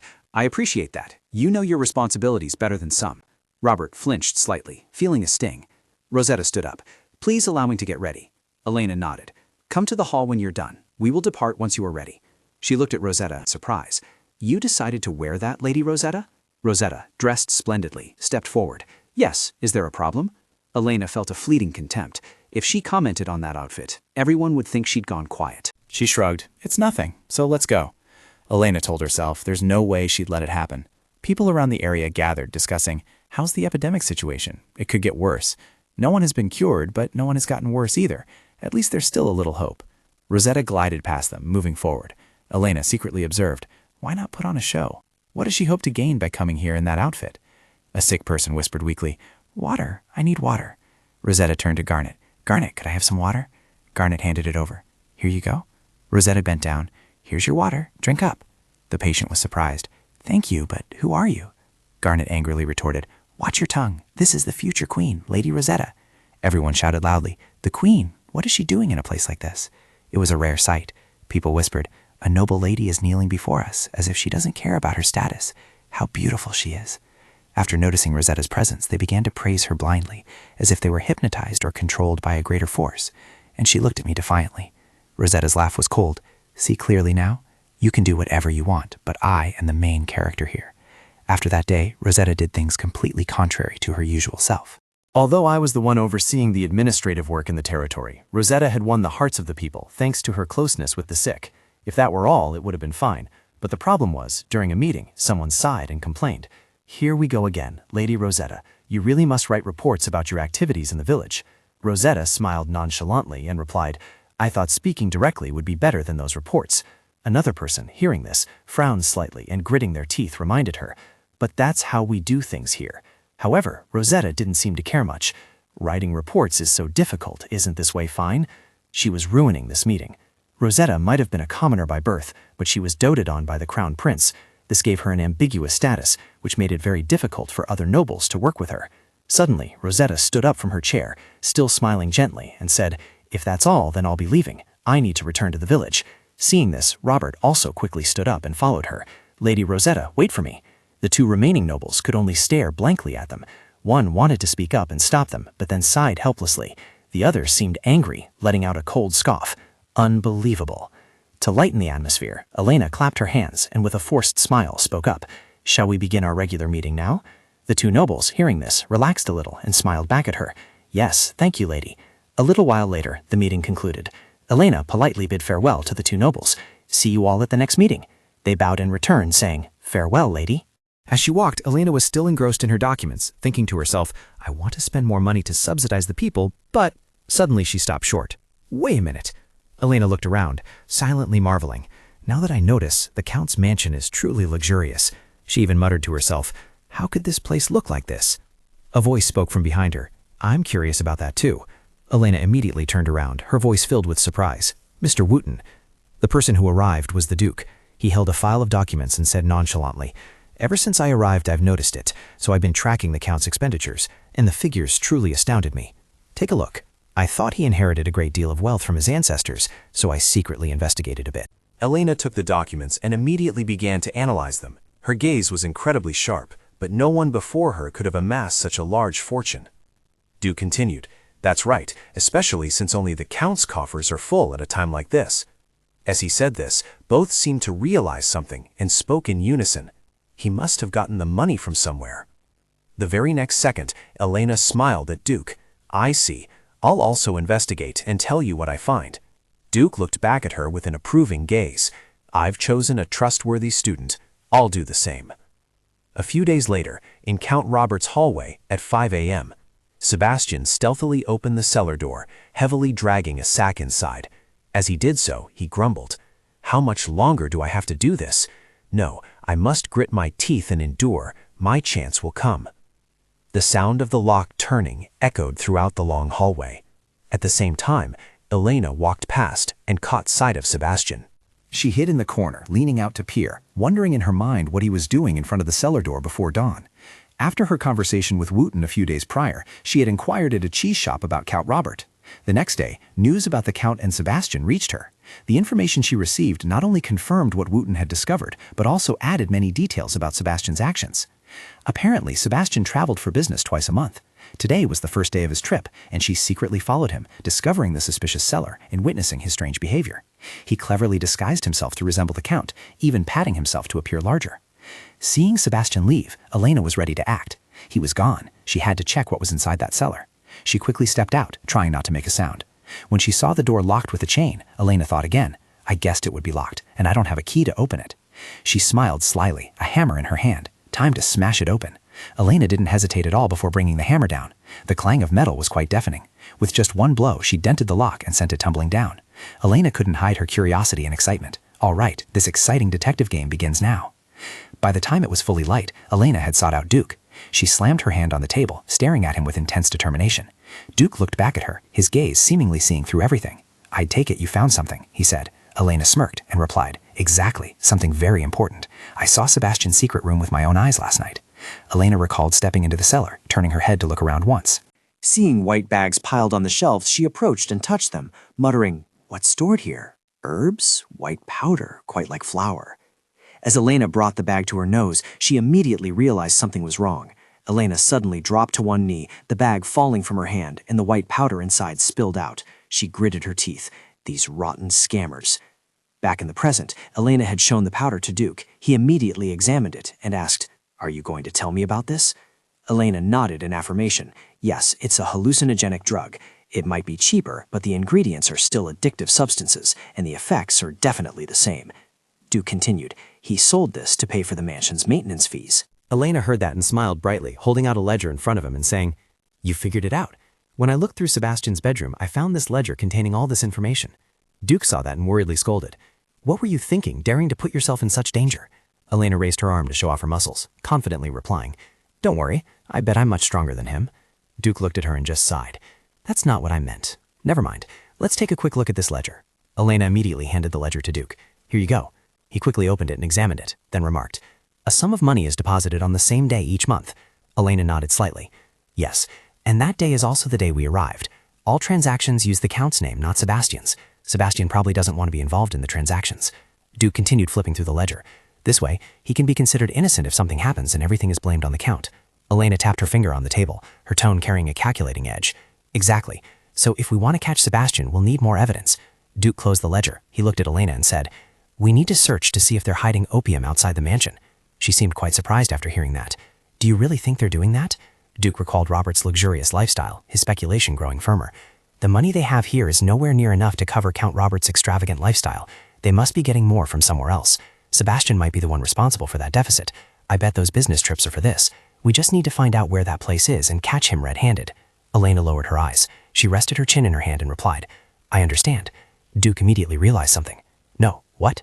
You want to take matters into your own hands with Sebastian, don't you? You are not allowed to do that. At Duke's warning, Alina was utterly astonished internally. What the hell? How did he know? If you were a fortune teller, you'd be rich. Duke pulled out that notebook again, pointed to a statistical chart, and reminded her, we need to stay calm during this time. According to the statistics book, he will lay low for the next 2 weeks, giving us time to plan. Elena retorted, I think he's already made a move. Duke looked at her worriedly and asked, don't tell me you've already done something. Elena replied nonchalantly, just a little bait. He said to her sternly, you are not allowed to act on your own anymore. I will go with you. Elena cheered happily. Wonderful. Meanwhile, at the gate of Robert's mansion, E-Force leaned in and asked his assistant, what if we gold plate these pillars as well? The other person seemed to disagree. That would attract too much attention. Soon it was late evening. Sebastian walked past the basement from that morning. As the door creaked open, he was utterly astonished. Approaching, he saw that the lock had been broken. Sebastian cried out in alarm. What? Who opened the door? He quickly ran down to the cellar, thinking to himself, Count Robert? No, he wouldn't break a lock, so who was it? Suddenly, Sebastian stopped. He picked up a red strand of hair from the floor, his face filled with utter confusion. No way, this red hair is... Sebastian thought in a panic. This is Miss Rosalia's hair. We've been discovered. He sprang to his feet, walked over to the shelves, and reached out to pull down the white bags. I need to dispose of these immediately. I need to get rid of all of them. Wait, we've already been discovered anyway. Hiding them won't solve anything. All right, calm down. She left the scene untouched, even after seeing everything. Perhaps she hasn't gathered enough incriminating evidence yet. It's fine. I just need to move all these goods somewhere else. As long as there's nothing left here, I'll never be caught. We just received good news from the center. At the new week's meeting, Elena was holding documents, reviewing them, her face clearly showing surprise. The symptoms are improving? Duke, standing right in front of her desk, replied, yes, although the research team couldn't completely eradicate the virus causing the plague, they observed a significant reduction in symptoms and a much slower viral activity in the body. Looking at the 3 bottles of medicine placed before her, Elena smiled and said, it seems the research team put in a lot of effort. We should quickly compile statistics on the drug's effectiveness here. We must record the results when experimenting on a small group of people. This area is nearby, so we can collect results quickly and it's not too crowded. Teak Village will be the perfect choice. Rosalia suddenly stepped forward. What a coincidence. I was also planning to visit Teak Village today. That's great. I can help you again today, Miss Rosalia. Hearing that, Elena immediately turned around and asked Rosetta blandly, didn't Lady Rosetta just arrive there yesterday? Rosetta calmly replied, that's true, but I'm still very worried about the villagers. That's why I wanted to come today. Moreover, the medicine arrived just in time, which is wonderful. Upon hearing that, the 2 other nobles began to whisper among themselves. How audacious! She'll do anything to surpass Lady Rosalia. Rosetta still smiled, but it looked quite artificial. The corner of Elena's mouth twitched up slightly as she looked at Rosetta and said, excellent, I truly appreciate this offer. I'm sure you'll be an invaluable asset. In her heart, she thought, keep going, Rosetta. Everything will eventually come back to stab you. A few hours later, the villagers of Teak began to buzz with discussions. Lady Rosalia and the princess are here. Is something important happening? The researcher handed Elena the report. Lady, this is the situation of the village this morning. Elena replied while looking at the document he handed her. Distribute all the medicine I received to everyone here. It will alleviate their symptoms. Rosetta walked over to the medicine table and asked the researchers, so I just need to give them this medicine? One person immediately replied, yes, we have already organized the medicines received today. Meanwhile, Elena was still instructing the head researcher. Remember to observe the villagers' reactions before and after you give them the medicine. He confidently replied, understood, I will distribute it according to age, gender, and symptoms. Elsewhere, Rosetta picked up a tray of medicine preparing to move. Oh, I see, then I'll take these. Someone saw this and hesitantly stopped her. Lady Rosalia said that only those with knowledge of proper storage are allowed. Rosetta smiled after hearing that and asked, so I just need to go with you, right? The other person awkwardly refused, but he was dragged away by Rosetta. No, I can't. I have to be there to prepare the rest. The other researchers all seemed displeased with Rosetta's behavior. Honestly, she didn't listen to anyone, not even caring about Lady Rosalia's orders. Exactly, what good is she besides causing trouble? Rosetta, however, paid no mind to those gazes and simply walked outside, smiling brightly at the villagers. Elena glanced after Rosetta, thinking to herself, Rosetta is just using this place to polish her own image. She makes it seem as if she truly wants to save the villagers, and it's true.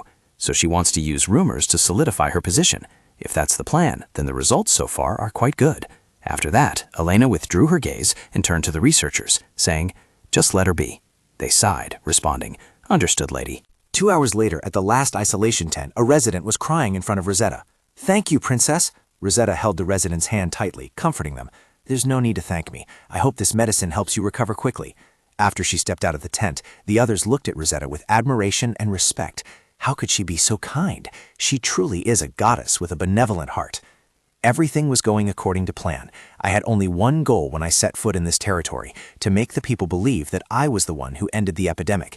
Everything went more smoothly than I had imagined, but for some reason there were still a few who didn't believe it. Rosetta recalled the image of herself being shunned and couldn't help but feel annoyed, especially with Elena's close associates. How troublesome.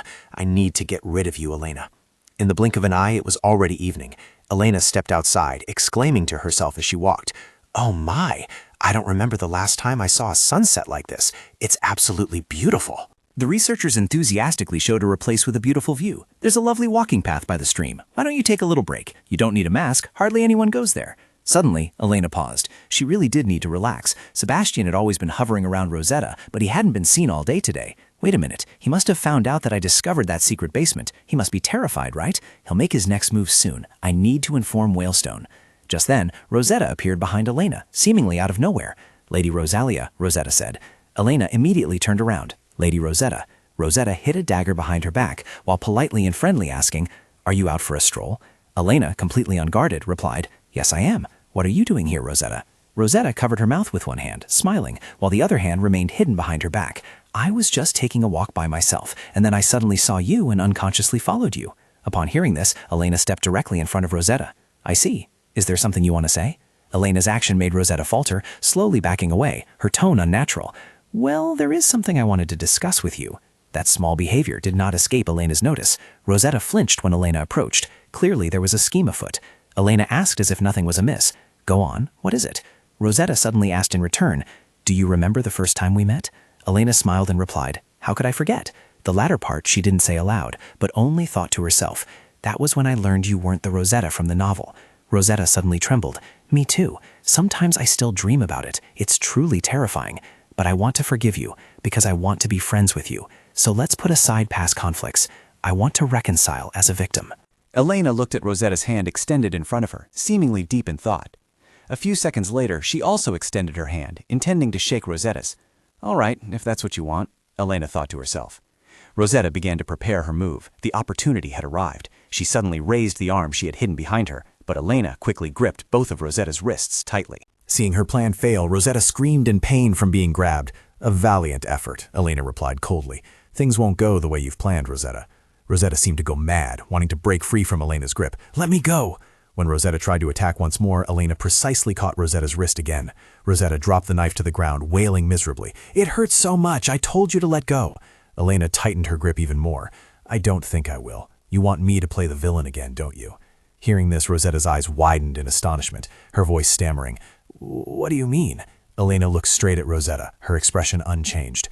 "Do you really think I'm foolish enough to fall for the same trap twice?" Rosetta, as if cornered, began to threaten. "If you don't let go of my wrist, I'll scream." Elena showed no fear at all. She smirked and said, "Go ahead, but this won't work in your favor. The guards and doctors are all my people. I'm quite sure they'll be here before your worshippers can arrive. Think about who will suffer then." Rosetta turned her head to look to the side. Elena's words were indeed true, leaving her no choice but to grit her teeth and endure. Seeing this, Elena smiled and asked, "So, Rosetta, how does it feel to stroll around the village as if it were your own?" Looking at Rosetta's expression at this moment, Elena could tell this was the moment she had longed for, the moment she directly confronted and unearthed Rosetta's ugliest truths. Rosetta angrily shouted loudly, "Let go of me now!" Seeing Elena's grip tighten even more, Rosetta shrieked. Elena, however, calmly used a cloth to gag Rosetta. Rosetta's arm trembled violently. Elena smiled again and said, "I told you, if you scream, you'll be the one in trouble here." Rosetta had no choice but to give up resisting. She lowered her voice. "All right, let go of me." Elena immediately let go of her hand. Isn't that better behaved? Elena was overjoyed. She had waited for this moment for a very long time. After today, she would always look anxious and fearful. Elena's eyes suddenly turned cold. "You must have enjoyed yourself quite a bit, my princess-to-be. But don't say that everyone truly loves and praises you. Humble yourself to accept that every word you say is only indulged because you are special." Rosetta looked at Elena confused. "What are you babbling about?" Elena smiled brightly again and said very casually, "I told everyone to ignore you. Everyone was annoyed seeing you loitering around that village, but I was the one who asked them to turn a blind eye, because I valued your efforts." Hearing that, Rosetta began to lose her composure. You're lying. All of them admire and worship me. It's always been that way. In Rosetta's mind, it was as if she was brainwashing herself. Everyone always loved and admired her. Elena covered her mouth, scoffing. What? Stop playing games. A lowly girl like you?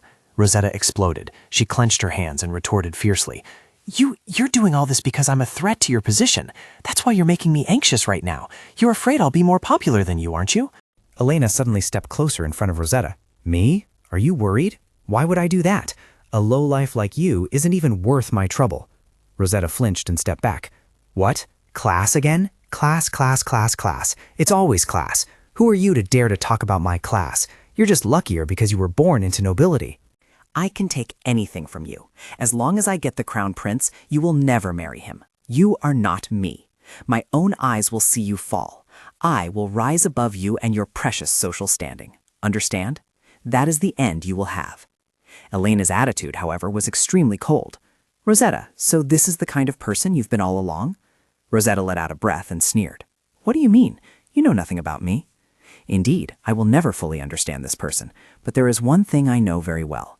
Elena placed her hand on her shoulder, saying with a sympathetic tone, I know that you are not clear about your position. I need to kick you out of your current position. Rosetta immediately brushed her hand away. Don't touch me. We are nothing to each other. Elena looked at Rosetta and warned her seriously. Rosetta, I'm only going to say this once, so listen carefully. From now on, be a little more mindful. That way, I will help you keep the secret that you, a commoner, dared to attack me, the daughter of a count. Rosetta gritted her teeth and glared at Elena. Why don't you just tell Crown Prince Kaizen directly? I will tell him too. She was about to touch Rosetta again and added, remember to be more careful. Seeing this, Rosetta immediately backed away. Get your hand off me. A smile played on Elena's lips. The sick villagers had probably all worn masks, but hers was too thin. So don't get too close to the patients. Who knows what might happen? What if she also got infected and the plague threatened her life? Rosetta didn't think so. She frowned deeply and retorted, Don't be ridiculous. You're just jealous that I'm more popular with the patients than you are. Elena withdrew her hand, her smile still on her lips. All right then, think what you will, but don't ignore my warning. After they parted ways, Rosetta walked along, thinking irritably. Her and that entire upper class, what the hell does she know about politics? Relief? Do you think things will get better just because you're here? What good are you? What can a commoner like you possibly do? If anyone truly wants to be by my side, they should at least try half as hard as she does. Rosetta gritted her teeth and muttered, First him, now her. Calm down. Don't let this affect me. It's all that woman's scheme. She told herself that the only thing she could do now was maintain her normal demeanor. And it must be ensured that everyone keeps in mind that they are significant contributors. That is why I should stay on the patient's side until the very last minute, until the day all her skills and efforts are credited to me. At 8 p.m., in a hut in the quarantine zone, Elena stepped inside and said, I'm back. Duke looked up at her and asked, Are you more comfortable now? Elena replied, Not really, but I feel a little better. Duke looked at Elena for a moment, sensing something was amiss. What do you want now? She waved her hand, signaling him, and smiled as she replied, Just a quick chat. Just then, a loud shout echoed from outside, Get out! The two immediately turned their heads to look. It was Rosetta. Duke immediately stood up. It seems something's happening. Let me go check. But Elena stopped him. Wait. Duke looked at her puzzled. What is it? Elena smiled and replied, Let's see how the future queen handles this. A villager, gathering all her courage, approached Rosetta. Princess, I know I have no right to ask this of you, but please hold my child. Garnet stood in front of Rosetta, blocking her. That's impossible. Besides, doing so won't cure your child. The woman pleaded earnestly. I know the princess's embrace cannot soothe my boy's fever, but your benevolent heart will give strength to my child. Please, let the princess hold him, just for a moment. Garnet thought to herself, How ridiculous. I can't believe something like this is happening. The woman continued to beg humbly, Please, I beg of you both. Rosetta put on an awkward expression. I'm very sorry, but other villagers also began to agree, sympathizing with her. That's right, that's too much to ask, even for a princess who loves commoners. Suddenly, Rosetta felt a gaze from behind and turned around. It was Elena. Rosetta pressed her lips together, her eyes seeming to scheme something. She suddenly stepped forward, surprising Garnet. Lady Rosetta. Rosetta squatted down in front of the mother and child, spreading her arms and smiling gently. She said, All right, bring the child here. The mother joyfully exclaimed, Thank you, Princess. She handed her child to Rosetta, her eyes filled with sorrow. Rosetta took the baby, saying, It will be soon. You'll get better quickly. She thought to herself, "It's okay, there's nothing, I'll never get sick. Both of them are wearing masks, I can't easily." The child felt difficulty breathing and pulled off the mask. The child coughed up blood and it splattered onto Rosetta, terrifying her. She froze, motionless as a statue. This kid took off the mask, phlegm and blood. The plague spreads through the respiratory tract. Seeing this, the mother rushed forward, crying out, "My child, my child!" Rosetta finally reacted. She flung the child away with a shout. Everyone started to panic. "Here, this is blood, blood. This thing is spitting blood on people. Oh no, the princess is covered in blood." Garnet approached Rosetta and asked, "Lady Rosetta, we must wipe the blood off you immediately." She resisted fiercely. "No, no, what if I get infected? Where are all the doctors? Call them." Just then, someone stepped in front of Rosetta. Alina carefully picked up the child. "Are you all right?" A researcher rushed over. "Where's the patient? Lady Rosalia, my lady, it's very dangerous. Put the child down immediately." Seeing him, Elena replied, "You're here. I'm fine. Please check on this child first." The researcher immediately complied. "Understood." Rosetta, sitting behind, trembled with rage. She gritted her teeth and thought, "I have a feeling this is a trap. She's injecting the fear of the plague into my mind." Rosetta's weak voice rang out, "You did it on purpose." Elena heard her and turned her head to look, her eyes seeming to say, "What now? Do you still think this place belongs to you?" Elena hurried over and asked, "Have you been waiting long, Whalestone?" Seeing her approach, Whalestone quickly stood up. "Not really, I just arrived." Elena smiled a little shyly. "We can talk tomorrow." But he quickly interrupted. "No, I need to tell you something in my capacity as an assistant." Hearing this, she was screaming internally. "I tried to take a shower as soon as I got home so I wouldn't have to listen to him nag." Both of them sat down. Duke got straight to the point. "You were being incredibly reckless while in charge." Elena flinched slightly. "I know, I'm sorry for making you worry, but as the person in charge, I have to do it." He frowned slightly. "What do you mean?" She replied calmly. "I have a duty to fulfill. I have to direct operations, send reports to the center to receive as much aid as possible, but there's something even more important than that.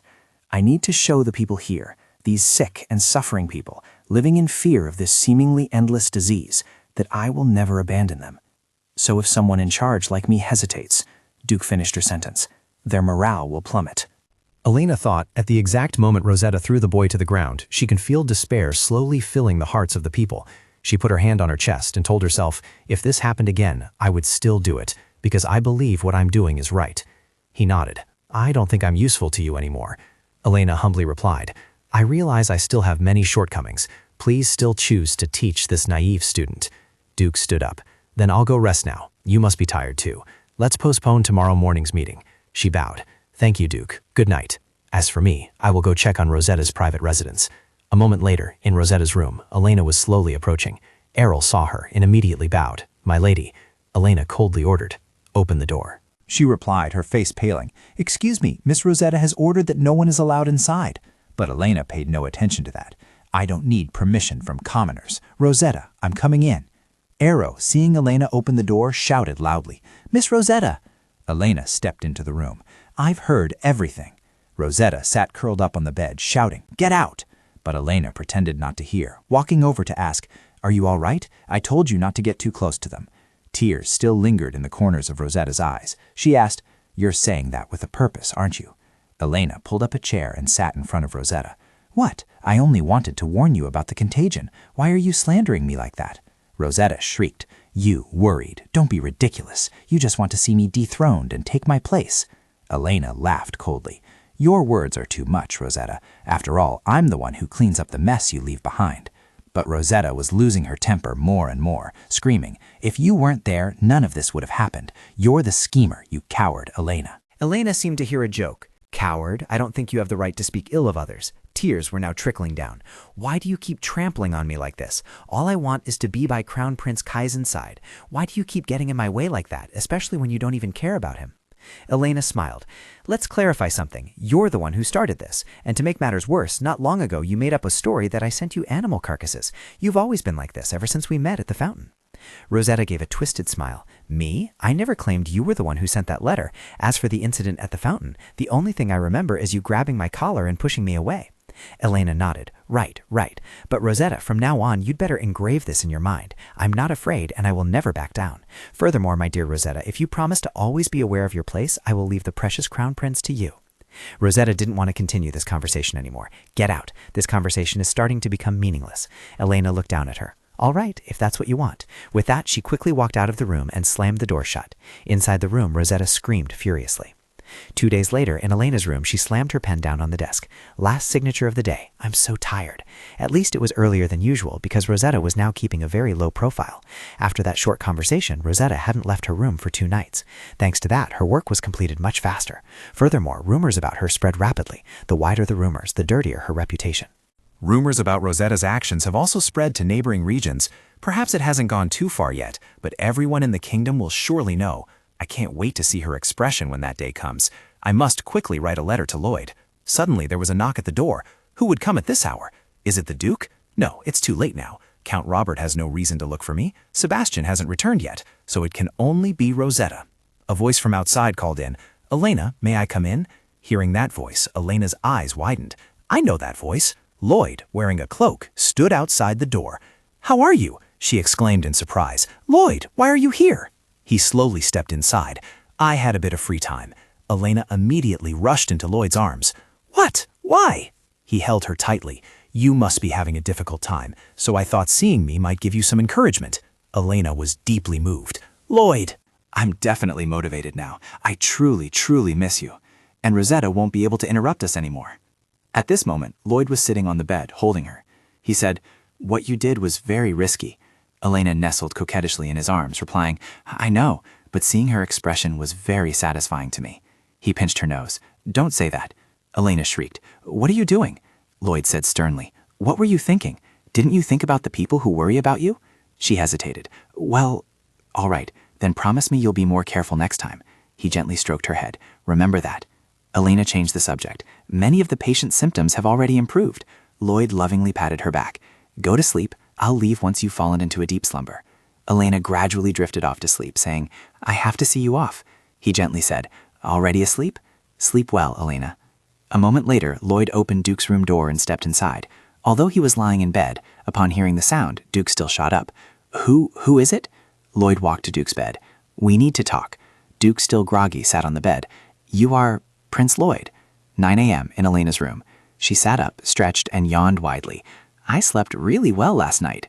Wait a minute, I forgot. What time is it? The sun is already so high, damn it. Quickly wash my face and pray it's not too late for this morning's meeting. Remember to bring these documents. Oh, Lloyd wrote to me. He has enough time. In the letter, neat lines of text appeared. Did you sleep well last night? I've already taken care of everything for you this morning. I think you should make more use of your assistant. He's there to help you. Elena blushed and exclaimed, I bet he's also tired from coming all this way to find me, but this is so sweet, huh? There's another page? Oh, what a good idea. I should get ready quickly. That night, in Rosetta's room, I've locked myself in my room all day. The Count's subordinates haven't even come to check on me. My reputation is getting worse and worse. Rosetta's face showed clear annoyance. If this continues, it's as good as admitting defeat at Elena's hands. It's time. I must do what needs to be done. I need to do everything I can to make the people change their perception of me. Outside in the garden, she saw 2 people talking furtively. Sebastian asked loudly, What are you doing here? The blue-gray-haired man looked angry. Look, do I look like I want to be here? He looked worried. I already told you to wait. Rosetta hid behind a well, thinking, Who would be arguing at this hour? The man asked. Sebastian, how much longer do you want me to wait? Sebastian made a shushing gesture with his hand and whispered, I'm not Sebastian. I am Count Robert.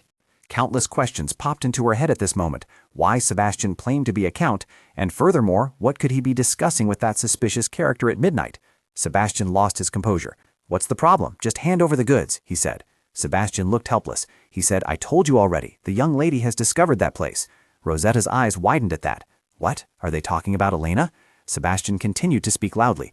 I don't care about the young lady or anyone else. My life is being threatened right here, he pleaded. Just a few more days, I'll definitely find a solution. After that, I'll take care of Lady Rosalia so she can't interfere anymore. She secretly speculated. It seemed Elena had gotten in their way. I truly am the center of this world, a pawn falling right before me just when I needed it. After Sebastian left, he slumped onto the grass. He thought to himself, if only I hadn't tried to flatter her. I tried to pull her to my side from the very beginning. Please forgive me, young lady. Elena turned her head and replied, Sebastian, do you have something to tell me? But the moment their eyes met, her instincts told her. Seeing Sebastian didn't respond, she asked again, Sebastian? He stammered, No, it's nothing, miss. She's looking for an opportunity to find my vulnerable spot. What should I do? I can't let this happen. I can't. Rosetta approached from behind. Sir Sebastian. He turned his head with a blank expression. Oh, Miss Rosetta. She slightly bent her knees. Why are you sitting here? Are you feeling unwell? Sebastian quickly stood up. No, I'm fine. I was just lost in thought. Rosetta feigned concern. Oh, good. I was afraid you'd caught the plague. Oh, that must have sounded so fake coming from my mouth. He didn't understand. What? Why do you say that? She covered her mouth in apprehension. Because of what happened a few days ago, you know. Sebastian began to comfort her. There was nothing else that could be done anyway. Everyone knows how terrible the plague is. Something like that won't change my opinion of you. Hearing that, Rosetta smirked triumphantly. I knew I still had someone on my side. Hearing you say that really gives me the motivation to leave my room again.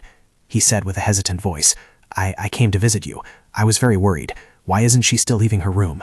Errol stood blocking the doorway. Miss Rosetta doesn't want to go. She pretended to shiver, rubbing her palms together. Well, Lady Rosalia visited me that night.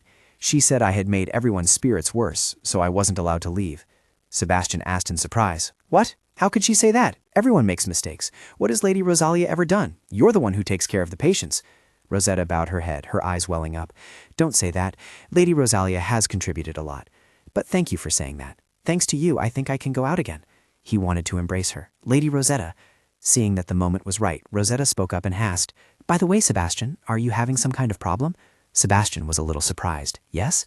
She gave a bright smile. You seem more troubled since the last time we met. Since you comforted me, now I want to do the same. His mind was in a tangled mess. I can't tell her. I can't tell anyone. That's how I keep my head. That matter. But instinct was telling him to let this beautiful girl comfort him. Maybe I should speak vaguely, so she doesn't understand what's really going on. Finally, Sebastian spoke up. Something is hindering my business. It's preventing me from continuing. Rosetta looked worried. I don't know what you're doing, but it sounds terrible. But you just need to get rid of that obstacle, and then nothing will stand in your way anymore. He hesitated. Yes, remove it? At this moment, she no longer had her previous weak demeanor. That's right. If something is hindering you, it will certainly hinder others too. Sebastian felt her words were true. On second thought, she was right. Lady Rosalia is truly troublesome. She's obstructing both me and the Count. Furthermore, I see. I just need to remove the obstacle. She's even hindering this lovely girl. Seeing him fall into her trap, Rosetta's face twisted into a cruel expression. An excellent choice. For my sake, eliminate that woman from this world. The next day, Mabel was holding 2 failed experimental vials that had left her completely disheveled. In the city's pharmaceutical laboratory, a concerned person asked, Another failure? Mabel replied dejectedly, Yes, this isn't working either. We are close to completing the cure, but the proportions are still not right. Everyone was exhausted after many consecutive failures. She stood up. I'll take a short break. Elena's advice rang out. When you feel overwhelmed, just spend some time in the Grand Prince's garden. Mabel was taking a walk. Lady Rosalia always said so. She wondered what was so special about this place. No, if there were, she would have told her already. Don't overthink it. She needs to dedicate time to thinking about new suitable ingredients. Amaron grass powder helps treat indigestion, while gukha root helps improve eyesight. She relieved stress by mentally reciting the names of herbs and their uses.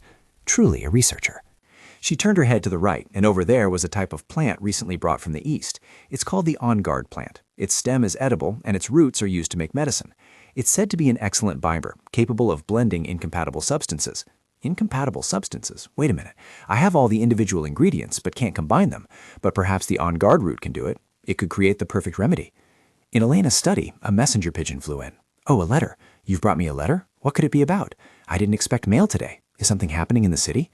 The small piece of paper contained only 3 words. It is done. A smile appeared at the corner of her lips. Done. Finally, this chaotic battle has come to an end. The next morning, the palace also announced the completion of the cure's preparation. Mabel joyfully exclaimed, It's finally done. Rendor smiled gently. What a relief. From now on, no one will have to die from this disease anymore. Elena returned a smile. If we keep working like this, I might be able to return by spring. Sebastian trembled as he read the report. Is that it? No, I haven't resolved the matter at the Earl's estate yet. If Lady Rosalia returns to the city, she will surely accuse me, which means I'll die. That cannot happen. I've done everything to get to this point. Is there no other way? She must have investigated her own situation as well. You can take advantage of this. This is a risk, but you have no other way to end this. On the day she received news about the cure, Sebastian suddenly asked her something she didn't expect. She asked indifferently, What, you want me to spend time with you tonight? Elena secretly judged that he wasn't even trying to hide his intentions. She smirked, refusing. Sorry, but I'm very busy because the medicine has been delivered, so that's not possible. He awkwardly called Elena back. Miss, I want to confess. She subtly curved her lips into a smile. Confess? For what crime? Sebastian spoke up, explaining. You already know everything I've done, don't you? I'm not that foolish. Elena turned back, asking, "So what?" He bowed respectfully, confessing, "I know what I did is unforgivable, so I hope to lessen my guilt somewhat by confessing." Elena looked at Sebastian with sharp eyes. "Then why do you need to meet me privately tonight just for that?" she thought sarcastically. "Deceiving yourself? Think a little. What are you trying to do?" He nervously persuaded, "Tonight I will meet with the brokers. I will cooperate with you so you can catch all of them. Taking this opportunity, I also want to completely cut ties with them." Sebastian's heart was already restless with worry, secretly pleading, "Please take the bait. I'm begging you. Fall into the trap." Elena cleared her throat and replied, "I suppose I'll accept your plea then. Tell me where you'll meet them." Hearing Elena accept his offer made him overjoyed and relieved. "Thank you. I'll tell you the plan clearly." Watching Sebastian's retreating back, Duke walked over to her and asked, "Do you really believe that?" Elena turned her head to look at him. "Of course not. No matter how you look at it, it's a trap." Duke asked curiously, "Then why did you agree to go?" Elena's voice became analytical. "Because we need to stop this drug ring from spreading. I have to accept the trade-off. Otherwise this empire will be in danger." He worriedly advised, "Even though you know it's a trap, doing so is still too dangerous. Sebastian is cornered. Who knows what he might do?" "Perhaps." Elena nodded and replied firmly, "He will prevent me from returning to the city, but I also have my own preparations. I've just received full authority from the palace to resolve the issue, and furthermore, I have enough evidence to incriminate them. I even prepared a contingency army in case of unforeseen circumstances, so we can capture all of them at once tonight." Duke showed a worried expression. "You just make plans without any regard, don't you? You're still as stubborn as an ox." He nodded and said, "All right then, I'll support you." Hearing that, Elena exclaimed, losing her composure, "What? I'm the one in charge, so I'll go alone." Duke replied with a smile, "And I am your assistant. I know I can't stop you, so the least I can do is follow." Elena suddenly thought, "He thinks I'm the stubborn one." Elena get a wise smile and agreed, "All right then, you can follow me." He smiled gently, "Then I'll see you tonight." In the dead of the silent night, Robert quietly walked down the deserted road, muttering curses. "Damn it, what the hell did Sebastian do? I don't know why he asked me to come here and made sure I wasn't followed. Well, he also said I'd be fine if I just hid out here until morning, but where exactly is this place? Why would he think I know so much about where these commoners live?" He suddenly saw. There it is, that warehouse.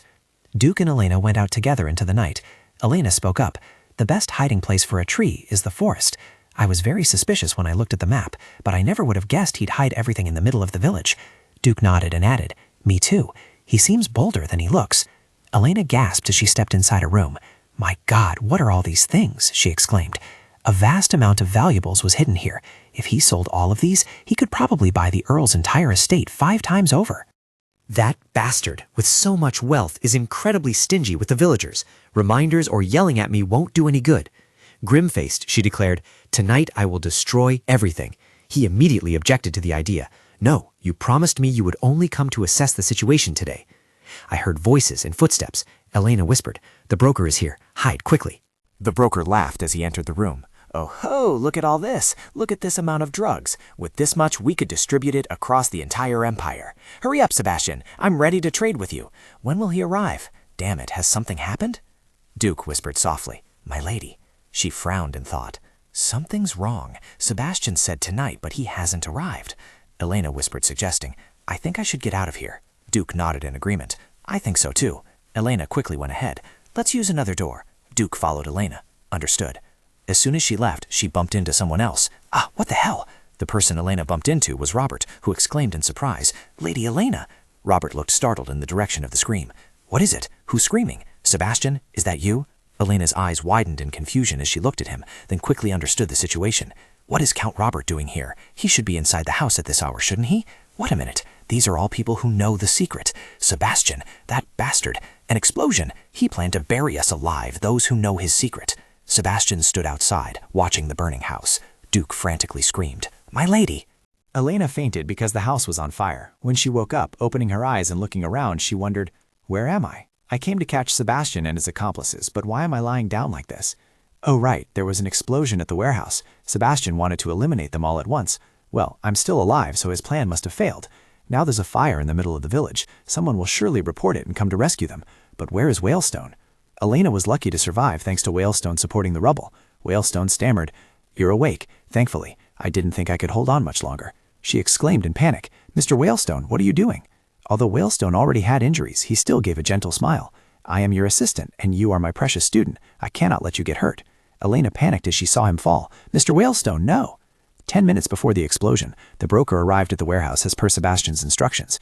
This must be the warehouse Sebastian mentioned. Seeing him enter, he smirked triumphantly because his plan had succeeded in its initial stage. Sebastian leisurely walked toward the warehouse door. Finally, everyone was inside. The Count, Lady Rosalia, and that annoying broker too. He thought to himself, "You all should have left me alone. If you had just pretended not to know, nothing would have happened." He took out a matchbox and lit the warehouse on fire. "You brought this upon yourselves," Sebastian smirked slightly, throwing the lit matchbox to the ground. "It ends here."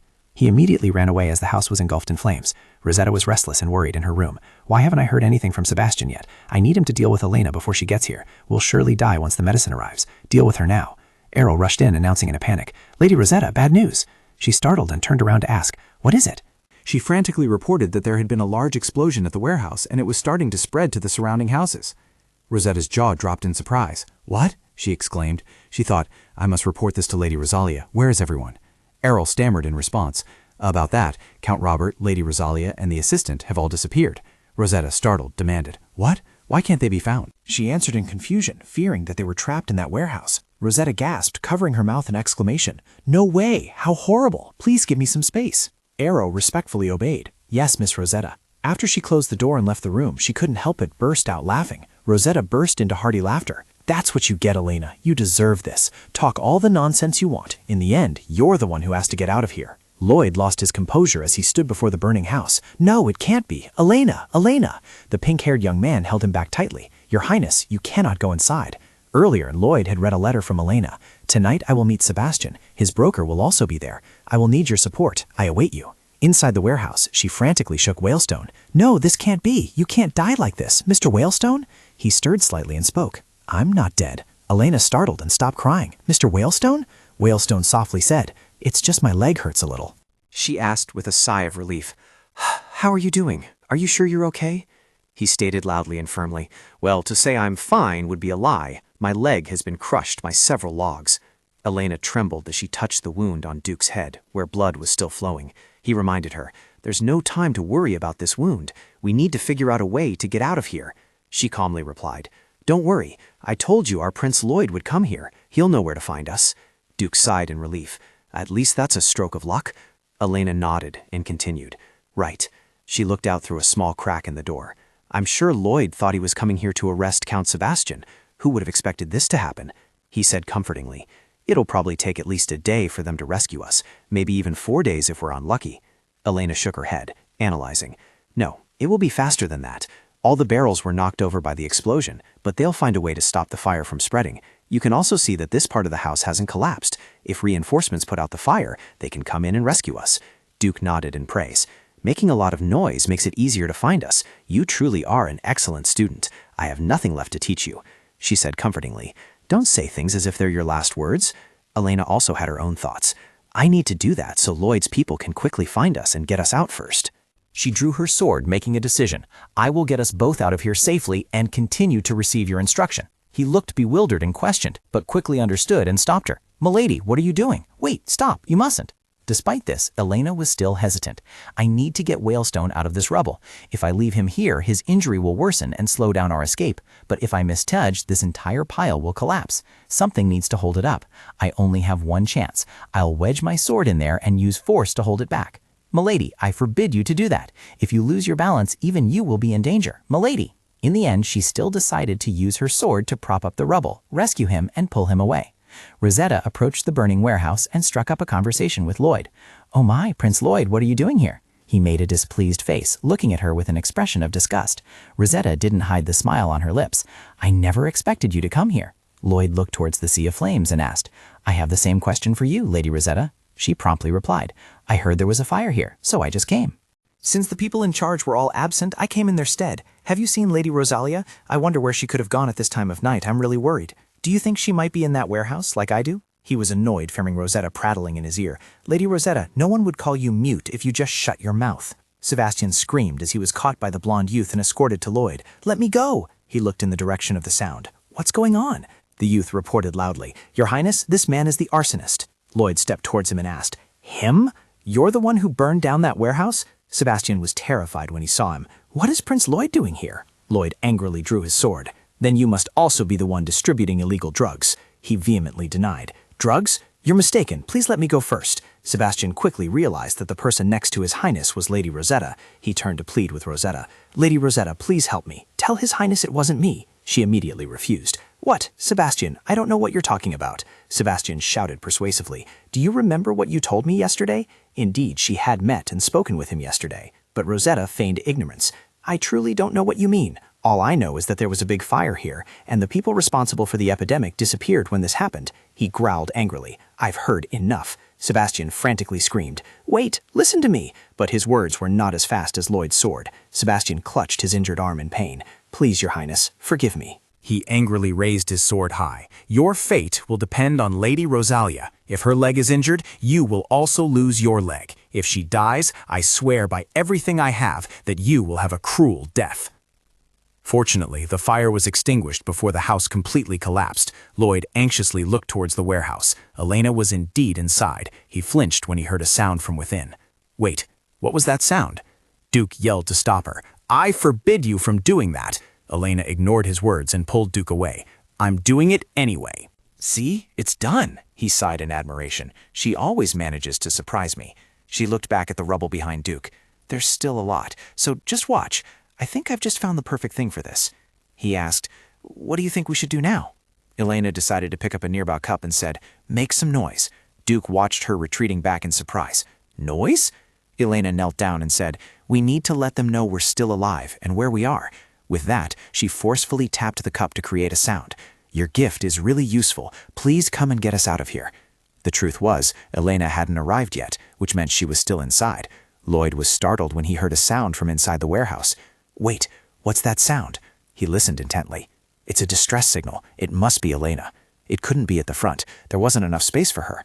Moreover, the sound seemed very distant, so she could only be in a place that hadn't been destroyed too much yet. A subordinate saw Lloyd walking and called out, Prince, where are you going?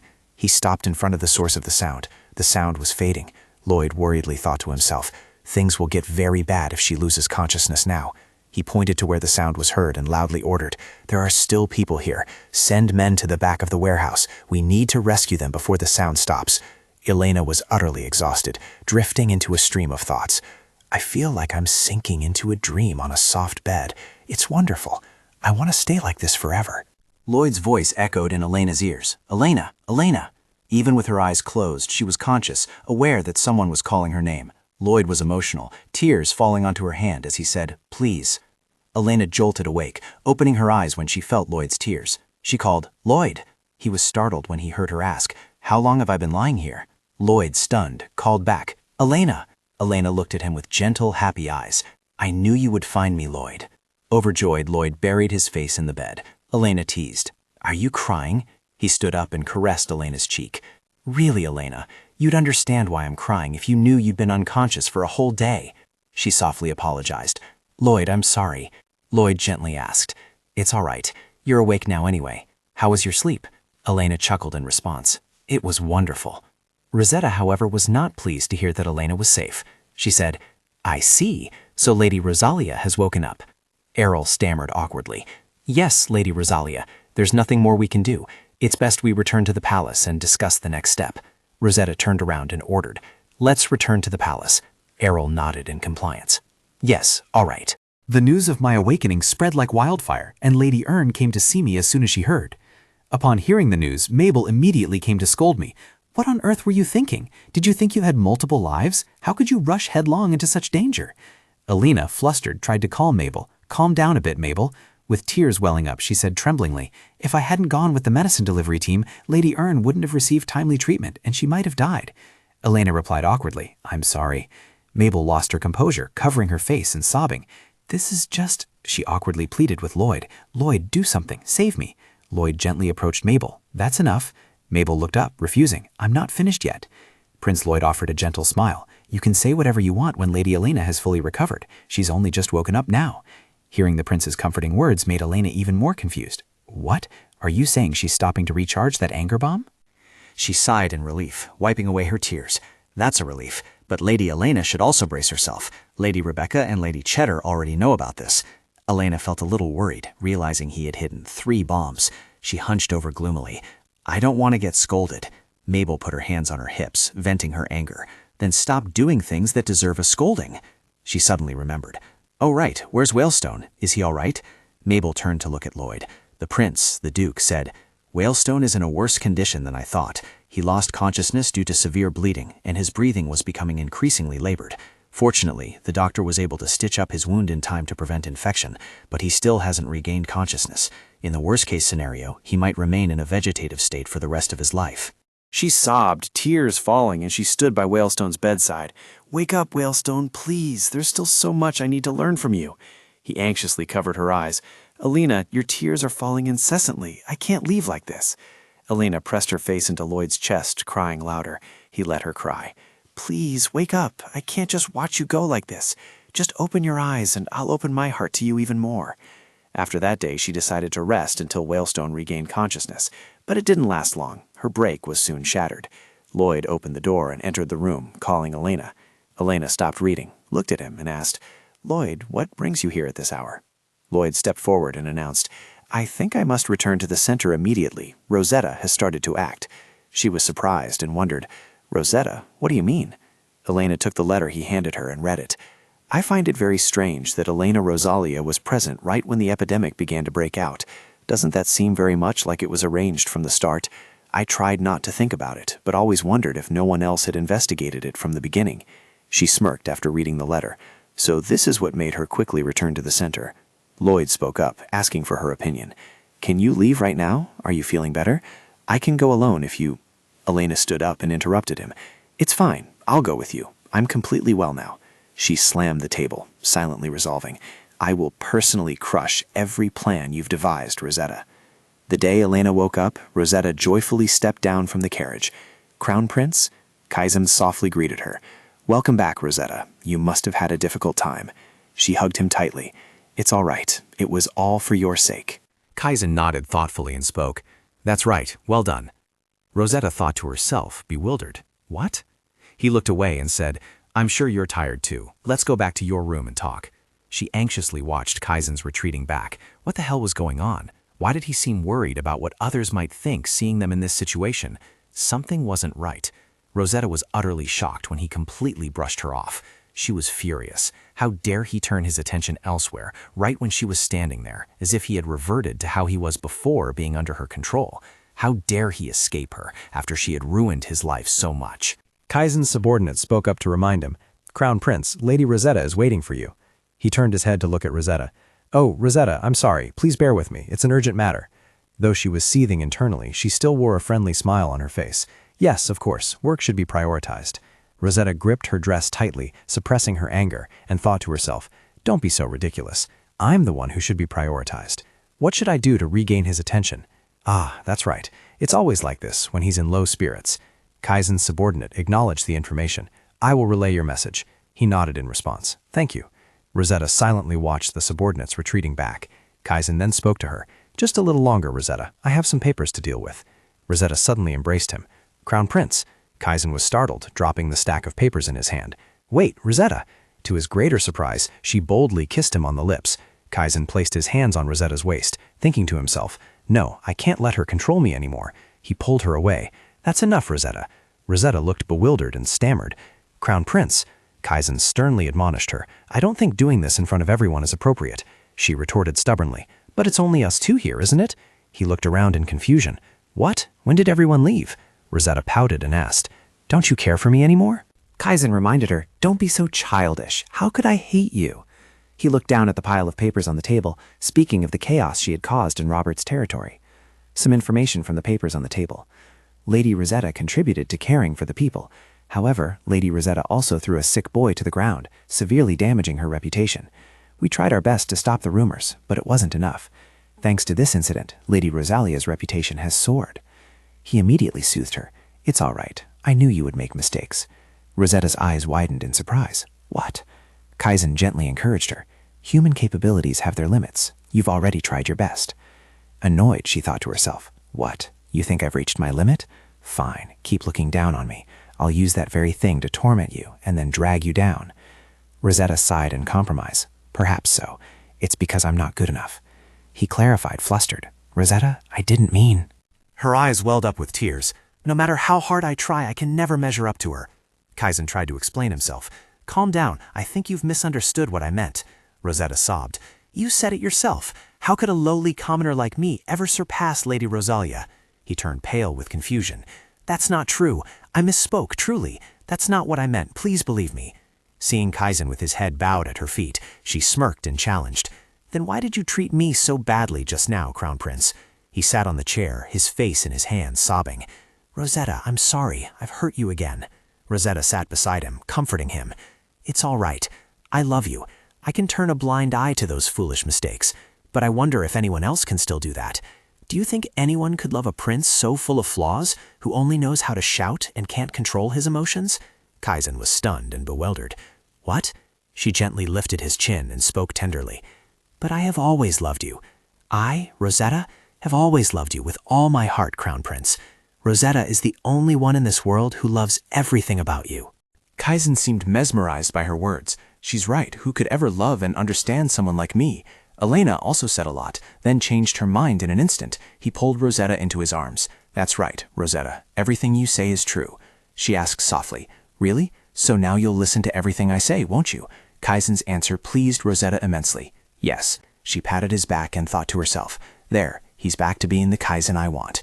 Rosetta sat on his lap and asked, But Crown Prince, don't you think there's something very suspicious about this epidemic? Kaizen immediately replied, If you think so, then there certainly is. She continued to question, What do you think? How could Lady Rosalia prepare everything so quickly, as if she knew it would happen? He sighed and replied, Well, that's because Elena is very clever. Rosetta gently whispered, No, it's because it was all part of her plan. Kaizen asked in surprise, A plan? She nodded, offering her opinion. Yes, it's highly likely she's the one spreading the disease to divert attention from you and Prince Lloyd. He pondered for a moment. Would Elena do such things, and could she even spread a disease so easily? Rosetta caressed Kaizen's face. Crown Prince, but what's wrong with that? Rosetta, the love of his life, would never lie. She successfully manipulated him. That's right, Rosetta. I think you're right. We must condemn her. Rosetta, pleased, caressed him. Excellent, Crown Prince. It's all for your sake. She secretly anticipated. Crush her for me quickly. The trial was held not long after we returned to the capital. Lloyd stepped out of the carriage where Elena was waiting. I've come to pick you up, Elena. She chuckled in response. You don't have to do that. I can go by myself. He took Elena's hand and escorted her into the carriage. How could I let you go to the battlefield alone? She settled into the carriage, smiling. I feel much more confident now. Thank you. Lloyd sat beside her and asked, Are you nervous? You knew you'd have to go to trial beforehand. Elena exclaimed in surprise. Nervous? Not at all. Rather, I'm excited. Everything is going according to plan. He chuckled softly. I thought as much. She looked straight into Lloyd's eyes, questioning, Oh, come on. If that's the case, why are you asking me again? Lloyd caressed Elena's cheek soothingly. Because I want you to lean on me a little more. A faint blush spread across her face. Lloyd, he said softly, I will always stand by you no matter what, so please don't worry if things don't go smoothly today. Lloyd was startled when Elena proactively cupped his face. Elena, he was stunned when she initiated a kiss on his lips. Lloyd's face flushed slightly in surprise, but he quickly found his rhythm with Elena. A moment later, she smiled and said, I feel super confident because you're here, so don't think I don't need your support, because I definitely do. Lloyd placed his hand over Elena's, responding, Thank you, Elena. At the palace, a group of people were buzzing with discussion. Do you think so? Personally, I find it ridiculous, but looking at Lady Rosalia's achievements, one can't say it's impossible. He and she walked inside together. Elena thought to herself, I can't listen to any more of this. Say whatever you want about me. I will personally show you where you stand. Upon seeing the two arrive, a guard announced loudly, Lady Rosalia is entering. As she and Lloyd stepped inside, the crowd fell silent. She's here. Shh, quiet now. Elena and he proceeded inside with the most serious expressions possible. She quickly realized Rosetta was also present here. What? Don't tell me that's Rosetta? The trial is only for nobles. I didn't expect you to be here too. She didn't avoid Elena's gaze at all. Don't think there's anywhere you can go that I can't. Just wait and see. I will reach a position even higher than yours. Seeing her arrive, Luron urged, Please be seated, Lady Rosalia. She respectfully replied, Understood, Your Majesty. The red-haired young man whispered, Are you all right? Elena whispered back, I'm fine. Once everyone was seated, he announced loudly, The trial begins. Kaizen looked straight into her eyes and read the indictment. This trial is being held due to suspicions regarding the recent outbreak of the plague in Robert's territory, which is believed to have been orchestrated for some personal gain, and that individual is none other than Lady Rosalia. Elena thought irritably to herself, How rude. I'm in a trial after all, brother. He then asked, Lady Rosalia, do you have any defense? She shook her head and replied, I do not. It's just that I feel quite insulted that such absurd theories about me are the reason this trial has begun. Elena's words infuriated Kaizen. What? Are you challenging me? Elena slammed the table and stood up, questioning. Challenge you? Why would I? I'm simply refuting the claims. You can't force me to admit to a crime I don't even know about. I'd like to ask everyone present here how much they know about Robert's territory. Did any of you pay attention to that area before the plague broke out? Everyone in the room shifted uncomfortably, trying to avoid her question. The brown-haired man retorted, Your question only makes me believe more that you had been paying attention to Robert's land even before all this happened. Would you mind explaining why? Are you perhaps looking for allies? Elena couldn't help but laugh. Perhaps you don't know this. Robert's territory is very close to mine. In other words, everything that happens in that territory will directly affect my own family. I am also the next in line to inherit my father's land and title. Is it really so strange for me to pay attention to neighboring regions? Kaizen spoke up, raising the issue. So you still haven't explained why you arrived so quickly, as if you knew a plague was going to break out.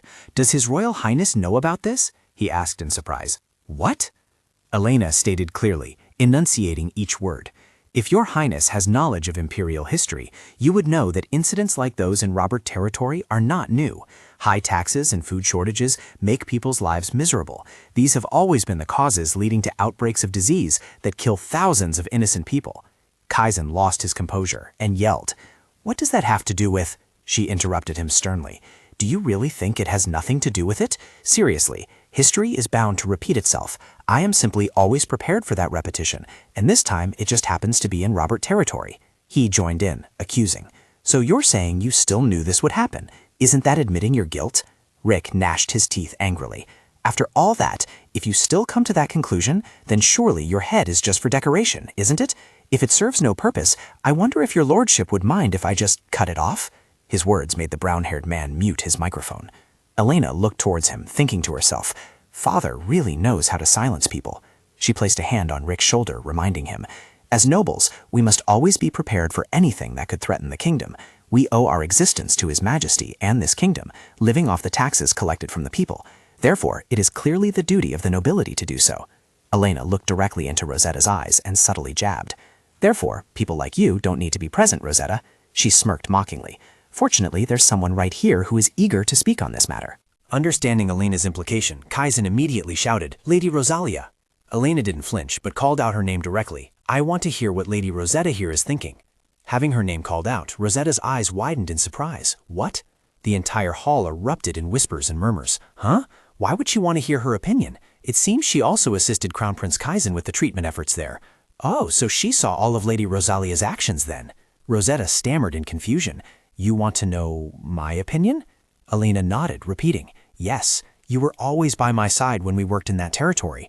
Do you still think I'm the one who spread the plague after seeing everything I did there? She recalled the events that had transpired there. Fear, along with a torrent of thoughts, surged within Rosetta. If she sided with the crown prince, she would be accused of slandering a noble, but if she feigned ignorance, it would mean abandoning the love of her life. Neither option offered any benefit. Elena smirked triumphantly, having cornered her. What would she do? Rosetta softly voiced her opinion. I'm not sure, but if Crown Prince Kaizen thinks so, then I do too. I believe everything the Crown Prince has presented is correct. The answer was not outside Elena's expectations, as Rosetta indeed avoided giving her direct opinion to evade the question. Just as predicted, Elena smiled amiably. Ah, I see. Rosetta continued, but there's one thing I want to say. It can also be asserted that those knowledgeable about medicine would also have knowledge of poisons. I've learned that the researcher who discovered the cure is one of your close friends, my lady. Though I don't wish to, I can't help but wonder, did my lady ask that friend to create a poison to spread the epidemic? Kaizen exclaimed in shock. Rosetta! She displayed a stunned expression at his reaction. Yes, your highness. Why do you look so upset? Rosetta was utterly bewildered, wondering why he was stopping her from speaking. Elena stood up and asked again, So those are the things you think, Lady Rosetta? She immediately covered her mouth, realizing her slip of the tongue, when Kaizen roared, stopping them. Both of you, that's enough. A guard outside announced in a loud voice, The head of the Royal Academy's research team and the president of the Beatrice Association are entering. He was surprised by the appearance of Mabel and Rebecca. What is Lady Ern doing here, and Lady Rebecca as well? She spoke up, stating her opinion. Your Majesty, I have an urgent matter to report regarding Lady Rosalia's trial. I happened to overhear the slander that Lady Rosetta attributed to me. As the leader of the research team, I want to ask you, Crown Prince Kaizen, am I to understand that you are doubting my team? Or rather, am I betraying you? Kaizen loudly corrected. That's not true. Those are just the words of a girl who knows nothing. You don't need to take her foolishness seriously. Elena placed her hand on her chest and challenged. But just now, Lady Rosetta said that what you think is what she thinks. Isn't that why you opened this trial in the first place? He was flustered by her words. Rosetta sighed, calculating. I'll be implicated if this continues. It's best to humble myself a little now. Having thought this, she proactively bowed. I apologize. Due to my ignorance, I made this mistake, offending Lady Rosalia and Lady Elena simply because I didn't fully understand the situation. Rosetta trembled, clutching her dress as she heard the whispers of the other nobles. See, that's why bloodline is important. Who does she think she is, meddling in noble affairs? She should just stay put in the palace, waiting for the Crown Prince's favor. Why bother with things that have nothing to do with her? Elena silently agreed with them. Indeed, I also believe that's the best course of action for you to escape this situation. She replied, I accept your apology. Rosetta bowed 45 degrees. Thank you for your understanding. But inwardly, she was far from resigned. Damn it. Laurent cleared his throat and announced, That's enough. The court session is adjourned. Kaizen cried out, Father! He waved his hand, announcing, My verdict is, Lady Rosalia has done nothing wrong. The truth is, she was merely fulfilling her duties as a noblewoman and keeping an eye on the dangers to the kingdom. You all should learn from her. For this reason, I believe Lady Rosalia should be rewarded. Does anyone else have any objections? Everyone in the hall chorused, Your Majesty is wise. I agree that it should be so. Elena's heart swelled with joy. I won. I love this feeling the most. Mabel approached her and said, I have something else to report, Your Majesty. Laurent nodded, commanding, That's right. You had something to say. What is it? She placed her hand on her chest and reported, I am here because the accusations that led to this trial are utterly ridiculous. Lady Rosalia worked harder than anyone to end the plague. Let me give you one proof. Mabel's words completely surprised Elena. What? No, she's not going to, she announced clearly. She was the one who showed me the garden where I found the ingredients for the cure. Mabel recalled her advice. Whenever you feel too stressed, just come here to relax your mind. I'm sure it will help a lot. He asked in surprise, Ingredients for the cure? She nodded, elaborating. Yes, she didn't specify what they were, but she gave me all the information about the herbs I requested. Furthermore, she always reminded me not to let people's prejudices influence the research process of the plants. Laurent was surprised, then curious. But you were the one who found the suitable herb for the cure, weren't you? Mabel continued, Yes, but that would never have happened without Lady Rosalia's help. Therefore, I wish for her to also be recognized for her contribution in finding the cure. That's right. Initially, I tried to prevent things from following the original storyline. Lady Rosalia was the one who provided me with the ingredients. But because I had given up, because I knew how hard how hard everyone had worked, he asked Elena, What do you think, Lady Rosalia? She replied, startled, I am truly very grateful. Laurent ordered, If you also confirm your efforts, then there's no reason for me to interfere. I must reward you commensurate with what you have put in. Lady Rosalia, is there anything you desire? Elena secretly rejoiced. Yes, there's something I've wanted for a very long time. She voiced her wish. Your Majesty, the reward I desire is a title for Lady Rebecca. Rebecca was stunned. What? Count Rendor slammed the table in protest. That's absurd. Elena's request shocked everyone who heard it, and all eyes turned towards her. Count Rendor slammed the table, stood up, and loudly protested. A title? That's nonsense. Rebecca Rendor is already the daughter of a noble family, and a woman at that. She smirked and challenged. So, may I understand that you are objecting to me, a woman, inheriting my father's power? Count Rendor immediately denied, flustered. That's not what I meant. He looked around awkwardly as he listened to Elena's next words. Furthermore, you are belittling all the noble ladies present in this room. Moreover, as far as I know, the laws of this kingdom permit women to hold titles. Or do you mean that only the Rendor family is exempt from obeying the law? Count Rendor clenched his trembling hands. I didn't mean that. I merely wished that I've always believed a title should only be bestowed upon those who have rendered great service to the kingdom. She spoke loudly and clearly. So allow me now to inform you of Lady Rebecca's immense contributions. Currently, Lady Rebecca is the head of the largest guild in the kingdom. She played a crucial role in suppressing the epidemic in the robber territory. The entire massive quantity of masks was provided completely free of charge by Lady Rebecca, who risked her own life to supply us with all necessary items during the treatment process. She has contributed greatly to the kingdom, and therefore I believe my desire for a title for her is not unreasonable. He trembled with rage as he watched Elena present her case. Laurent stood up and sighed. Well, I don't know whether to call you overly ambitious or content with your lot, but at least you've made today's court session very interesting. Lady Rebecca, from this day forward, you are officially a countess. Rebecca was astonished and surprised. Yes, Your Majesty. Count Rendor still intended to object, but Your Majesty. His decision was beyond what I could have imagined. Oh, it was even more than I expected. Initially, I thought it would only be a Viscountess title at most. If he's in a good mood, then shouldn't I ask for more? I would never miss this chance. Elena placed her hand on her chest and pleaded, Your Majesty, please forgive my impertinence, but I still have one more wish. As the first Countess of Rendor, I believe Lady Rebecca deserves to receive a territory to match that title. After all, what good is a noble who doesn't hold land? Lurin nodded in agreement with her idea. You are right. Do you have any proposed lands? Alina offered a friendly smile and suggested, This is the territory of House Robert. Count Robert's grandfather took advantage of its proximity to the kingdom's capital to establish a commercial hub. If Your Majesty grants that land to Countess Rendor and her merchant guild, she will surely transform it into the most magnificent commercial city on the continent. He agreed immediately and declared, If you are so certain, then I believe I should follow your advice. I hereby declare the transfer of all authority from Count Robert to the first Countess of House Rendor, Rebecca Rendor. Just like that, Pei achieved a complete victory in this trial. Everyone was happy, except for Kaizen and Rosetta. Rick proactively approached Kaizen to speak with him. Crown Prince, I will not forget what you did to my family today. And today is also the day my father completely abandoned his neutral stance, wholeheartedly supporting the Grand Prince. Kaizen and Rosetta quietly left the meeting room. She watched their retreating figures. That was certainly not how Crown Prince Kaizen normally reacted. There must be something more to it. Mabel called out, Lady. Elena startled and turned her head to look. Ah, Lady Ern. Mabel announced, I apologize for making you wait, but I have good news for you. Elena's heart suddenly beat faster. Could it be? Mabel had come to inform her that Sir Wooten had woken up this morning. His health was stable, and he was wondering how long she had been unconscious. Mabel chuckled teasingly. He mentioned you the moment he opened his eyes and insisted I come to help you. Elena, with tears welling up, asked, Really? Mabel nodded and continued, Yes, he was truly worried about his student. Ah, but I still need to go check on him. Elena wondered, Why? Mabel chuckled and recounted, I told him to rest, but I have a feeling he'll try to get up and work like someone else. Elena flinched, thinking to herself, Is she talking about me? Elena said gratefully, But thank you so much for coming here despite being busy. You've helped me more than I thought. Mabel humbly replied, I only do what needs to be done.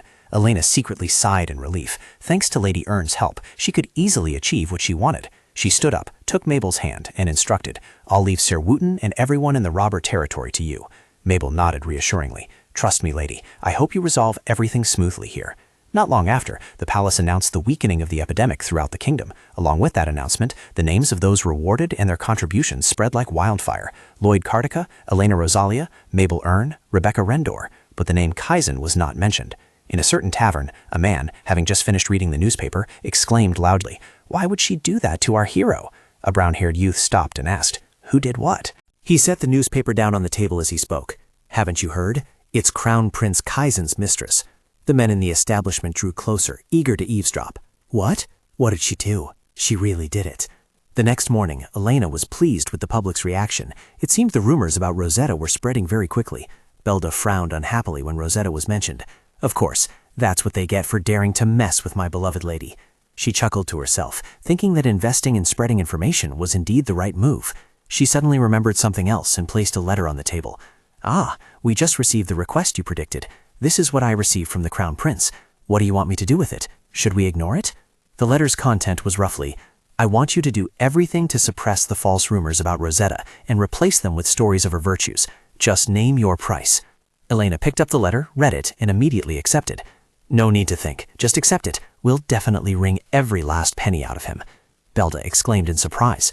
What did Lady just say? She explained, Consider this. If I refused, the rumors about Lady Rosetta have already spread, and no matter how hard I try to cover them up, they won't be extinguished. Belda bloomed into a smile. Ah, I see. Having achieved her goal and earned money, Elena immediately replied, Bingo! They could paint a picture of a kind Rosetta for the entire kingdom, but the gossip would never stop. That would be enough to change the public's perception of her. She reminded, by the way, the Emperor has also become more decisive. Belda immediately realized, Is that the letter about the Spring Festival? Elena nodded in confirmation. Yes. This is an event that takes place every season in the kingdom, and for spring, it's called the Spring Festival. The purpose of this event is to strengthen the position of the heirs, therefore, they are also the hosts of the ceremony. Of course, Kaizen will organize everything, but she carefully read the letter. His Majesty has entrusted Lloyd and me to organize the Spring Festival. That means His Majesty is reconsidering his choice. He has pitted his children against each other. Belden nodded, offering her opinion. I'm sure His Majesty's trust in the Crown Prince has wavered after what happened at your trial. Elena placed the letter on the table, smiling as she said, I will make this perfect so that His Majesty can easily make his choice for a successor. She put down a stack of papers, forcing a smile. Oh right, that's why I brought all the records about the Spring Festival from ancient times to the present, as he requested. Elena nodded, looking at the stack of papers. Thank you. I knew I could count on you. Lena suddenly burst into the room. My lady! She asked in surprise. Lena, what's wrong? I have a guest. Lena reported breathlessly. He has arrived in the capital. Elena asked again, bewildered. Who? She immediately announced, It's Mr. Wooston. The Duke's appearance greatly surprised Elena. What? The Duke was settled into his accommodation in the mansion. When he saw Lloyd arrive, he asked, Prince, what brings you here? Lloyd replied, I want to thank you for perfectly accomplishing what I entrusted to you. A month ago, in Mr. Wooston's room at Count Robert's villa, the Duke asked curiously, What brings the prince all the way to Robert's territory? Lloyd got straight to the point. I have a request. The Duke asked back in surprise. Me? Lloyd earnestly asked, Please take care of Elena for me. Do everything she asks and stand by her in all circumstances. The Duke was surprised by Lloyd's request. Why don't you ask me to stop her from rushing into danger? Lloyd sighed and expressed, If she would listen, I would ask that, but... The Duke sighed and then smiled. The girl who holds your heart, much like my master, is quite stubborn, isn't she? But in any case, she is still my student, and I will do everything I can to keep her safe. Lloyd nodded in trust. I'm counting on you. The Duke shook his head and replied, No need to thank me. I'm just doing my duty. Lloyd humbly replied, If you need anything, don't hesitate. Elena rushed here after hearing the news. Mr. Whalestone, I heard you woke up, so are you feeling better? Duke was surprised by her appearance. How did the young lady know I was here? As you can see, I'm fine. Elena anxiously inquired. But your head and neck injuries. Lloyd placed a hand on her shoulder, comforting her. Calm down, Elena. It was then that she noticed Lloyd's presence. Lloyd, you're here too? I'm sorry I didn't notice you. He placed a gentle kiss on her cheek. It's all right. You two probably have a lot to discuss, so I'll be going now. I'll talk to you later. Elena stood still, receiving Lloyd's kiss, and softly replied, Yes. Duke clearly showed his disapproval at their public display of affection. A little discretion, you two. Please, have a seat. My neck is still quite sore, so I can't look up at you for too long. She replied, flustered. Oh, of course, my apologies. I wouldn't want you to move your neck too much. He chuckled with delight, glad that she looked healthy and full of life. Elena placed a hand on her chest, earnestly saying, Of course, I'm practically unharmed, all thanks to you, Duke. Duke maintained that gentle smile. It's fortunate that my small sacrifice yielded such good results. Her cheeks flushed slightly with embarrassment. Elena stammered, Why did you have to do so much? He was surprised by her question. Haven't I told you? Because you are my master, and also an excellent student of mine. Elena bowed her head, tears welling up. I can't hide this from him any longer, especially when he trusts me so much. I have to tell him anyway, and now is the most opportune time. She decided to speak up and ask, Sir, there's something I want to tell you. Are you ready to hear it? Duke nodded in affirmation. Of course, you can tell me anything. That was how she began to tell him about Jung Yuna and their entire story. As she told Whalestone her absurd story, he listened very carefully until she finished. He nodded, taking in the story. So she was entirely from another world. After dying in that world, she woke up in the body of Lady Rosalia. Was Prince Lloyd the same? And they were living in a novel where the main characters were the Crown Prince and Lady Rosetta. Her mission was to destroy their relationship and lead them to their deaths. Elena nodded and continued, Yes, I know this is quite unbelievable. The Duke interrupted, replying word for word, I believe you. She was surprised by the Duke's answer. I thought you didn't have to be so. Wait, what?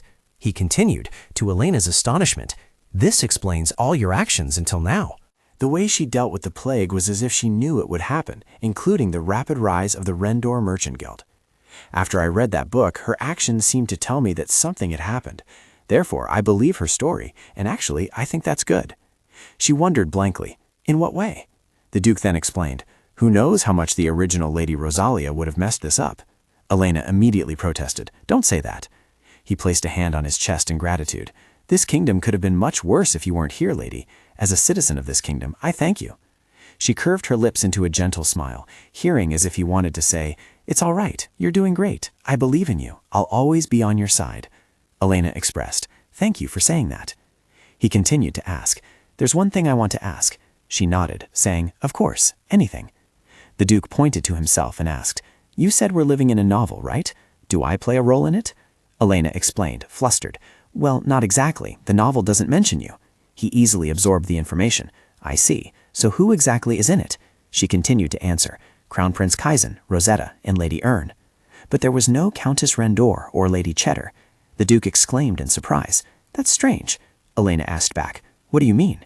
He then explained, a novel is defined as a work of fiction written by an author. She nodded and explained, that's right. No matter who the author is, they will only write situations that readers find appealing, so those scenes must certainly carry some meaning. Duke quickly concluded, thinking that way, if our surroundings are truly fictional, then only the settings the author wrote about could exist. But why are things the author didn't create also present? In other words, why am I here? Are you sure this is the world from that novel? That evening in the Crown Prince's chambers, Kaizen humbled himself to coax his little lover Rosetta. Eat. You must maintain your health. If you continue like this, you'll starve to death, so please. Rosetta and Crown Prince Kaizen's positions had become unstable after that trial. Of course, Kaizen had blamed everything on Rosetta and was angry with her, but all she had to do was shed a few tears to make Crown Prince Kaizen's mind go blank. Rosetta complained irritably, I am truly disappointed in you, Crown Prince. He had to follow her, coaxing, Rosetta, that's not what I meant. I cannot live without your love. I've already apologized, so please eat, even just one spoonful.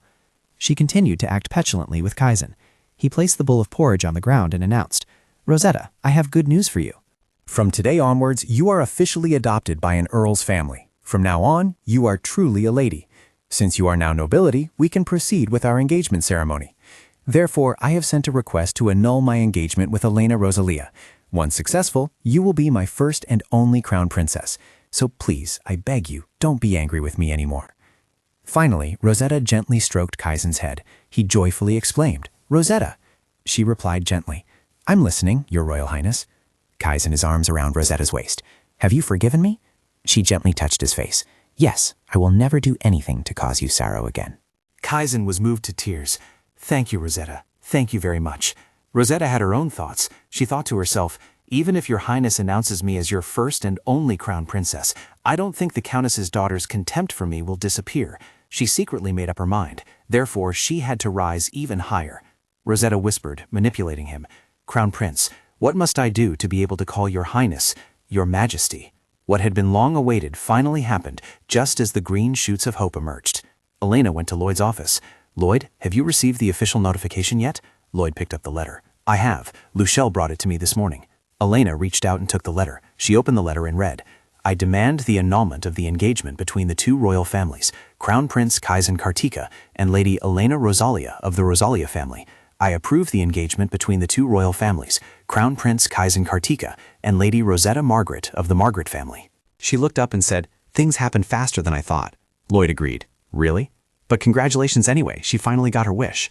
What's wrong? She's always wanted this. Shouldn't we be celebrating? Elena was sad again. I'm not sure anymore. I guess I feel a bit empty. A restless worry stirred in her heart again. I did everything to get this paper, but something still feels wrong. I'm sure this is the reward for my efforts, but for some reason, I feel like there are still a few things I haven't realized. He stood up and called, Elena, it's normal to feel that way. Elena asked bewildered. Huh? Feel what? Lloyd gently stroked her hair. You were willing to do anything to make this happen. It will take some time for you to realize this is real. And in reality, there was nothing between you and Kaizen from the start. Perhaps that's why you don't have clear feelings right now. Elena blushed and whispered, Do you really think so? Without hesitation, he placed a kiss on her lips. Yes. So I hope you can enjoy this moment. Now it's just me, you, and everyone else. She agreed, saying, You're right. The image of Rick looking at Kaizen and Rosetta appeared in Elena's mind. No, she instinctively pushed Lloyd away. I can't shake the feeling that things are going wrong. He looked confused and bewildered. What do you mean? Elena looked at the pile of papers under the table and said, There have been rumors surrounding the Crown Prince, but I just feel like Kaizen and Rosetta have been more rushed since the trial. In the kingdom, there's no event grander than the Crown Prince's engagement, and to ensure nothing can spoil it, the ceremony is usually held when other major events are far off. So why are they rushing to choose a date so close to the spring festival? They're trying to overshadow others. Lloyd quickly realized the issue she was referring to. You're right, the wedding date is too soon. It usually takes at least a year to organize a royal wedding. Elena added, But they only need 2 months. Rosetta is obvious. She wants a firm standing within the royal family before making her move. I knew about that even before the trial. Kaizen gave Rosetta all sorts of flowers and gifts to appease her anger. Could the ceremony also be just to appease Rosetta? But she soon guessed. No, that's too simple. I just know they're plotting something. Elena was bewildered when Lloyd suddenly hugged her tightly. That's enough, she asked, bewildered. About what? He sighed evasively. I don't want to talk about Kaizen anymore. Your engagement has also been canceled. Isn't it time we started discussing our future plans? Elena suddenly remembered. Oh, right. Lloyd pouted and pushed her away. Seriously, why should I worry about their wedding? I have someone else to worry about. She agreed, flustered. Yes, you're right. Our matters are important too. He laced his fingers with hers, smiling as he said, All right, why don't we start planning our own wedding? Elena stammered, only managing a few words, before painting a picture of their future. Oh, right, so I want to skip the engagement and go straight to the wedding. I've always wanted a spring wedding. For our honeymoon, we could travel to the east because it feels familiar to me, like home, and we'll have 2 children. One will resemble His Majesty, and the other will resemble my father, the Count, maybe even more. We'll have a big family. Oh my, it's just perfect. Lloyd was impressed by her imagination. What's going on in your imagination? Elena startled and shook her head. Oh, nothing. He placed his large hand on Elena's small face. You look so happy, and you say it's nothing? Come on, tell me. She then explained, I was just thinking David and Maria would be suitable names for our grandchildren. Lloyd held his stomach, laughing at Elena's vivid imagination. We've already gotten to grandchildren? I'm sure you've never even dated. You've planned out your whole life, haven't you? This made her blush awkwardly. So what? He suddenly swept Elena up in a princess carry. It's all right. Just write down everything you want, and I'll make it all come true. She beamed happily. Really? Lloyd nodded firmly. Of course. Let's start with what you want now. Luchel suddenly appeared and announced, Excuse me, Your Highness. This is an emergency. I'm sorry. He gently placed Elena on the ground and asked, It's all right. What is it? He reported urgently, Your father is in critical condition. She stared in bewildered surprise. What? His Majesty is in an emergency situation. The supreme ruler of the kingdom, His Majesty Lurian Kartika, was the victim of an assassination attempt and is in critical condition. Fortunately, he is still alive, but his condition has worsened significantly after the assassination attempt. Several days had passed, but he still hadn't regained consciousness. Despite being cared for by the kingdom's best doctors, he still showed no signs of improvement. A month after the incident, the situation was not favorable for her and Lloyd. Kaizen is chairing the meeting. So what is the next item on the agenda? Crown Prince Kaizen has begun to assume more and more of His Majesty's responsibilities and authority. A nobleman spoke up proposing, the next item is to hunt down the assassin responsible for His Majesty's assassination attempt. Of course, we have done everything we can to monitor Kaizen's actions, but those close to him always show their ambition by exploiting his status as Crown Prince to seize power. Another person spoke up. Don't we have other matters to discuss? Rick growled in reminder. Is there anything more serious than the assassin who attempted to assassinate His Majesty? He stammered in confusion. Well, for the future of the kingdom, I think we should decide who will succeed to the throne right away. The green-haired youth argued. Would you mind if I reported what you just said to His Majesty when he awakens? The brown-haired youth stammered. What? You've misunderstood me. I only thought that given the current situation, the people are gradually becoming chaotic. Elena interjected, questioning. Are you sure it's the people, or just you who is restless? He flinched and asked, What are you implying, lady? She smirked. Everyone knows that Prince Lloyd is respected by both the people and His Majesty, so if you're looking for a suitable heir, then... Kaizen raised his voice to stop the argument. Enough. This meeting is not the place to discuss such matters. Elena cursed silently to herself upon hearing these words from his own mouth. How ridiculous. You're only stopping me because I don't support you. Kaizen spoke up to remind, We will discuss the people's livelihoods first. The brown-haired young man, sweating in confusion, replied, Yes, sir. Kaizen was acting very unusually. No, more precisely, he was acting like a normal person, and that was what was strange. He threw himself into work because the engagement had been postponed. Or was it because he had matured a little? The plan to assassinate His Majesty was meticulously planned. Now, the kingdom's only legitimate crown prince was suddenly acting like a wise leader. Elena secretly thought about this game. All of this seems to be leading to a predetermined end, but what could that end be, and for whom is it intended? He reorganized the documents and announced, That concludes this meeting. There is one thing I wish to inform everyone. She secretly observed and assessed. He's making that face again. Sometimes he completely loses focus, looking as if he's being mind-controlled. Elena replied, her voice clear. Yes, Your Royal Highness? Kaizen announced the final news emphatically. My engagement ceremony with Lady Rosetta will still proceed as planned. Her expression remained unchanged when she heard this news. Did I hear that right? He's still holding the engagement ceremony? What is he thinking? Elena stood up in protest. Your Royal Highness, I do not think holding an engagement ceremony in this situation is appropriate. Kaizen asked in surprise. Reason? She immediately stated her opinion. Because holding such a grand event while His Majesty is unconscious in bed is truly improper. The Crown Prince firmly maintained his decision. I refuse. More than ever, this is the time to dispel the worries and sorrows in the kingdom. Furthermore, I consider this important to show that the imperial palace always stands strong no matter what happens. No matter how dark the days may be, I will still find a reason to smile. Lady, don't you think so? Elena anxiously suggested. I believe we must still be cautious and not let anyone know of His Majesty's absence. Therefore, I ask you to reconsider. Kaizen smirked. You know, Lady Rosalia, I do not need your approval for this. We will hold the ceremony. The meeting concluded, and she lost her composure, shouting, Crown Prince! Elena clenched her fists, angrily watching his retreating back in his retinue. That bastard, what is he planning, she wondered. Wait, why is Lord Tennessee showing hostility towards Kaizen? He wanted to curry favor with Kaizen more than anyone. Could it be? Elena quickly caught a scent. Something had happened, dividing Tennessee and Kaizen. Kaizen joyfully called out, Rosetta! Rosetta was already waiting on the chair. Crown Prince, I've heard the news. You've told your courtiers about our marriage, haven't you? He cautiously asked back, So you already know? Are you pleased with me? She silently looked at Kaizen with cold eyes. A moment later, Rosetta reached out and touched his face, praising him. Of course, you've done very well, Crown Prince. I can imagine you becoming a majestic Crown Prince. You're splendid. Kaizen happily sat down, taking her hand. Thank you. All of this is thanks to you. Rosetta burst out laughing, exclaiming, Oh my goodness, do you really think so, Crown Prince? He nodded affirmatively. Of course. She instilled a new idea into Kaizen's mind. So you'll do what I say to seize the throne, won't you? He was stunned into silence for a moment. Rosetta was surprised by Kaizen's reaction. Crown Prince? Finally, he still agreed. All right, I will do everything you wish, my Crown Princess. She happily laughed aloud. Thank you, Your Majesty. Elena returned to her room with anger in her heart. She irritably placed the stack of documents on the table. I know he loves her, but now is hardly the time for a wedding. It's ridiculous.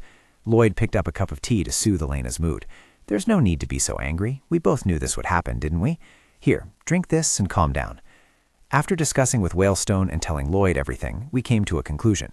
Although we are trying to change the original storyline, nothing seems to be shifting. In other words, fate has been decided. It will still happen no matter what. Elena irritably drank the entire cup of tea in one gulp. It doesn't mean every small detail will remain the same, but the general plot will still unfold. Rosetta will become empress and be revered by this kingdom, and my fate will still come to an end. This made me think that someone seems to be shaping the story the way they want, and there is only one person with such power, the divine. There is only one in this world, the forgotten god known as the Death King, Lionel. I wish I had more information, but there isn't enough time now. She flinched when she heard Lloyd scream. Lloyd, what's wrong? Did you hurt yourself again? He calmly explained. Oh, I just got a paper cut. Elena anxiously asked, How many times has it been now? Lloyd stammered awkwardly. Well, this is the third time this week. As she treated his wound, she scolded him. You've been so unlucky lately. You need to be more careful. Lloyd just gave a wry smile and replied, All right. Elena then asked, By the way, have you discovered anything else? He shook his head and replied, Not really. I've had the entire palace searched, but we haven't found anything. She then reminded him, There's still one place you haven't searched. Only that place remains, the Crown Prince's residence, where Kaizen and Rosetta are staying. I can get evidence there. There's no way he's innocent in this matter. His actions are highly suspicious. He killed everyone who could be questioned about the assassination, as if trying to erase all incriminating evidence. And if His Majesty cannot recover, the one who benefits most from his death can only be the first in line of succession, Kaizen. Elena offered her thoughts. I'm trying to meet Rosetta to discuss the marriage arrangements, but she always avoids me. Of course, I can't just barge in. Lloyd helplessly explained. I also can't plant a spy because they aren't hiring any more servants right now. She gave a faint smile when she heard him say, This means we're forced to approach someone who can freely enter and exit that building without arousing suspicion. Lloyd asked curiously, Who are you thinking of? Elena said with determination, I'm sure she won't do it for free, but I'll try. He gave a nervous wry smile as he guessed her plan. I think I know how she'll get her to agree to cooperate. Alone in his room, Tennessee ranted and swore. That damn crown prince. No, perhaps that Rosetta woman is the real problem. When she's gone, the crown prince is perfectly normal, but whenever she's around, he becomes incredibly foolish. Earlier in the meeting room, he had called Kaizen over. Crown prince, may I speak with you for a moment? But he was ignored. Rosetta told me not to associate with you. Tennessee froze, bewildered. What do you mean? Kaizen stopped and questioned. Lisa Tennessee, you sent her as Rosetta's friend, but in reality, it was to get close to me, wasn't it? He denied it, flustered. No, how could I? He scowled in disgust. Whether that was your intention or not, I don't care. Rosetta is my only woman. Since you're already here, take your daughter with you. Tennessee clenched his fists, glaring angrily at Kaizen's retreating back. I am Marquis Tennessee, after all. I can't believe I've ended up like this, just because that idiot was sweet-talked by some commoner woman. He called Lisa over and scolded her to his heart's content. It's all your fault. You made this happen because you couldn't control that commoner. She mumbled, taking responsibility. I'm sorry. Tennessee, annoyed, pointed and shouted, Get out! Don't let me see your face again. Lisa obediently bowed her head. I understand, Father. Alone in the room, he pondered. Is there no way to save this family? Tennessee clutched his head in despair. No, I won't allow my family's standing to just collapse like this. There must be another way. Oh, a thought suddenly struck him. I just need to prevent Kaizen from ascending the throne. It must be Lloyd Kartika. If I side with him, I can stop Kaizen. Hope slowly returned to Tennessee. His family could still survive. Lisa was still standing outside the door and overheard. I'm sick of all this. When can I escape this reality? Tomorrow or the day after? It could be when the crown prince marries that true commoner, or when father finally gives up clinging to the balance of power. She walked into the room, muttering, If I die, will everything end? Elena suddenly appeared. Long time no see, Lisa. How have you been? Lisa was still surprised by her appearance here. I know that voice. Elena started to explain. Since you always refused to meet me, I had no choice but to come to you myself. I hope you'll forgive me. Lisa angrily yelled. Lady Rosalia, how did you get in here? Get out! I have nothing to say to you. Elena calmly clarified. I had no other choice. I hope you understand. This is urgent. Lisa, irritated, dismissed her. I don't want to hear it. Just go. Elena still tried to persuade her. Just calm down. I'm sure you'll be interested in my proposal. I want to really hit Rosetta hard. Lisa was about to refuse, but stopped when she heard the name Rosetta. No matter what you say, Elena continued to state her purpose. I think you already know. My family has been at a disadvantage ever since the crown prince took power. Lisa lowered her voice and asked, So what does that have to do with Rosetta? She hasn't done anything, unless you want to use her to harm the crown prince? Elena immediately denied. No. The crown prince is indeed the root cause of everything, but that's not why I'm targeting Rosetta. This made Lisa even more curious. So what is the reason? Lisa spoke up to explain. Rosetta is the one who initiated everything, from slandering me to bring me down, using Kaizen to control the Council of Nobles, to even assassinating His Majesty.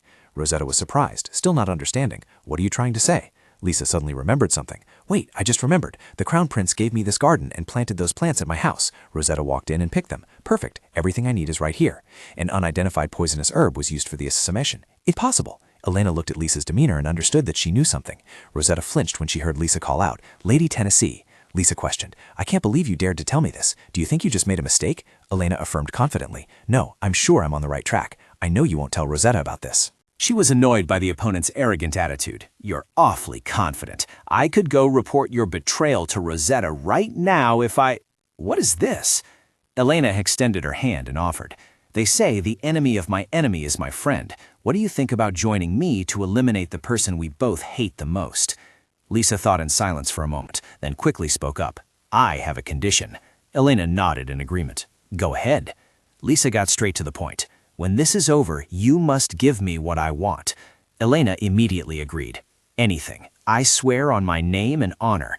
But only if it doesn't harm me. Lisa irritably snapped. What kind of person do you think I am? The next day, in Lloyd's office, Lloyd joyfully said, Now that Lady Tennessee has agreed to cooperate with us, all that's left is to wait for the results. Elena nodded in response. Indeed. He noticed Elena's troubled expression. Then why do you look so down? Isn't this good news? Elena irritably replied. You still ask. You look more and more miserable now. Not only Lloyd's hands, but also his legs were injured. Recently, small injuries had been appearing on him more and more frequently. Elena thought it was strange that he was so careful yet still got injured, and things were getting even worse.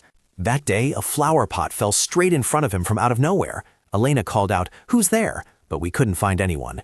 Since then, strange things kept happening. First, they were minor injuries, but gradually they escalated into threats to his life. The accident surrounding Lloyd didn't stop.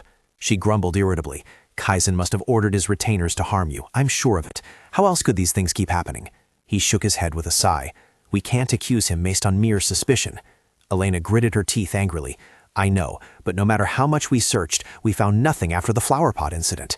How meticulously did they plan this? Those two scoundrels, both Crown Prince Kaizen and Rosetta. I'll find evidence to incriminate them, even if it kills me. Lloyd spoke up, offering, Elena, would you like to spar with me? She looked bewildered and reminded him, Sir, what are you saying? You need to be even more careful right now. He gave a gentle smile. You're protecting me so thoroughly that I can't do anything. That makes me quite bored, so let's train a bit today. Elena could read Lloyd like a book. What is he saying? I know he snuck out again last night. This must be his way of dispelling his anxiety. She nodded in agreement. All right, let's go. My warm Prince Lloyd. Lloyd clasped his hands and lowered them into the water. I hope you do too. I think my love will kill me before those flower pots do. But I won't go easy on you.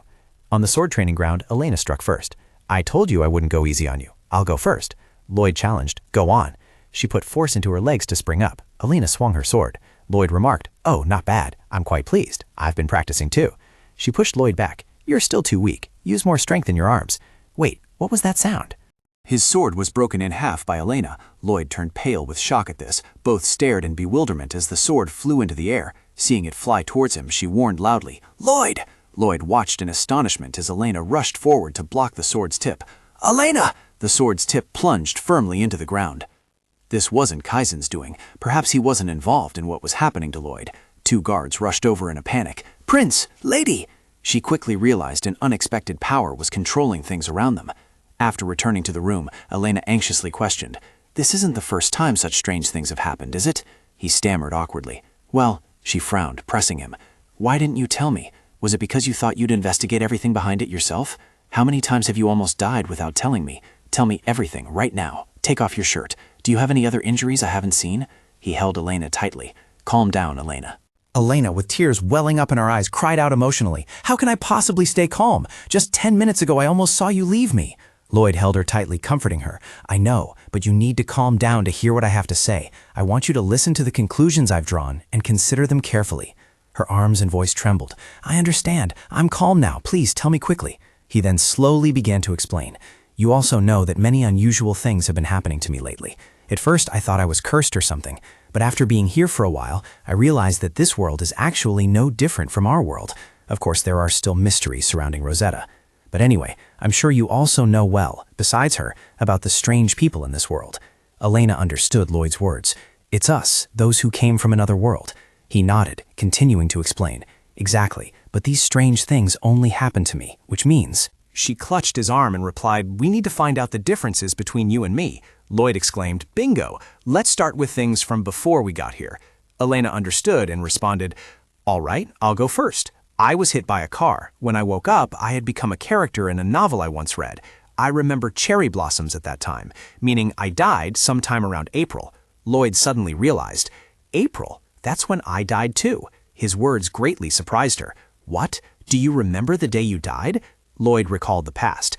Yes, I remember the day I died very clearly. My brother held a celebratory party. It was the night of April 27th. Elena was extremely surprised. You died at night? Me too. I thought I had died, but when I opened my eyes... He remembered and recounted her words. You realized you were in Kaizen's room in Elena Rosalia's body, right? Elena nodded in confirmation. Yes, I blinked and suddenly found myself in a different place, just like you. He rubbed his chin, pondering. No, there was a period of time between when I died and when I woke up here. She asked curiously. A period of time? What do you mean? He recalled when he first arrived here. I felt time passing. I don't think I woke up immediately like you. It was like I was lost somewhere. Where am I? Now Elena understood somewhat. So that's the difference between us. Lloyd nodded and recounted.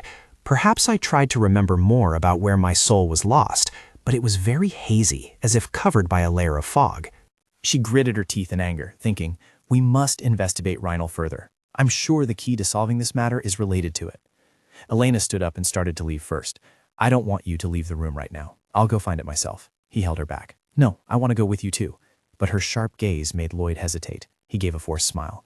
All right, I'll stay here like a good boy. What? Before leaving, Elena gave Lloyd a hug. Don't worry, Lloyd, I'll find it. He happily returned the kiss. I'm glad I have you. Where should I start? The Royal Library? Or should I ask Whalestone? He might know more about Rhinal than I do. Is there anyone else who knows more than him? She looked around the palace corridor. Perhaps there will be if I look hard enough. Suddenly, a voice caught Elena's attention. Oh, where are you going? It was Luchel, a person who yearned for and mastered all knowledge. It's good to see you again, Lady Rosalia. Elena gave a friendly smile. I'm glad you're still well. Are you done with your work? At this moment, she suddenly remembered something and thought to herself, wait a minute, this person is the host of the academic seminar. He must know something about Rhinal. Luchel held a stack of documents and smiled back. Well then, I wish you a good day. At this point, Elena didn't beat around the bush and asked directly. Sir Luchel, he replied. Yes. She looked at him and asked, I heard that as a host of academic seminars, you've always been diligently seeking knowledge. Hearing about knowledge, Luchel couldn't help but be excited. Of course, we must always learn new things. Elena suddenly interrupted him and asked, May I ask you a question then? Hearing that, Luchel hesitated slightly. What would you like to ask? She was equally hesitant as she prepared to speak about it. It's about religion. His expression stiffened slightly, but he still offered a polite smile. Religion? Well, no one in this kingdom knows more about this matter than I do. Hearing that, Elena joyfully grabbed Luchel's sleeve. Can we talk about this right away? Time is of the essence. His face darkened slightly as he asked again. Here? I don't know if you realize this, miss, but discussing religion is taboo in this kingdom. Elena, however, showed no sign of worry. I know, but it's just the two of us here, so there's no need to worry too much about the information getting out. She placed a hand on her chest as if to guarantee it. No one will know what we discuss. Luchel looked at Elena with a deep gaze and a charming smile. Well, if you're that confident, then we can talk right here as you wish. However, my working hours are over, so I can only see you for 15 minutes. She was startled and displeased, thinking, what kind of excuse is that? Luchel stood with his hands on his hips, looking into space. I don't think I should let this conversation drag on when the topic is taboo. You know I'm quite timid, right? Elena clenched her hands, but even so, Luchel was firm.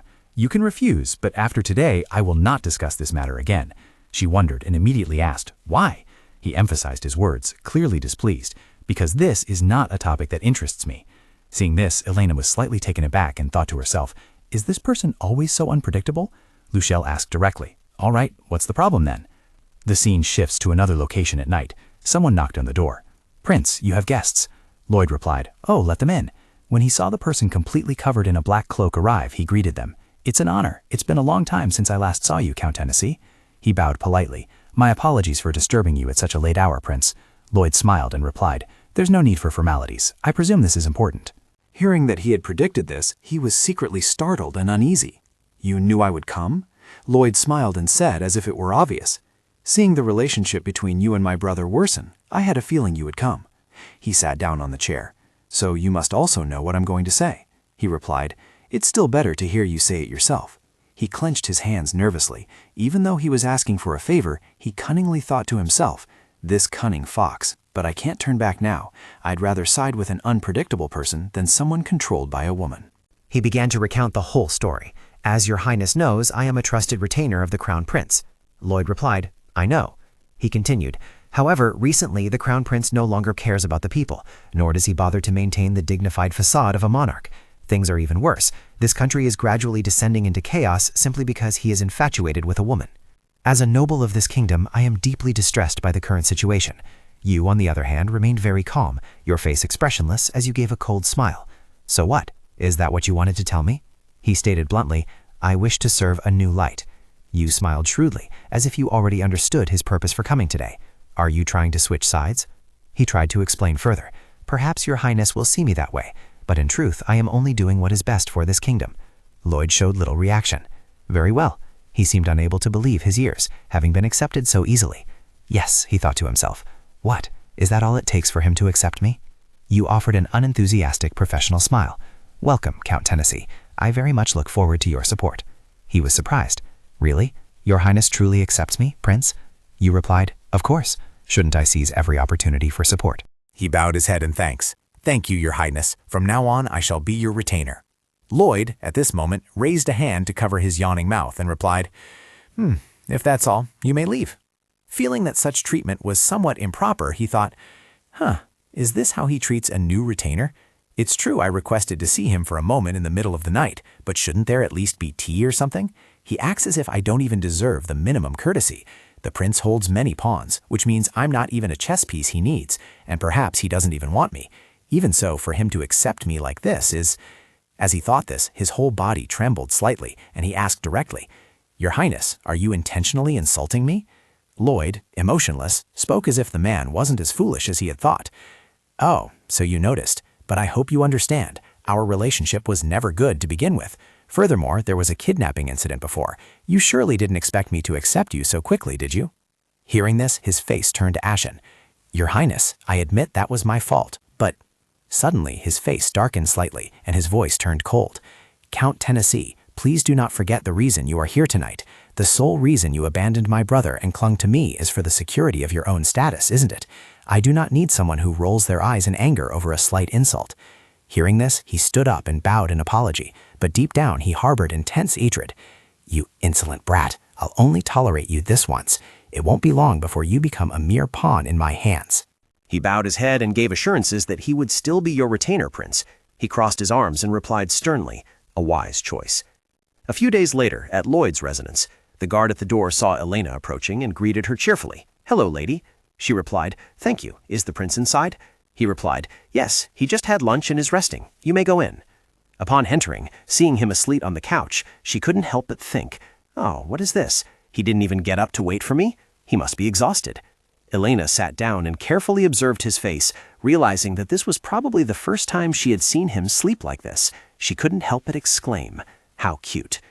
Suddenly, Elena noticed something strange. "Wait," she said, "why can't I feel his breath?"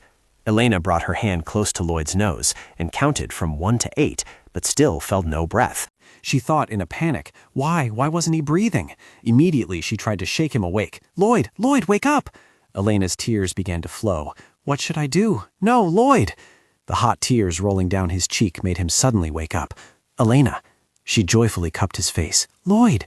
Worried to see her crying, he asked, Elena, what's wrong? Why are you crying? She began to explain tearfully. I came in and saw you sleeping. Lloyd replied, Yes, I was sleeping. She looked up, but you weren't breathing. Lloyd found this strange and asked again, I wasn't breathing? Are you sure? She nodded. Yes, it was like you were just a corpse.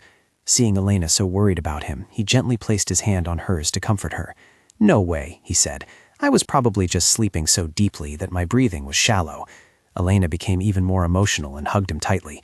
He continued to gently reassure her. Yes, I'm sure of it.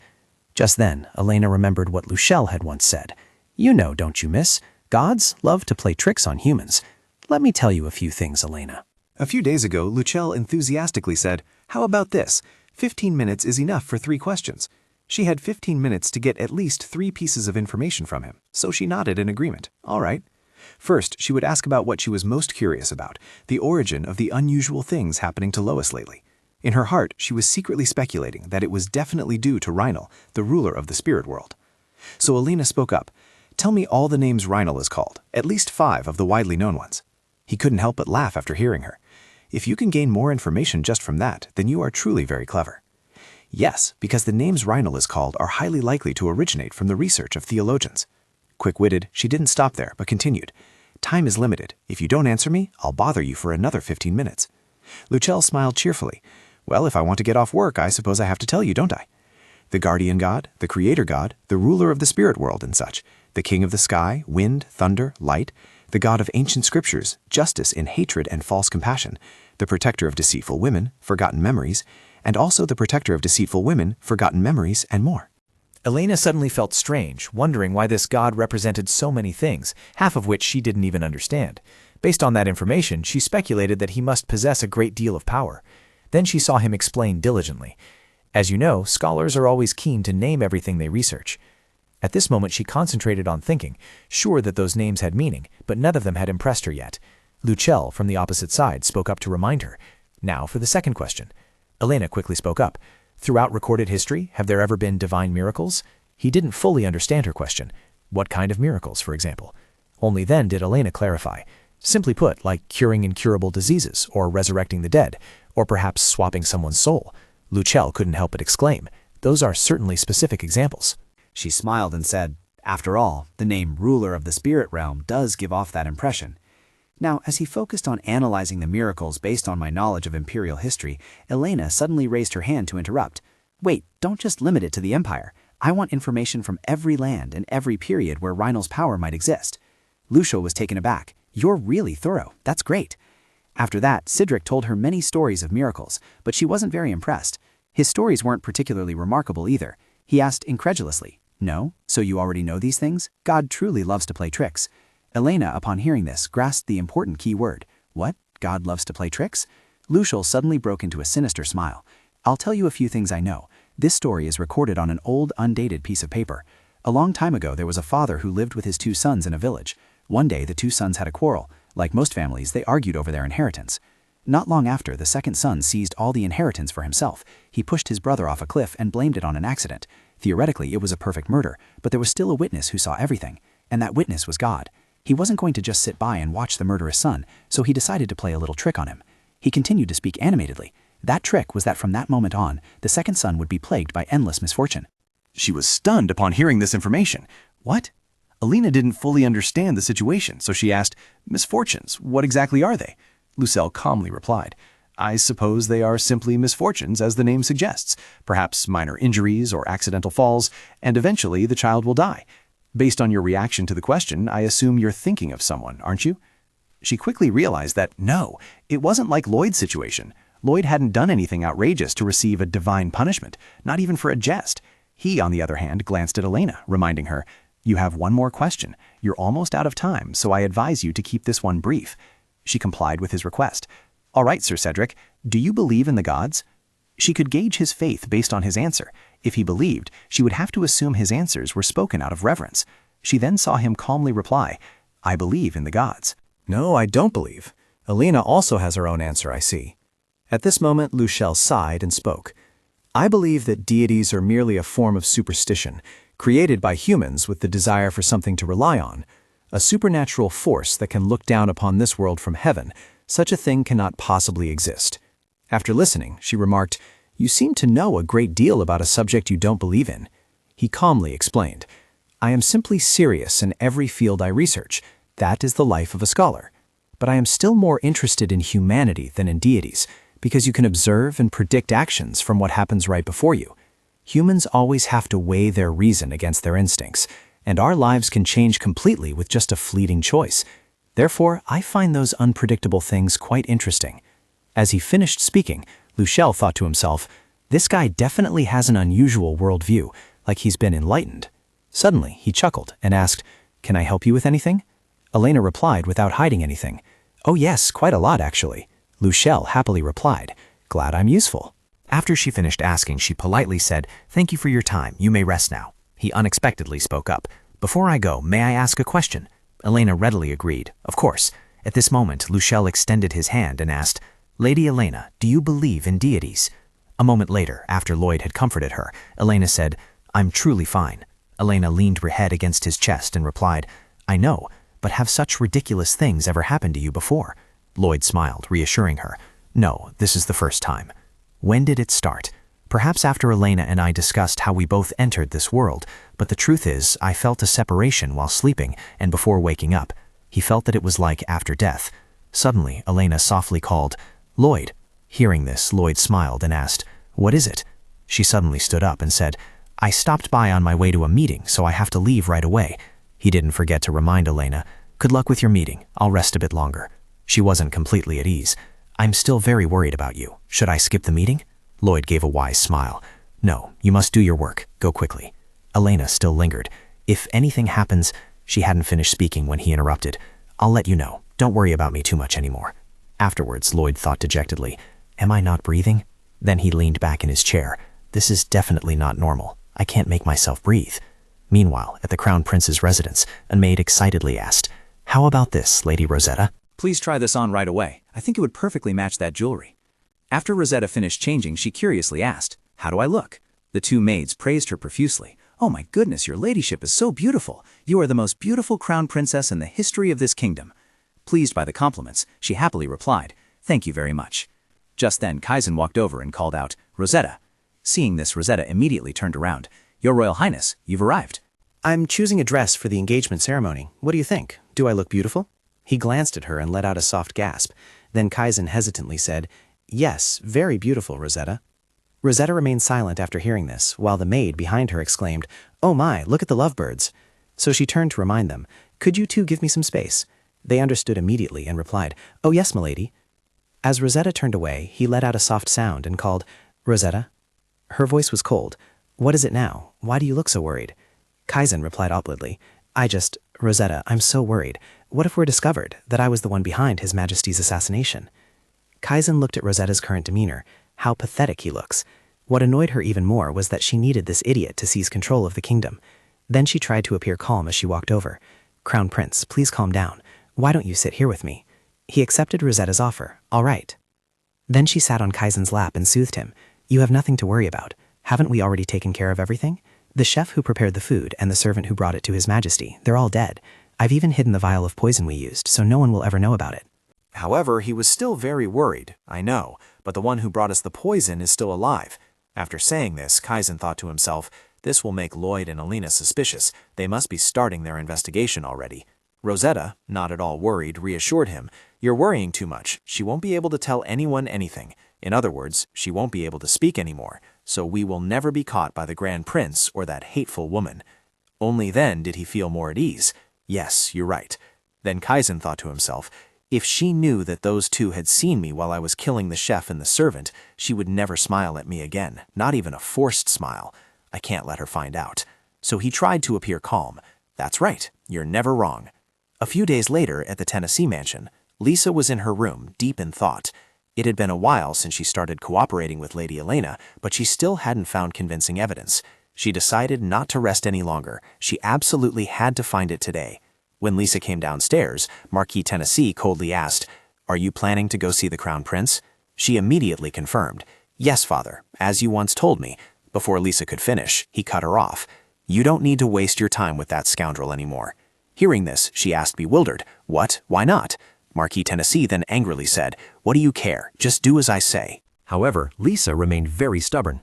"I understand, but I want to know the reason." It was then that he explained, "Now we will side with Prince Lloyd, the Grand Prince, so you no longer need to go to the Crown Prince's place." She still couldn't understand. But why? There wasn't even a warning. Suddenly, Marquis Tennessee instructed, "From now on, I want you to dress according to Prince Lloyd's taste." She asked, utterly astonished, "What? What do you mean, father?" Seeing this, he irritably waved his hand. "Why do you keep acting so surprised? We're simply changing our target from the second prince to the first." Lisa, provoked, yelled, "Father!" Marquis Tennessee impatiently asked, "What now?" She was so angry that her whole body trembled. "Just yesterday you wanted me to seduce the Crown Prince, and now you want me to do the same with Prince Lloyd. How can you ask me to do such things? Moreover, the Grand Prince already has Lady Elena, so why are you making me seduce him?" He saw nothing wrong with his actions. What's so strange about it? It's normal for a royal man to have more than one woman. Lisa angrily clenched her hands into fists. "I won't do it. You want me to take her man? No way. If this is what you do to maintain your position, then perhaps collapse would be better." A second later, Marquis Tennessee slapped her hard across the face. "Watch your words before I cut out your tongue." Lisa remained silent as she received that slap. He then coldly walked away. "I've arranged a meeting for you and the Grand Prince. Be prepared." Now she clutched her skirt tightly. "I must find the evidence and leave this disgusting family." "Lisa, could you stay here for a moment? Crown Prince Kaizen needs to speak with me." I always hated how she invited me over only to leave me alone, Lisa calculated inwardly. But now I need to find evidence, so I'll be very grateful for it. Every time I come here, I look in places where I think she might hide things, but I never find anything. But Rosetta wouldn't hide it outside the room, so it must still be somewhere around here. I need to find it today. This is the last time I can come to this place. Where could she hide it? Where would she think it's safe? She was puzzled. Where could it possibly be? Wait, why did I never think of that? They never light the fireplace in this kind of humid weather, so why is there still wood stacked inside? Found it. I knew it would be in this room. Suddenly, the maid's voice rang out from outside the door. "The Crown Prince must really miss Miss Rosetta. I can't believe he's so romantic." Hearing the sound, Lisa immediately reminded herself, "I have to put everything back as it was. If they catch me, I'm done for. They might even kill me." Just then, the room door opened, and Rosetta walked in, asking, "Lisa, what are you doing there?" She calmly explained, "I was just about to look in the mirror for a bit while waiting for you." Rosetta walked towards Lisa, wondering, "You want to use my mirror? That's strange." Then Rosetta thought to herself, I don't like this, her not sitting still on the sofa and her using my mirror. However, she still feigned hospitality, saying, "But it also makes me quite happy because it means you're starting to feel comfortable coming to my place." Rosetta suddenly wondered, does she know something? Meanwhile, she remained silent, one cheek flushed. Seeing this, she grew even more anxious. "Oh, dear Lisa, your face. I didn't see it before. I was in such a hurry to get to the Crown Prince. You shouldn't have come here today. I'm sorry, Lisa. You can go home now. We can meet when your face is completely healed, okay?" As Miss Lisa was being escorted out, Becky, understanding the implication, immediately replied, "Understood, miss. Please follow me." At the same time, Lisa noticed something unusual. Wait, where is that girl? The maid who always looked tense. She was one of Rosetta's favorite maids, but I haven't seen her in a long time. Exactly when did she disappear? Now that she had detected something unusual, Lisa approached her and asked, "Wait a moment, there's something I want to ask you." The maid turned and replied, "Yes, your ladyship.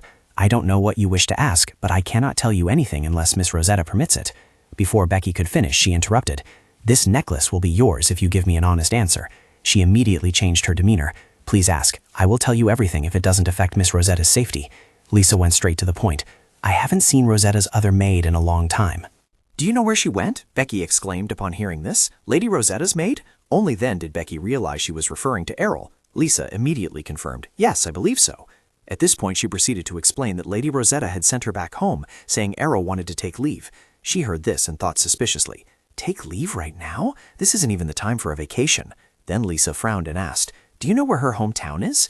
Becky immediately shook her head and replied, "None of us know. We're not close enough to ask such questions." She heard this and mused. It seems she doesn't know anything more. So Lisa turned away. "That necklace is yours," she excitedly said. "Thank you, lady." On the same day, in Elena's lounge, she was reviewing documents when she looked up. "You're here. I've been waiting since I received your letter. I know it's late, but would you like some tea?" She removed her cloak's hood and replied, "No need." Elena smiled upon hearing this. "All right then, shall we get straight to the point?" "What is it?" Lisa held out the box of poison and said, "My part of the deal is done. The evidence you always wanted. It's hidden in the fireplace in Rosetta's bedroom. She's extremely pleased now. Well done."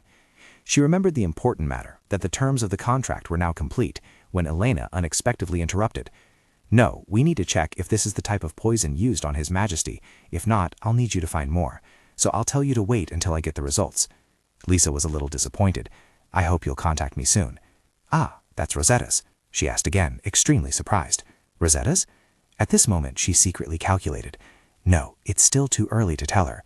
So Lisa said, "Never mind, I'm leaving now." Elena didn't press further. "Understood. Go home carefully and remember to take care of yourself." Afterwards, as she walked out, she calculated, "I need to bring Rosetta's maid here. That's the only way to prove that I helped Lady Elena and adjusted the contract to my liking. I must act quickly before Rosetta discovers the poison vial is gone and eliminates any remaining evidence, and before Lady Elena can do anything.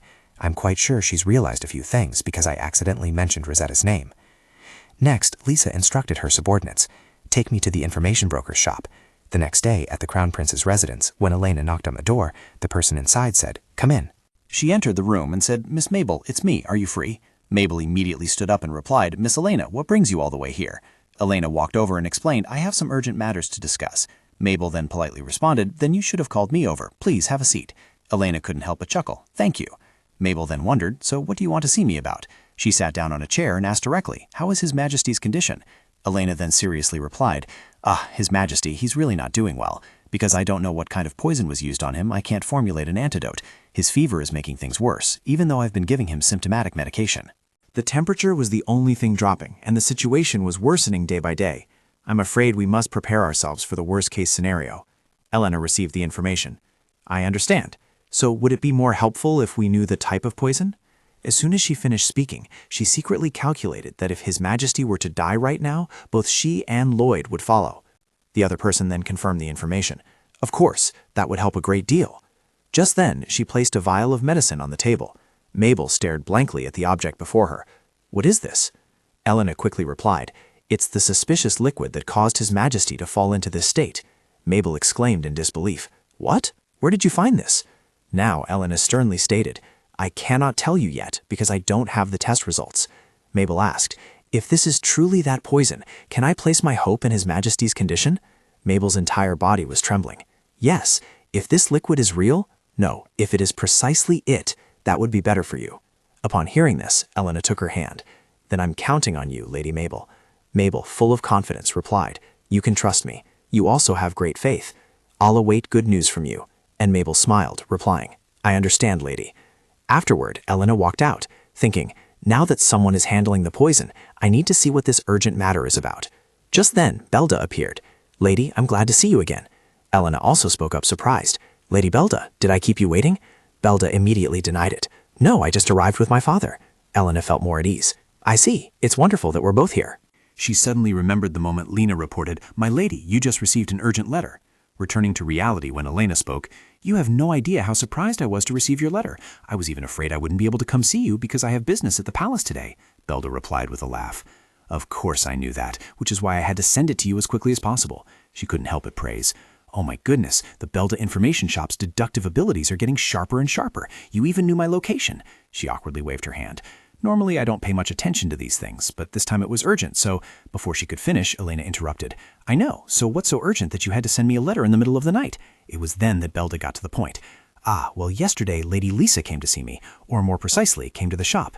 Hearing this, she pondered, I've been wondering about what she didn't tell me yesterday, so she told the shop instead? Elena still calmly asked, And what did she say? According to Lady Belda, what Lady Lisa said was very important and dangerous. After processing everything, she replied, I understand. There are a few things I'd like to ask of you. She enthusiastically said, Your business is my business. Elena clasped her hands together and said, In that case, asking you for this will be easier. I want you to keep an eye on both the Crown Prince and Rosetta. Tell your people not to take their eyes off them for even a second. Belda asked again in disbelief, You want me to send someone into the Crown Prince's residence? Seeing her confirm the information, she asked, Is that really okay? At this point, she felt a little uneasy. The Crown Prince's residence is a bit. Isn't that going too far? She could be charged with treason if caught. Elena pondered for a moment before speaking. I'm sorry, that might be a bit much. Let me try asking someone else. To her surprise, Belda suddenly said, No, I can't say I'm not shocked, but I have no intention of refusing. I'm just thinking of a way to do it. I'll definitely help you, don't worry. Hearing this, she smiled thoughtfully. This small shop must have reached international status by now. Suddenly, she asked curiously, But may I ask the reason? Knowing more would help me find more relevant information. Elena immediately refused to the request. I'm sorry, I'm afraid I can't tell you at this moment. I can only say that there's definitely a reason why the two of them have been arguing more lately. And as soon as Rosetta discovers the poison vial is missing, I need to know their reactions when they find out about this. That's the only way I can confirm it again. Belda didn't question it further. I understand. Elena, full of gratitude, said, Thank you. Meanwhile, Lloyd was standing by Luren's bed. He turned to ask him, How is father? After hearing him, he replied, About that, we must prepare ourselves for the worst-case scenario. Lloyd fell silent upon hearing him say that. Sadness enveloped his mind. So that's how it is. He stood there and replied, However, we will still try our best to... Just then, Kaizen burst into the room. Doctor, is father better today? Who is this? What right do you have to enter this room? He gritted his teeth when he saw Lloyd covering Luron with a blanket. So Kaizen rushed forward and grabbed his shoulder. Hey, who allowed you to ignore me? Lloyd coldly brushed his hand away. I didn't even notice you standing there. Kaizen angrily gritted his teeth. What the hell are you talking about? He calmly replied, It's normal. I haven't noticed your presence around lately. His hand was trembling. You dare to speak like that about my presence? Lloyd very calmly asked, By the way, what brings you here? When questioned, Kaizen exclaimed in surprise, What? Lloyd glanced at him and replied, Honestly, I never expected the day would come when you'd visit our father. Kaizen tried to justify himself. Well, father is bedridden, so it's only natural for me to come. He couldn't help but remark. So it's to visit this sick father. He retorted defiantly. Yes, that's right.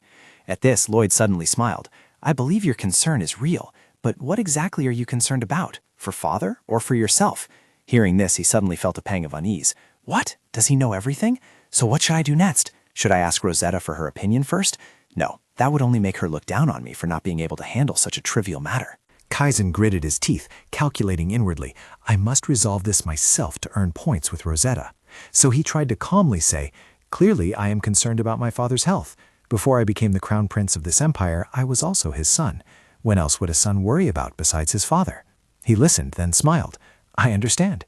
Kaizen was startled and frowned. What? Lloyd merely patted Kaizen's shoulder and said, A true son would worry about his father. Kaizen asked blankly, What do you mean?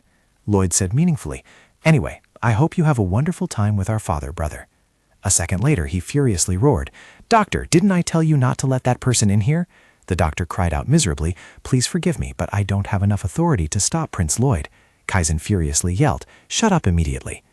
Meanwhile, Lloyd thought with satisfaction, he's almost completely in chaos now, still unable to fully control his emotions, huh? Just then, Luchelle approached. "Your Highness, I was looking for you." Seeing this, he replied, "All right, give me a progress report on the situation." He quickly reported, "Everyone has been gathered, not a single person is missing." Lloyd listened, satisfied. "Good. Head straight to the meeting room. It's already late." Suddenly, he felt dizzy. Luchelle anxiously walked over to support Lloyd. "Prince, Prince, are you all right? Prince, Prince." Meanwhile, Lloyd's face was pale. "No, I can't let myself fall asleep." He was still calling out with extreme worry. "Prince." Lloyd felt as if he was crossing over to another realm. He knew what he would face. If he slept now, he might never wake up again. So he grabbed Luchelle's shoulder. "That's enough. If you keep calling me with such emotion, others will misunderstand the nature of our relationship." He asked about Lloyd's condition. "Are you all right?" He reached up and rubbed his forehead. "I'm just a little dizzy from too much stress." At this moment, Luchelle earnestly advised, "If you are so tired, perhaps we should postpone the meeting. We can find another time." However, Lloyd did not accept that. "It's not necessary. I feel better now. The more we delay, the more reasons there will be for complaints, so let's go quickly." He watched Lloyd's retreating back and replied, "I understand, Prince." Afterwards, he entered the meeting room. "Good evening. Thank you sincerely for taking the time at this hour. Shall we get straight to the point?" Scene changed to the research lab. Once again, heavy sighs drifted through the research lab. Even though I had given Lady Mabel the vial of poison, Mabel was utterly confused. Why are all the test results wrong? Elena looked at her current state and thought, even if I want to help, I don't know anything. Just then, she saw something. Elena picked up the coffee jar on the table and thought, even if I can't help her with knowledge, I can still help her feel better. Actually, coffee isn't really good for the body. To put it simply, it borrows energy from the future to supply the body in the present. Despite that, I still quite like them. How can pure white coffee flowers produce such dark coffee beans? She couldn't help but exclaim, they are completely opposite. At this moment, Elena suddenly remembered something. Wait a minute. She immediately turned to ask, "Lady Mabel, do you still remember?" Mabel quickly replied, "Yes, remember what?" Elena, now extremely excited, asked, "Remember when I asked you to investigate the flowers from Rosetta's hometown? Can these flowers be used as medicine?" "No, they can't. These are very common flowers in my hometown. I even brought some here because I liked them so much." Upon hearing that, she was also extremely astonished. Could it be? And she couldn't help but ask, "Do you still keep the documents about them?" Mabel, of course, still remembered. "Yes, let me cross-reference the results with it." Lady Elena was a little nervous. "I'm listening, Mabel," she said. At this moment, she confirmed that the poison sample perfectly matched the extract of this flower when at the same temperature. Only then did Elena joyfully think, "Finally, I have proof." Mabel handed the document to Elena, stating, "This report will be the decisive evidence." Grateful for the help, Elena took it and replied with deep appreciation, "Thank you very much." "Lady Mabel, you've worked hard," Elena thought, her heart brimming with excitement. "Rosetta, I finally have the trump card that can defeat you." Elsewhere, Becky let out a frustrated sigh. The other maids were displeased with her attitude. "Becky, why aren't you working? If you just sit there, he'll be discovered." "If that's the case, I'd rather quit," Becky retorted. She then grumbled sullenly, "The pay isn't even worth much anyway." Rosetta's maid Becky had lost all motivation to work after receiving a necklace from Lady Lisa. While her friends worried about her, Becky responded with resentment instead of gratitude. She joyfully cradled the necklace in her hands, unable to believe that such a beautiful item was hers. They said this necklace was worth as much as a house. If she had another one, her entire life would be comfortable. Becky recalled her conversation with Lisa again. Then she wrapped the necklace and muttered, "Why hasn't she arrived yet? It took me ages to find that maid's address. Wait a minute. Why is Lady Lisa curious about Lady Rosetta's belongings? Would Lady Rosetta want to know about this?" Becky calculated inwardly. "What if I tell Lady Rosetta about this? She would surely be grateful and give me more valuable rewards. Then I would have things even more valuable than that necklace." After that, she knocked on Rosetta's door. "Lady Rosetta, it's me, Becky. May I come in?" The one inside replied, "Come in." "Becky, why are you here at this hour?" Becky replied with a hint of nervousness, "Well, there are a few things I wanted to tell you." Rosetta smiled upon hearing this. "Is something bothering you at work? Don't hesitate, just tell me." Seeing this, Becky thought to herself, "Rosetta has always been so kind. She will surely be pleased with my information." So Becky admitted, "Actually, Lady Lisa came to see me a few days ago." Upon hearing that information, Rosetta pondered, "This maid doesn't seem to know her place. I must get rid of her quickly." So Rosetta spoke up, "Lisa? You mean Lisa? Is something wrong?" Becky revealed the important information. She asked me about Errol. Lady Lisa said there were some strange things about how Errol disappeared. I didn't know why she was asking me those things, so I... At this moment, Rosetta was a little worried. And then? Did you tell her everything? Becky was surprised by Rosetta's reaction. Lady Rosetta. Becky noticed something strange, something wasn't right. So she quickly denied. No, I didn't say anything at all, Lady Rosetta. Rosetta, still not convinced, asked again. Is that really true? The room fell silent for a moment. At this moment, Rosetta released Becky's hand. All right, Becky, I believe you. Becky's hand was trembling. Thank you. Then Rosetta turned back inside. If something like this happens again, tell me immediately. You may go. She frantically rushed out. Yes, my lady. Until Becky was out of the room, she coldly said, Of course, there won't be a next time. Rosetta suddenly felt strange. Why did Lisa ask about Arrow? She herself didn't even care, so why would she pay attention to a maid? She suddenly startled and looked towards the fireplace. Then Rosetta rushed over. Could it be? She couldn't believe it, but Lisa couldn't possibly know about the failed assassination attempt. Then she searched inside the fireplace. Here? No way. Rosetta's face was pale. This couldn't be real. At the same time, Kaizen entered the room. Rosetta, how was your day? Rosetta, what are you doing on the floor? Sitting on the cold floor isn't good for you. Come sit on the sofa. Her voice trembled. It's gone. He listened and asked in confusion. Gone? What's gone? Rosetta's hand holding the piece of cloth was trembling. Kaizen, losing his composure, pulled her up from the floor. Wait, did the evidence disappear? She let out a small gasp of surprise. He continued to interrogate her. Tell me now, how did it disappear? Rosetta, her hand gripped tightly, cried out, It hurts, Crown Prince! Her cries grew more desperate. Only then did Kaizen regain his senses. Rosetta, I'm sorry, I was just too panicked. Rosetta, meanwhile, sank to the floor with a gasp. At this, she indignantly slapped him. That's no reason for your highness to treat me like that. Kaizen, stunned by the slap, replied blankly, No, it's because you said the incriminating evidence disappeared, and that's something that could put both of us in danger. I'm sorry, Rosetta. It's all my fault. Please forgive me. It's just that losing the evidence won't cause a big problem, right?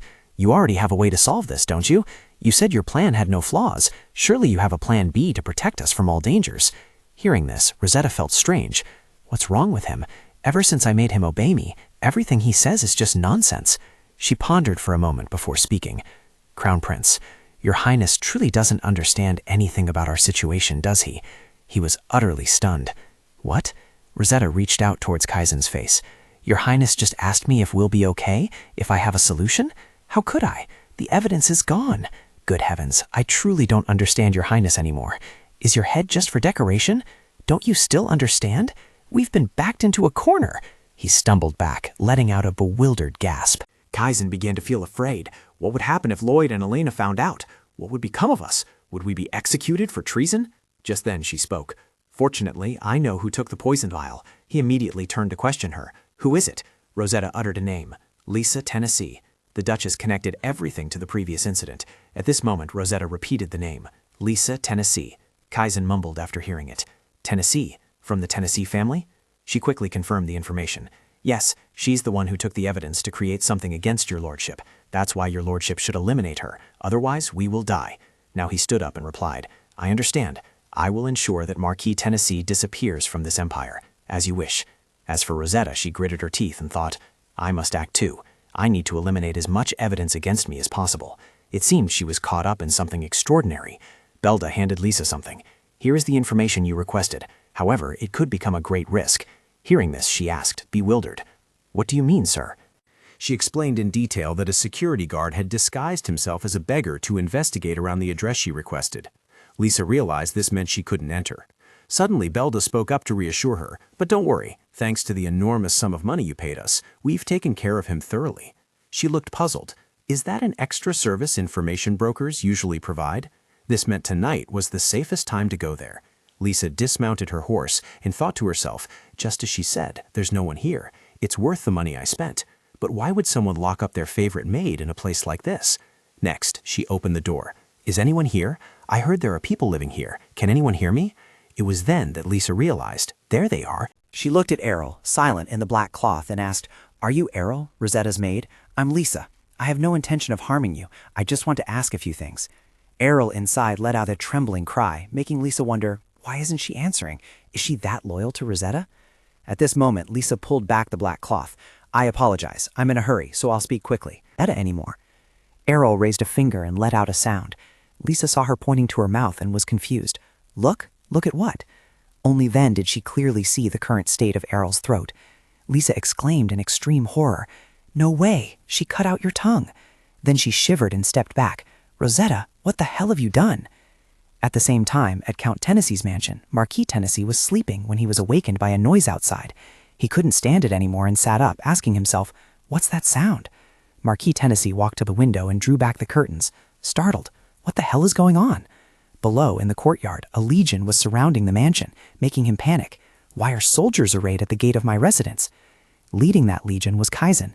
A moment later, Marquis Tennessee was in the courtyard to greet him. "Crown Prince, why have you had soldiers surround my residence?" He merely replied evasively, "You know exactly why I am here." He turned pale and denied it as if truly innocent. "Actually, I don't know anything at all." Kaizen approached Marquis Tennessee, asserting, "No, I'm certain you know the purpose of this." The Marquis still maintained a resolute demeanor, saying, "I'm afraid I'm still not clear." Then suddenly Marquis Tennessee realized, wait, does he know I've switched my support to Lloyd?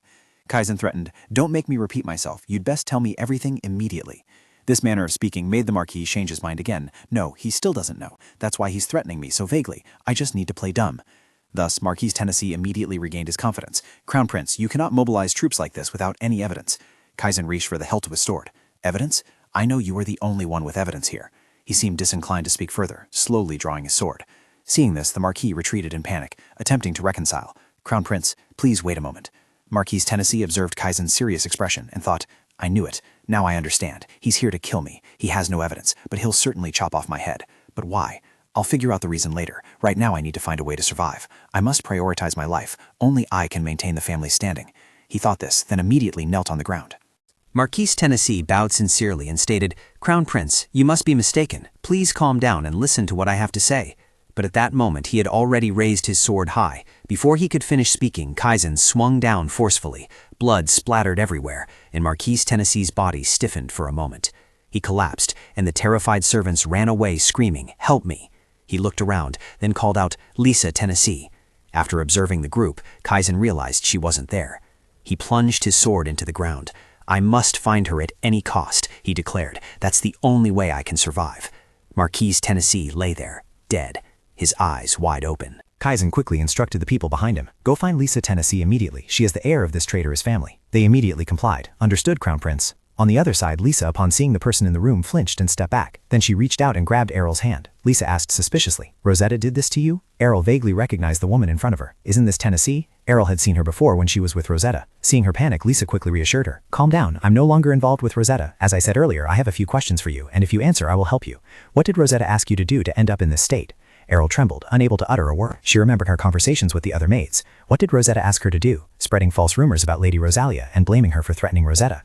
Or was it when she did that terrible thing? That was when she secretly poisoned Laurent's food. Lisa seemed to have anticipated it and wanted to test her hypothesis. "Are you the one who put poison in His Majesty's food?" Errol said nothing, lowered her head, and tears began to fall. She reached out and touched Errol's face. Lisa comforted her. "I know it's very painful, but tears won't help right now. Do you want to get revenge on Rosetta for what she did to you? If so, don't hide." "You must give Rosetta an even more tragic fate," she advised Errol with determination. But Errol still hesitated, unable to decide immediately, and asked herself, "Revenge on Rosetta?" Errol opened her mouth as if to speak, but no sound came out. Suddenly, a sound from outside made Lisa wary. "Who's there? The informant said tonight was the safest night." Outside, someone led a horse closer to the house. Rosetta looked at the silent house and wondered, where are they? Rosetta observed from a distance, wondering, why aren't the guards watching the house? Then she was startled as a possibility occurred to her. Wait, did Lisa find this place? No way, that's impossible. Rosetta walked to the door, trying to reassure herself. Calm down, Rosetta, it can't be. The guards are probably just hiding somewhere to rest. She pushed the door ajar and called out, "Errol, Errol, it's me." Inside, the building was silent.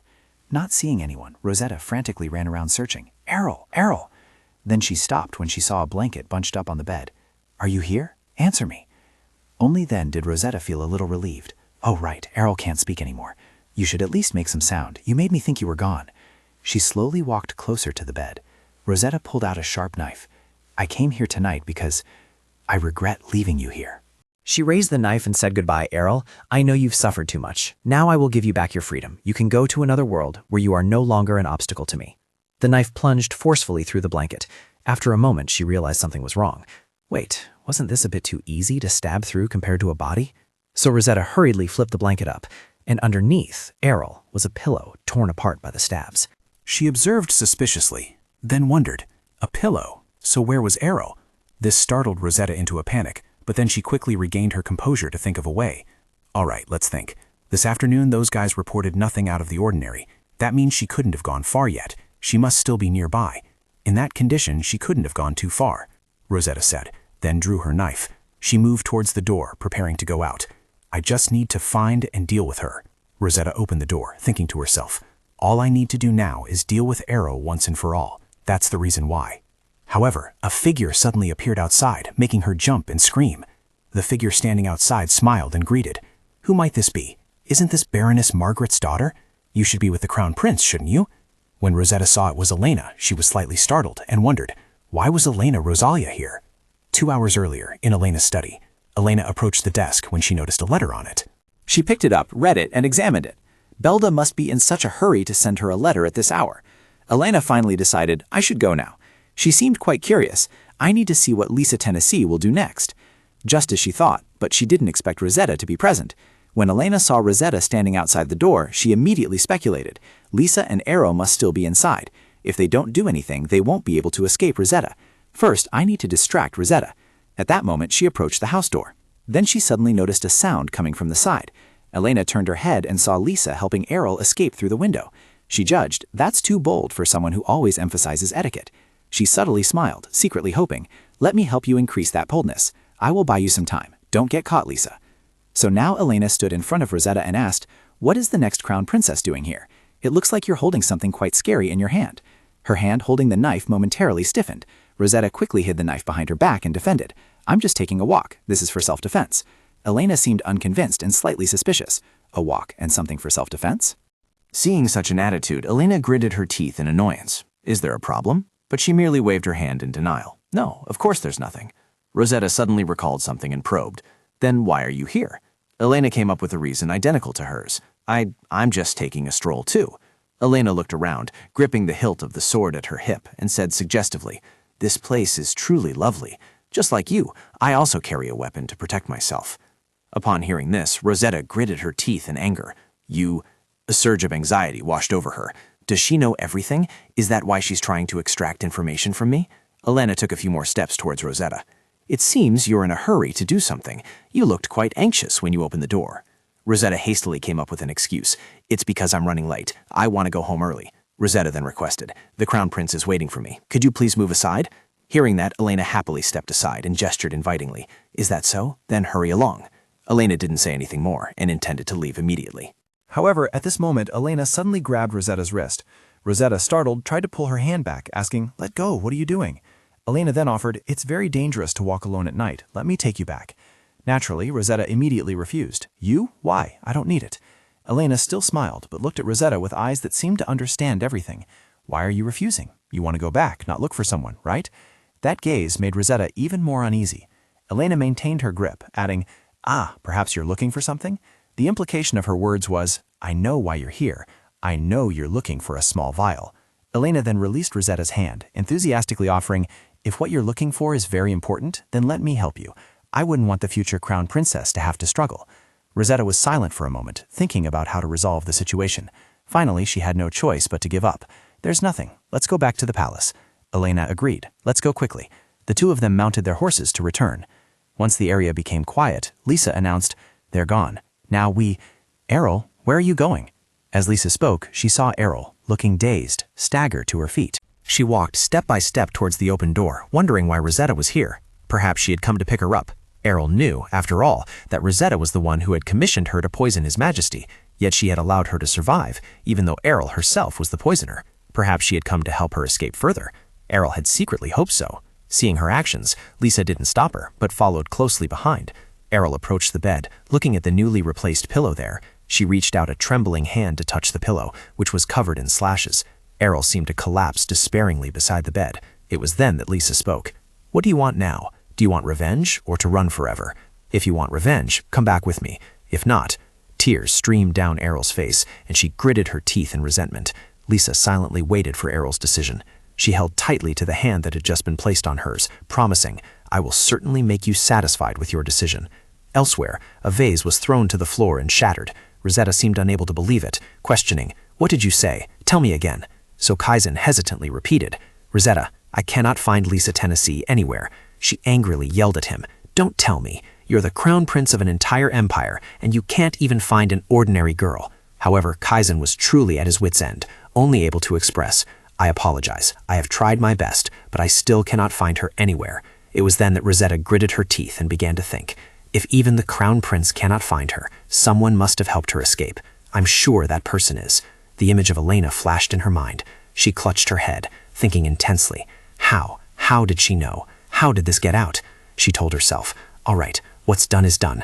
I need to deal with the current situation. What should I do? How can I bury the truth?" She gradually calmed down, but kept pacing back and forth, trying to find a solution. Then Rosetta's attention was caught by a nearby flower pot. She happily walked over and picked it up, as if she had found a solution. That's right, burying the truth isn't the only solution. Instead of hiding it, I just need to make the truth harmless. Rosetta meticulously examined the flower pot, for ultimately, nothing would matter if the patient were to die. That evening, in the palace, Vernon was taking care of Lurin. Returned. Rosetta approached and stated, "Of course, I'm constantly thinking about his condition." However, Vernon sadly informed her, "I understand, but unfortunately, there has been no new progress." "I think we should prepare for the worst." Luran's face was gaunt and lifeless, but she refused to believe it, asserting, "No, your majesty has an unyielding will. I'm certain he will wake up." He also held a similar hope. "I will do my best to make your prayers come true." Rosetta replied obligingly, "We're counting on you, doctor." Then she suddenly grew worried as she realized something. "Oh, and Mr. Vernon, have you skipped another meal? You don't look very well."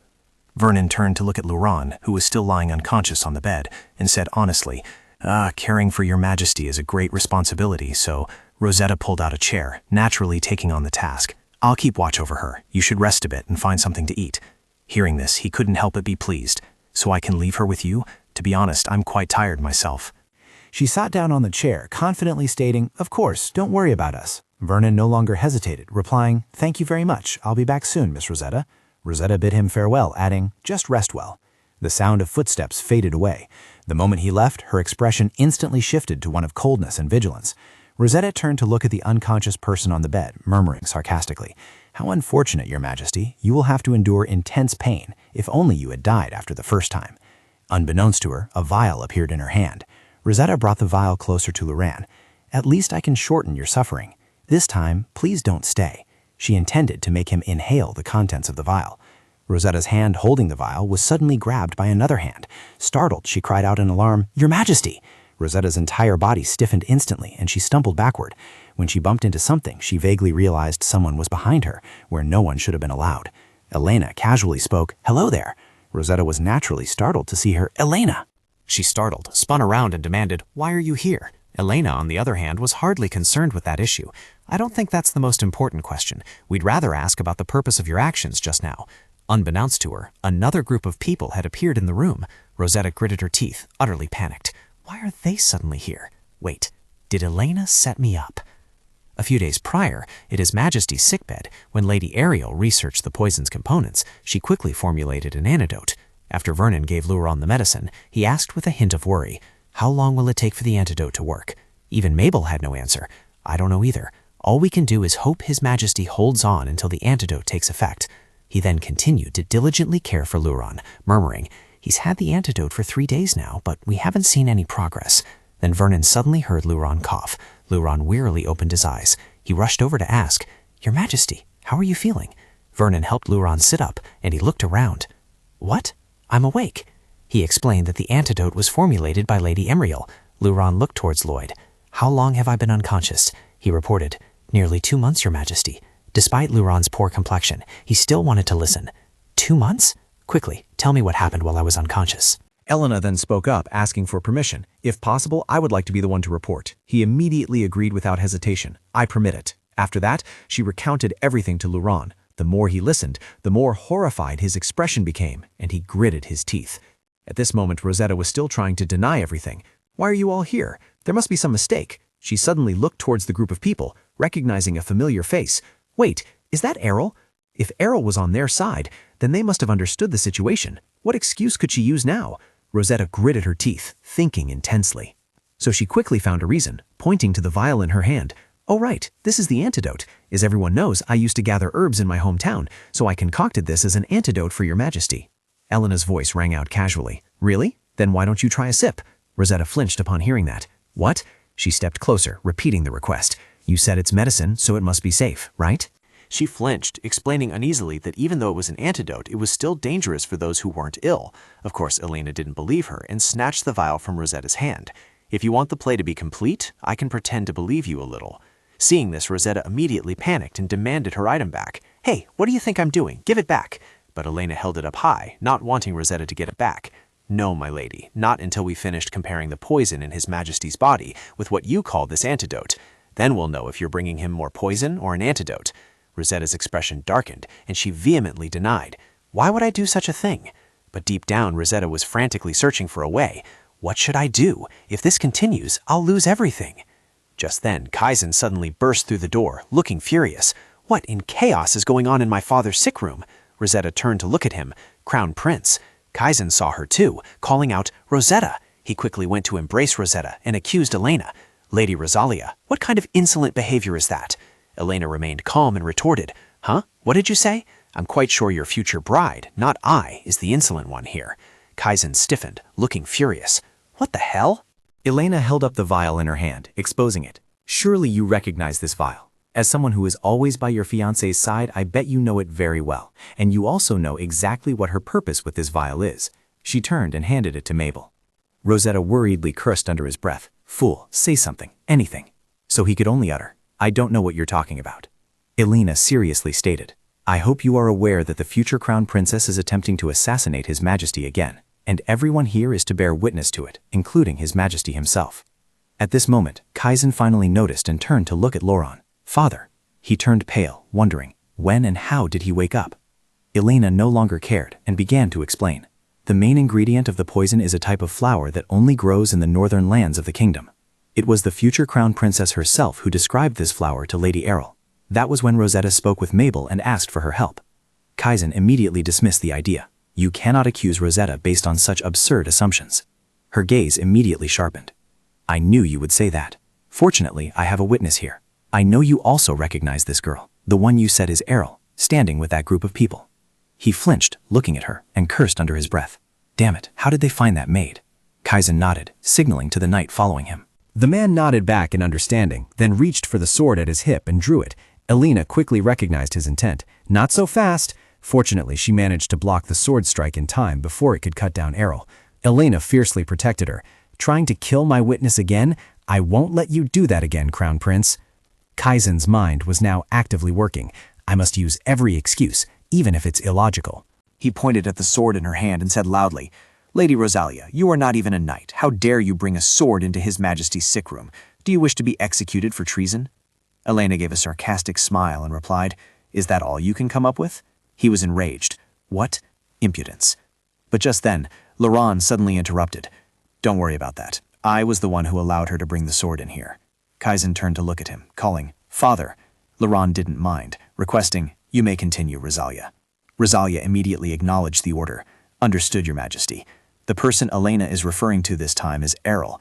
She is the true culprit behind your coma, and also the woman the Crown Princess is trying to kill. She is also the maid of the future Crown Princess. Errol. By now Rosetta also knew the girl's exact identity.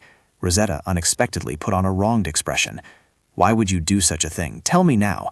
I've always cared for you, so why would you do such barbaric things? Rosetta hid behind Kaizen, now beginning to shed tears. Elena gave them a contemptuous smile. She asked Errol to answer, but she knew better than anyone that Errol could no longer speak. If you don't mind, could you show everyone what happened?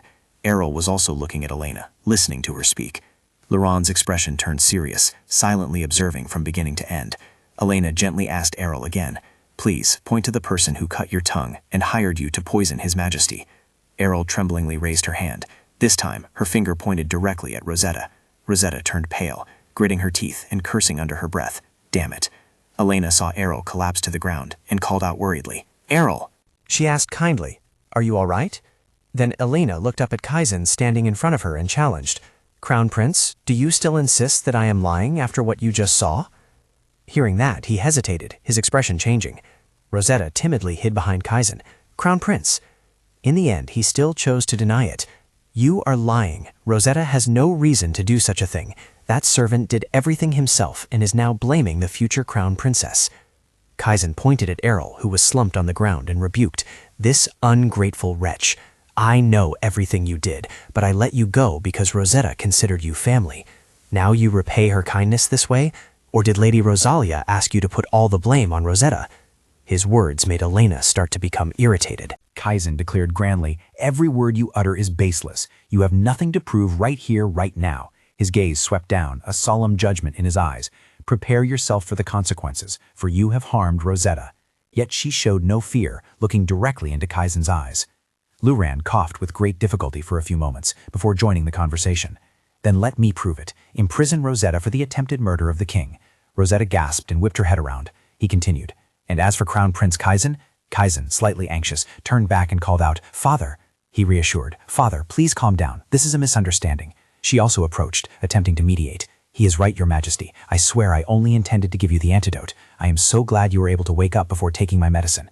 We have been worried about you all this time. Please do not mistake my loyalty for anything else." Those standing behind only heard Rosetta's pretense, but did not speak up. Luran, having regained his breath, solemnly declared, "All those present here, listen to me. From this moment forward." Kaizen Kartika was deposed from his position as crown prince. This news was truly a shock to Kaizen. He trembled, clutching the blanket, wanting to object. "Father, what do you mean? You can't." He paid no mind and entrusted the role, and Lloyd Kartika was officially appointed. This made Kaizen turn pale with fear. "Lloyd, no, absolutely not. Anyone but him." Laron finished the sentence. As the new crown prince of this kingdom, Lloyd bowed, accepting the responsibility. "Yes, father, I swear I will not disappoint you." He couldn't bear it, angrily shouting, "No, you can't. This is absurd. You can't depose me like this." Kaizen frantically pointed at him. "No, you mustn't let that scoundrel with tainted blood become crown prince. You can't do this to me, father." But in the end, he only received his father's disregard, along with the command, "Enough, second prince. What are you waiting for? Imprison that woman in the dungeon and detain the second prince." Rosetta, at this point, still wanted to salvage the situation. "But your majesty." At that moment, 2 more soldiers appeared in the room, responding in unison. "Understood, your majesty." One of them approached and pulled her arm, making Rosetta cry out in pain. "Come here." She struggled, calling for help. "Crown Prince." Seeing this, Kaizen wouldn't stand idly by. "Rosetta!" He held her back and scolded. "Let go! How dare you lay hands on the Crown Princess? You're also disrespecting me, the Crown Prince." Elena calmly denied it immediately. "That's no longer true. You are no longer the Crown Prince, and she is nothing more than a criminal." Kaizen looked up at her. "Lady Rosalia," he threatened. "Shut your mouth before I slice it open," Kaizen said, then forcefully pulled Rosetta away. "Make way." Although those present saw this, no one stopped them, for he had nowhere else to go anyway, only to struggle in vain. The room door slammed shut, and Kaizen and Rosetta returned to the room amidst a heavy atmosphere. He still seemed stunned, kneeling down and muttering, "Unbelievable! Why is this happening to me? This must just be a dream." Kaizen angrily shouted, unwilling to believe the truth. "No, this can't be happening." Outside the mansion, guards were already present. Seeing Kaizen's broken spirit, Rosetta thought to herself, "He's lost his usefulness." Her eyes became filled with murderous intent. "My plan was perfect, but this idiot, things wouldn't be such a mess if Elena hadn't interfered. And Lloyd, with that lowly bloodline, there's no way he can sit on the Crown Prince's throne." Images of Elena and Lloyd flashed through Rosetta's mind. She quickly made a decision. "There's no time for despair now. I must prioritize saving myself first. That means I have to persuade Kaizen." Rosetta sat down in front of Kaizen and called out, "Crown Prince." He looked up at her. "Rosetta." Kaizen pleaded tremblingly, "What can I do to overcome this current situation? You always have a solution for all my problems. Please help me this one more time." Rosetta reached out and caressed his face. "There's still one thing you can try." Hearing this, Kaizen asked joyfully, "Really? What is it?" She wanted to carry out her plan indirectly. "I must leave you for a while. Right now, all swords are pointed at me, but if I just disappear, everyone will respect you again. Then you can reclaim your position as Crown Prince and even King." Rosetta's tightly held hand paused in midair. "No, you cannot leave me. If you do that, I will chase you to the ends of the Empire, even across all borders." He seemed unwilling to follow this plan. "I will find you and keep you by my side forever." It was this kind of ending again. She wasn't particularly surprised by the result. Meanwhile, Kaizen continued to plead earnestly, "Please, please, don't talk about leaving me." Rosetta compromised, removing his hand. "All right, I won't leave you." Kaizen hugged her tightly. "Thank you, Rosetta, thank you." But Rosetta, of course, was not moved by this. "You don't need to thank me. Let's find another method, my esteemed prince." Her face was expressionless, as if she had another plan brewing. The next morning, Rosetta woke up while Kaizen was still asleep. She looked at the person lying beside her and whispered, "Do you know what, Kaizen? I really like the word obsession, but But I only like useful people who are obsessed with me, not useless ones like you, Rosetta said, then slipped her hand under the pillow. She raised a sharp knife. Your obsession is actually just abuse. Rosetta climbed onto him, preparing to execute her plan. I didn't want to take it this far. After all, you were the best thing I ever had. But it can't be helped. You're no longer useful to me. She spoke as if Kaizen alone was to blame. Rosetta gave him a smile, along with a farewell. Now you're worthless to me. It's time for you to leave. She swung the knife in her hand, up. Kaizen's face paled, and he opened his eyes wide. He struggled to call out, "Rosetta!" She calmly asked Kaizen not to move. "Rosetta!" But Rosetta paid no attention to Kaizen's calls. "If you love me, don't take out the knife. Die for me." The moments they had spent together flashed through his mind, and Kaizen's hand finally stopped resisting. She smiled and said her farewell. Then, "Goodbye, my prince." Rosetta spoke, then walked towards the room's door. A mysterious person who was writing something suddenly smiled. After leaving the room, she immediately sought a way to escape. "I can't escape from here by myself. I need someone's help. He's exactly who I need. I'll use the guard to escape." Rosetta had no idea that the guard was looking for her. Where could she have gone? She stepped out, hesitantly speaking. "Excuse me, sir." Rosetta feigned pitifully, pleading, "I'm so scared, please help me." However, the soldier didn't say a word, making her suspicious. Why is he silent, suddenly standing still and looking at... what? Did Elena also plant this person here? At that moment, Rosetta suddenly thought of the worst possible scenario. The soldier continued to advance towards her. In her heart, Rosetta urged, "He's here, yes, quickly protect me and get me out of here." The soldier took her hand, and Rosetta happily said, "Thank you." But then she suddenly realized something was wrong. What was wrong with his eyes? No one had ever looked at her like that before. The soldier squeezed Rosetta's hand tightly, making her scream in pain. The soldier locked her hands, loudly announcing, "I've found her, the murderer who killed the second prince." Hearing this, Rosetta was startled and panicked. What? She seemed unable to believe it as she saw the soldiers surrounding her. "But how? You're supposed to protect me, aren't you? You should listen to me first. Wait a moment." None of the soldiers spoke. They just stared at Rosetta. She frantically cried out, "You were supposed to love me. Why are you looking at me like that? No, don't look at me with those cold eyes." A mysterious person sitting at a table scoffed. "Fool, don't you know that when the main character dies, you're no longer the female lead in the story?" A few days later at Duke Rosalia's residence, Elena was currently sitting and chatting with Lisa. "Thanks to your help, I was able to resolve everything smoothly," she sincerely expressed. "If I hadn't come to see you, Lisa, I wouldn't have known you saved Ariel. Everything could have been much more complicated." However, she merely smiled faintly, believing it was just a coincidence. From Lisa leading Errol to escape the burnt-down mansion, and then the two of them wandering the streets together. At the time, they had intended to take a carriage to leave, but ended up coincidentally meeting Elena on it and being offered shelter by her. Now looking back, she also felt it was truly miraculous. Yes, it was purely a coincidence. Elena suddenly remembered and announced, "I should have told you this sooner, but I'm very sorry about Count Tennessee. Marquis Tennessee's body was tied up and completely burned." Despite this, Lisa's expression remained unchanged. "It's fine. My family is shattered anyway." She turned and suggested, "Let's get straight to the point. I know you didn't call me here just for tea and idle chatter." Elena didn't deny it, but steered the conversation elsewhere. "Indeed, the second prince is dead. They say Rosanna killed him. How do you feel now that both people who made you miserable have faced consequences? The fates they received were both tragic." But Lisa's demeanor remained as calm as before. "I don't feel anything at all. Perhaps because it was their destiny." She completely agreed with this idea. "I think so too. There must be something called destiny." Elena clapped her hands, then got straight to the point. "Now, I suppose I should state the reason I called you here.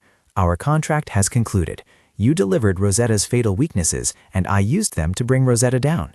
Now, state your desire, and I will fulfill that wish for you." Elena froze upon hearing this. What? She inwardly panicked. Wait, is she asking me to kill her? Lisa noticed her reaction and quickly waved her hand to explain. "Don't misunderstand me. I'm not asking you to kill me. I want to erase the name Lisa Tennessee from the Empire, so please take me far away, to a place where no one can recognize me." Elena seemed surprised by the request to erase all traces that Lisa Tennessee had ever existed. She asked curiously, "It's not difficult to grant your wish, but why do you ask for such a thing?" Lisa was reluctant to elaborate. "Why are you so curious?" Elena recalled Lisa's demeanor from days past. Since Lisa was a young lady who had lived the life of an aristocrat, Elena couldn't understand why she would want to live somewhere no one could recognize her. Of course, Elena found it strange. She even intended to give Lisa a nicer name. Lisa looked at Elena with a hint of exasperation, as if Elena wouldn't let anything go. She set her teacup down and finally revealed everything. "All right, if you're interested, I'll tell you. As the only daughter unable to inherit the Tennessee family's title, I lived very strictly with myself to at least appear like a bargaining chip. Actually, strictly as a broad term. If I made even a small mistake, I would hear scathing remarks. After those words, I still ultimately longed for my father's praise and recognition. That's why, if I continue to live in this empire where my father exists, I will forever remain a child, constantly seeking my father's approval. I don't want that. I want to live my own life without having to rely on anyone's help. I want to be free, though I still need your initial help. Elena, upon hearing this, didn't consider it a major issue and thought Lisa shouldn't trouble herself too much. Elena gently lifted her teacup and said, "You earned my help through your own dedication." Elena congratulated her. "Actually, you achieved this entirely through your own efforts. Congratulations." Lisa naturally accepted the compliment. "Yes, I accept your compliment." When it was time to say goodbye, Elena saw Lisa all the way to her carriage. Lisa didn't seem too pleased. "You didn't need to come see me off." But Elena believed she should. "Of course I should. You're going far away." Then Elena handed Lisa a scroll and said, "This is a letter of credit. You can withdraw and use it anywhere the Beatrice Company operates." Lisa smiled, looking at what was in her hand. "I am very grateful to receive this." As Lisa was about to get into the carriage, Elena called out, "Lisa, I hope this isn't the last time we meet." Lisa, settled in the carriage, announced, "I won't be coming back here, so it's best if you come to see me." Elena, hearing this, was not angry at all, but happily agreed. "All right, I'll come then. I'll come visit you." Elena watched the departing carriage and wished, "Goodbye, Lisa, Tennessee. I hope roses pave every path you take." Inside the prison, desperate screams now echoed. "No way! This can't be happening to me." Rosetta, locked in a room, continuously wailed, "Let me out! Is anyone there? Get me out of here!" Rosetta slumped down in despair, pleading, "Please, get me out of here." She sadly wondered, "Why isn't anyone coming to help me?" Just then, a pair of shoes approaching caught Rosetta's eye. She immediately regained her composure, preparing to put on an act. She thought to herself, "I knew it. Someone would come and save me. Things always turn out this way." Rosetta looked up, tears starting to fall as she pleaded, "Help me. If you get me out of this cage, I'll love you." But Elena scoffed, "You're too predictable." Rosetta was startled to see it was Elena. Elena found it very amusing. Even in this situation, Rosetta still believed someone would come to get her out. Seeing that it was Elena, Rosetta turned her back to the cell door, dismissing her. "Get out. I have nothing to say to you." Elena silently observed Rosetta's actions. Honestly, she hadn't come to see her like this, but she did want to check if her story had truly ended. Ever since she had transmigrated into this body, she had been very worried about her own inevitable death.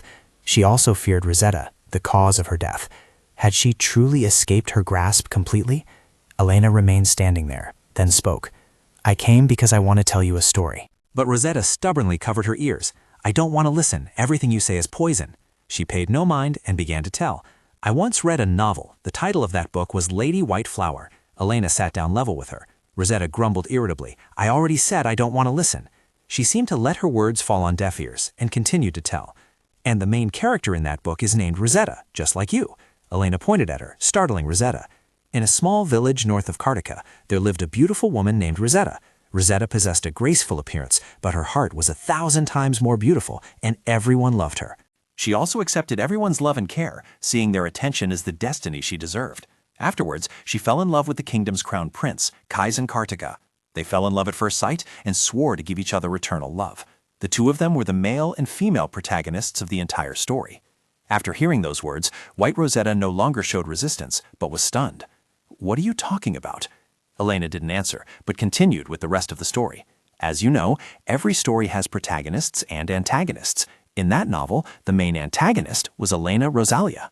Rosetta seemed unable to believe it, questioning, "What exactly are you trying to say?" Elena looked into her eyes calmly, as if in a monologue. In that story, Elena Rosalia tormented Rosetta until the crown prince killed her. At that point, the protagonists, Rosetta and Kaizen, eliminated all opposition and lived happily ever after.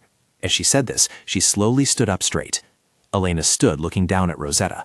Unlike her previous calm demeanor, Rosetta almost frantically wanted to rush out, exclaiming, "What the hell are you talking about? Are you mocking me because I'm locked up here?"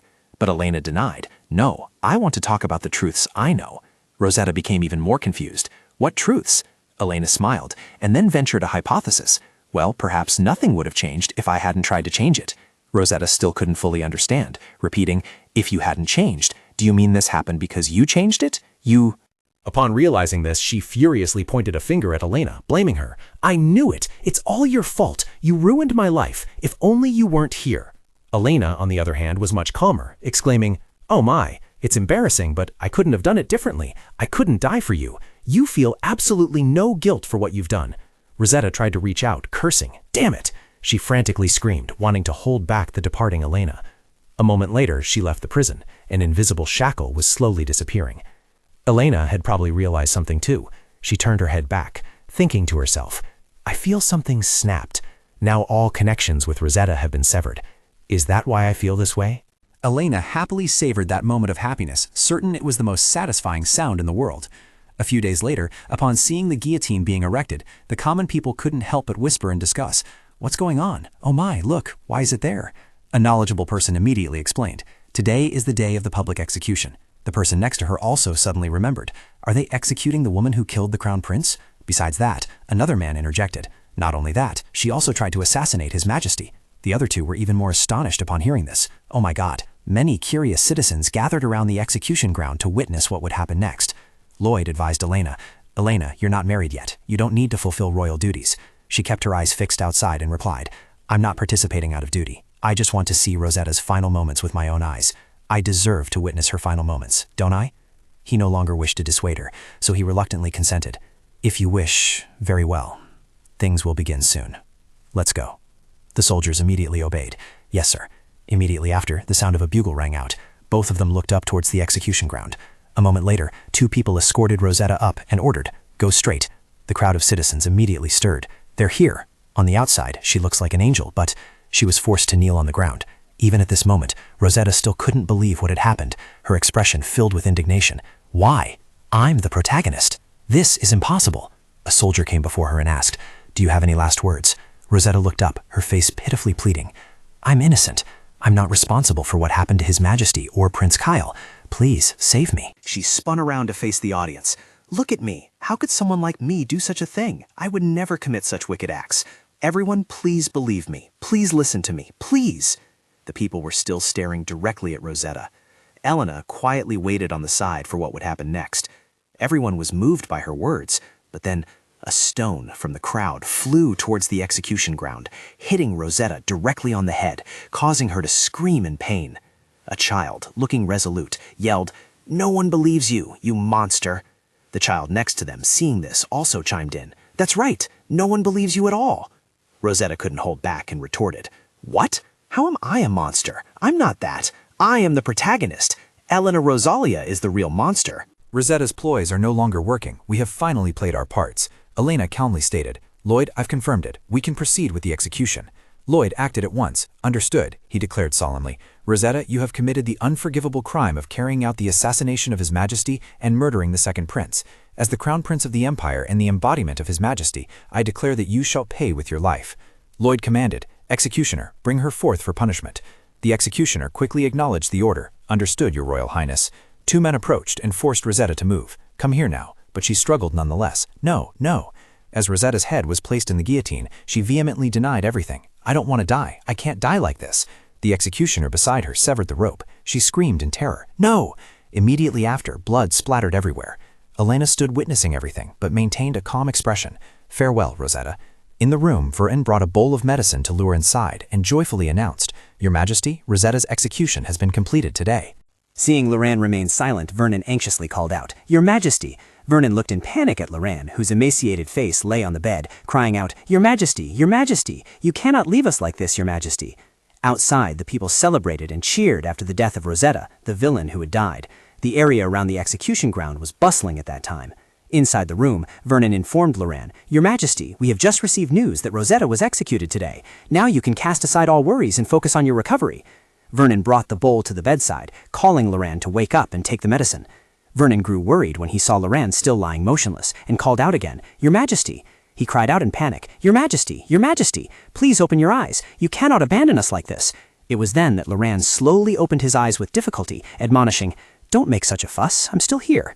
Seeing Loran awake, Vernon quickly called out, "Your Majesty, you just gave me quite a scare." He relaxed, letting out a sigh of relief. Loran whispered, "Vernon." Vernon immediately replied, "Yes, I'm here."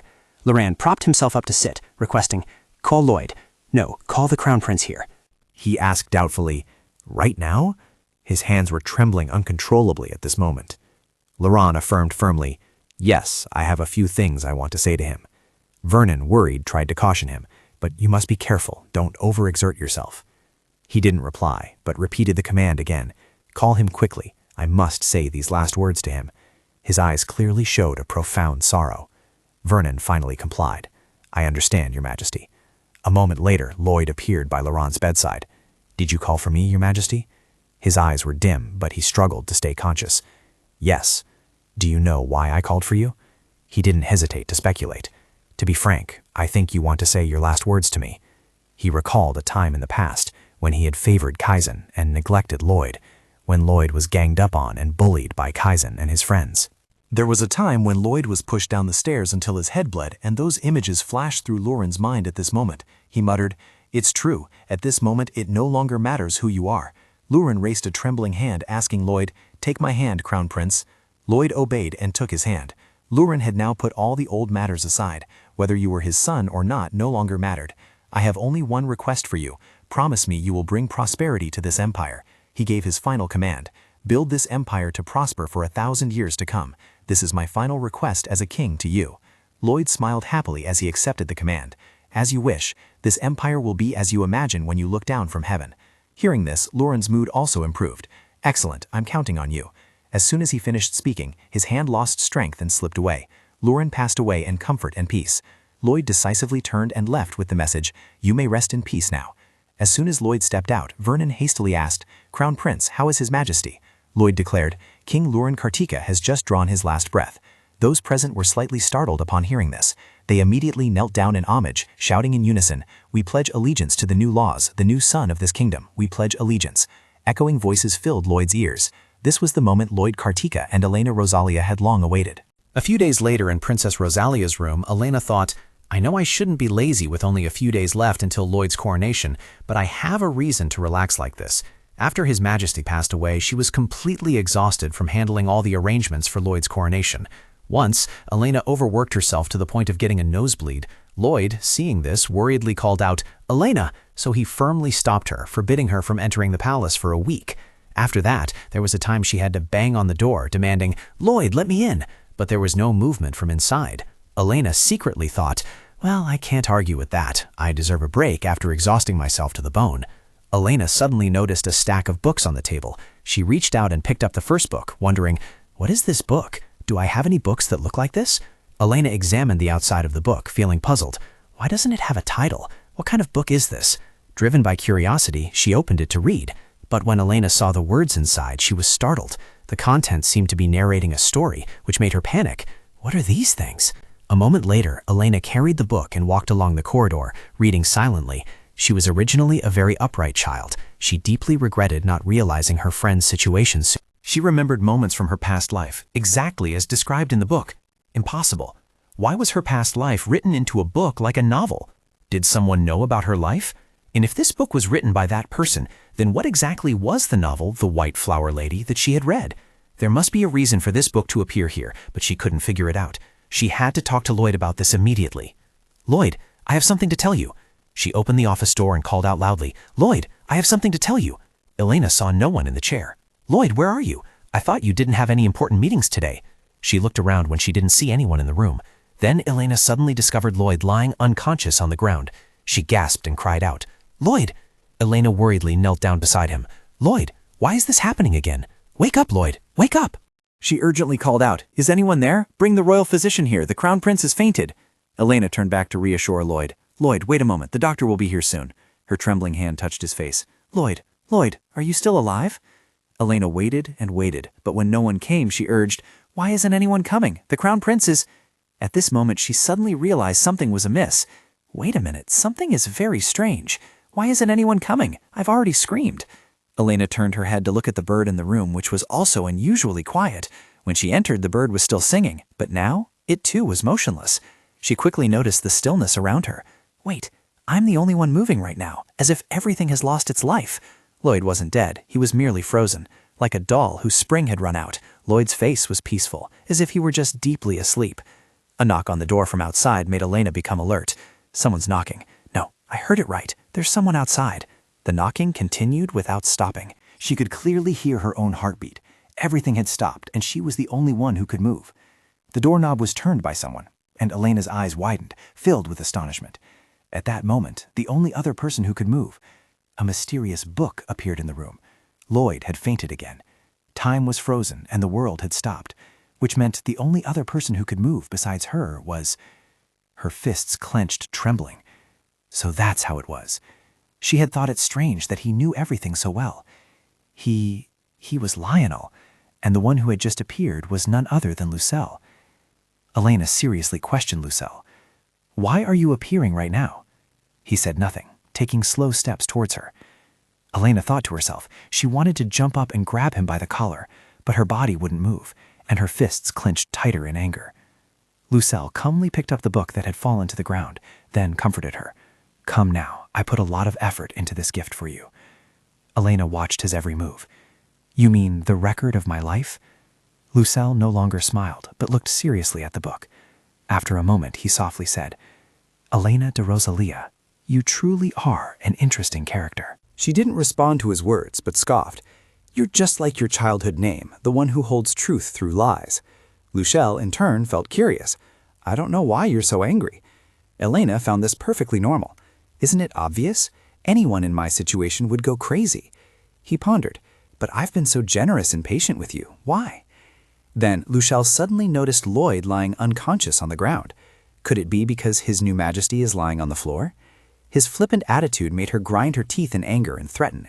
"You'll regret it if you dare touch Lloyd." He still smiled conciliatorily. "I understand why you don't trust and resent me, but I'm on your side." Elena understood even less after hearing this. "What the hell are you talking about?" Lucelle explained. "I froze time to protect his life for you." She suddenly understood then. So everything freezing at just the right moment was to prevent Lloyd from taking his last breath. Elena's attitude softened a bit, and she inquired, "What do you want?" He said as if it were obvious, "I just told you. I care about you, so your business is my business." Elena, who didn't believe him at all, immediately retorted, "Don't be ridiculous. No one treats someone they care about like this." Lucelle raised his hand to use magic. "You can't judge me solely from your perspective. Come here. I bet you have a lot of questions. Let's sit down and talk." He invited Elena to sit on the chair that had just materialized. She didn't hesitate to comply, but earnestly requested that he not say anything more than the truth. Lucelle also happily accepted the proposal. "Don't worry, that's what I'm here for." He glanced at the book Elena had just brought. Although she would probably be more curious about Lloyd, he wanted to talk about this first. "Aren't you wondering what this is? In short, this is my novel about your daily life." She seemed to have a faint realization. A novel, an observation log. Lucelle made an easy-to-understand analogy, like Lady Bakwa's. He explained more clearly. "You didn't transmigrate into a novel. You transmigrated into a world in another dimension. I made the two of you from two different spatial dimensions meet." Elena gradually understood. So both worlds are real. She recalled the content of her previous conversation with the Duke, and her assumption made after the conversation with the Duke was correct. She clenched her fists, trying to suppress her emotions, and asked further, "All right, let's assume both worlds are real. Then why did you let me read this novel before bringing me here?" Elena's face was filled with indignation as she questioned, "Why? Why did you let me know the ending, that I would die? Why did you put me into this storyline? Explain yourself." Lucelle, still cheerful, admitted, "Yes, I need to give a reason for my actions. The truth is, I detest things following the same old path." She didn't expect such a simple answer and immediately asked again, "What? Explain it more clearly." "I am the creator and the supreme ruler. I have absolute power over every soul in this world. I have existed since the dawn of time, and everything returns to me after their lives end. Everything consistently maintains this order." This made her feel utterly confused. "How does that relate to you messing up my life?" Lucelle affirmed, "It does. Among the souls that return to me, there is one particularly vibrant and beautiful soul." Elena grasped the key word, "Soul?" She wanted to know more details. "What are you talking about in circles? What about that soul?" Then, as Elena suddenly realized, her body began to tremble. "Wait, I am that soul." He did not deny the speculation. "Yes, no matter how many lives you live, you always stand out from the rest. Even after decades, centuries, or millennia, I was curious how long your soul could endure. That's why I began to test you. I placed your soul in dire circumstances. From birth until death, you only faced hardship. After all that, you still maintained your brilliance, which greatly excited me." Upon hearing these words, her face turned pale, and she concluded, "So you tortured me just because you were bored and I could entertain you." Elena pressed, "So, are you happy now?" Lucelle nodded in admission. "Yes." His answer baffled her. "Then why are you still stalking me like a pervert? Why are you telling me everything now?" He explained, "As I said, you hold a special place in my heart. But before Luchel could finish speaking, Elena interrupted him, flatly refuting. No, that's not true. You don't care about any of that. You just want to see this soul corrupted.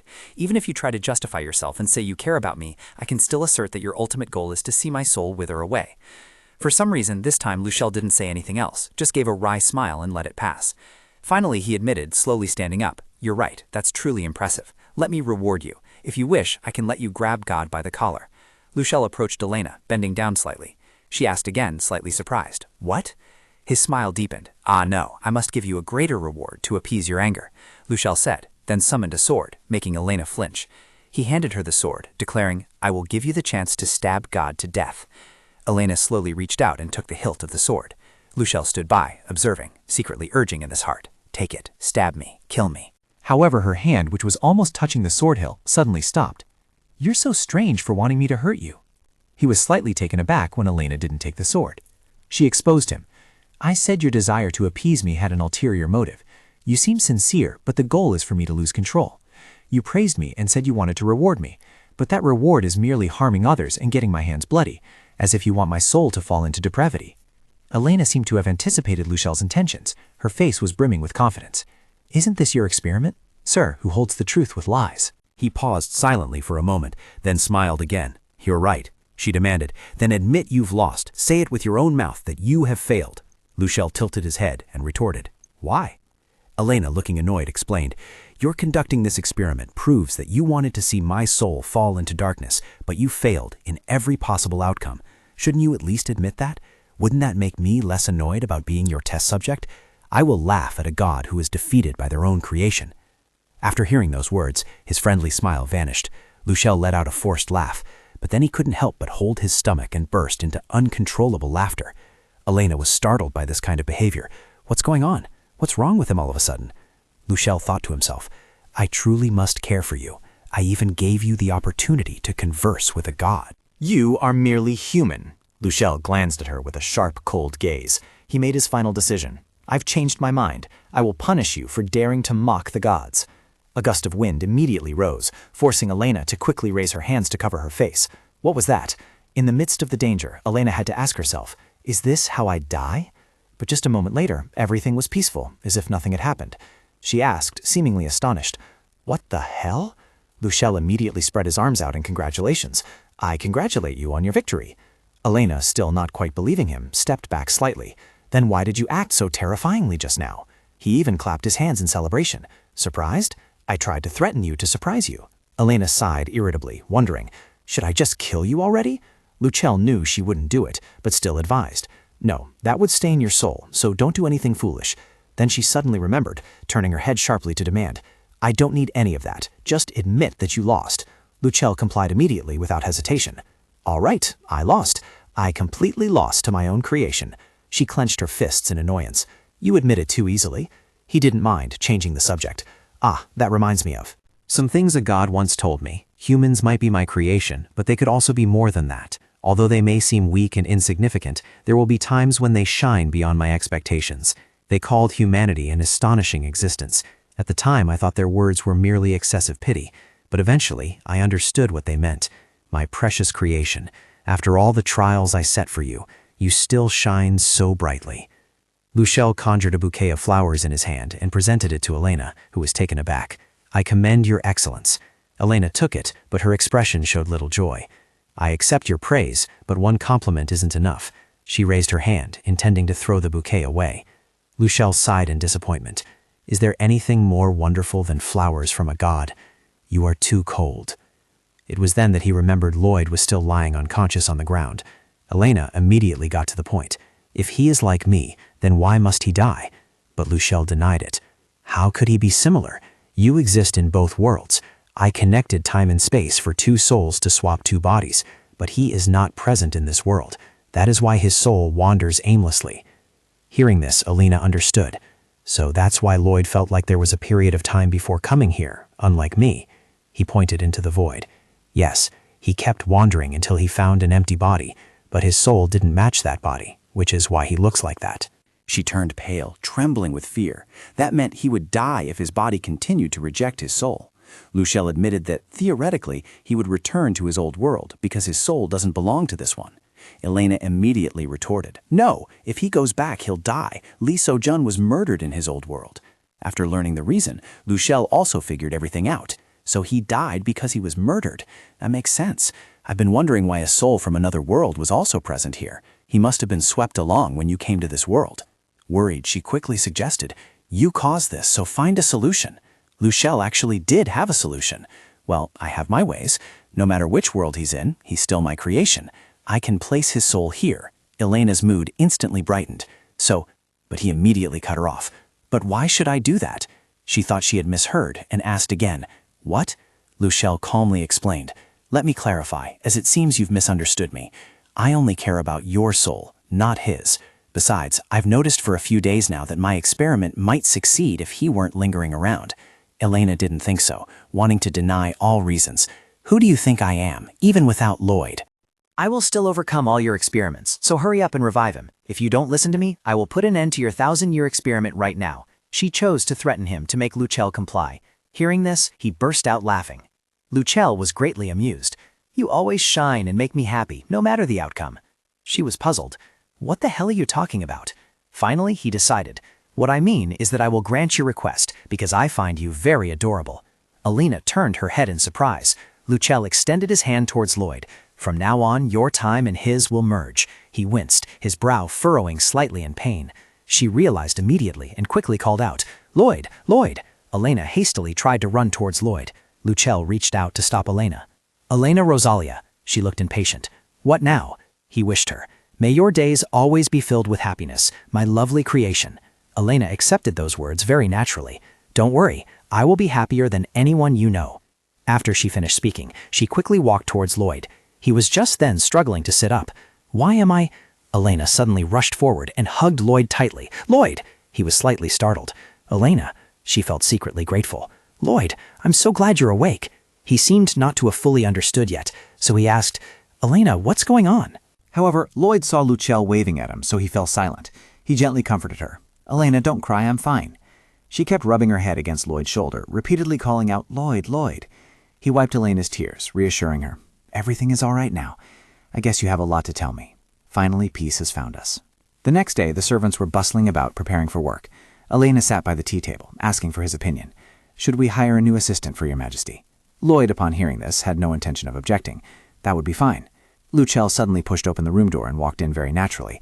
"Why hire a new assistant when you already have me?" This startled her. "Hey, why are you here?" But he simply regarded it as normal. "Is there anything wrong with me coming to work?" Luchel handed the documents to Lloyd respectfully. "Your Majesty, the necessary papers are here. Please take a look." Elena was still grumbling. "I thought you had already given me your blessing." Luchel stated his thoughts. "Yes, I believe all the people will be happy if the two of you are happy." Lloyd handed the documents back to him. "I've looked through them. Proceed as planned." Luchel immediately took them. "Yes, I understand." Elena pointed at the person who had just left and asked Lloyd, "Is that really okay?" He felt there was no problem with it. "I don't care what Luchel's true identity is.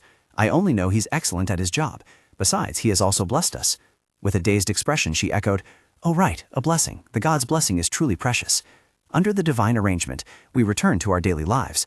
Regarding the people around me, the Duke made an effort not to miss any information about Luchel after hearing what happened to me. Because I was very grateful for his contributions, I directly introduced Luchel to him. Elena introduced Luchel to the Duke, who knew everything about Luchel.